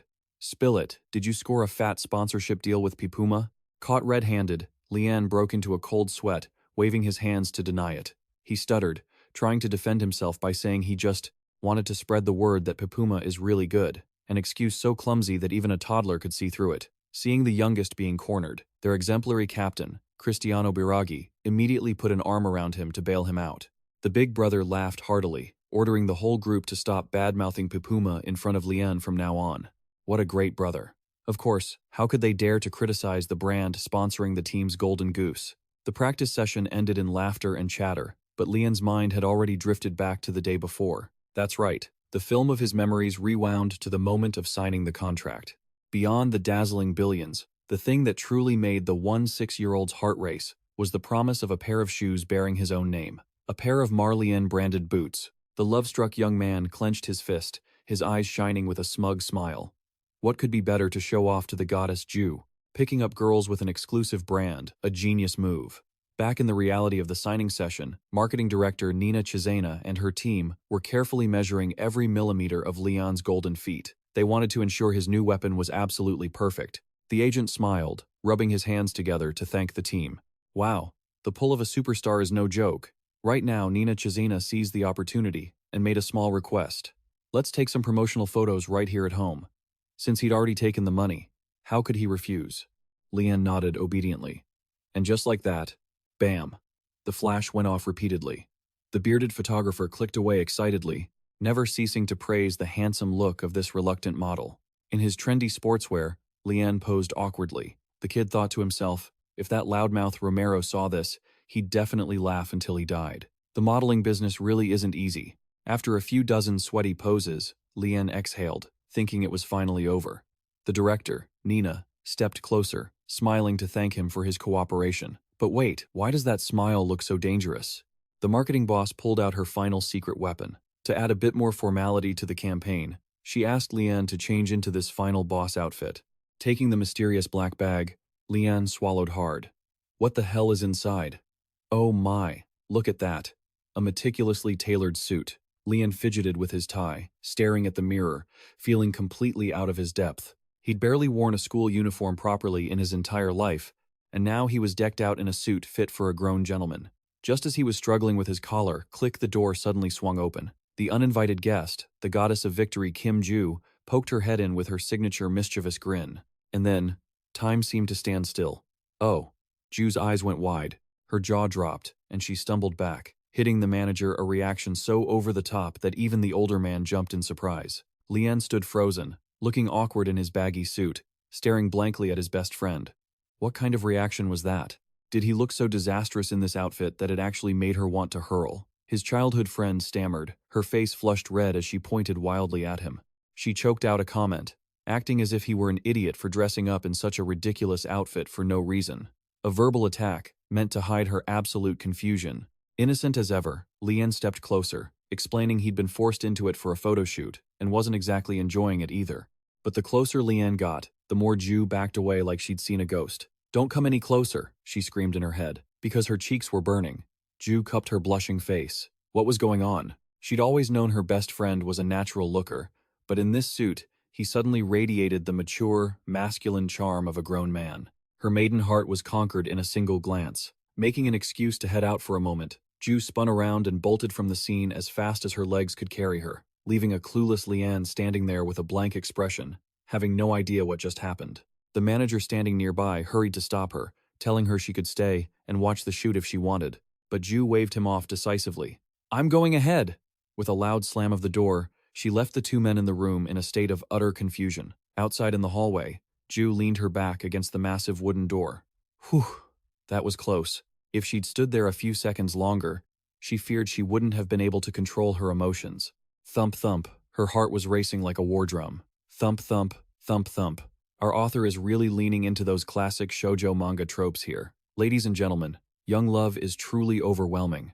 Switching scenes, the cheesy romantic segment temporarily draws to a close. On a romantic, stone-paved street in Italy, the two lovebirds are walking together, but the air is thick with awkwardness. Lian glanced at his best friend, who was walking with her head down. The guy with zero emotional intelligence was still haunted by that photo shoot the other day. Did he really look that stiff and ridiculous? Lian scratched his head, cautiously testing the waters. What's wrong today? Usually, you're teasing me without mercy. Why so quiet today? Did I look that ridiculous in the suit? Caught off guard, Jiwoo jumped and immediately shook her head. Huh? No, not at all. She gave a forced, awkward smile, her eyes darting around frantically looking for a reasonable excuse to cover up the growing awkwardness. Lian frowned, genuinely worried. Is there a subject at school that's too hard and stressing you out? That's the lifeline. Jiwoo nodded frantically. Yeah. I'm just a bit tired from studying today. A perfect excuse. Hearing that, Lian's gaze softened with understanding.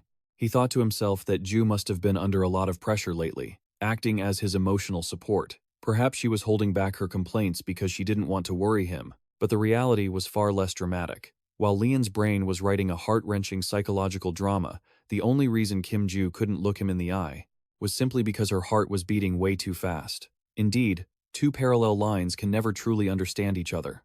They both stopped in front of a building. Lian kindly told his friend to get home safe. Suddenly, Jiwoo paused, her eyes fixed firmly on the sturdy back of the striker wearing number 20. Hey Lian, if you ever have any trouble, just tell me. I'll always listen to you. An iconic, heart-piercing moment of encouragement. Lian turned back and gave a bright thumbs up. Got it. But the moment he looked away, our goddess clutched her head in regret. Damn it. Why did I have to act all cool for? I'm so embarrassed I could just crawl into a hole. This lovesickness seems terminal. Meanwhile, from the perspective of 16-year-old Lian, he clicked his tongue, sighing with pity, another dark past moment added to her life's record. Yep, I have to bow down to Lian's logic.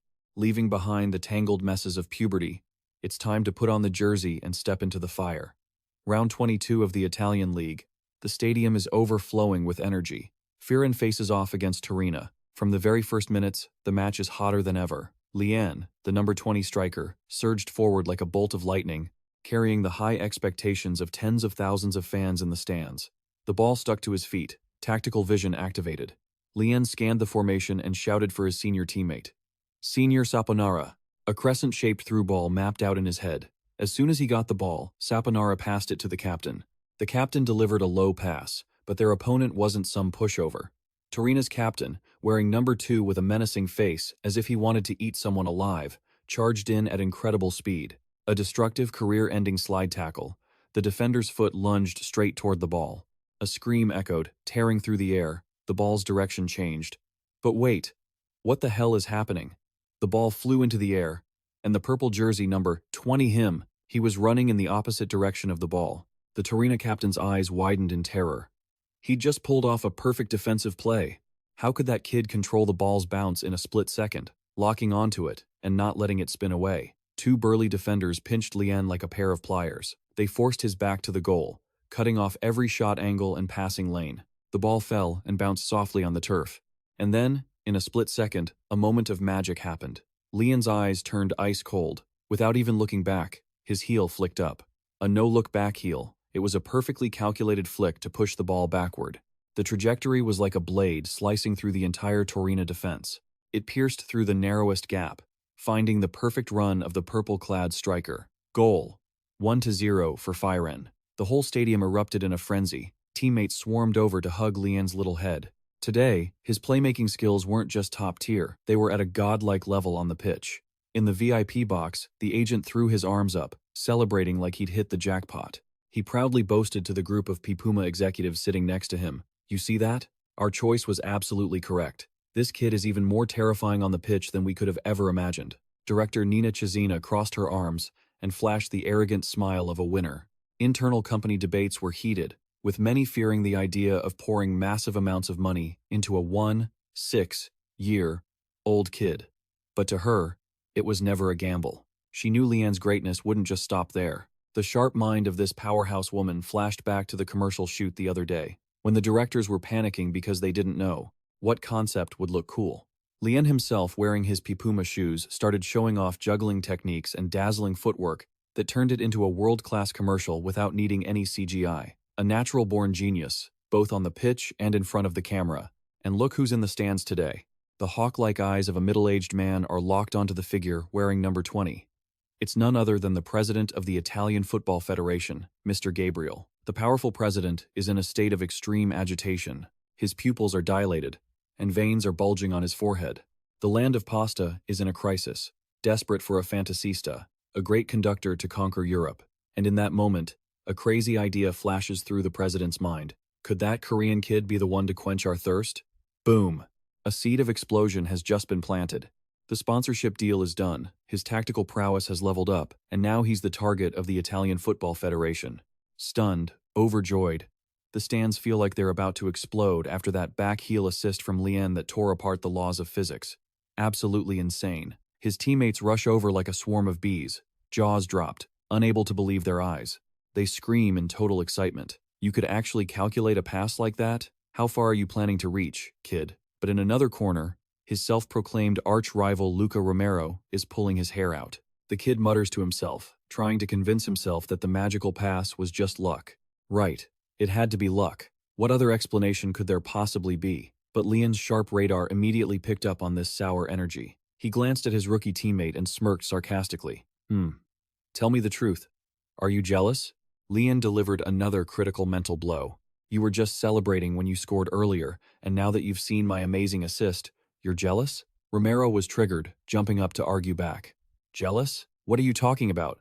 It was obviously luck. Seeing the kid get all riled up, Lien sighed and decided to tell the biggest lie on earth. He calmly replied, "Actually, it wasn't luck. It was thanks to the cutting-edge technology of these Puma shoes." Really? A smooth, seamless ad placement executed perfectly, and he started blabbering like a real salesman. The exclusive Puma NetFit system will help you unleash powerful shots from any position. Hearing that, Romero's eyes went wide, and he grabbed his head, screaming, "Damn it, have you been cheating the whole time?" Utterly defeated. He actually bought that. Lien sighed, speechless at his teammate's naivety. But as the teasing died down, the smile on Lien's face faded too. He looked down at his own hands, recalling the feeling from earlier. Come to think of it, was that play really just his own ability? Normally, his brain would analyze the opponent, calculate every possibility, and then decide on the play. But that back-heel pass, his body had reacted automatically before his brain could even command it. A terrifying yet exhilarating feeling. Could it be instinct, rather than conscious thought? The kind of intuition honed through those hellish training sessions on the shifting sand dunes? The match was still moving at a dizzying pace. If that was really his power, Could he do it again in a similar situation? Intercepted. A sweet tackle from his teammate Sohin put the ball back in Fenz's control. But wait. As soon as Lian touched the ball, the red-jerseyed assassin from Torino closed in with a fierce look. In that split second, Coach Luca's words echoed in his mind. Remember this, Lian. There is no such thing as coincidence on the pitch. That's right. He had to carve that into his mind. Even if it starts as a coincidence, if you keep working hard, if you keep rising, escaping the press with one touch, Lian deftly flicked the ball, completely leaving the hulking midfielder charging at him like a runaway truck in his dust. Then, he whipped a razor-sharp pass that tore through the opposition's formation. Perfect tactical vision. Great job. His teammates cheered. Lian smiled triumphantly. It would become his true skill. The ball hit the post and went in. The score climbed to 2-0 again. The Lian and Romero duo clicked once more, with Romero scoring. Romero was completely brainwashed by now. The kid ran over and hugged Lian, his eyes sparkling with worship. That P Puma effect of yours is incredible. Can I score too just by imagining I'm wearing P Puma shoes? Lian looked at the delusional kid, speechless. But deep down, he acknowledged that for all the trash talking, his goals were also the result of his tireless effort. Seriously, when I imagine the shoes are the source of power, the ball just sticks to my feet. The scoreboard hit the 78th minute, with Fens still leading 2-0. The players' stamina began to fade. The old man Tony waved Lian over to the sideline. Can you still keep going, Lian? If you're too tired, let me sub you out. Lian stood there panting, his jersey soaked with sweat. They were leading by a safe margin, and the match was entirely under control. If it were any other time, he would have nodded and come off to rest. But no, I'm still feeling great, Lian replied, his eyes burning. All right, just let me know the moment you feel tired. Back on the pitch, Lian questioned himself. It was strange. Usually, he just wanted to escape the pressure, but today, he craved to keep running. Even without him, the game wasn't going to turn into a loss. It wasn't about the heavy pressure to perform well. He was just enjoying it. Enjoying it in a completely natural way. He simply wanted to play football for a little bit longer. Boom! A wind-tearing sprint down the wing. Regardless, the more he played, the more he felt himself growing. A slide tackle, Lian dodged it artfully. In the final, short 10 minutes before the final whistle, who knew what other crazy experiences he would gain? He knew he still had so many flaws, with a giant mountain of football knowledge waiting to be conquered ahead. Because of that, he was hungry to push his body to the limit to accumulate every bit of precious experience. The ball came to his feet at an extremely tight angle. Without a second thought, he fired a curling shot, his right foot drawing a perfect arc across the sky. The ball ripped through the air, carrying all the freedom and hunger of a newly awakened genius. Bam! A goal. 3-0 for Fens. The stadium fell silent for a tenth of a second before erupting like a volcano. His two teammates stood there with their mouths hanging open, eyes wide as if they'd seen a ghost. What was that? A shot like that only exists in video games, right? Another insane masterclass.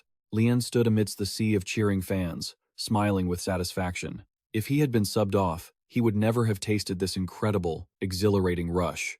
A precious experience point had been secured. His teammates rushed over to celebrate like kids, grabbing his jersey and shouting, "Hey, spill the beans. What's your secret for that kick? Tell us." The match ended, 3-0. Fiorentina extended their winning streak to 12 games, sending shockwaves through the entire league.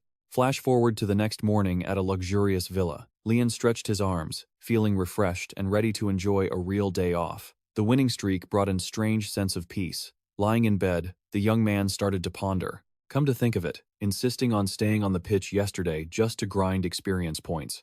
Wouldn't that be considered a bit selfish, right? I mean, it didn't cause any trouble for the team, anyway. Knock. Knock. A knock at the door pulled Lian out of his aimless thoughts. The door opened, and in walked his father. But strangely, the middle-aged man was sweating bullets today, scratching his head nervously. "Are you free, son? If you've got a moment, can we talk?" Lian blinked and sat straight up. The air felt stiflingly heavy. What on earth could be making his dad so tense and awkward? The vivid imagination of the 16-year-old began running at full capacity, noting his stuttering attitude and shifty eyes. Wait a minute. Could it be? Does he have a new girlfriend? Lian's pupils dilated, his jaw practically hitting the floor. Seeing his son's "I've seen a ghost" expression, his father jumped in surprise. It wasn't quite an emergency, but would telling him now just add more pressure? Lian swallowed hard, gripping the edge of the table, bracing himself as if heading into battle. "Dad, just say it. I've prepared myself for anything." The boy was shaking, imagining all sorts of step-parent dramas. "Lian, where is your head at?" His father laughed helplessly, waving his hands. Phew, all right, I'll get straight to the point. A party has reached out, wanting to recruit you. The father's gaze suddenly turned dead serious. The official national team. Lian froze. Several seconds passed, and he maintained his shocked expression. His father chuckled, clearly less shocking than a new girlfriend, which made Lian's reaction seem way offbeat. Wait, the national team? Wow. Oh my god. That's amazing. Lian blinked, bewildered. Wait, don't you feel pressured? His father patted his son's shoulder with pride. Of course there's pressure, but now I'll have another story about my son to brag to everyone about, he added, smiling kindly. And it's something to be really proud of. My son has truly grown up. You look so reliable. I was worried over nothing. But right after that touching sentiment, Leon dropped a killer question. Oh, does that mean I'll be able to return to South Korea after all these years, Dad? A pause. The father's eyes revealed a flicker of complexity. About that, Leon, the little issue is that the country wants to call you up to their national team too. It's not just South Korea. Huh? Leon's jaw dropped again. Not just South Korea? Then who else? The author really knows how to mess with the reader's hearts. The turning point of destiny has officially begun. While Leon faces a national-level choice, in another scene, Ju was sitting at the dining table, resting her chin on her hand, eyes vacant as she let out a long, heavy sigh. The goddess's mind was somewhere else entirely. Leon mumbled as he walked into the kitchen. He'd been daydreaming all day long, too. What are you pining over, huh? Hearing that familiar voice with a hint of teasing, Ju's face turned bright red, and she jumped in surprise. You little brat! I only slipped up once, and you're going to tease me for the rest of our lives, aren't you? Stop it, will you? Ah, are you crazy? I've got goosebumps everywhere. Please, spare me, sister. The two bickering rivals started going at it again. Leon grinned. Hey Leon, that's enough. Fine, I promise. I won't tease you anymore. Happy? The battle of wits ended with Ju's cold huff.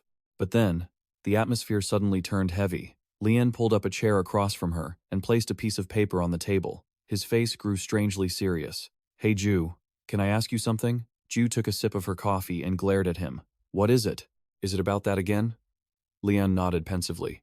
Between a place where we were born but don't feel much of a connection to, and a place with a completely different culture that still makes us feel right at home. If you were forced to choose just one, which would you pick? Ju set her coffee down, a bit flustered by this philosophical question.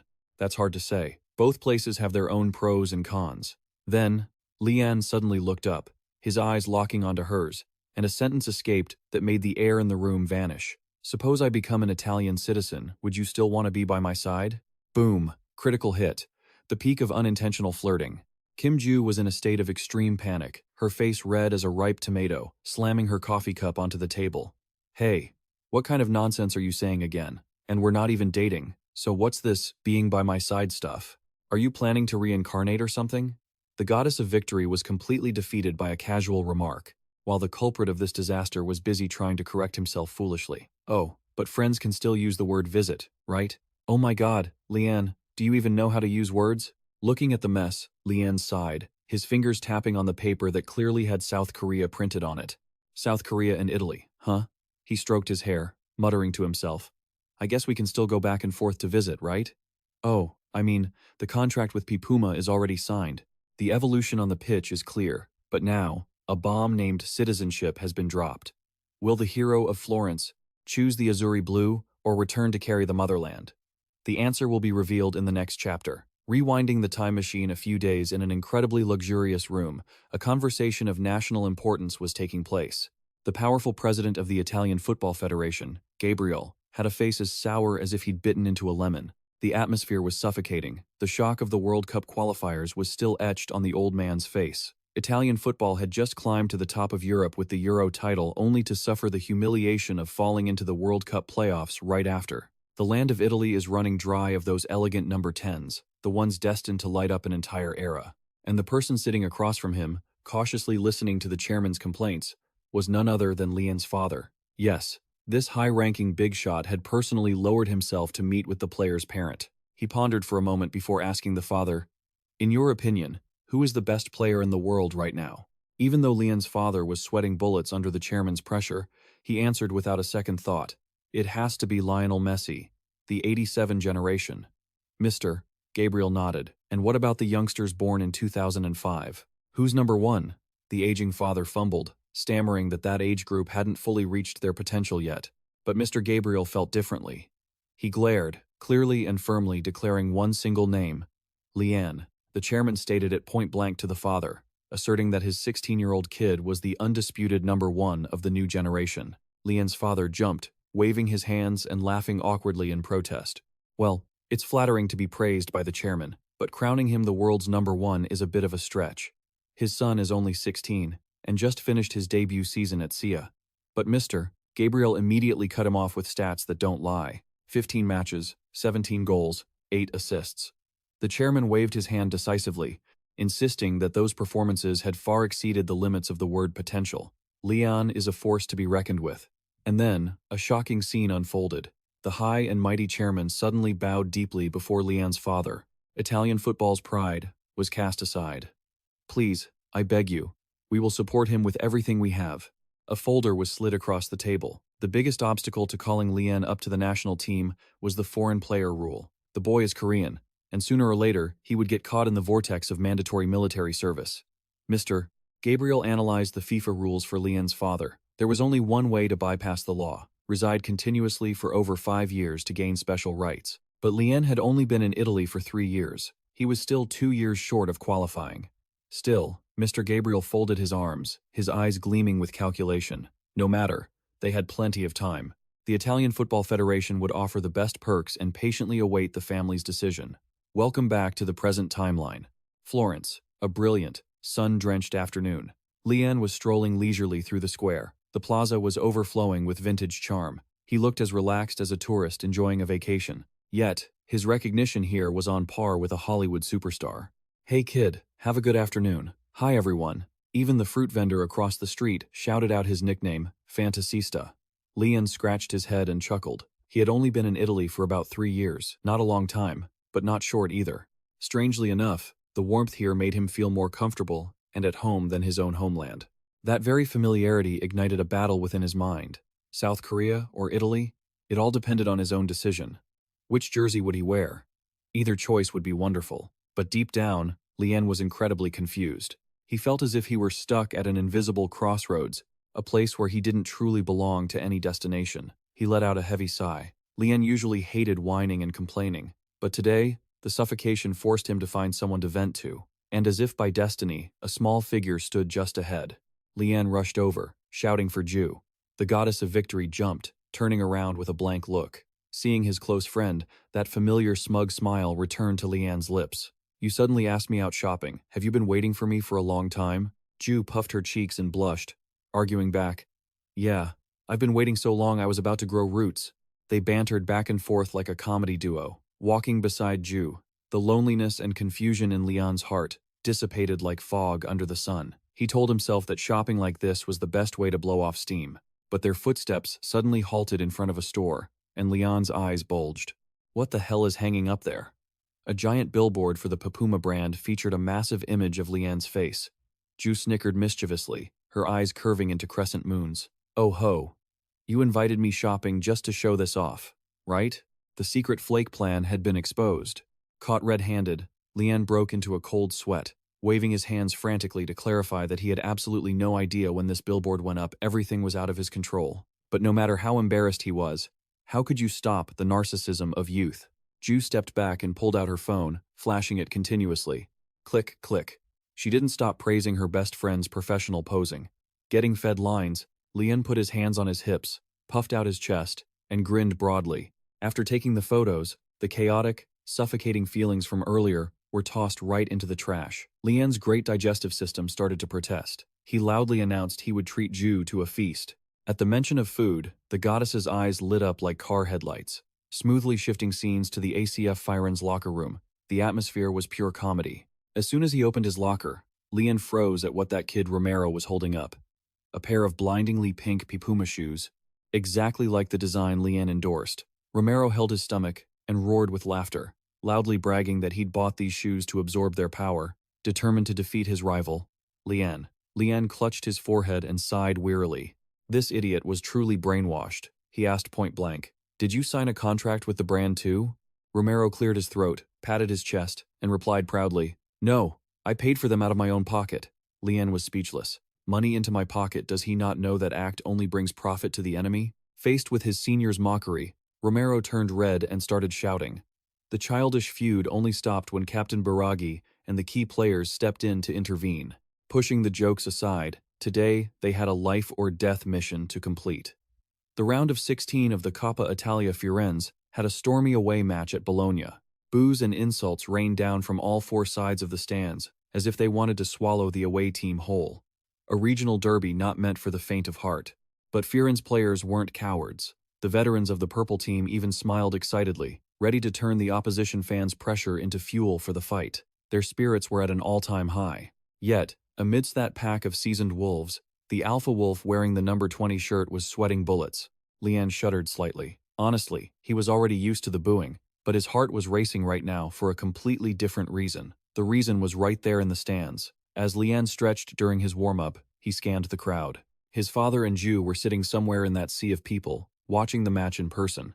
Lian knew very well that his recent distress over choosing his nationality had made both of them deeply worried. Because of that, the only command echoing in his mind right now was to play with explosive intensity to prove to them that he was still doing just fine. Lian's gaze became incredibly sharp, terrifyingly calm. Whistle! The opening whistle tore through the air. The fiery match had officially begun. And boom! The author really seems to love roller coasters. We are dragged right back to the headquarters of the Korea Football Association. The Taegyuk flag flutters under a clear blue sky.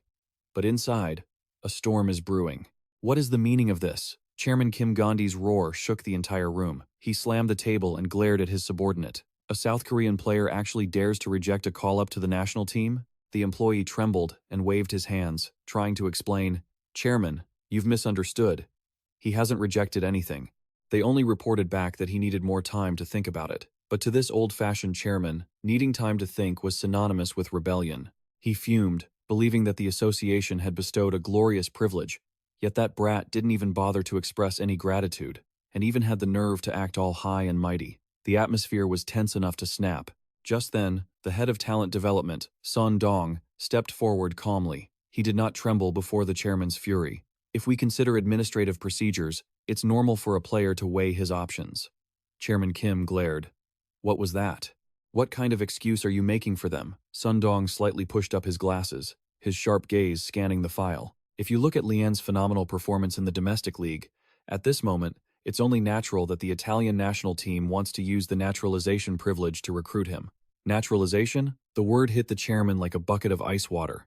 His eyes bulged, his mouth hung open, and he let out a piercing scream. To him, abandoning one's homeland for naturalization was an absurd and utterly irrational act. But Son continued to analyze coldly. Before judging a kid, the association needs to find out what lucrative conditions Italy has put on the table. He advised the chairman to immediately contact Lian's agent to verify the situation.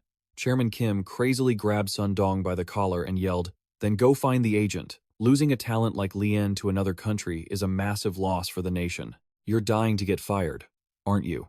In an explosive moment, Sun Dong didn't hesitate to shove away the hands gripping his collar. That shove carried the weight of his self-respect and the future of the nation's football. The head of the department glared, his tone steely and unapologetic.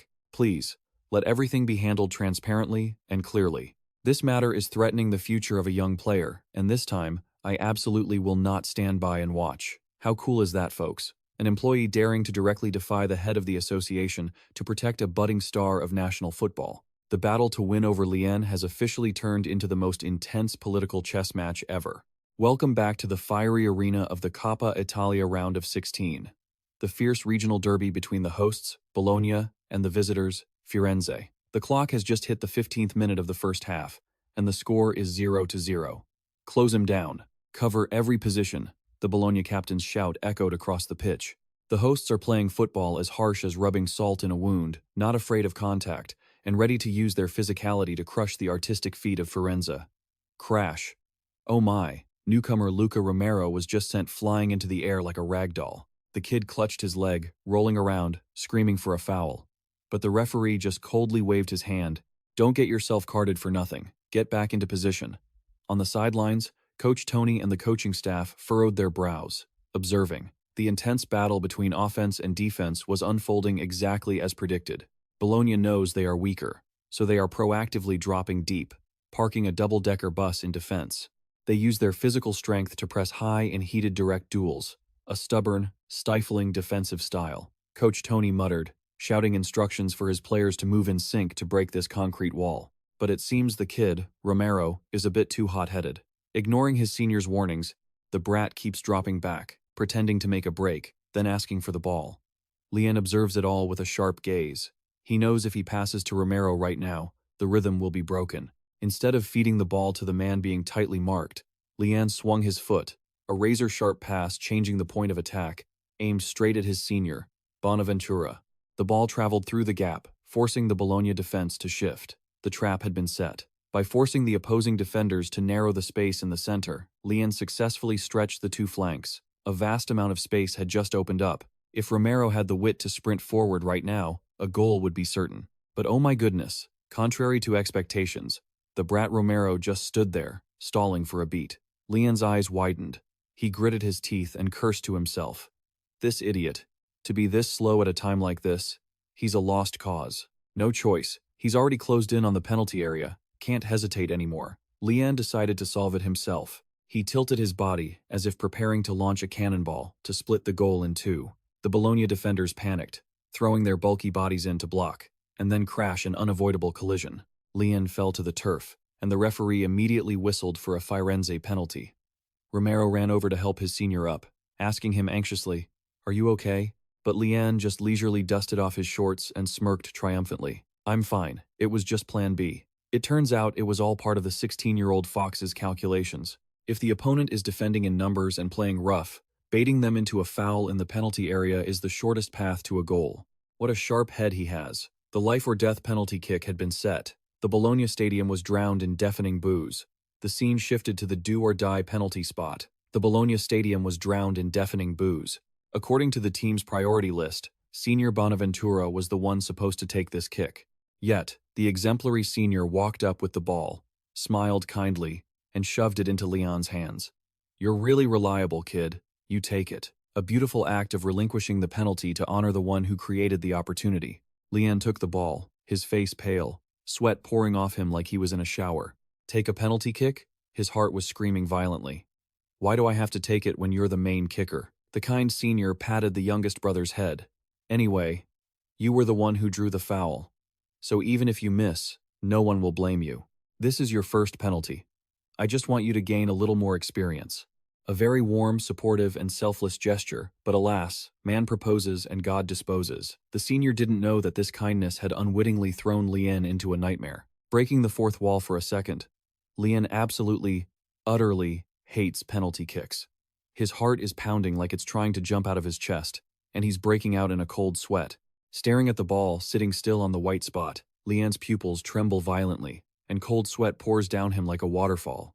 The time machine in his mind suddenly rewinds 8 years. Back then, Lian was just a little kid wearing the number 10 jersey in the semifinals of an incredibly important youth tournament. His team was backed into a corner, and the life-or-death mission fell onto his frail little shoulders. He had stepped up to the penalty spot with trembling legs, surrounded by deafening screams. The suffocating feeling of being trapped in a dead end. If he missed, the whole team would be eliminated. The cold blade of pressure crushed the child's psyche. The boy closed his eyes and swung his leg clank. The sound of the ball hitting the post and bouncing away was as sharp as a death sentence. It was a miss. His team was officially out of the semifinals. The crushing guilt, the self-blame for ruining his teammates' hard work, that horrific trauma was etched into Lian's soul, turning penalty kicks into a source of pure terror for the last 8 years. Whoosh.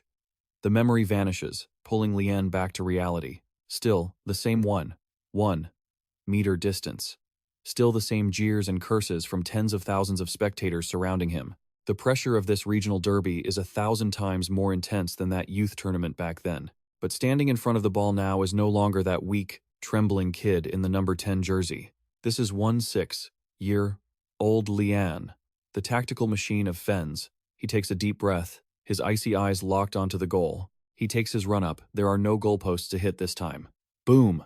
A decisive, perfect cannon shot. The ball tears through the air and rockets straight into the top corner. Swoosh! A beautiful penalty the ghost from 8 years ago has been shattered into 100 pieces by Lian's own hand. The Bolon Stadium falls silent as if someone choked it, but in a small corner, two people are hugging and jumping for joy.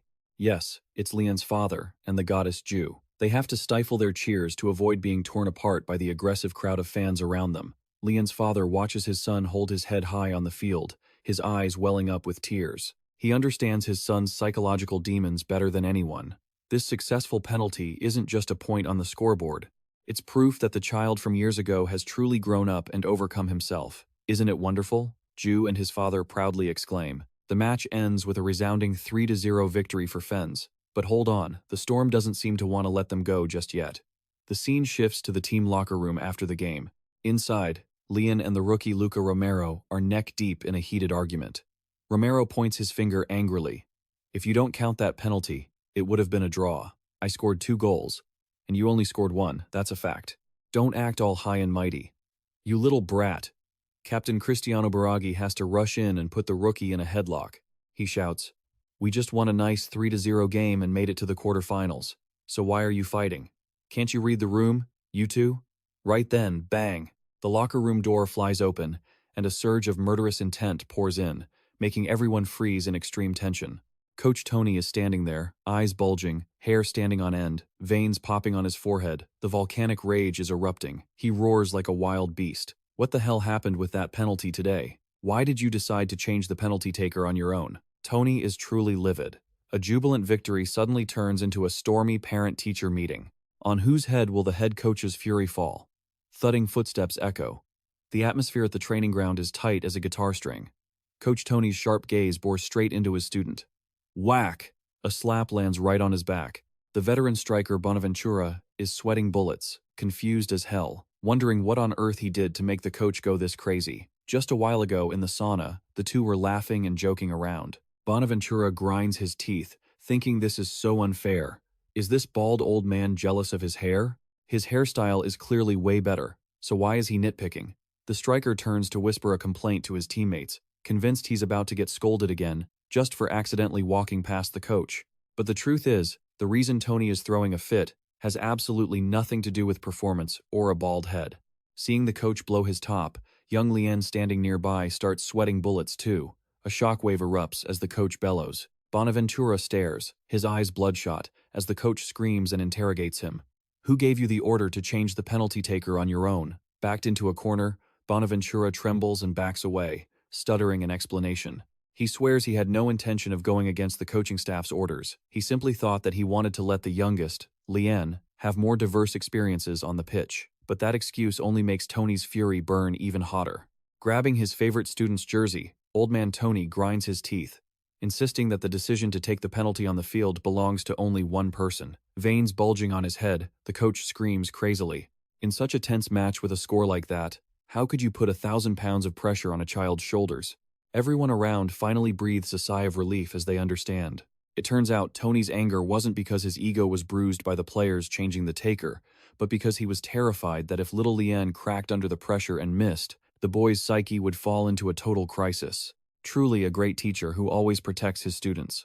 Being screamed at and protected so fiercely by his teacher, young Lian can only shrink away and offer an awkward, sheepish smile. Tony is furious, convinced the old man Bonaventura is trying to rebel and thinks he's an idiot. The locker room turns into a chaotic mess as everyone rushes to hold back the coach who has lost control.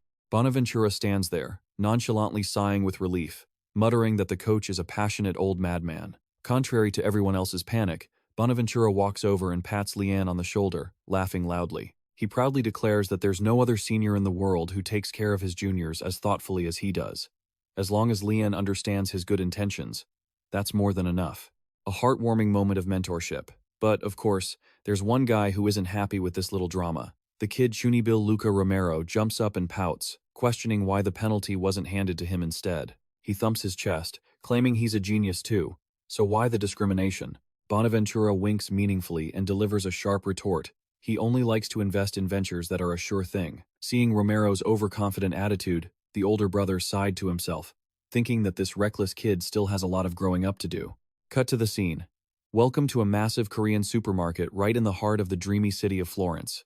Ju Kim's eyes lit up, absolutely thrilled to have discovered such a fantastic place. Meanwhile, Lian walked beside her, pouting and complaining that they could have just ordered takeout. Why go through all the trouble of cooking? But Ju shook her head firmly. You've worked so hard playing your heart out, haven't you? As your big sister figure, of course, I have to step into the kitchen and whip up a feast as a special reward. Looking at the incredibly long shopping list, she ordered him to split up to find the items and meet back at the gathering point. Our male lead, true to form, started acting lazy, bickering and refusing to move. He immediately received a piercing glare and a sharp shout from his best friend. Helpless against the power of the victory goddess, Lian had no choice but to drag his feet. Watching his slumped back, Ju muttered, complaining that apart from playing soccer, he really couldn't be relied on for anything. In the end, the two of them ended up strolling through the aisles together, bustling about picking out groceries just like a pair of newlyweds. It was such a sweet scene. Or, wait, actually, it was just plain awkward. Standing in front of the freezer section, Ju hunted for a bottle of tomato sauce but couldn't find it. She stepped back and there it was, way up on the top shelf. Just as she reached up on her tiptoes, boom! A sturdy hand reached in from behind, easily grabbing the jar. Lian, that silly kid, leaned over her head and spoke in a deep, warm voice. He teased her for being a silly girl for insisting on doing it herself. The distance between them suddenly closed to a dangerous level. With his breath right against her, Lian smugly muttered, "Didn't I declare that I would steal every girl's heart?" As she took the sauce from Lian, the atmosphere suddenly froze. Ju's eyes widened in confusion. She was stunned, since when had this idiot gotten so tall? Looking from this angle, his muscular frame seemed like it could fit perfectly in a single embrace. This new realization struck her like a direct hit to her young maiden heart. Ju's pulse began to race. She quickly covered her mouth with her hand, her face burning red, frantically cursing herself for having such crazy, nonsensical thoughts. Lian blinked, cluelessly asking what she was stuttering about. Startled, Ju squeaked out an apology. She made up an excuse about needing to buy onions in the produce section and bolted at the speed of light, leaving Lian standing there with a blank, dumbfounded expression, wondering what on earth just happened to the shopping list. As she ran for her life, Ju clutched her chest. Her heart was still pounding like it wanted to jump out of her body. She wondered in panic why this cursed height difference made her heart flutter so much, and she also pondered why, lately, everyone around them kept staring at the two of them like they were an actual couple. The chemistry was spinning out of control. Back to the harsh reality on the Fiorentina training ground, the booming voice of Coach Tony echoed, cutting through the atmosphere. He roared, demanding that every single player stay sharp and stay focused. They weren't allowed to get complacent just because of their cup victory. This coming weekend would be a life-or-death battle against Leo in the national championship. Drenched in sweat, the players tried to stomach the grueling training sessions in utter exhaustion. The assistant coach standing on the sidelines began to realize a worrying truth. Advancing deep into tournaments is great news, but the squad's physical stamina is being severely drained. A veteran midfielder panted, complaining to his teammate next to him that even he was so exhausted, he felt like he was running out of air. Everyone's state was currently even worse than the days when they got chewed out by Coach Tony. Young Lian was also soaked in sweat, trying his best to keep up with the team's pace, winning continuously and having to fight on multiple fronts at once is the privilege of a big club. It proves that Fiorentina has transformed and gotten much stronger. But glory always comes at the price of physical exhaustion. The bald-headed coach continued to urge the whole team to speed up their physical recovery at all costs. Everyone understood the gravity of the situation and obeyed strictly. If they slacked off, they'd surely be roasted alive by the Loy family like the assistant coach the other day. The fighting spirit was pushed to the limit, and they all dove back into the exercises. While running, midfielder Lucas Torreira turned to breathe out and asked Lian if he was. Lian shook his head and replied that he was still fine. Lucas Torreira frowned, admitting the worry weighing on his heart regarding the team's physical condition. Was there any particular player they needed to watch out for? Not really. The problem is, the schedule has been way too packed lately. Despite winning consistently, it's impossible to hide the fact that grinding through such a long stretch is draining the life out of the key players. Lian pondered and agreed. With a squad this thin, everyone's stamina must be reaching its limit. Lucas Torreira shuddered in fear. If they kept pushing like this, the ghost of injury would definitely come knocking. But then, the number 11 midfielder laughed bitterly, waving his hand to tell Lian not to worry too much. Coach Vincenzo, with his sharp, hawk-like eyes, must have seen through it all. The proof is that their recent training sessions have focused almost entirely on physical recovery. Lucas Torreira gave a thumbs up, confidently stating that veterans like him had enough experience on the pitch to take care of their own bodies. Everyone was perfectly capable of handling it, so the kids just needed to focus on their own tasks. Hearing the sincere advice from his senior, Lian frowned and thought. The situation was truly not easy. Everyone around him had so much more real match experience than he did. He had to brush aside these useless worries and focus on what he could do best. And suddenly, a spark flashed in the young fantasista's head. Lian realized one absolute advantage he had. Since he was often subbed off by the coach in the final minutes of matches, he had saved a huge amount of energy. A plan was formed for the next match. Lian was determined to play with the highest intensity possible. He would run a lot, cover a huge amount of ground to make up for the lack of stamina in his seniors. Hearing Lian clearly announce that he would take on the extra workload, Lucas Torreira was startled, grabbing the boy's shoulder to warn him to be careful, or he'd end up getting injured himself. Seeing the warm team spirit of the youngest brother, Lucas Torreira breathed a sigh of relief, smiling and calling for everyone to try harder one more time. A passionate atmosphere enveloped the training ground, but a sudden incident struck. Ah! A heart-wrenching scream rang out, interrupting the session. His cleat stuck deep into the grass, his pupils dilated in sheer terror. Thud! A player collapsed to the ground, clutching his calf in extreme pain. Chaos erupted instantly. Shouts rang out, demanding the medical team to enter the field immediately. Lucas Torreira's worst fear had just become reality. The player on the ground wheezed through tears, the stinging, sharp sensation hitting his calf suddenly. Don't say it, it was definitely that. The ghost of muscle injuries caused by physical exhaustion has officially dealt a fatal blow to Fiorentina's defense right before the do-or-die clash. The sound of pounding hearts, mixed with the blaring sirens. A real crisis has begun. The final medical results are in. At Fiorentina's medical center, everyone holds their breath, waiting. The tense atmosphere breaks as the doctor smiles and announces. Fortunately, there are no serious injuries. Lian sits on the hospital bed with his calf wrapped in white bandages, blinking blankly. The doctor pushes up his glasses and explains in detail that it's just muscle tension from the exhaustion built up over time. However, he needs an extended rest for further observation. Hearing this, Mr. Tony sighs in relief. The heavy weight finally lifts from his chest. The bald coach crosses his arms, looking stern as he deduces that Lian has been pushing his body way too hard lately. The order is given immediately. Absolutely no training this week. He is to rest as much as he wants. Lian jumps in surprise. He agrees, but waves of anxiety churn within him. He bows his head, silently blaming himself. While his seniors are working themselves to the bone, is he really running out of gas at such a critical moment? He truly is a hindrance. And it doesn't stop there. Coach Tony adds a final blow. For the away game this weekend, Lian will be benched. What? Lian's eyes widen in panic. He quickly reaches out, stammering and begging his coach, saying he isn't that hurt, and that he'll be fine after a little rest. But, boom, Tony grabs his student firmly by the shoulders, his eyes sharp as a razor, and growls at him to listen obediently. The veteran strategist warns him seriously.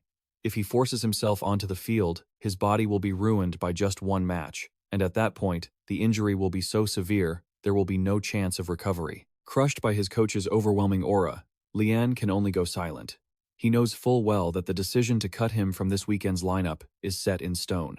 Feeling helpless, Lian nods in acceptance. And just as predicted, in the absence of the playmaker wearing number 20, Fiorentina's winning streak is officially halted. Lian's eyes widen, fixed in shock on the TV screen. In the end, the capital club Lazio has succeeded in decoding the Fiorentina phenomenon right on their home turf. The final score is 3-0 in favor of Lazio, a defeat that was completely predictable because Lian's seniors had to play while physically exhausted to the extreme. But what makes the 16-year-old boy furious isn't the loss, it's the words spewing from the mouths of the two commentators on TV. They are rambling on, claiming that Fiorentina's true strength evaporated the moment Lian was absent. They chatter away, analyzing and blaming the congested attack and the stagnant gameplay, concluding with a bold statement. The moment Lian doesn't step on the pitch, the winning streak immediately breaks. Lian jumps up, ears burning with indignation. What the hell is this? These commentators are absolute trash. He grinds his teeth in anger. Those words are basically saying the team lost only because he wasn't there. They only look at the surface and completely trample on the ultimate efforts of his seniors, the people who had to grit their teeth and run until their legs were dead. Seeing his son so frustrated he looks like he wants to smash the TV, Lian's father quickly advises him to calm down. But how can he stay calm? Lian clenches his fists. The worst feeling is being forced to stand by and watch his team suffer without being able to help at all. Unable to endure the stifling atmosphere any longer, Lian asks his father for permission to go out for a while and storms off. His father asks in a panic, "Your body hasn't recovered. Where do you think you're going?" Lian grabs his jacket and replies shortly, He is going for a light jog to regain some fitness. In his heart, the hero of Florence is boiling with a burning determination to recover quickly and regain his form. Only then will his seniors never have to endure this terrible contempt ever again. He steps out the door, carrying a heavy burden of thoughts. The next morning at the training ground, Lian arrives very early, earlier than everyone else. His teammates stare in surprise and rush to surround him. They anxiously ask if the youngest brother is really okay enough to be out at the training ground like this. Lian beams, thumping his chest confidently to confirm he feels completely comfortable. Bonaventura sighs with relief, wiping sweat from his forehead as he admits he thought Lian had suffered a life-threatening injury. Lian looks confused. What on earth is he talking about? It turns out that over the past few days, the media has fabricated news about Lian's injury to a science fiction level. They even rumored that he was so badly injured he had to reject a call-up to the South Korean national team. Lian is speechless, muttering and wondering about this. News regarding himself that he is hearing for the first time. Truly, the mouths of the media, from commentators to journalists, all love to speculate and spread nonsense rumors. Lian sighs in frustration. His seniors pat his shoulder, laughing it off and comforting him, saying that at least not having a serious injury is a massive blessing, and to remember not to be stubborn and push his body too hard. Lian nods obediently and thanks everyone. The assistant coach's whistle blows, urging the whole team to return to training. Lian dashes onto the pitch, his steps light and airy. Wonderful. After a few days of maintenance, the machine has been fully recharged. The feeling of missing the pitch makes his mind much clearer. Starting with a light warm-up, his mind drifts back to the irresponsible comments during the match against Lazio. Although extremely annoyed, he cannot deny that the match exposed critical weaknesses that the team needs to fix immediately. Next match, he has to play at 200% capacity. In his 16-year-old mind, a series of complex tactics are calculating rapidly. Would bringing this up for discussion with his experienced seniors be a bit like teaching a fish to swim? But for the sake of victory, Lian decides to take a risk. He heads toward Captain Biragi and speaks up. Biragi looks down, frowning and warning, "Lian, don't tell me your injury is acting up again." Lian quickly waves his hands in denial. He takes a deep breath and seriously discusses the changes to his positioning whenever he plays. Biragi's eyes widen in surprise. Immediately, he drags Lian to meet Coach Tony directly. After hearing his students' ideas, Mr. Tony freezes for a few seconds, muttering to himself, asking if what Lian just said is even real. Does this kid really understand what he's proposing? Captain Biragi nods in confirmation. In terms of tactics, Lian's idea is extremely logical and groundbreaking. But what makes both men most astonished is that a 16-year-old kid is volunteering himself to take on the responsibility of such a difficult role. Tony strokes his chin, confessing he thought Lian was just a youngest brother who played solely on wild instinct. I never imagined his tactical thinking could be so mature and thorough. Noticing the fire of enthusiasm in his students' eyes, Tony nodded, agreeing to bring this strategy to the table for a test run. Once the professional side was settled, Cristiano Biragi broke into a cold sweat, suddenly remembering another disaster looming ahead. The reporters outside, after the final practice session before the weekend match, were like vultures. They would surely catch wind of the situation and swarm the training ground. Cristiano Biragi warned Lian to steel himself for the snide questions. "Just pretend to be deaf, and you'll be fine." Lian obediently agreed, and just as he stepped out of the training ground, camera flashes went off non-stop. The reporters screamed Lian's name as if they'd hit the jackpot. Usually, the captain and the coach would step out to manage the chaos. But today, the old man Tony himself stepped out, arms spread wide to shield his star student. He herded the whole team back and organized a makeshift press conference, right there on the spot, to face the media head-on. Surrounded by dozens of microphones thrust into his face, Tony wiped sweat from his forehead as he began to explain. They were looking for updates on Lian's injury to put the public at ease. He also advised Lian that if he felt too much pressure, it was okay to just walk away. But Lian gritted his teeth and made a decision. He couldn't keep hiding behind his seniors forever. He would face them. Seeing the boy's determination, Tony sighed, then roared at the reporters. "Exactly 10 minutes for Q&A, and only questions related to this weekend's match. First person, please." The coach was truly a perfect steel wall. He only gave them 5 minutes, and anyone asking a stupid question would be kicked out immediately. Lian swallowed hard, tensing up as he stepped forward. The verbal war officially began. Immediately, a barrage of questions hit him. "How is your injury? Is your fitness ready?" Lian calmly replied, asserting that he was completely healthy and facing no serious issues. Regarding tomorrow's match, He declared he would fight with 200% of his energy. The next question aimed straight at rumors about his summer transfer to the giants of football. Remembering Tony's advice, Lian bypassed it smoothly and spoke clearly. Next question, please. What a crisis management move. It really hit home. Everything seemed fine until a blonde reporter pushed to the front and threw out a highly aggressive question. He claimed that Lian's absence had caused Fiorentina's performance to plummet during the recent loss. And for tomorrow's opponent, Adelmenta was confidently claiming that even if Lian played, they would easily crush Fiorentina. Lian paused for a second. The reporter added a fatal blow. He quoted the opposing coach, claiming that Lian's standout performance was only because the rest of the Fiorentina players were pathetic.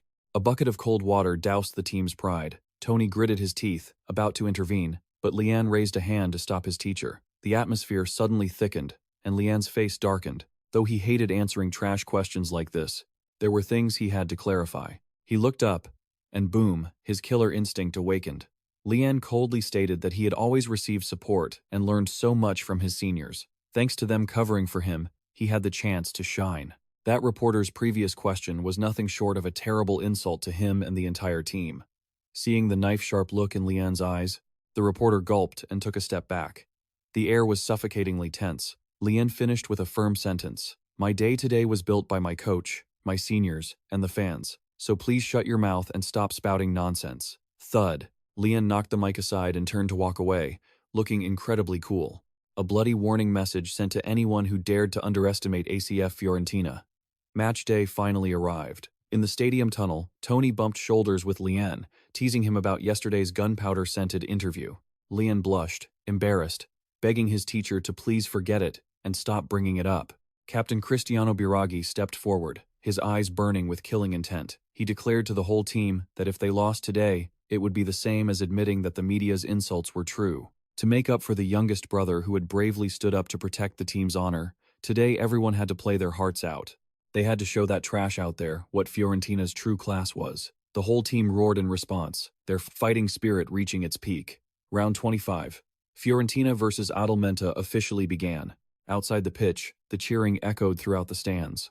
On the visitors' bench, Coach Jian of Adelmenta was sweating buckets. He cursed under his breath.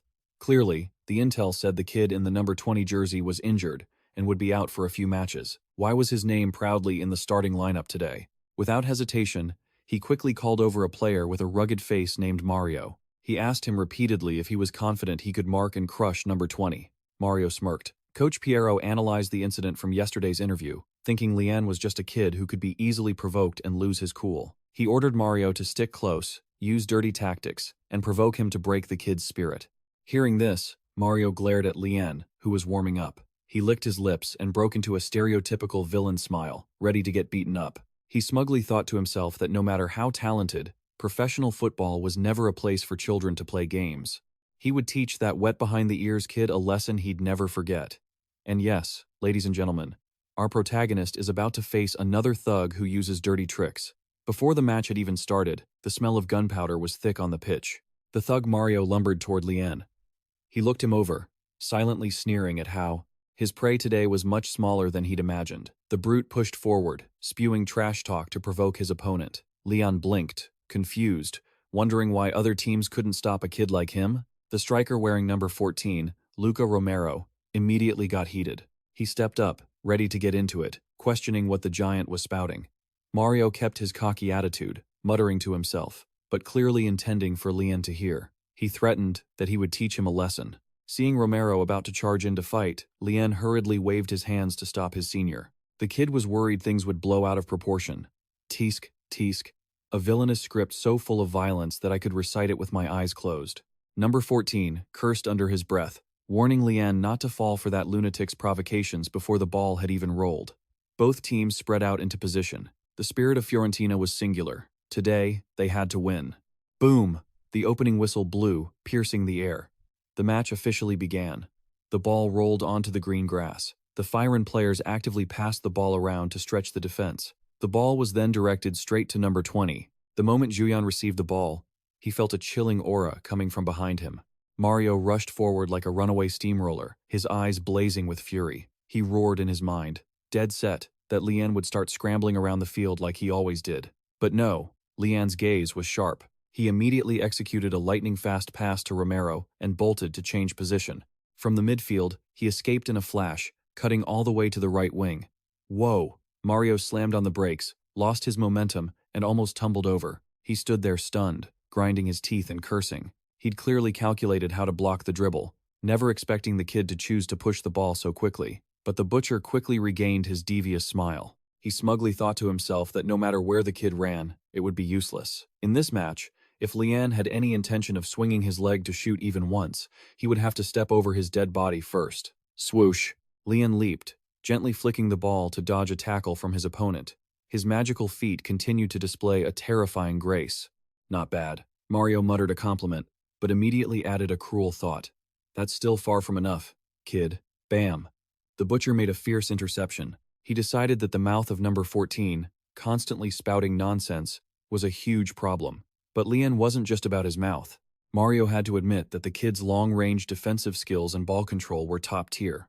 Marking a player with a low center of gravity and agility like Lian's was never easy. Even so, Mario was still confident in tailing him closely. He smugly realized that Lian was starting to panic. As the space tightened, Lian confusingly realized that this brute didn't care about the ball at all. Position or tactics, he was only focused on him. Sticking like a shadow, Mario growled, whispering that today he only cared about the kid. He proudly patted his chest, believing he had read every one of Lian's thoughts. So easy to read. Mario shoved Lian's shoulder, smirking in disdain. He was just a green rookie. He was confident he had locked down his prey. On the other side, Lian frowned in annoyance. This tail was definitely a blood-sucking leech. He knew well that to shut this leech up, he had to use his dribbling skills to get past him. But the problem was that Mario didn't leave any gaps for a breakthrough. Helpless, Lian had to grudgingly pass the ball back to his home field. Seeing the ball head back, Mario laughed mockingly. He acted like he pitied Lian, sarcastically saying that playing with a bunch of trash teammates must be exhausting. Lian flinched slightly. What the hell was this jerk babbling about? Mario continued to pump in psychological toxins. He pointed out the harsh truth. The team's ace was being marked so tightly he couldn't breathe. Yet not a single teammate lifted a finger to help. They were casually pushing all the responsibility onto his shoulders. Swoosh. Frustrated, Lian bolted, swinging his leg to block a pass.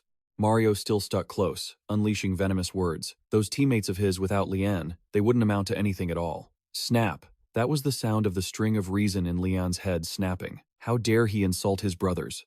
A surge of fury boiled up.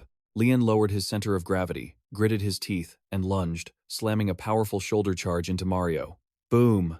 The giant went flying.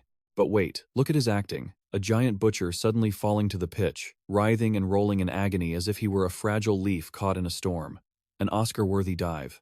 Tweet. The referee's shrill whistle blasted, piercing the stadium. A yellow card was pulled, pointing straight at number 20. Yes, the one who committed the foul and received the penalty was Lian. Lian stood there panting, his chest heaving. As the anger faded, the harsh reality hit. The kid's eyes went wide with shock, cold sweat breaking out. Damn it. I lost my nerve because of his nonsense. He had thrown away the composure of a striker with his own hands. Lying on the field, Mario covered his face, but the corners of his mouth curled into a devious, smug smile. That bastard had clearly used his mouth to provoke and manipulate Lian's psyche, and he had succeeded brilliantly. Lian, are you okay? Captain Cristiano Biraghi and his teammates rushed over, patting his shoulder in concern. Lian brought his hand up to cover half his face, his eyes darkening. He swore to himself that he would never repeat such a stupid mistake ever again. Standing before the demon who specialized in tailing him, Lian took a deep breath. In moments of being pushed to this extent, he had to find a way to break the deadlock.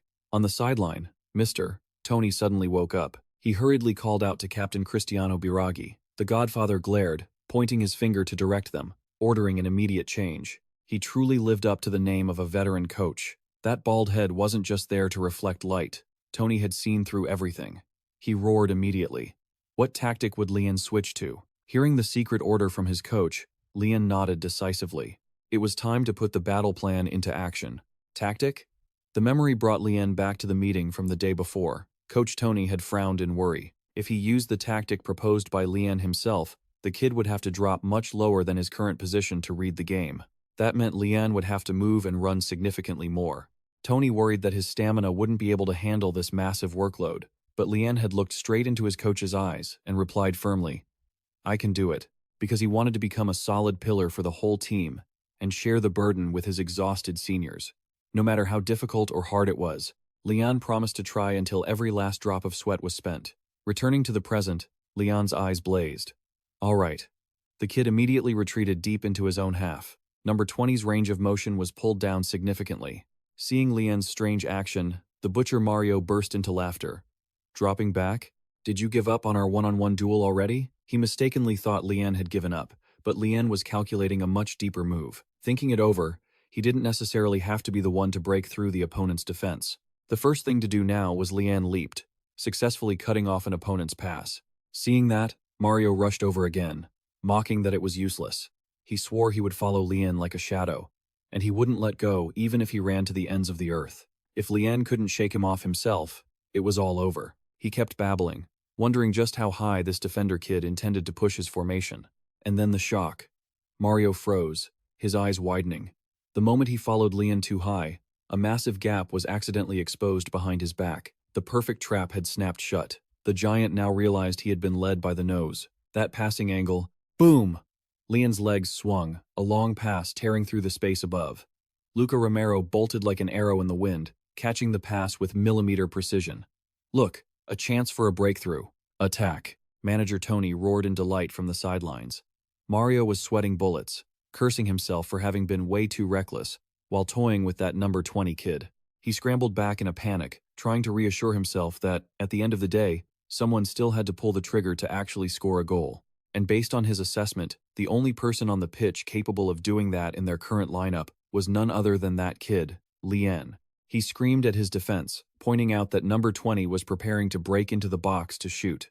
Mario gave it his all to stick to Lian. The ball was currently glued to Romero's feet, but no, the one taking the shot wasn't Lian. Another pass? Bam! Romero nudged the ball away. The stadium erupted. Mario stood there, frozen. Who else could he pass to? Besides Lian and the rest, there were still 9 other teammates hungry for victory. Romero's shooting angle was way too tight, but knowing that kid's arrogant personality, Mario was convinced he would selfishly take the shot himself. Who would have thought Romero would serve up such a perfect, unselfish assist? So, who was the ball heading to? The ball's trajectory sought out a familiar name. Boom! Saponara charged in like a ghost. The brightest star in the lineup for Fiorentina right now was none other than their veteran senior, number 8. The veteran unleashed a thunderous strike that tore through the air. The defender, A.L. Menta, realized his fatal mistake in horror and threw his body out to block it. But it was too late. Crash! The ball slammed into the back of the net, rippling the mesh. Wow! The stands exploded. From the goalkeeper, who always commanded the defense from the back, to the defenders silently sacrificing their bodies to make blocks, to the midfielders burning through every ounce of energy for both offense and defense. And even Romero, a guy who was arrogant but ready to sacrifice his own scoring opportunity to assist his teammate. Finally, there was the senior, Saponara, who always knew how to step up exactly when the team needed him most. All of them had created a brilliant goal. Who said this team wouldn't amount to anything without Lian? That's completely wrong. You trash journalists. No matter who is running on that pitch, as long as the 11 shades of purple are still fighting with all their might, that is the true ACF Fiorentina. Don't even think about underestimating us. The net was torn. Coach Tony waved his arms and screamed like a madman with joy. The power of unity had shattered all prejudices. The scoreboard lit up. Fiorentina 1, Atalanta 0. Yes, Atalanta had just tasted bitterness from Saponara's beautiful goal in the 36th minute, a psychological and tactical turnaround that was truly a sight to behold. The match was incredibly intense. A spectator looked on, stunned, as a hot tear fell onto the back of his hand. The man wondered, was he just getting old? Which made his emotions so easily swayed. It was so strange. Clearly, the team had only just scored 1 goal to take the lead against a mid-table opponent. Why were the tears welling up like this? Lian looked up. And look, even the bald godfather, Tony, was sobbing uncontrollably on the sidelines. The stadium felt like it was about to blow up. Lian scanned his surroundings. The passionate fans were also in tears. They had once been plunged into deepest despair when the team fell into crisis. And then, that teenager who had been kicked out by Juventus without mercy appeared from the Fen Academy, bringing the light of a savior to fill every void. Looking at the tears rolling down the wrinkled faces of the middle-aged supporters, Lian suddenly understood everything. Even though time might wear down the body, the intense youth and love they held for the team still burned brightly in their hearts. and he himself was vibrating to that same beat right now. That goal wasn't just a scoreline. It had awakened the deepest emotions, taking everyone back in time to the glorious days of the past. Old man Tony crossed his arms and sobbed like a child. Lian, Lian, Lian. His name echoed throughout the stands. Senior Saponara laughed loudly and punched Lian gently on the chest, praising him for a beautiful play. Coach Tony roared out instructions, demanding the whole team win this match no matter what. This goal was a lifeline. It didn't just reclaim the momentum on the pitch. It was a firm statement to the fans that ACF Fiorentina was still a force to be reckoned with. Lian smiled in agreement. If they kept up this momentum, victory would surely be within reach. Just like the senior said, as long as they played according to the plan, everything would fall into place. Suddenly, Luca Romero ran over, grumbling and asking why Lian didn't pass to him when he had clearly signaled for the shot. Brushing off the complaint, Lian laughed and patted the delusional kid on the shoulder, praising his run and telling him he did well. Tweet. The whistle blew, and the match continued. Lian took a deep breath. A truly strange sensation had occurred right before he set up that goal. The moment that number 14 on the other side insulted his seniors, it was as if a click went off in his head. Spread the formation out. Try to pull their backline down. Lian moved smoothly, tracking the ball's path, the positioning of the defense, the running rhythm of Romero and his seniors. Every development on the field was appearing clearly in his mind. Lian felt like a god, controlling everything in the palm of his hand. Bam! He delivered a cold, precise pass. And indeed, everything happened exactly to the millimeter, just as he had calculated. Lian's lips curled into a smile. Creating opportunities for others to score turned out to be incredibly exhilarating, even better than scoring himself. The butcher, Mario, opened his eyes wide in panic, unable to understand how this kid could read the entire flow of the game so disgustingly well. Whoosh! Lian intercepted the ball again. The most important thing now was the sharp, razor-edge feeling surging through every vein. He had to maintain this zone until the very last minute. Mario was sweating bullets again. That devilish look had returned. He wondered how this kid, who had only rested for exactly 1 week, could be even more monstrous than before upon his return. His team was under immense pressure. By dropping deep to dictate the tempo, this version of Lian had completely transformed. This was absolutely no longer just a performance by a 16-year-old kid. Coach Tony stood frozen on the sidelines, mumbling to himself, wondering if the whole team had accidentally awakened a sleeping monster. The match continued at a breakneck speed, and Lian launched a long, piercing pass. However, there was no space to be found. His vision of the whole field was being denied by the opponent's defense. But Lian's eyes widened. He caught a gap. Damn it. He was getting a bit annoyed. The deadly passes he saw, his seniors kept clumsily missing over and over again. Romero was frustrated, not understanding why Lian wouldn't cut inside but kept drifting wide. Lian gritted his teeth.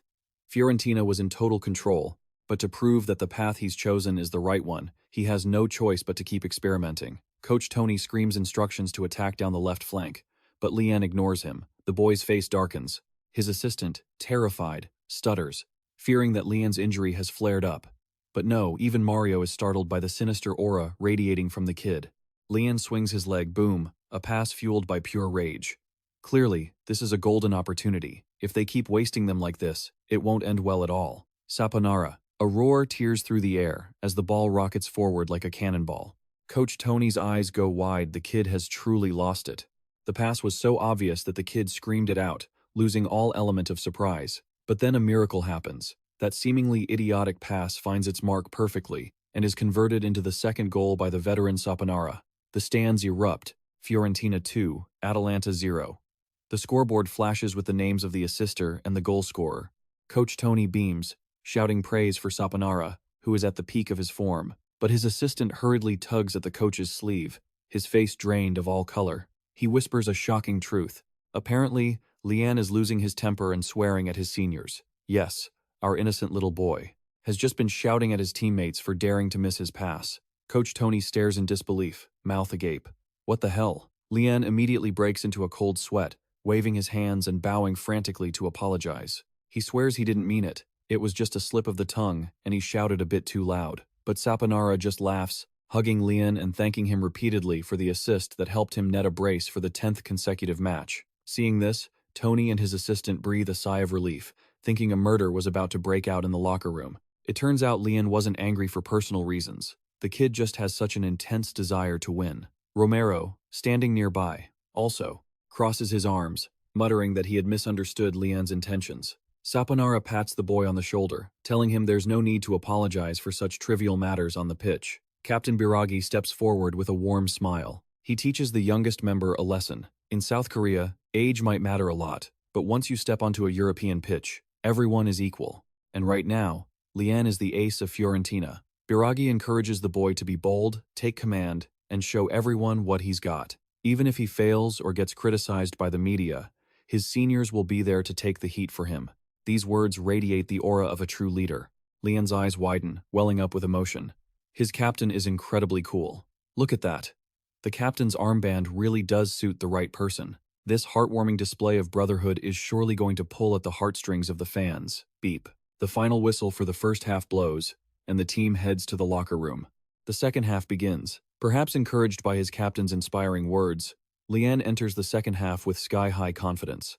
He keeps delivering passes as sharp as a razor. A smirk tugs at the corner of his mouth. Who knew that dropping deep to provide assists could feel so empowering? Romero, over there. Lian bellows his command. Romero dutifully rushes to receive the ball. Of course, not every pass turns into a goal. Saponara misses a sitter and hurriedly raises his hand to apologize to the kid. Lian waves it off with a smirk. It's fine. The most important thing is that the match is completely in Fiorentina's control. The butcher Mario can only stand there in utter helplessness. In the 32nd minute of the second half, the substitution board goes up. Number 20 leaves the pitch, and Coach Tony high-fives Lian. Even though it's a shame to take their ace off early, it's a perfectly reasonable decision to preserve his stamina. When he's running on the pitch, he doesn't feel it, but the moment his heart rate drops, the exhaustion hits like a ton of bricks. Lian exhales, wiping away the sweat pouring down his face. Lian! Lian! Lian! The whole stadium chants his name in unison. The assistant pats Lian's shoulder, laughing and saying the fans are extremely satisfied with his world-class performance today. The match ends with a final score of 2-0 for ACF Fiorentina. And, of course, the price of fame is an unavoidable post-match interview. The reporter smiles brightly, congratulating Lian on the win. He prattles on, admitting that Lian missing the previous match had sparked rumors about a severe injury. But today's destructive performance has crushed all doubts. Especially with his pass completion rate hovering near 85%, it's like he's placing the ball right at his teammates' feet. Then, the reporter begins to lay a trap. He analyzes Lian, dropping deep to create plays, and asks, with a hint of sarcasm, "Is this really your preferred position?" The boy smiles calmly, responding with humility that it's just a temporary adaptation.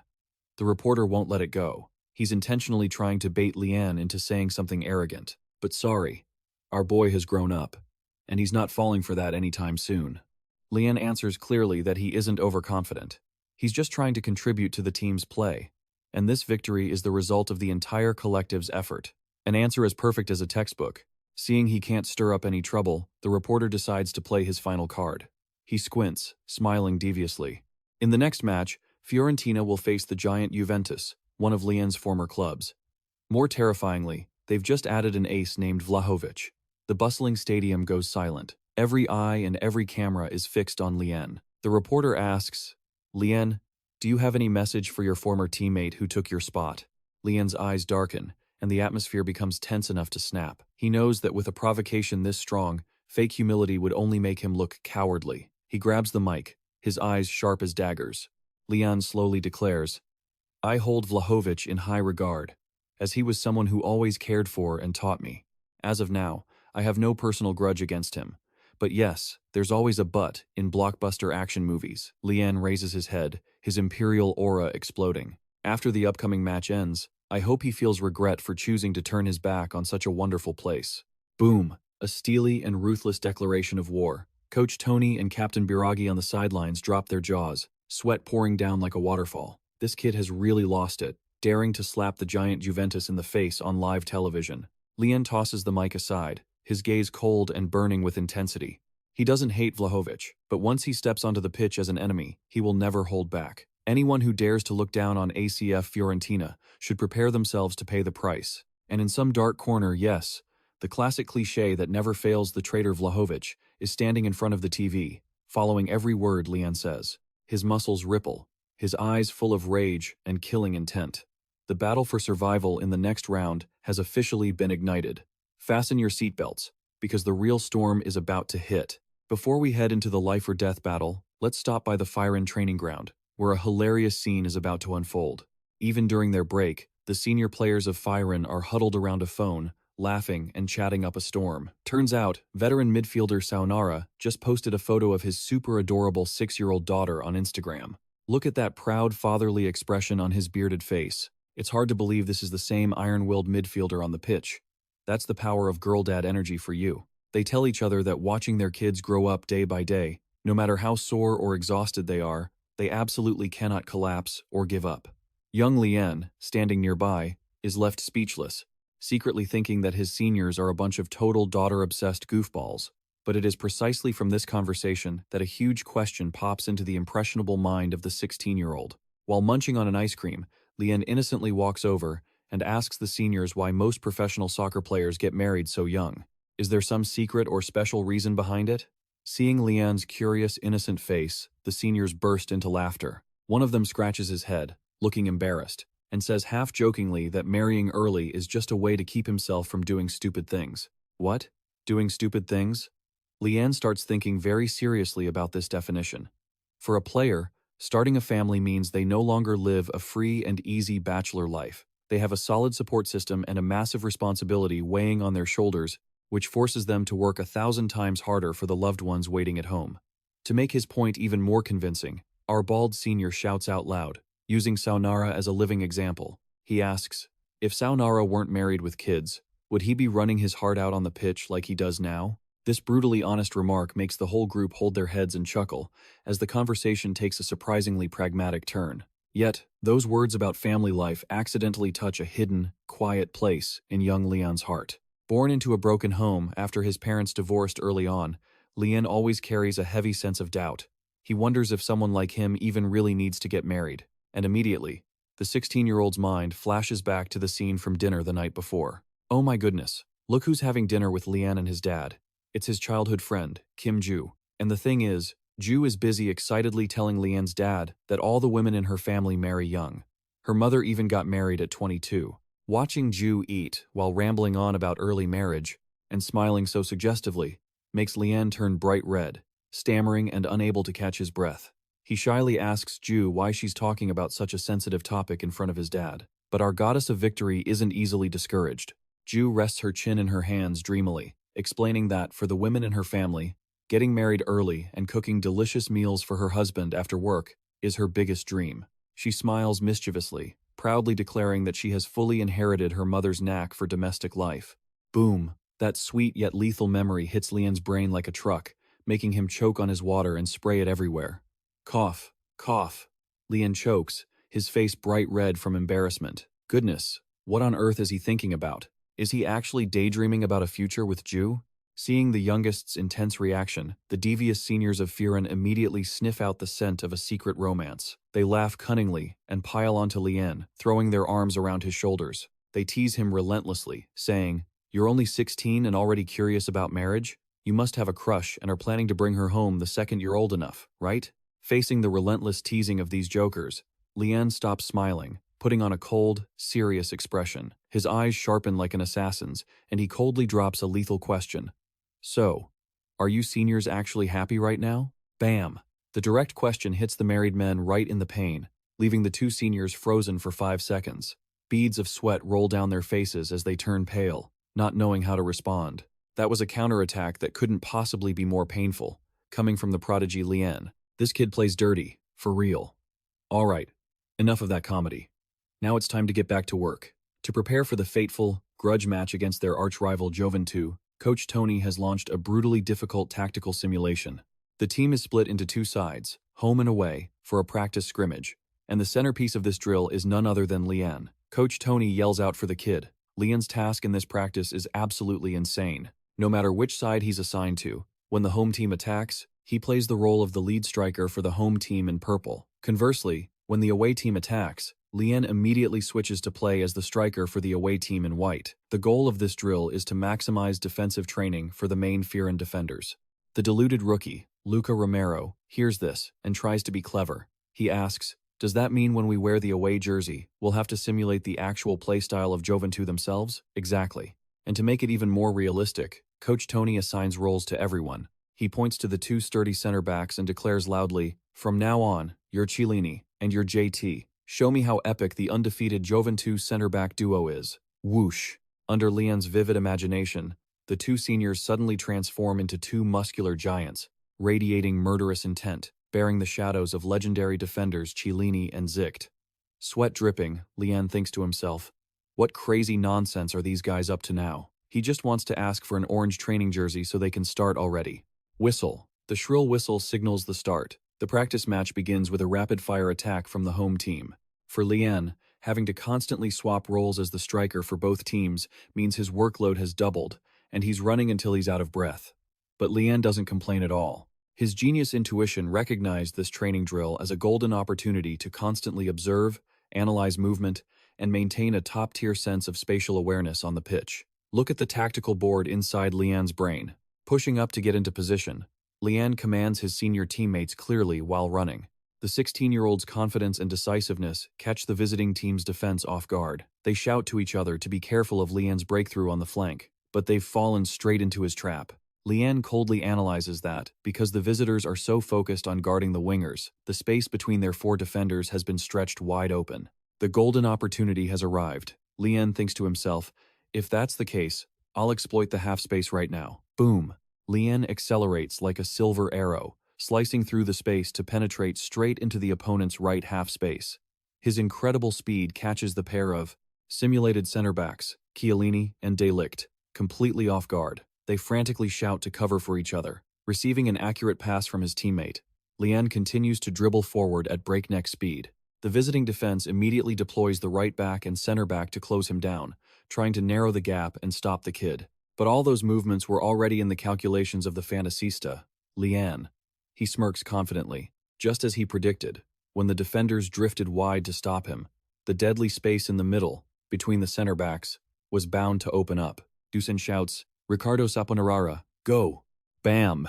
A delicate short pass is launched by Lian, putting the ball perfectly at the feet of his senior, Ricardo Saponarara, who just made a smart run straight into the center before moving back out to the right flank. But the crazy positional swap didn't stop there.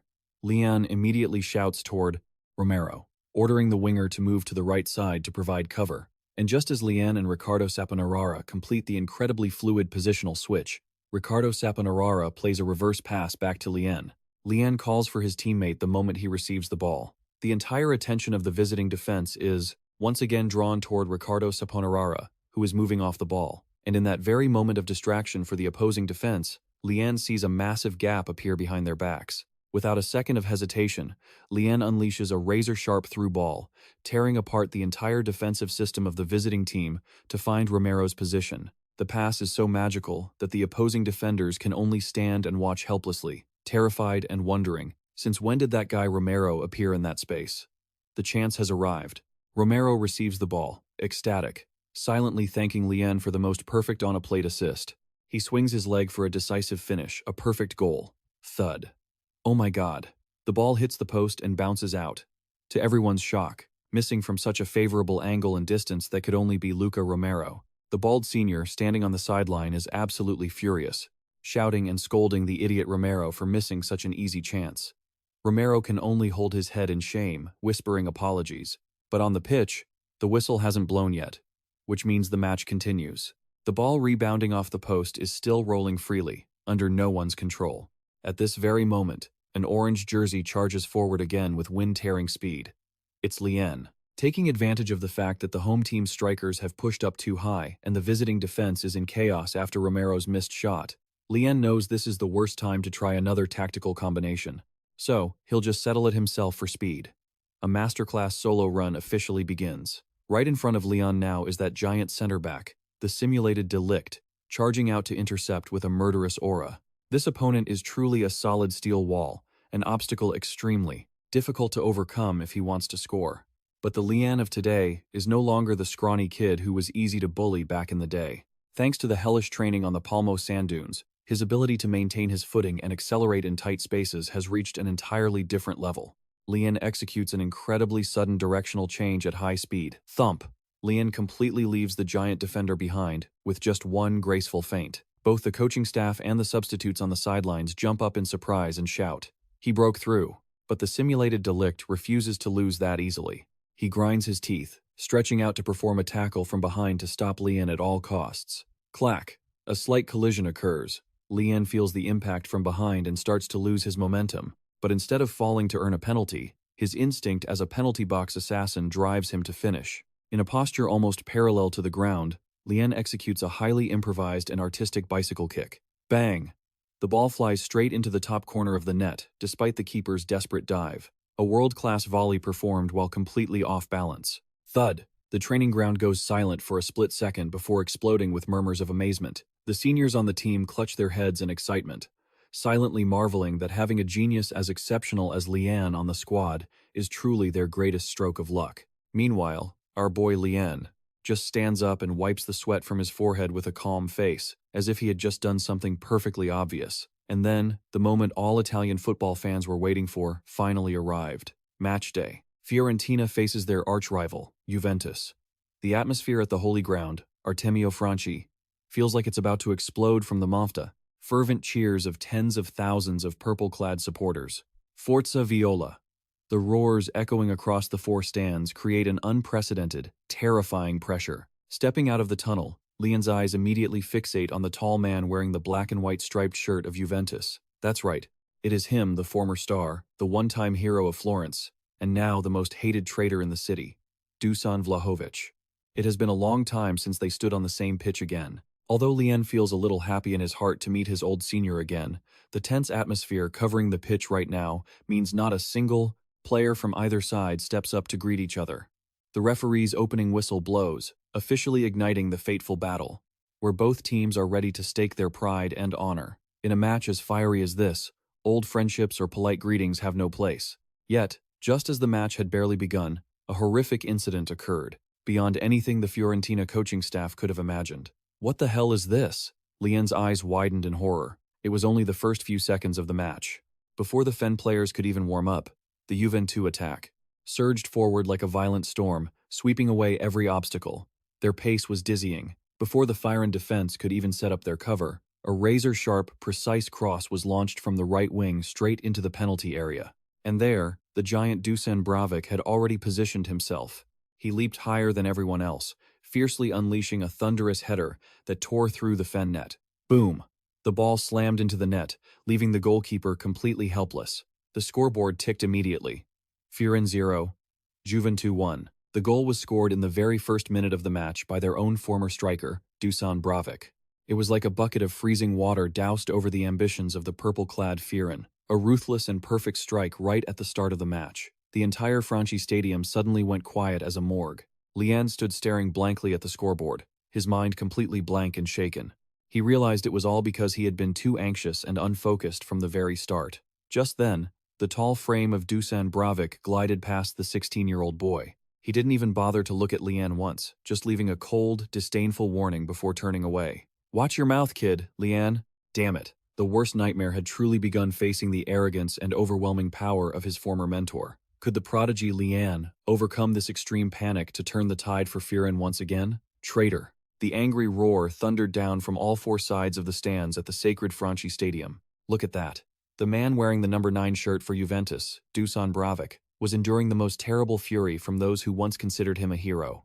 Returning to this familiar place months after his departure, even though Bravic had anticipated he wouldn't be welcomed kindly, this burning hostility still made him grit his teeth and let out a tense sigh. How could he walk in here with such a smug look on his face? "Don't even think about going home in one piece today, you traitor." The harsh curses were thrown straight at Bravic's back. The pitch was no different from a medieval execution ground, where he was the sinner being judged in a cruel witch hunt. Even his former teammates at Fiorentina coldly ignored him, not even sparing him a glance. But Bravic told himself that was even better. He wouldn't be swayed by old feelings, and could be more ruthless on the field. Yet, deep inside, there was still a ripple of unease he couldn't settle. That's right. That ripple was named Lian. Looking at the 16-year-old boy with the innocent, bewildered face standing far away, only Bravic knew that hidden behind that naive exterior was a monster with terrifying skills. Whistle. The whistle of destiny blew, and the match resumed after Bravic's lightning-fast opening goal. He told himself that even if his opponent was a genius, he wouldn't fear him, because today, he stood there as a warrior for the great Juventus. And he was determined to crush the purple Fiorentina under his heel. Meanwhile, on the other side of the battle line, Lien was looking at Bravik's back with a million questions swirling in his head. Why did it have to be Juventus? Why did his mentor choose to move there? So that today, we have to face each other like sworn enemies? Those crazy thoughts kept haunting Lien's mind since the kickoff. And just a few minutes into the match, his mentor Bravik had used a brutal reality to prove to the whole world why he had chosen the Giants of Turin. The man who was once his absolute spiritual pillar, whose mere presence on the field gave Fiorentina a sense of total security, had now become the sharpest, most ruthless spear piercing the heart of his own former team. Damn it. How regrettable. Lien gritted his teeth and blamed himself.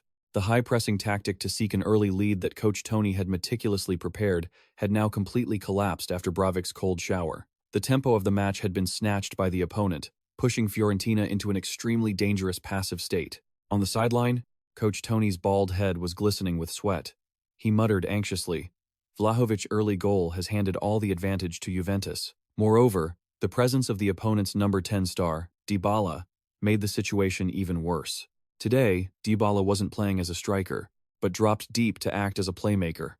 Oh my God, who can compete when a world-class striker is acting as a playmaker?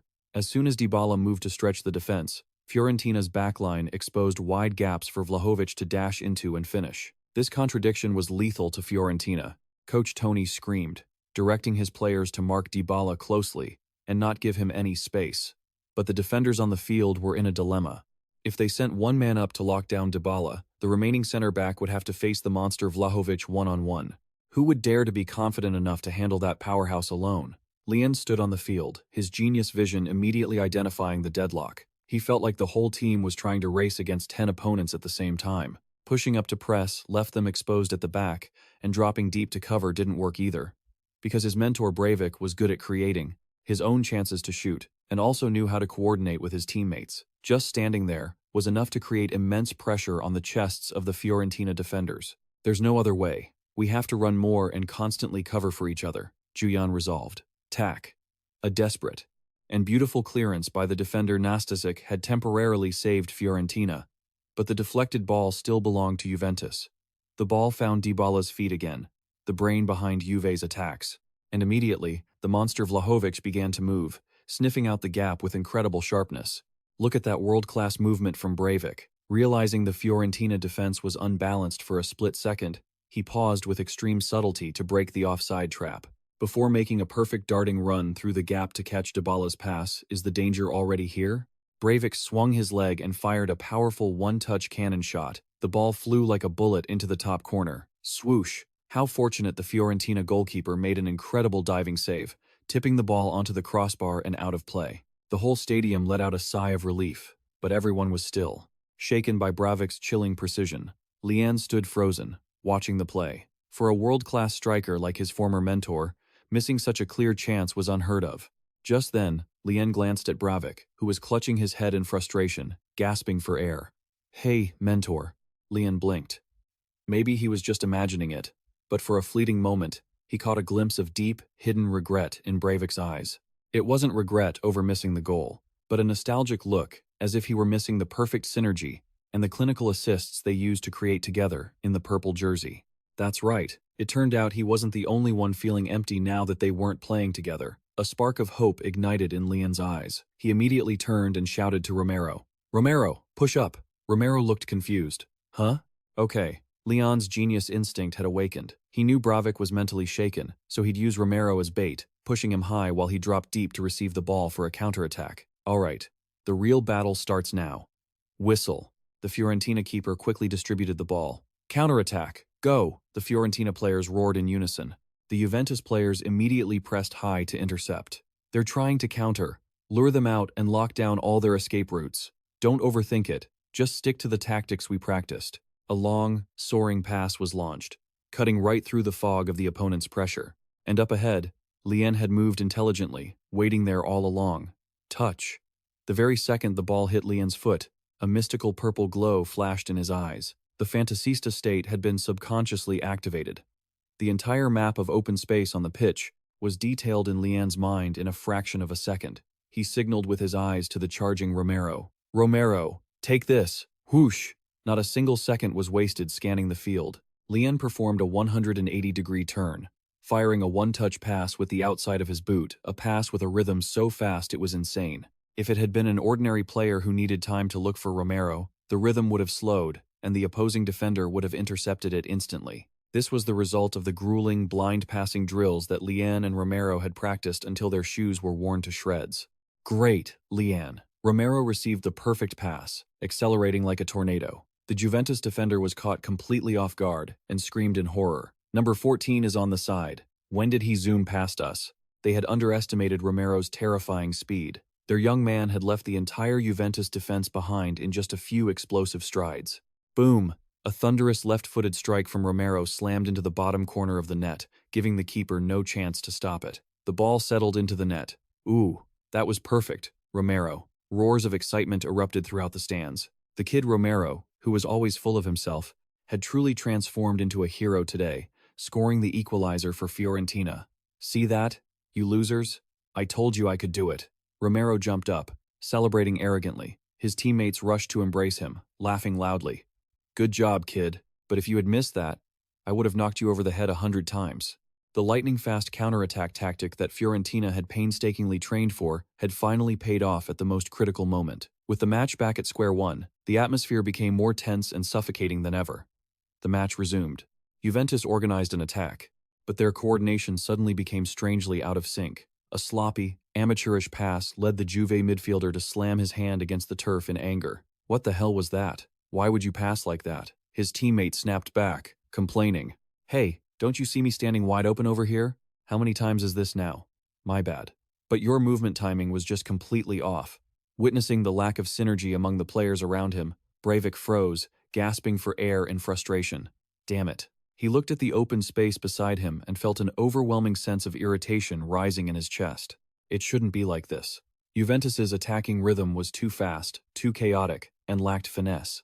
Breivik suddenly remembered the moment he scored his first goal for Juve. Why did that sense of satisfaction fade so quickly after Fiorentina equalized? Because he was thinking of Lian. He was missing the blind, yet incredibly beautiful and centimeter-perfect passes of the 16-year-old. The passes that, just months ago, used to soar perfectly to his feet, where all he had to do was swing his leg to score. Breivik hung his head and let out a bitter sigh. Even though he had been booed by the fans, even after being cursed at so viciously, he had never regretted his decision to move to Juventus in search of glory. But his inability to coordinate with his new teammates, combined with a desperate longing for Lian's perfect assists, that realization suddenly made him feel a strange sense of regret and emptiness. This is so frustrating, Breivik muttered. While the opponent was suffering from internal discord and mental instability, Lian was silently preparing for the finishing blow. He proactively approached his veteran teammate. Mentor? Could you do me a favor? Lian looked his mentor straight in the eyes and said clearly, I know you're exhausted from all the running. But on our next counterattack, could you please pass the ball to me immediately? Can you do that? Looking at the determined expression of the youngest on the team, the veteran smiled warmly and reassuringly. Why are you even asking, kid? That's something I'm obviously going to do. Just go ahead and charge forward with confidence. Lian turned away, his eyes burning with a competitive fire he had never felt before. I have to win today. Yes, I'm counting on you, mentor. Lian silently resolved. I will make mentor Breivik realize for himself the truth, that without us on the pitch, without my assists, there will be a massive, empty void in his career. Soon, I'll take the lead myself. I'll shove that brutal reality right in his face so he can feel the regret himself. Tweet. The whistle blew, signaling the end of the first half. The score was a dramatic 1-1. The second half promised an unmissable explosion of tactical and emotional drama. Back for the second half of this fiery clash between Fiorentina and Juventus. Romero's golden equalizer at the end of the first half had turned the Franchi Stadium into a literal cauldron of fire. Now, as the decisive 45 minutes officially begin, the tension has reached its breaking point. Hey, get the ball forward, show some guts. Dusan Breivik heard the angry shouts of his new teammates ringing in his ears. A complete contrast to his peak confidence at the start of the match, the forward was now drenched in sweat, his face dark with frustration. The shock of Fiorentina's equalizer had forced Juventus to change their tactics. From the old ladies' bench, orders to drop deep and defend were issued decisively. Veteran Chiellini also screamed at the top of his lungs, demanding the whole team focus on locking down every gap. But this defensive decision felt like a slap to Breivik's proud ego. He gritted his teeth in anger, wondering, if he was just going to sit back and take a beating like this, why on earth did he even bother transferring teams? To reach unparalleled power in this league, to secure crushing victories and prestigious trophies, he told himself he had accepted being called a traitor, accepted turning his back on Fiorentina, and enduring tens of thousands of cruel insults from his old fans. It was all just to reach those ultimate goals. He wanted to prove to everyone that his choice was absolutely correct. Even though no one cared to understand or accept that decision, Breivik still charged forward like a madman, trying to use his individual strength to find the goal that would seal the match himself. Whoosh! But Fiorentina was no longer the pushover they were in the first half. Breivik's angry, high-speed dribble was read and stopped by the purple-clad defenders right at the edge of the box. After Breivik's personal effort ended in failure, Juventus's attacking tempo began to drop significantly. They proactively shifted to a pragmatic and boring defensive style, aiming to hold on to a draw away from home. Seeing their arrogant league-leading opponent now huddled up in cowardly defense on their own pitch, the older players at Fiorentina felt a sense of immense satisfaction. But they remained sharp, telling each other to control the pace of the game well before thinking about what to do next. Contrary to the older players' satisfaction, young Jian was currently so frustrated he felt like he was burning up. Damn it, this is so suffocating. How long are you guys going to park the bus? Honestly, Jian's frustrated state of mind wasn't much different from Breivik's. Since the second half began, because Juventus had dropped so deep and were marking so tightly, Jian hadn't had a single decent dribble or shot, and time was just slipping away. It was already the 35th minute of the second half. On the sidelines, assistant coach Ai Yingai looked onto the field, anxiously asking Coach Tony if young Jian still had enough stamina left after running tirelessly from the start of the match. The bald-headed Tony crossed his arms, his sharp eyes still intently watching his favorite pupil. He mused, "From what I can see, Jian's stamina is still fine. The kid is just frustrated because the game is deadlocked, not because he's exhausted." He clicked his tongue, amused, secretly thinking that Jian had truly changed so much since the first day he stepped foot in Florence.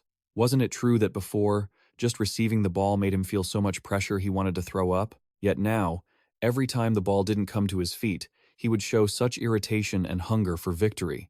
Looks like he's still running well. In that case, just let the kid keep playing. No need to sub him out. However, the reality on the pitch was much harsher than Coach Tony imagined. "Haha, I'm really running out of breath."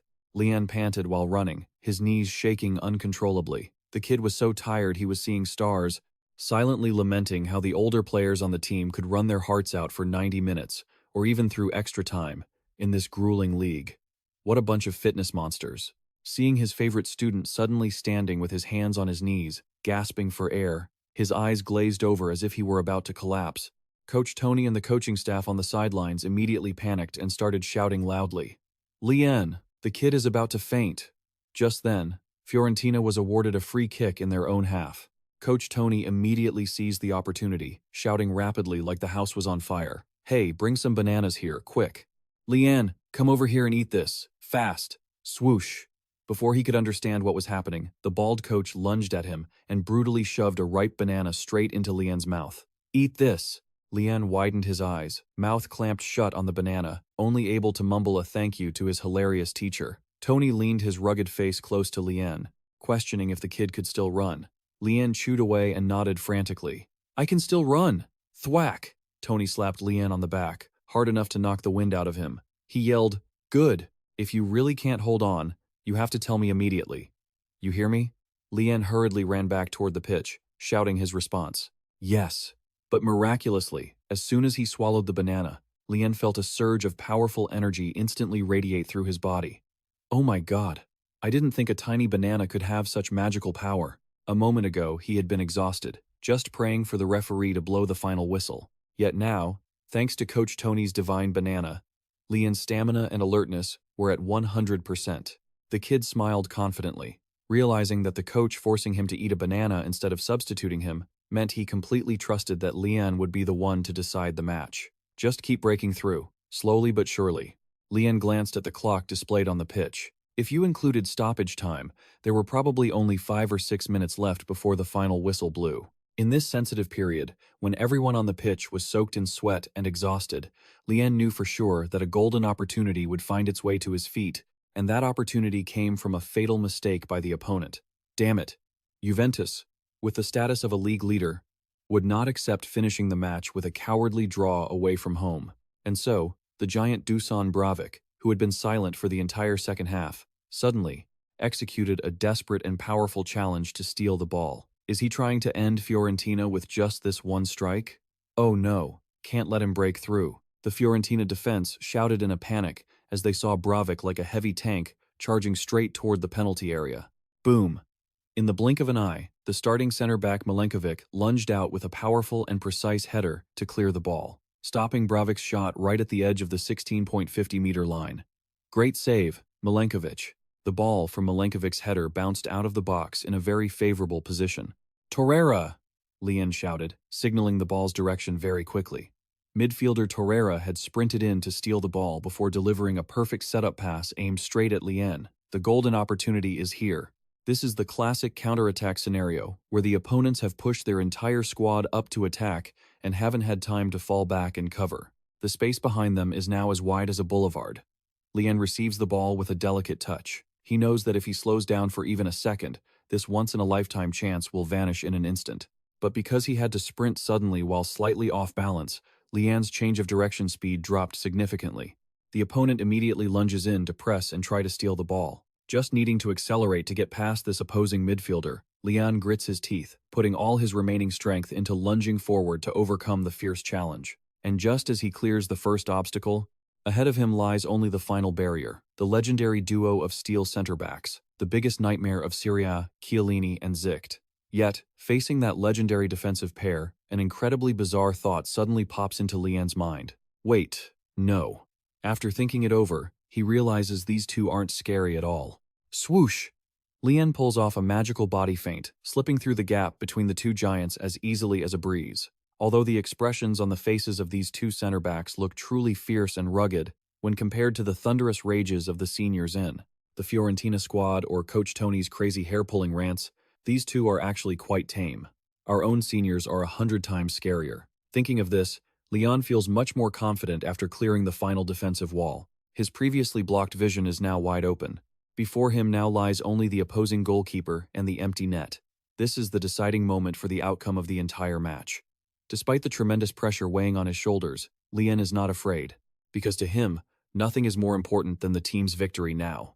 And if he is the one chosen to bear the burden of leading the team to victory, he is perfectly ready and happy to accept that sweet pressure. Bam! A decisive and powerful strike with the instep is unleashed by Lian. The ball flies like a lightning bolt, slamming straight into the top corner of the Juventus net. An unbelievable, spectacular comeback in the final minutes of stoppage time. The Franchi Stadium completely erupts in a seismic wave of absolute joy. The net has rippled, and the Juventus goalkeeper can only collapse onto the pitch in utter helplessness. The victory belongs to us. Fiorentina officially sinks the Giants, Juventus, with a breathtaking 2-1 final score. The scorers are none other than Romero and Lian. A historic, crazy feat has been written by the Purple Warriors. We really are a bunch of madmen, aren't we? We won again. Everyone did a great job. The excited roars of the seniors echo throughout the pitch. While they are still hugging and dancing in wild celebration, our young Lian is dragging his exhausted legs, too tired to even speak a word. He secretly wonders, how do the seniors still have the energy to scream like that? In this state of exhaustion, he'll probably sleep like the dead when he gets home. But just as he turns around, Lian suddenly stops in his tracks. Stunned, standing right in front of him is the giant wearing the number 9 shirt for Juventus, Dusan Vlahovic. He stands silently in the sunset, radiating an incredibly heavy pressure. Lian swallows hard, thinking to himself, is the senior coming to settle scores with me? Whoosh! But contrary to Lian's expectations, Vlahovic lets out a long breath and looks at the young boy with a look that is extremely complex, but has softened significantly. He speaks up. You've really improved a lot, kid. Lian widens his eyes in surprise, his two fists clenching tightly in confusion at the unexpected praise from his former senior. Huh? Vlahovic steps closer, proactively reaching out his hand to Lian, his face showing a hint of embarrassment. Anyway, you worked hard today. Lian looks at the warm hand of his former teammate, and suddenly breaks into a radiant smile, quickly reaching out to shake it firmly. Thank you for all your hard work, sir. Vlahovic holds Lian's hand. He then scratches his head, feeling awkward, and stammers as he continues. It might sound a bit weird to call it a souvenir, but if you don't mind, could we swap jerseys? Wait, swap jerseys? Lian is ecstatic. Really? Of course. He feels a shiver of excitement, quickly taking off his purple jersey to give to his senior, not forgetting to scratch his head and laugh while apologizing, because the shirt is a bit soaked with sweat. Seeing Lian's elated expression, Vlahovic gives a rare, warm, and relieved smile, thinking to himself that this kid is still as prone to worrying about nothing as he used to be. He receives the purple shirt, not forgetting to joke, "You better not go burning this black and white striped shirt of mine." Lian puts on Vlahovic's oversized jersey. It's too big for his slender frame, looking just like a nightgown. Yet, watching the back of Vlahovic as he walks away under the sunset with the purple Fiorentina jersey in hand, Lian suddenly realizes something profound. No matter how much he once resented or hated the decision his senior made to leave, looking at that retreating figure, he understands that the only thing that has changed between them is the color of their uniforms. Deep down, Vlahovic is still an incredibly kind person and the greatest football player he has ever known. Lian prays silently, hoping that he will never have to regret his choices later and will always proudly walk on the path of glory he has chosen. "Hey, there's our golden boy. Fiorentina won." The excited shouts of the seniors cut through Lian's stream of thought. They rush over to hug the boy wearing the baggy Juventus shirt, laughing and talking happily. Today's great victory not only brings home 3 full points, but also officially closes old grievances, opening a promising new chapter for Fiorentina and the superstar, Lian. The stormy Battle of Florence has finally come to an end with a breathless 2-1 victory for Fiorentina. Yet, even though the final whistle blew a long time ago, Lian's heart is still pounding relentlessly. This spectacular victory, against the arch-rival, Juve, was truly a mesmerizing performance filled with explosive emotions. The surge of dopamine is stimulating Lian's entire brain. But on the flip side, the 16-year-old's body is completely exhausted, aching to the point where he can barely stand after 90 minutes of intense physical labor. Oh my God. Lian can only sit there rubbing his legs helplessly in the locker room, thinking that after a day of draining his physical strength like this, he definitely needs to sleep deeply to recover. Oh my God. Lian could only sit in the locker room, rubbing her legs in exhaustion. She thought to herself that after a day of pushing her body to the limit like this, she really needed to get some serious sleep. Bam! The locker room door flew open with a violent crash. "Lian!" A crisp, high-energy voice rang out, instantly shattering the calm atmosphere. Lian jumped in surprise, looking up with a blank expression. "Huh? Ju? Is that you?" His childhood friend Kim Jiwoo stood proudly at the door, commanding Lian to get his things and head out immediately. With a grimace, Lian asked where they were going, complaining that he was exhausted. Ju winked playfully, saying it was hard-earned victory. After all, today, they absolutely had to hit the supermarket to celebrate. She snapped her fingers, promising to cook a few special dishes herself for him to enjoy. And just like that, Chapter 77 officially kicks off with an incredibly domestic scene. Under the romantic sunset in Italy, Lian was trudging along, weighed down by 2 massive grocery bags, his face twisted in exhaustion. He let out a long sigh, asking Ju what on earth she planned to cook that required so many ingredients. Would it even be edible? Ju walked ahead, clutching a long French baguette, and smirked confidently. She told him they were all top-tier ingredients. She forbade him from asking any more questions. He just had to keep quiet and wait to taste her cooking. Watching her confident back, Lian couldn't help but shiver with anxiety. He muttered a plea, begging her not to make anything weird and use him as a lab rat again. Seriously? He still remembered the bizarre chocolate mint kimchi sandwich she'd once made. Having her dark history brought up, Ju blushed deep red and turned around to scold Lian for talking nonsense. She swore she was a great cook and didn't have the culinary destroying talent like Lian's father. At the mention of Lian's dad, they both went silent. It was true. He really did make some strange concoctions. That was undeniable. As they walked, Kim Jiwoo suddenly remembered a very interesting detail from the end of the match. She squinted, teasing Lian about how he got his jersey shaken down by that tall guy, Bravik, from Juve, right? Lian jumped back like he'd been burned, shouting a denial. "Shaken down? What are you talking about? That's called a jersey swap to show mutual respect between professional players. Even if they are bitter rivals, geez, you know nothing." Ju giggled, saying that his blank, resigned expression when handing the jersey to Bravik looked exactly like a primary school kid getting bullied for his lunch money. Speaking of bullying, Ju laughed nostalgically, saying this reminded her of their 5th-grade memories. Back when Lian was surrounded by kids from another school trying to steal his snack money, she was the one who bravely charged in to save him. Remember that? Lian's face turned bright red with embarrassment. He frantically waved his hands to deny it. There was no way he was that timid back then. But how could he fool her? Ju laughed in delight as they walked, teasing him about how scared he was he'd almost started crying, tears and snot streaming down his face. Lian was so embarrassed he wanted to find a hole to crawl into, shouting to deny that he'd cried. Seeing Lian's adorable, flustered expression, Ju suddenly softened. She looked at him, thinking to herself that the timid kid from back then had truly grown up to be so tall and mature. She chuckled and said, "And to think back then, you had that short, buzz-cut hairstyle, just like a mischievous little athlete." Lian grumbled that he had his reasons for cutting his hair short back then. Reasons? Swoosh. Childhood memories flooded back. It turned out Ju's house had 3 women at the time. Every morning, the 3 of them had to fight over the hairdryer to get ready for school and work. That chaotic, noisy scene was like a life-or-death battle every single morning. Tired of that madness, one year. Old Ju made a bold decision to cut her hair short like a boy so she wouldn't have to dry it. But unfortunately, the hairdresser that day was cooking noodles while holding the scissors, resulting in Ju's hair being hacked off. She looked just like a total brat. Ju looked in the mirror and screamed in regret. On top of that, when she got to school, the foolish little Lian stood right in front of her and bluntly stated, "You look just like a real boy." Bam! She landed a massive punch on his face in vengeance. Back then, Lian could only hold his cheek and wail, asking why she hit him for no reason. Ju turned red and yelled at him to shut up and go to class. Truly the same bickering pair from childhood. Ju sighed heavily, saying that the past was long gone, so they should let it go. She pulled Leon's arm, saying, "Let's go find somewhere else to change the mood." Leon shuffled behind her, grumbling under his breath about how Ju could get angry and pout all by herself.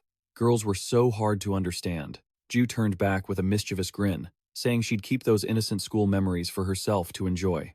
"It'll be better for your brain that way. Ha ha ha." But joking aside, Ju suddenly became serious. She looked at Lian and whispered that ever since he started playing professional soccer, it seemed like no one on the street dared to mess with him or tease him anymore, right? "What do you mean? A famous athlete who would dare mess with you?" Ju teased him, saying that must be why he loved wearing his soccer jersey everywhere like a treasure. Hearing the word soccer jersey, Lian froze, his eyes widening in shock. Ju tilted her head and asked, "Oh, don't tell me you still have that shirt," Lian stammered, asking, "Which shirt?" Kim Jiwoo reminded him it was her childhood soccer jersey that he'd begged for until she finally gave it to him. Hearing this, Lian's face turned deathly pale, and beads of sweat poured down like rain. He stuttered in a voice barely louder than a mosquito. I think I might have lost it." "Boom! What did you say?"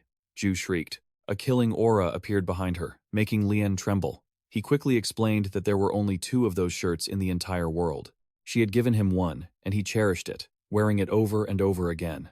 And he'd lost a shirt that held so many tear-filled childhood memories. Seeing the panicked, terrified look on Lian's face like he was about to cry, Ju burst out laughing. She sighed, saying she was just teasing him.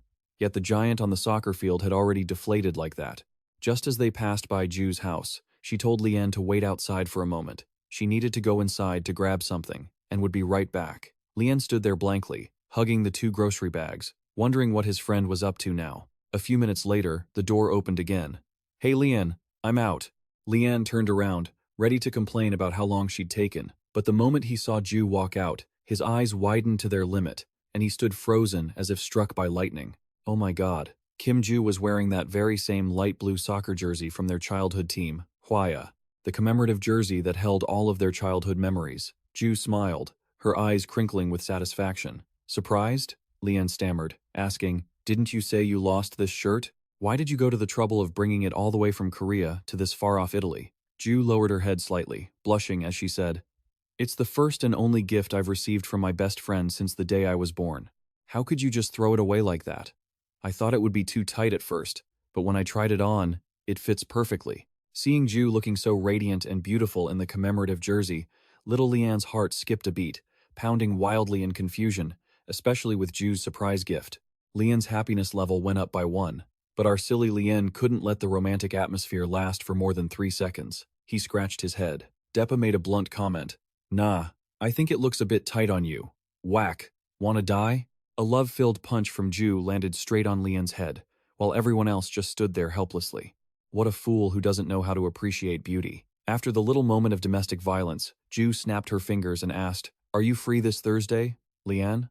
Come shopping with me." Lian thought for a moment, then apologetically refused, saying he had an extremely important match that day that he absolutely had to watch. Ju's face darkened from being rejected. Lian hurriedly tried to fix it by suggesting they move it to Friday. He promised to treat her to a delicious meal. Hearing the word meal, Ju immediately agreed, but just as he touched his pocket to head out, Lian's face completely changed, and he screamed in panic. "Oh no, I left my wallet at home. I'm done for." Ju could only hold her head and scream while chasing after this forgetful fool. And so, the big Thursday finally arrived. In his cozy apartment in Italy, Lian was sitting with his knees to his chest, intently watching the sports news on TV. Sad news for Italian football in this year's UEFA Champions League, as both Milan giants, AC Milan, and Inter Milan, have crashed out in the group stage. Most recently, the last representative of Serie A, Juventus, has also bitterly exited in the round of 16. The host's voice sounded filled with sorrow. It seems that the pride and reputation of Serie A have been severely damaged on the continental stage. Ladies and gentlemen, watching the TV screen showing the Juventus players hanging their heads in disappointment, Lian couldn't help but ponder. The European Champions League stage is truly too vast and harsh. A place where the scariest monsters of the football world gather. Even a super-strong team, possessing top stars like Juventus, had to suffer a complete 3-0 defeat against a mid-table La Liga team like Villarreal. Sitting alone in the dark, Lian felt half worried and half incredibly curious and excited. He asked himself, at a top-tier Champions League stage, where the world's most outstanding geniuses gather, could his own aggressive style of play survive and shine there? Lian's gaze suddenly turned sharp, filled with a desire to conquer. That's right, there is no other way to verify that except by trying his best to bring Fiorentina to the European Champions League and experiencing it for himself. A new goal, a new peak, was officially set in the mind of the genius Lian. His journey to conquer Europe promises to be extremely difficult and dramatic ahead. The victory anthem against Juventus is still echoing in every corner of Florence. However, on the Fiorentina training ground today, a wave of confusion was gradually engulfing our little Lian. The thing is, while warming up, Lian innocently asked his senior, Saponara, a question. Has our team ever participated in the Champions League before, right? Thinking this question would spark pride, Saponara instead let out a long sigh, his face instantly looking 10 years older. He replied gloomily, "We did, but that was 13 years ago, kid." 13 years? Really? Lian's eyes widened in shock. Oh my god, thinking about it, when Fiorentina last played in the Champions League, I was only 3 years old. The kid honestly scratched his head and added another salt-in-the-wound comment. So, was it because the seniors played so poorly that we haven't been on a European tour for the last 13 years? Lian's blunt, oblivious remark left the group of seniors frozen for 5 seconds. Looking at the contorted faces and the beads of sweat on the seniors, sensing the rising killing intent, Lian hurriedly waved his hands to make amends. "Oh, I'm just kidding, but it's okay. Next year we will definitely go there together." To save some face for the seniors, midfielder Bonaventura immediately jumped in to save the day. He clearly stated that the team still has people who have breathed the air of the Champions League, namely, Captain Biraghi and Torreira, no one else. But as soon as they were called out, both the captain and Torreira jumped in surprise, sweating like a waterfall, their faces filled with guilt. Torreira scratched his head and muttered an explanation. "Well, that's true, but we participated when we were playing for other teams, not with the current Fiorentina." Even so, in Lian's eyes, the two seniors still appeared like gods. His eyes sparkled, and he asked excitedly, "Even so, that's still amazing, guys. What does it feel like to play on such a high-class stage?" Torreira smiled nostalgically and said the feeling back then was both nervous and scared, but also incredibly proud and arrogant. Basically, an experience you can never forget in a player's life. Hearing that, Lian curiously turned to ask the other hero, "What about the captain? How did the captain feel?" Boom! A wave of dark aura suddenly engulfed Captain Biraghi. His face darkened, sweat poured down, and his whole body trembled as if he had just seen a ghost. Pfft! Ha! The seniors suddenly burst into laughter, holding their stomachs. They secretly marveled that in this world, probably only our youngest, Lian, would dare to dig up the painful memories of the Champions League right in front of the captain like this. Looking at Lian's confused expression, a kind senior leaned in to whisper the secret. "Actually, our captain has a deep psychological scar from that tournament." Biraghi gritted his teeth, enduring the teasing of his teammates, and finally surrendered to his fate. He sighed with resignation, saying, "At this point, who can I hide it from anymore?" Then he began to recount the nightmare of his life. Whoosh! The horrifying memories of 2 years ago officially returned. It was the time the captain moved on loan to play in the jersey of the Giants, Milan. The debut match in the Champions League promised to be a springboard for his career. but it turned out to be a devastating disaster. From the moment the match started until it ended, he was torn apart by his opponent without mercy. Lian asked curiously, "Wait, a fullback? You mean you were destroyed by an opposing fullback, not a striker?" "That's right." The seniors laughed while adding to the teasing of Biragi. The nightmare named Achraf Hakimi from his time at Dortmund officially returned to haunt the captain's mind once again. That lightning-fast sprint back then, Hakimi turned our poor captain into nothing more than a clown. Cristiano Biragi clutched his head in pain, saying he never wanted to hear that name ever again. They lost that match 3-2 after a comeback. Even though the attack scored twice, the anchor Cristiano Biragi was shredded by Hakimi 3 times, leaving the home team with a bitter pill to swallow. It didn't stop there. The shock was so massive that the following season, the Milan board decided to sign Hakimi just so they wouldn't have to face him anymore. It's truly a tragicomedy. That's enough. Captain Cristiano Biragi finally reached his breaking point. He lunged at the meddlesome senior Saponara, grabbing his throat and wrestling him to shut him up. The scene was chaotic. Shouts of "Fight! Fight!" echoed across the training ground, leaving Lian standing there, completely helpless. In Lian's eyes, the captain had always been a reliable wall of steel, a pillar of strength ready to stand up to anyone. To think that such a great player was once turned into the team's weak link? Is the Champions League level really that terrifying? Just as Lian was lost in thought, the eccentric Luca Romero appeared out of nowhere with a sophisticated air. Thousands of binary codes seemed to flicker around him, like a genius tactical analyst. Romero rested his chin on his hand and said ominously, "Captain, you have to remember that was Hakimi. Even though I've never faced him directly, everyone knows he's the best wingback in the world, definitely top 5 in Europe." Romero's flattering analysis managed to soothe the captain's anger. Jian stood to the side, swallowing hard, secretly thinking that if he ever had to face a world-class genius like Hakimi, he would surely be so nervous his face would turn pale, because opponents like that would immediately make him realize a harsh truth, that he himself was just a frog at the bottom of a well. Clack. Lian's humble confession felt like an arrow piercing the hearts of all the seniors around him. They froze, staring at Lian with complex expressions. Captain Cristiano Biragi suddenly stepped closer, placed a hand on Lian's shoulder, and said sternly, "Listen, kid, others can call themselves a frog in a well. But you? Absolutely not. Do you hear me?" Lian looked confused. "Huh?" Cristiano Biragi declared clearly that throughout his career, he had faced almost every big name in world football. "But do you know who is the hardest opponent for me to deal with? It's you during training." The seniors all nodded in agreement. They firmly believed that, as long as Fiorentina qualified for the Champions League next season, the whole world would soon realize who the true genius was.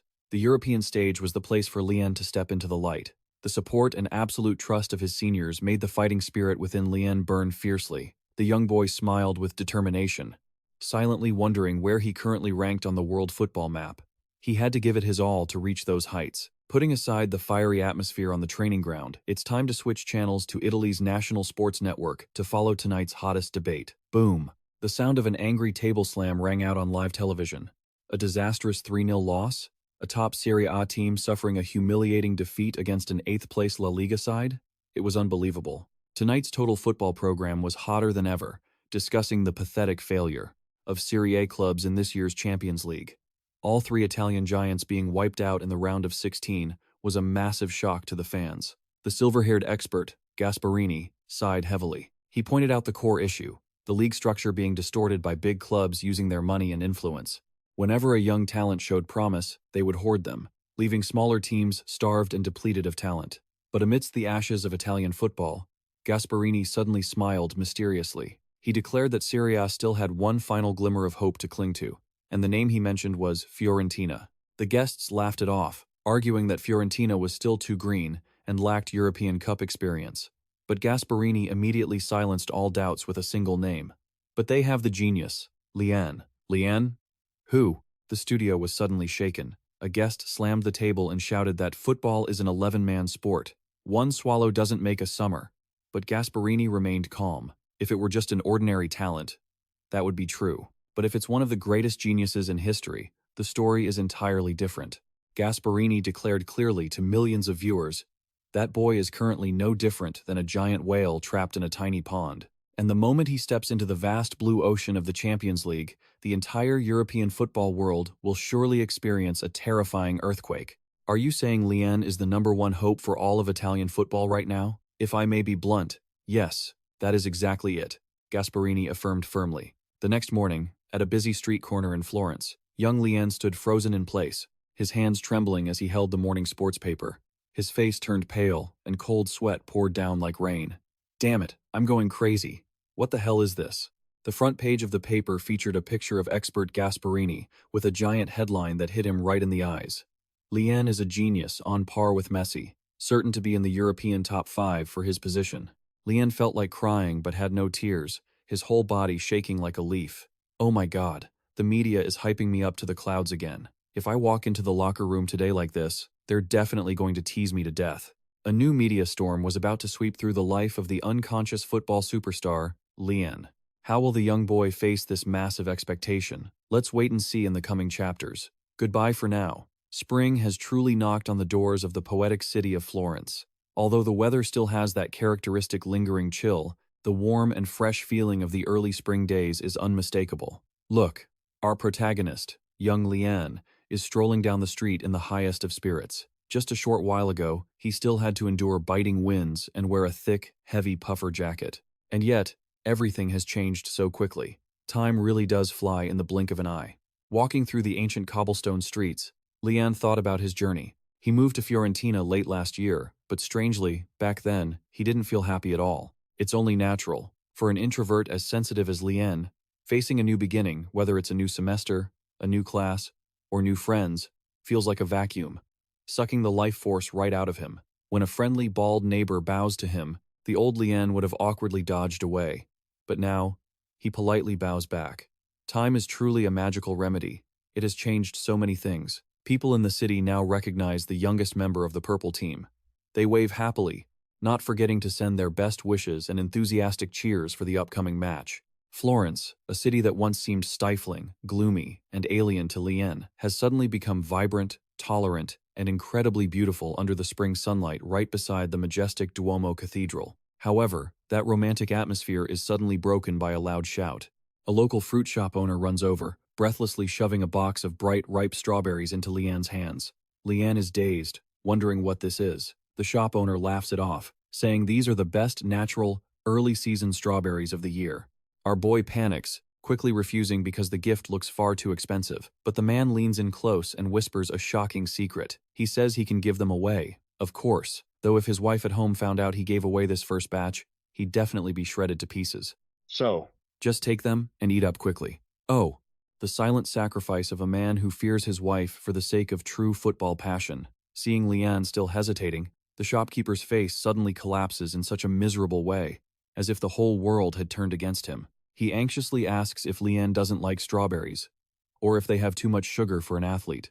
Standing before the tragic, near-tears expression of the poor man, Lian's fear of making others sad syndrome immediately kicks in. He waves his hands frantically, stammering that he absolutely loves them, loves strawberries so much.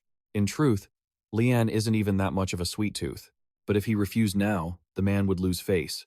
So, out of kindness, the boy has to carry the box of strawberries along. Before, if anyone tried to talk to him, Lian would just hang his head and run away like a coward. But now, he has learned how to reciprocate everyone's love in the most sincere way.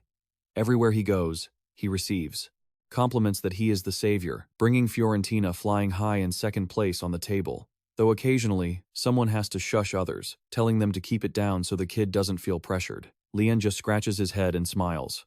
Time didn't just change the seasons. It truly molded a shy Lian into someone much more confident and capable. But the joy is short-lived. Just as Lian is wondering how to eat the strawberries, his ears catch a conversation between two neighbors about the football program from the other day. The show where analyst Gasparini loudly declared that Lian's talent is on par with the legendary Lionel Messi.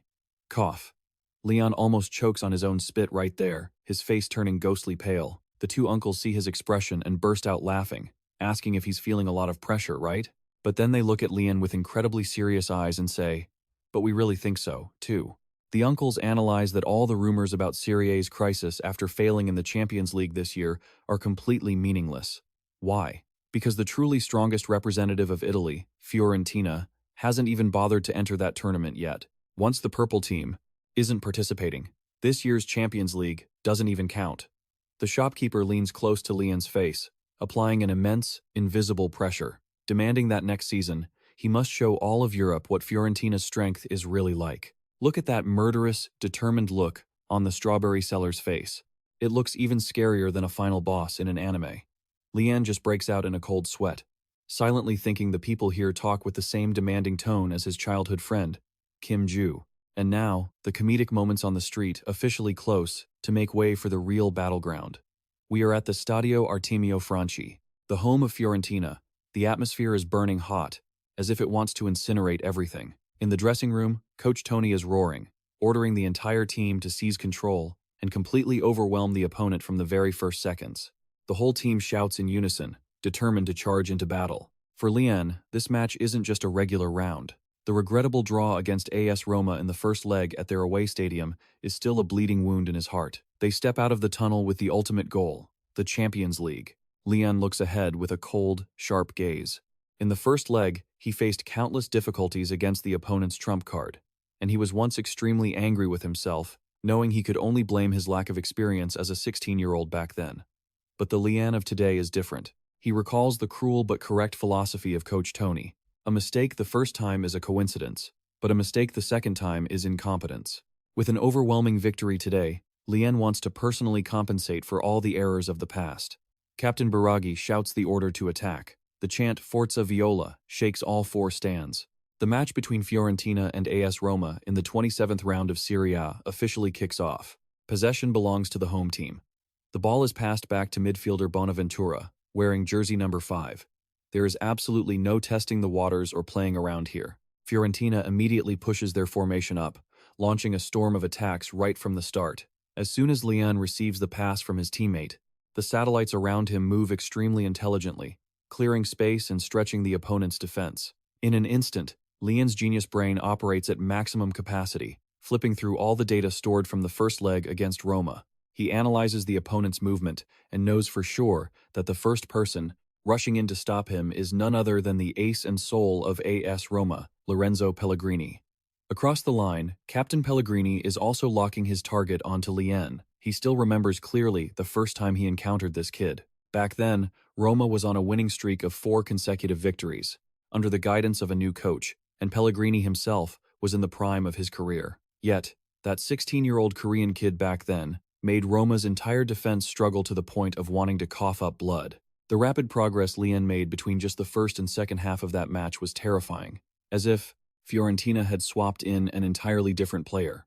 That draw from back then, to a prideful person like Pellegrini, was no different from a bitter defeat. Ever since that fateful match, both Pellegrini and Roma have been in a devastating slump. That's exactly why, today, he's determined to get his revenge with a glorious victory. Pellegrini charges in to close him down with a bold, fierce slide tackle. But the next scene left the entire stadium stunned. With an incredibly fluid feint, Lian lightly leaps into the air, dodging that deadly tackle by a hair's breadth. Pellegrini misses completely, realizing in shock that there wasn't a single opening to touch the ball from the kid's feet. Having escaped the pressure, Lian instantly looks up and shouts for Saponara. Saponara is streaking down the left flank like an arrow. He shouts back, "Over here! Pass it to me! Hurry up, Lian!" He doesn't let the media's comparisons get to him. As long as the kid plays this well, that's all that matters. Lian swings his foot, delivering a pass accurate to the millimeter. Saponara controls the ball cleanly, but he doesn't slow down the attack. Noticing Bonaventura pushing up through the middle, Saponara immediately plays a through ball that tears the opposing defense apart. Bonaventura receives the ball, holds it for a beat to draw in the defenders, then suddenly delivers a perfect pass to the open right flank for KJN, who is charging forward. A clear scoring chance has arrived. Just then, Pellegrini looks back from behind and suddenly feels a chill run down his spine as he stares at the deadly space in the midfield. Ruma, the number 3 defender, rushes out to block KJN's shooting lane aggressively.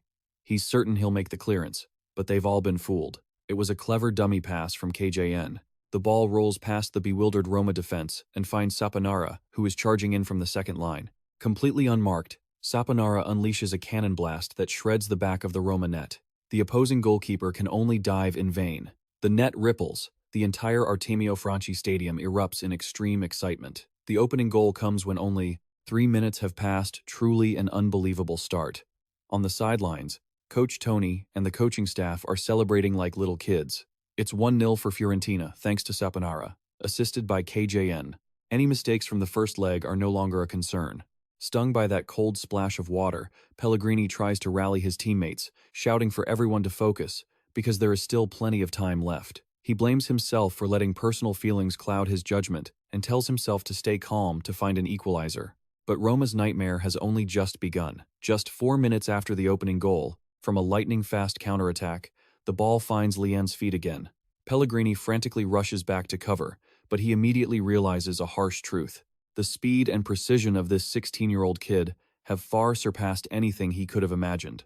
In just a few short months, the skill gap between the two has stretched into a massive chasm. Pellegrini simply cannot keep up with Lian's blistering pace. In the 8th minute of the first half, Lian dribbles straight into the middle, facing the keeper. The genius number 20's clinical finish finds the top corner of the net. The scoreboard updates. Fiorentina 2, AS Roma 0. A brace in just the first 8 minutes. Saponara scored in the 3rd, and Lian doubled the lead in the 8th. Fiorentina's destructive power is sweeping away the wolves of Rome right here at the Artemio Franchi. This Champions League showdown has turned into a stage honoring the extraordinary talent of the 16-year-old superstar, Lian. The match enters the 75th minute of the second half, and the scoreboard at the Artemio Franchi remains frozen at 2-0 in favor of Fiorentina. 30 minutes into the second half have passed, but it seems those 2 quick goals from the start of the match are still a massive psychological shock weighing on the shoulders of the Roma players. Or perhaps the hunger for victory of the purple-clad warriors today is just too intense, completely overwhelming their opponents. Fiorentina is in total control of the game, suffocating every attempt by the opposition to build an attack. Look at that. Lian is once again executing an incredibly spectacular escape from a press, right in the middle of 3 or 4 Roma players. Witnessing that sight, on the sidelines for Roma, a familiar face is twisted in helplessness and anger.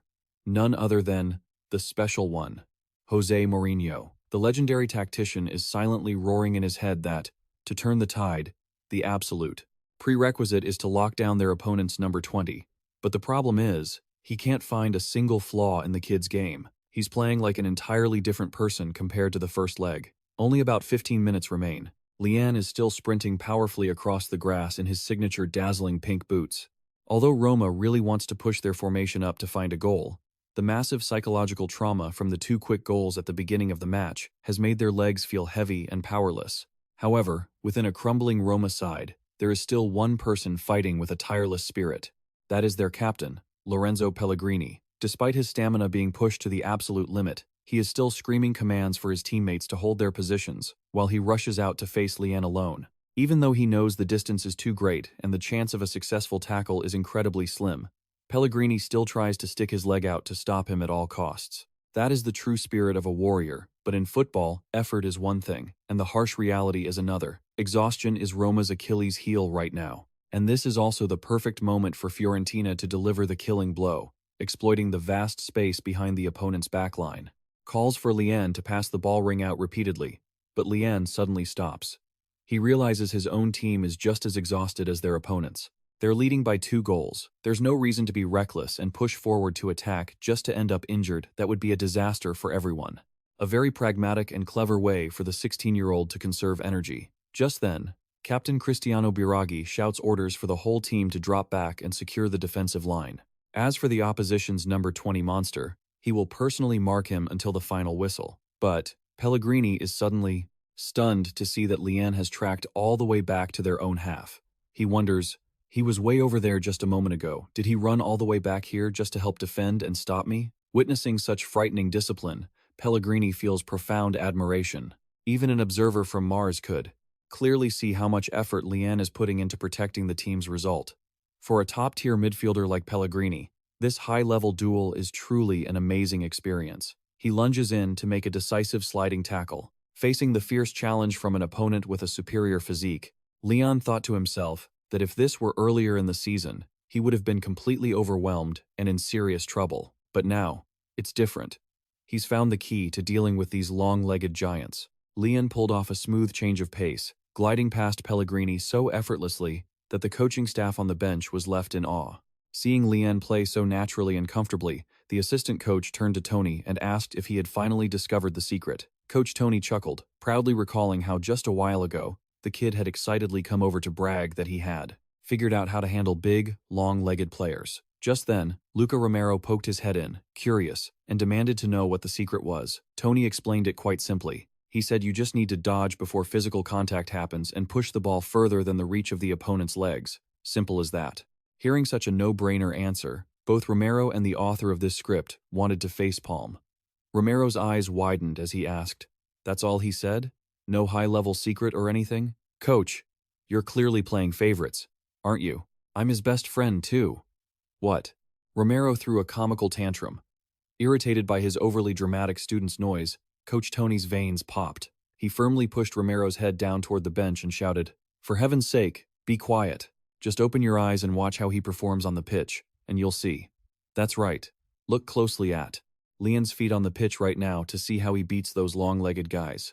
First, he performs a huge, obvious feint to the left to bait his opponent into moving. As soon as his opponent took the bait, Lian suddenly shifted the ball the other way in a way no one could have anticipated.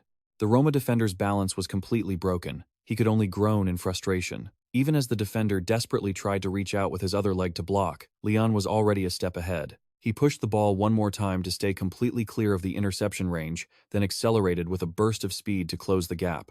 Maintaining that blistering pace, Lian charged straight ahead. Everything went so smoothly that even Lian was surprised.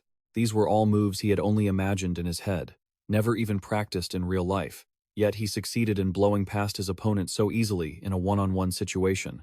This was the perfect rhythm to dismantle the opposition's defense. Look at that trademark La Croqueta passing two Roma defenders at once. What an insane sequence beyond anyone's imagination. The kid dribbled past three people in a row and broke straight into the penalty area. On the sidelines, the special one Mourinho was gaping in horror, his face completely pale. Coach Tony jumped up, screaming, "Finish it, kid. It's just the keeper." Lian was incredibly calm. He aimed for the far corner and unleashed a powerful shot. The ball flew like an arrow. But suddenly, a figure in a red jersey lunged out. Throwing himself to clear it right off the line, it was Lorenzo Pellegrini. No one had any idea he was even there. Pellegrini roared courageously that it wasn't over yet. The captain's tenacious fighting spirit, until the very last second, truly made everyone tip their hats in respect.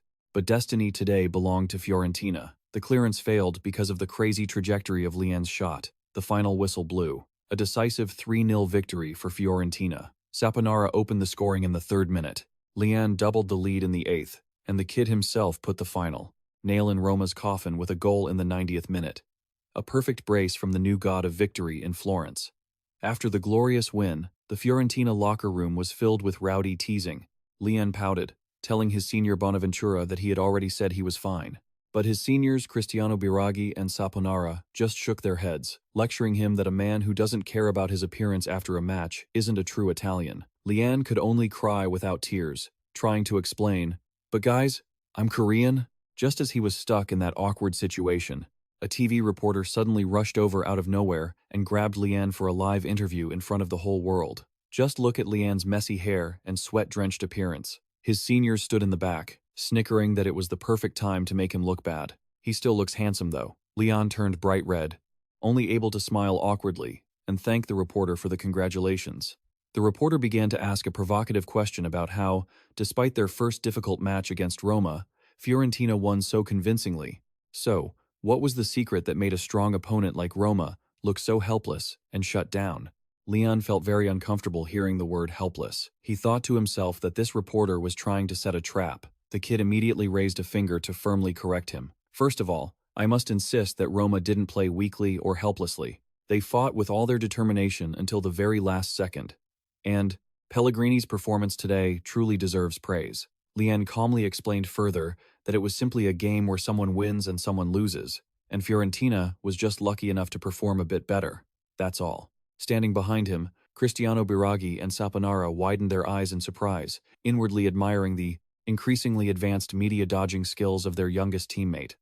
But this wily reporter wouldn't let it go that easily. He immediately twisted Lian's words, arguing that the fact that Fiorentina won by a large margin, even though the opponent wasn't helpless, only proved their terrible dominance. Lian frantically waved his hands, begging him not to twist his words like that, thinking to himself that this reporter was truly dangerous. He had to be extremely careful. Then, the final question came. The reporter raised the issue that recently, all Serie A representatives had suffered crushing defeats in the Champions League round of 16, and fans, were looking at Fiorentina as the only hope for Italy to revive the league. He asked Lian if he was confident that he would continue to shine in the Champions League next season. Saponara and Cristiano Biraghi, standing nearby, immediately held their breath, their expressions becoming extremely serious. Lian sincerely replied that he was also very expectant and would try his best to prove himself. He himself was also very curious to see how far his playstyle could go when facing strong foreign teams, and wanted to see how many more talented players were out there in the world. An incredibly humble and ambitious answer, but the reporter suddenly wore a cunning, sinister smile. He asked, "Oh, so this desire of yours to test your talent in Europe, does that mean you are? Are you implying what the media said the other day about your talent being on par with Messi?" "Gah!" Lian gasped, his eyes bulging in pure horror. He screamed that those two things had absolutely nothing to do with each other. But the reporter just smirked, saying he understood perfectly, and wrapped up the interview with a suggestive lead-in for the TV audience. Lian stood there, stunned, a feeling of deep dread rising within him. And sure enough, the next day, in front of Lian's small villa, his close friend Kim Jiwoo rushed over, shouting, "Lian, you're in big trouble." Jiwoo shoved a sports newspaper in his face. The front page featured a headline in bright red, huge and incredibly arrogant. Hot news. Fiorentina's prodigy Lian vows to conquer the Champions League. My talent is on par with Messi. I just want to know if there's anyone else in this world better than me. Lian clutched his head and completely collapsed in utter helplessness. His humble words had been twisted by that reporter into the most cocky declaration of war in soccer history. A storm of public opinion and the ruthless teasing of his mischievous teammates awaited him at practice today. The media firestorm had truly descended upon Lian's small villa. All over social media, keyboard warriors and fans were arguing so fiercely they looked ready to tear each other apart. Some were hailing Lian as the #1 player in Europe, citing statistics that didn't lie. Others were mocking him, snarking about how the Italian league couldn't compare to the Premier League. And could a rookie who hadn't even finished his first season really be compared to a superstar like Lionel Messi? But it seemed everyone forgot one obvious fact. Our Lian is only 16 years old. Looking at the dozens of argumentative comments popping up on his phone screen, Lian could only clutch his head and groan. The kid was caught between tears and laughter at people fighting tooth and nail over him, as if they knew the truth. It was all because of that devious reporter from yesterday. He had completely distorted Lian's humble words into such an unbelievably arrogant statement. Lian slumped over his desk, dejected, muttering curses at that journalist for writing total garbage. Just then, his childhood friend Kim Jiwoo gently approached him. She curiously asked Lian if players in other leagues were truly better than those in the Italian league. The kid awkwardly replied that he hadn't experienced them himself, so he wasn't entirely sure. But the scale of other major leagues, like the Premier League, was definitely massive, and there were certainly far more outstanding players.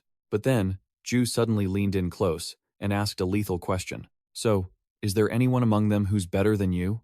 Lian's heart skipped a massive beat. Thump. He froze, sweating bullets. Honestly, there were plenty of people out there better than him. But looking into Jiwoo's sparkling, trusting eyes, Lian went through a fierce internal struggle. Did he really need to crush the naive faith of his best friend, the person who always believed he was the greatest player in the world? No. Wasn't the very reason he worked so hard to reach where he was today precisely because he didn't want to see Jiwoo disappointed? To hell with it, he decided. Lian immediately put his hands on his hips, puffed out his chest, and bragged intensely that they'd find out who was better the moment they met, directly on the pitch. Seeing Lian's comically overconfident posture, Jiwoo laughed and teased him. "Look at you, being so incredibly confident today." Lian just blushed and told himself, "Well, consider it a little white lie to put her mind at ease." But Jiwoo suddenly flashed a mischievous smile, looking very pleased with herself. She said, "In that case, I can look forward to my birthday present next week, from the great genius Lian, right? Next week?" Oh, he was screwed. Lian panicked, realizing next week was indeed Jiwoo's birthday. To save face, he hurriedly promised, "Of course, whatever present you want, just say the word." But when Jiwoo leaned into his ear and whispered the gift she truly wanted, Lian suddenly gulped hard, his face turning deathly pale in horror. Oh my God. That gift was something he could only deliver if he was allowed to play in a match. The match day arrived, but the storm in the Fiorentina locker room hadn't died down. His mischievous seniors, Saponara and Bonaventura, were surrounding and teasing Lian, saying that since it was his girlfriend's birthday, he must be getting a headache over presents, right? Lian blushed deep red, trying to clarify that Jiwoo wasn't his girlfriend, but Saponara added a lethal blow. A 16-year-old kid earning a massive salary of €4,000 a week is worried about gift money? Everything a 16-year-old girl wants, you can easily afford, Lian whimpered. If that gift could be bought with money, I wouldn't be sitting here with a headache. Just as his seniors were curiously prying about what this priceless gift could be, bam! The head coach opened the door, pinning Saponara against the wall. A hilarious scene. Coach Tony was furious, scolding the whole group for being too loud and telling them to get ready to head to the pitch. Then, he turned to look at Lian with a stern expression. He said that if possible, Lian should sit this match out. Boom! The coach's words hit Lian like a lightning bolt. He frantically tried to argue that his stamina was in perfect condition, but Tony gently patted his star pupil's head. He explained that lately, because of those twisted articles, written by that damn reporter, Lian was very distracted. If he went out there now and made even a tiny mistake, the media would immediately tear him apart and turn it into a savage attack piece. Furthermore, this opponent was only U.S. Salernitana, the team currently sitting in 17th place at the bottom of the table. Captain Biragi and the other seniors walked over to cheer up their youngest teammate. They insisted the team had been relying on Lian too much lately. Today, they would carry the match so he could rest comfortably on the bench. They even joked, "Don't tell us you don't trust your seniors." Lian was deeply moved and hurriedly insisted that could never be the case. However, inside, he was crying rivers for a completely different reason. The birthday gift Ju wanted required him to be on the pitch to be delivered. At this rate, with him sitting on the bench, he was absolutely doomed. The match between U.S. Salernitana and Fiorentina officially began at the away stadium. Immediately after the opening whistle, the self-proclaimed soccer genius, Luca Romero, wearing the number 14 jersey, made a powerful dribble and unleashed a thunderous shot to open the score 1-0 for Fiorentina. Romero celebrated with extreme arrogance, shouting that even without Lian, as long as he was here, Fiorentina had nothing to worry about. His teammates running by could only shake their heads in annoyance, silently wishing someone would please shut this delusional guy up. Watching Romero shine on the field, Lian sat on the bench, his face dark and his spirit crushed.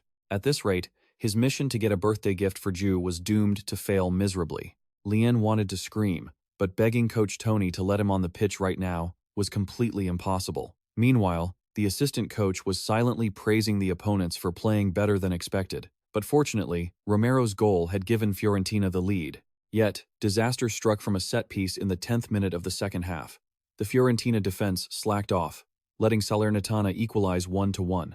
The keeper dove in vain. The ball slammed into the net, leaving the coaching staff stunned. Coach Tony erupted in fury, screaming on the sidelines because he clearly had reminded them about defending set pieces so many times. Having conceded an equalizer as the away team, Coach Tony's face looked scarier than ever. He would never accept a pathetic draw against the bottom-ranked team. A tactical change was mandatory. Standing nearby, Lian felt his chest pounding wildly. Thump thump. His chance had finally arrived. Romero jogged over to the sideline, looking apologetic as he told Lian he'd lost the advantage, and urged him to warm up well before going in. Zip. Lian firmly pulled his jacket zipper up, his eyes burning with a determination like never before. This was amazing. Come to think of it, just a year ago, being given a chance to play would have been such immense pressure that Lian would have been suffocated with fear. Yet now, he felt so excited and thrilled. He was ready to explode, ready to change the flow of the game. He had truly grown and changed so much. On the other side, the Salernitana players suddenly panicked when they saw Lian preparing to enter the pitch. Coach Stefano of Salernitana went pale as a sheet, clutching his head in despair. Oh my God.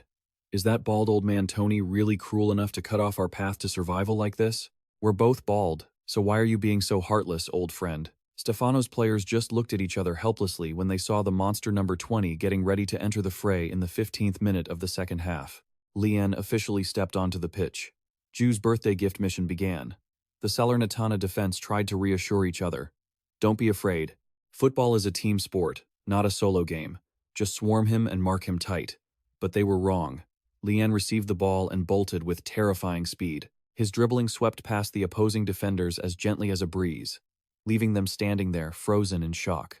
Don't let him get away. Swarm him. Stop him. The desperate shouts rang out across the Salernitana defense. They thought they had snatched the ball from Lian's feet. But in reality, they couldn't even touch the edge of his jersey. Lian dribbled smoothly, without using any complex technical moves, or running like a madman. Yet the ball seemed to have magic, sticking to his feet unbelievably. The opposing defender roared in frustration. Damn it! How is it still impossible to take the ball from him? But Lian's goal wasn't to score himself when 3 or 4 defenders were crazily surrounding him. A massive, wide-open space had appeared on the opposite flank.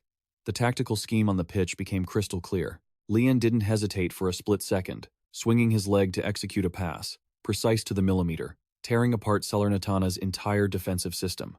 The pass was so perfect it left the opposing coaching staff open-mouthed, wondering if that kid could see the future. Every spectator in the stadium held their breath watching the ball's path. And just as expected, Lian was the true game-changer, the only one who could single-handedly turn the tide and decide the result of the match.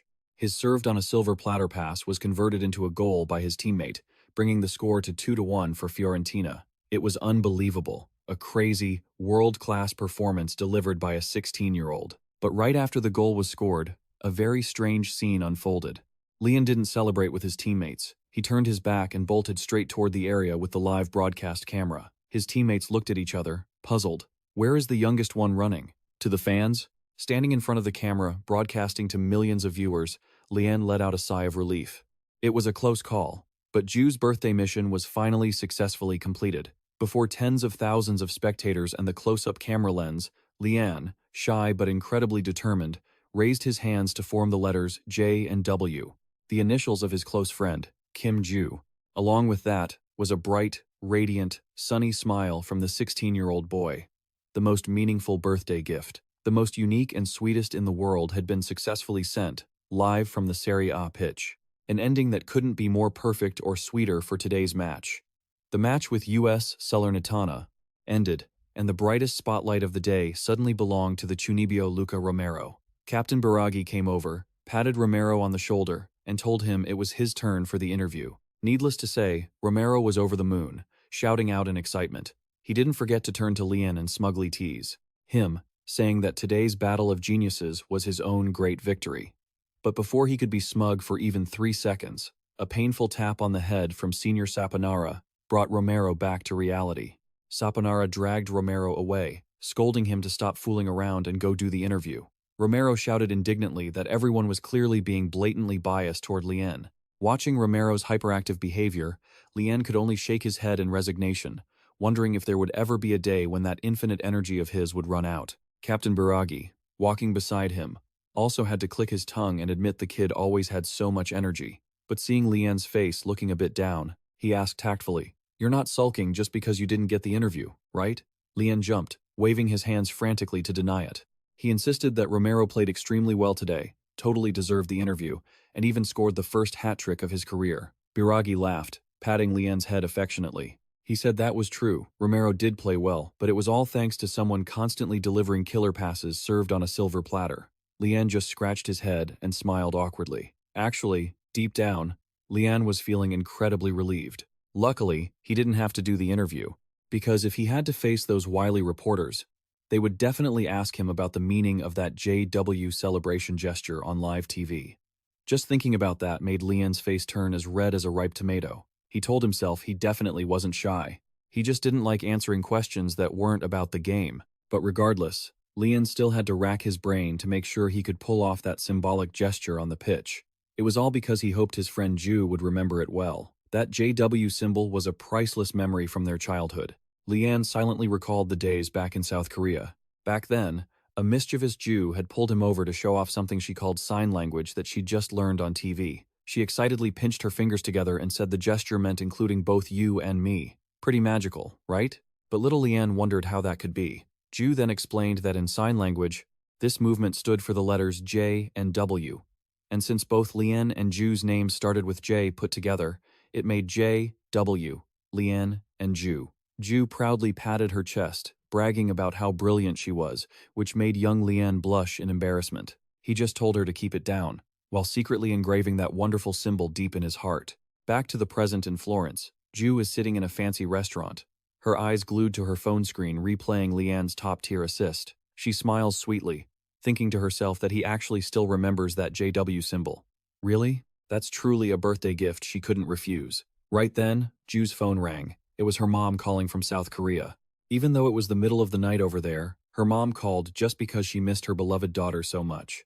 Jiwoo teased that her mom was lying, then mentioned she was having dinner. She then turned the camera toward Lian, boasting that this rich young master was treating her to a delicious meal. Lian jumped in shock, stuttering as he bowed to greet his future mother-in-law in total confusion. Ju's mom happily greeted Lian, not sparing any praise for how capable and pride-worthy the young man had become, and silently thanked him for always taking such good care of her. Ju. Hearing that, Ju, who was eating, suddenly choked and coughed from embarrassment. Her mom kept chatting away, mentioning how Ju was always bragging about Lian, and even said that Lian had given her the best birthday gift of her life. Ju was mortified at being sold out by her own mother. Ju turned bright red and immediately hung up the phone abruptly. The atmosphere at the dining table suddenly froze, and the two of them kept their heads down, too shy to look at each other. Lian spoke up, asking why. She hung up on her mom like that, which just made Ju hold her head and yell, claiming that her mom just says random nonsense. Lian had to tell her to just focus on eating. But inside the young man's head, he was spinning, wondering what on earth that best gift in her life she mentioned could be. Time passed as they entered the first week of February. The Serie A Round 22 clash took place at the sacred Artemio Franchi Stadium. ACF Fiorentina faced off against Torino. The match was extremely intense. The opponents pressed aggressively, cutting off every passing lane toward Lian. Facing that blockade, Lian decided to finish the play himself. His thunderous shot buried itself deep into the corner of the net, sealing the victory for the home team. In this match, Lian played for 75 minutes and contributed a goal as precious as gold. In the second week of February, in the Coppa Italia round of 16, Fiorentina faced Udinese. This match was an extreme physical challenge for Lian. Every time he touched the ball, immediately 2 or 3 opposing players would swarm him, determined not to give him any space to maneuver. But they were wrong. Lian's elite coordination and genius spatial awareness helped him escape the press in a truly spectacular way. His ability to create opportunities by utilizing his teammates' movement was executed with such precision that it was flawless. The ball seemed glued to his feet, controlled with absolute certainty before he delivered a served-up pass right to his teammate to score. The match closed with a nail-biting victory for Fiorentina. Lian played for 77 minutes and bagged a world-class assist. But as he entered the locker room, Lian pulled his cap down low, his face gloomy, blaming himself for not doing well enough. A few days later, in the club's physical recovery room, screams of agony, like a pig being slaughtered, echoed incessantly. Ugh, it hurts so much. It turned out to be the wailing of his senior, Saponara, under the ruthless massage of the physiotherapist, Pablo. Doctor, Pablo grumbled, telling Saponara to stop with the weird noises and to speak honestly about his feelings so he could accurately assess his muscle condition. Saponara tearfully pleaded his innocence, saying these were genuine reactions from the bottom of his heart. Lying on the bed next to him, Lian stared blankly at Saponara, wondering why it hurt so much if the senior still looked so lively. But then, it was Lian's turn on the table. Just by placing his hands on Lian's back, Dr. Pablo gasped in surprise.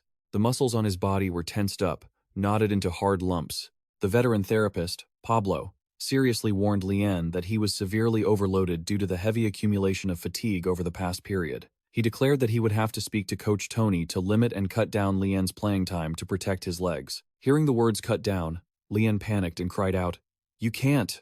The young man whined and begged, saying his muscles were already relaxed and didn't hurt at all. But Dr. Pablo immediately delivered a powerful press that made Lian scream in pain. The strict doctor warned him never to be complacent, and that he must stretch frequently at home and be even more careful during warm-ups. Lian could only pout and obey. Stepping out of the medical room, Lian sighed with relief, but his heart was full of anxiety. In fact, even though Fiorentina had won the last 2 matches and he had scored or assisted, his personal performance was truly no longer as explosively dominant as it was in the beginning. He worried silently that if his playing time were cut now, his form might plummet. Those moments of happiness, like a dream he was currently living, the love from the fans, the trust of his teammates, and even Ju's joy, all of it was achieved because he played soccer brilliantly on the pitch. Because of that, Lian absolutely did not want to lose it. To protect that dream, he only had one path left: to play even better, even more brilliantly. Heading into the 3rd week of February, ACF Fiorentina entered a life-or-death battle with Empoli. The purple team's minimum goal, at this moment, was to hold on to 3rd place in the standings to secure the prestigious ticket to the Champions League. Therefore, a victory against 14th-placed Empoli today was a must. Lian's warm-up and physical checkup were prepared perfectly. Taking firm steps onto the green grass, Lian wiped the sweat from his brow. His eyes suddenly ignited with a terrifying murderous intent, cold and fierce, like a true predator. He would prove to everyone that he could still develop and become 100,000 times better than this. The match officially kicked off, and the grand stage of Serie A opened once again for the genius Jian to explode. The match between Fiorentina and Empoli officially erupted. From the very first minutes, the purple-shirted team kept possession, pressing the play to find any opening. But their opponents today built a suffocating defensive wall, leaving absolutely no gap to break through. Look at that tactical formation. Empoli left only one lone striker up front, while the other 9 players dropped deep into their own half to defend. A classic 5-4-1 formation. They defended so tightly that the opponents couldn't even catch a breath. Furthermore, Empoli's backline was incredibly disciplined, refusing to push up or leave their spots to reveal any weaknesses. Unable to be patient any longer, the coaching staff shouted from the sidelines, ordering Jian to dribble and break through himself to stretch the opponent's formation. Jian fiercely drove the ball straight into the center. Clearing his throat, the kid was suddenly surprised to realize he had reached the edge of the penalty area, yet they still refused to rush out to mark him. As it turned out, according to the statistics, Empoli's specialty was deep-lying, park-the-bus defense. Their coach secretly thought, just let Fiorentina shoot from distance. It's better to let them take wild shots from 20-something meters out than to risk pushing up and leaving space for that genius number 20 to thread a through ball past the defense. Bam! Jian swung his leg for a powerful long-range shot. The ball flew with a wicked trajectory, but the Empoli goalkeeper was playing out of his mind today. He flew through the air to make an incredible save and shouted proudly, "Keep shooting like that. I'll catch every single one until my wife calls me home for dinner." Jian could only click his tongue in frustration at the opponent's brilliance. Seeing the youngest member feeling discouraged, Captain Biraghi immediately ran over to pat his shoulder and encourage him. He told him not to worry and to keep firing long shots. If the opponent willingly gave them space outside the box, they had to keep peppering them with shots. His seniors were right. No matter how dense the opposing defense was, they couldn't stop 100% of the shots. As long as Fiorentina kept the pressure on, the chance would surely come. Jian continued to move tirelessly, sweat starting to pour down like rain, his body heating up with every touch of the ball. But constantly launching those long-range cannons was a brutal test of stamina for a 16-year-old kid. His next shot was pushed away by the keeper for a corner kick. Whistle! The referee's whistle blew. Corner kick! His seniors shouted, calling to Jian and asking him to put in a beautiful cross. That's right. In a stalemate against a deep-sitting defense, set-piece situations like corners were the golden opportunity to break the deadlock. Furthermore, Fiorentina now possessed an incredibly reliable aerial tower. Center-back Milenkovic. Jian thought to himself, as long as I cross the ball precisely into his path, everything will be solved. Swish! Jian swung his leg to take the corner, the ball drawing a perfect curve in the air. Milenkovic, wearing number 24, jumped higher than everyone else. He unleashed a powerful header from close range. But, bam! The opposing defender managed to cover in time, heading the ball away and conceding another corner. The match was absolutely suffocating. Jian clicked his tongue in regret, thinking that the previous corner had too much power, so the trajectory wasn't perfect. Jian slowly jogged back to his position, his mind still constantly analyzing the previous play. He thought that perhaps for the next cross, he should increase the force of his ankle to make the ball go harder and with more spin. But before Jian could even finalize the new trajectory, an extremely loud collision suddenly echoed from inside the penalty area. Boom! Ah! A painful scream tore through the stadium's atmosphere. In a fierce attempt to cut in, the Fiorentina striker was fouled aggressively by an Empoli defender from behind.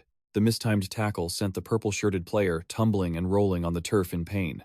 Immediately, Saponara nearby jumped up, pointing his hand straight at the referee and screaming for justice. That's a foul. That was clearly a foul. Look at the expressions on these characters' faces. What a total circus. The Empoli defender just rolled his eyes, feigning innocence. Meanwhile, the purple-shirted player lying on the ground had his face twisted in frustration, roaring, "Hey, watch where you're running. What kind of tackling is that?" The match was heating up more than ever, and the heat from cool heads was starting to ignite. But thanks to this chaotic foul, Fiorentina quickly moved the ball. Senior Calagione, with his keen vision, immediately found vast space on the right wing. The chance for an open cross had arrived. Jian glanced at the position of the center forward, telling himself, "This time, I must make the ball spin even harder and with more power." The kid pursed his lips, pouring all his concentration into his skillful left foot. The decision was made, a high ball aimed straight at the position of Senior Milenkovic. Bang! The sound of his boot hitting the ball rang out sharply. The ball drew a perfect curve, spinning incredibly hard, only to be blocked by a white-shirted Empoli defender. Another corner. Inside the penalty area, the atmosphere suddenly froze. It was just corner after corner with no success. Inside the box, Empoli's biggest defender was panting heavily, shouting and asking why Fiorentina always sent two people to mark him so tightly. His teammate just calmly replied, "Because you're the biggest guy on the team. That's why." Even the opponents were speechless at this ruthless marking, only 20 minutes into the first half, and Fiorentina had already been awarded 6 or 7 corners. A crazy statistic that was extremely draining. Jian panted, drenched in sweat. Senior Saponara joked that if he was so good, he should just score himself. Crossing all the time was tiring, and the fans in the stands were starting to lose patience. With such terrifying one-sided pressure and still no goal, it was frustrating as hell. Another corner. Jian stood before the spot, telling himself to stay calm. Earlier, he had been too tense, so he crossed too hard. He took a deep breath, relaxed all his muscles, and concentrated to the max. He just needed to float the ball in gently, timing it perfectly for Milenkovic to shake off the defender and rush in. Swish! The ball flew up, its curve perfectly meeting Milenkovic's run. Boom! A thunderous header buried itself into the top corner of the net, giving the opposing keeper no chance to save it. The score was now 1-0 for Fiorentina in the 27th minute. The scorer was Milenkovic, and the assist came from none other than Jian. The breakthrough goal had finally arrived. Jian celebrated with relief, telling himself to keep the momentum going, to finish off the opponent. But the game afterward wasn't as easy as he thought. Even after conceding, Empoli firmly refused to push their formation up. They continued to drop deep and defend tightly, just as before. An astonishing stubbornness. The first half ended with a score of 1-0. Inside the locker room, the atmosphere was incredibly warm. Everyone was praising the team for playing a great first half. Right now, Jian is huddled in a corner, his legs feeling as heavy as lead. He's breathing hard, panting, secretly wondering if he's pushed his body too far. Saponara and Captain Biraghi immediately realize their youngest teammate is in bad shape. Coach Tony and the older players walk over, looking troubled, noting that Jian has been carrying the attack, running back and forth to help on defense, and even taking on all the corner kicks. It's no wonder he's completely exhausted. Saponara advises Jian that if he's tired, he should just say it. Ask to be subbed out for a rest in the second half. To be honest, Jian knows his physical condition is terrible right now, but he is stubborn and thinks differently. This is a crucial period for the whole team, and he wants to make up for his poor performance in the last match at any cost. Furthermore, Jian is secretly afraid that if he only gets one assist this game, the haters and the media will immediately label his skills as a fluke and turn their backs on him. The fear of being exposed after all the excessive praise from the press has pushed him into making a crazy decision. Jian clenches his fists, looks Coach Tony straight in the eyes, and declares, "Actually, I still want to keep playing in the second half." His eyes burn with a terrifying determination. The second half officially begins. Jian knows clearly that in this physical state, he can't play the full 90 minutes. So, his plan is to focus as hard as he can to use the little time left on the pitch to score one more goal before asking to be subbed out. He throws himself into the game with an urgent, hurried pace. His restlessness makes his teammates shout in shock. "Wait, Jian, that was a great defensive play, but please, slow down a bit. There's no need to rush." Watching Jian's overexerted strides on the field, Coach Tony narrows his eyes from the sidelines with a very grave expression. A bad feeling, an omen of a serious injury waiting to happen to their youngest player seems to be closing in. The second half is underway, and the scoreboard still favors Fiorentina at 1-0. The cheers of thousands of fans in the stands seem to add fire to the purple-clad warriors. But as soon as the ball rolls, Empoli immediately piles on the pressure. An opposing defender lunges out to block his path, shouting defiantly, asking where Jian thinks he's going. Jian only manages a pained grunt, as he is crowded and pressured savagely by the opponent. The opposing defense is extremely persistent and disciplined. Even though they are down by a goal, they remain committed to their total defensive strategy, refusing to move up a single step. Jian dribbles down the right wing, silently calling for his teammates to move up and support him, but unfortunately, the center is too empty. There aren't enough players there for a combination play. At this moment of deadlock, Jian truly feels the vast space and the absence of his teammate Vlahovic. Fatigue starts to pile up, and both of Jian's calves become heavier, feeling like lead and trembling under the extreme pressure. But time waits for no one. Jian screams internally that there's no time left, so he decides to dribble straight into the middle himself. The Empoli defender panics, warning his teammates not to get too excited and break their formation. Just focus on holding the defensive line. The opposing defense seems to be letting Lian break through on purpose. They are certain that a long-range shot like this is no threat at all. But suddenly, Lian's eyes flash with a sharp light. He sighs in relief, telling himself, "All right, I'll show you just how wrong that judgment is, with just one finish." Bang! Lian swings his leg and fires a lightning-fast shot. But whoosh! The opposing goalkeeper makes a miraculous save, hugging the ball tight. The Empoli defense breathes a sigh of relief, mocking that if he's going to shoot so predictably, they will definitely stop everything. Before they can even recover, the goalkeeper throws the ball out to launch a lightning-fast counterattack. The ball is now with Empoli. They sprint like crazy toward Fiorentina's side of the pitch, shouting for their teammates to run because this is the chance of a lifetime to equalize. Seeing the opponent's fierce counterattack, Lian thinks, "This is bad. If we concede an equalizer now, it's entirely my fault." Ignoring his body screaming from exhaustion, he madly turns around, using his last bit of strength to chase the opponent. On the sidelines, Coach Tony and the coaching staff are shouting Lian's name in panic. In Lian's mind, his lungs feel like they're about to tear from lack of oxygen, and his calves ache as if they're about to snap. But he tells himself he cannot stop.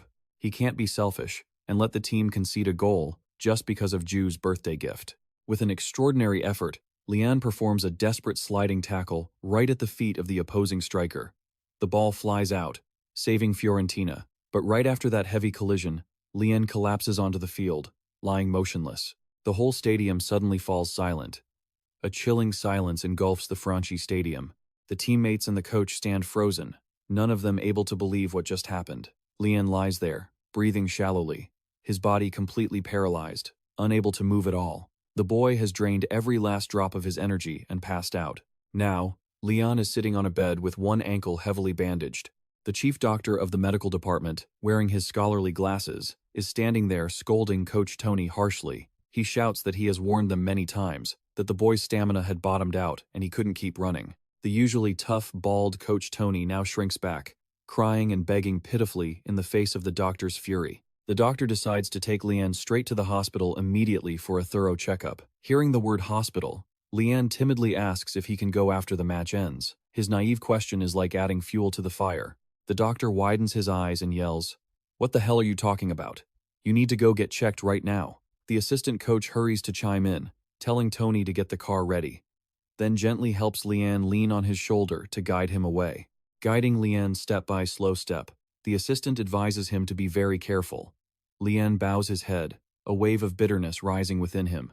This isn't just a player's stubbornness, he is truly afraid of facing the fans in this pathetic state. But as he walks out, the supporters who once cheered wildly are now completely silent. They stand still, watching their youngest player being helped away. Lian thinks to himself, "I gave a terrible performance and then got injured during the match. If I were a fan, I'd definitely be disappointed." But no, completely contrary to Lian's fear, the voice of a supporter suddenly rings out, cutting through the silence. "We're sorry, Lian." Then, a series of cheers echoes across the entire corner of the stadium. "You must not get hurt, okay? Please, don't overwork yourself. You'll always be the greatest one to us. Just stay healthy and keep running on that field. If you get hurt, our hearts break, too." Look at that, the warmest, most sincere cheers are surrounding Lian. They say the fault is theirs, the club's, for placing such a heavy burden on the shoulders of a 16-year-old boy. The team might lose, but Lian must absolutely not get injured. Tears suddenly stream down Lian's cheeks. Was it possible that even in this terrible situation, they still trusted and loved him unconditionally? His teammates on the field also shouted toward the tunnel. "Go, Lian! You're the best!" Lian sobbed, leaning his head on his assistant's shoulder and whispering the most sincere apologies. The scene shifts to the city's central hospital. Thankfully, the doctor announces that due to excessive accumulated fatigue, Lian's muscles only went into a slight shock. There were absolutely no serious injuries. Upon hearing this, Lian, Coach Tony, and the assistant all let out a collective sigh of relief, as if a 1,000-pound weight had been lifted. That was a close call. However, the bespectacled doctor sternly warned Lian not to be complacent, as accumulated fatigue easily leads to injury. Furthermore, he flipped through the medical records and pointed out an interesting detail with surprise.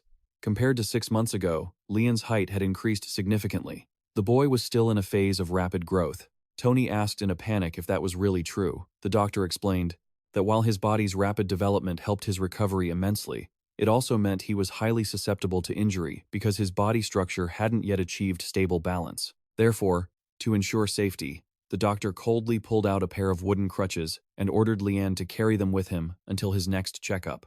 Lian's eyes widened in horror. He hugged the wooden crutches and whined, "Doctor, I don't think the situation is so serious that I need to use crutches." The doctor then tapped the boy on the head, telling him he still didn't realize the severity of the problem. Honestly, feeling the pain and fainting at that moment was a huge stroke of luck. If he had insisted on playing, he might have been sidelined for the entire season. The whole season. Do you hear me? Understood? Inside the quiet therapy room, young Lian sat with his head bowed on the hospital bed. Facing him now wasn't the hot-tempered coach Tony, but the doctor and physical trainer, Pablo.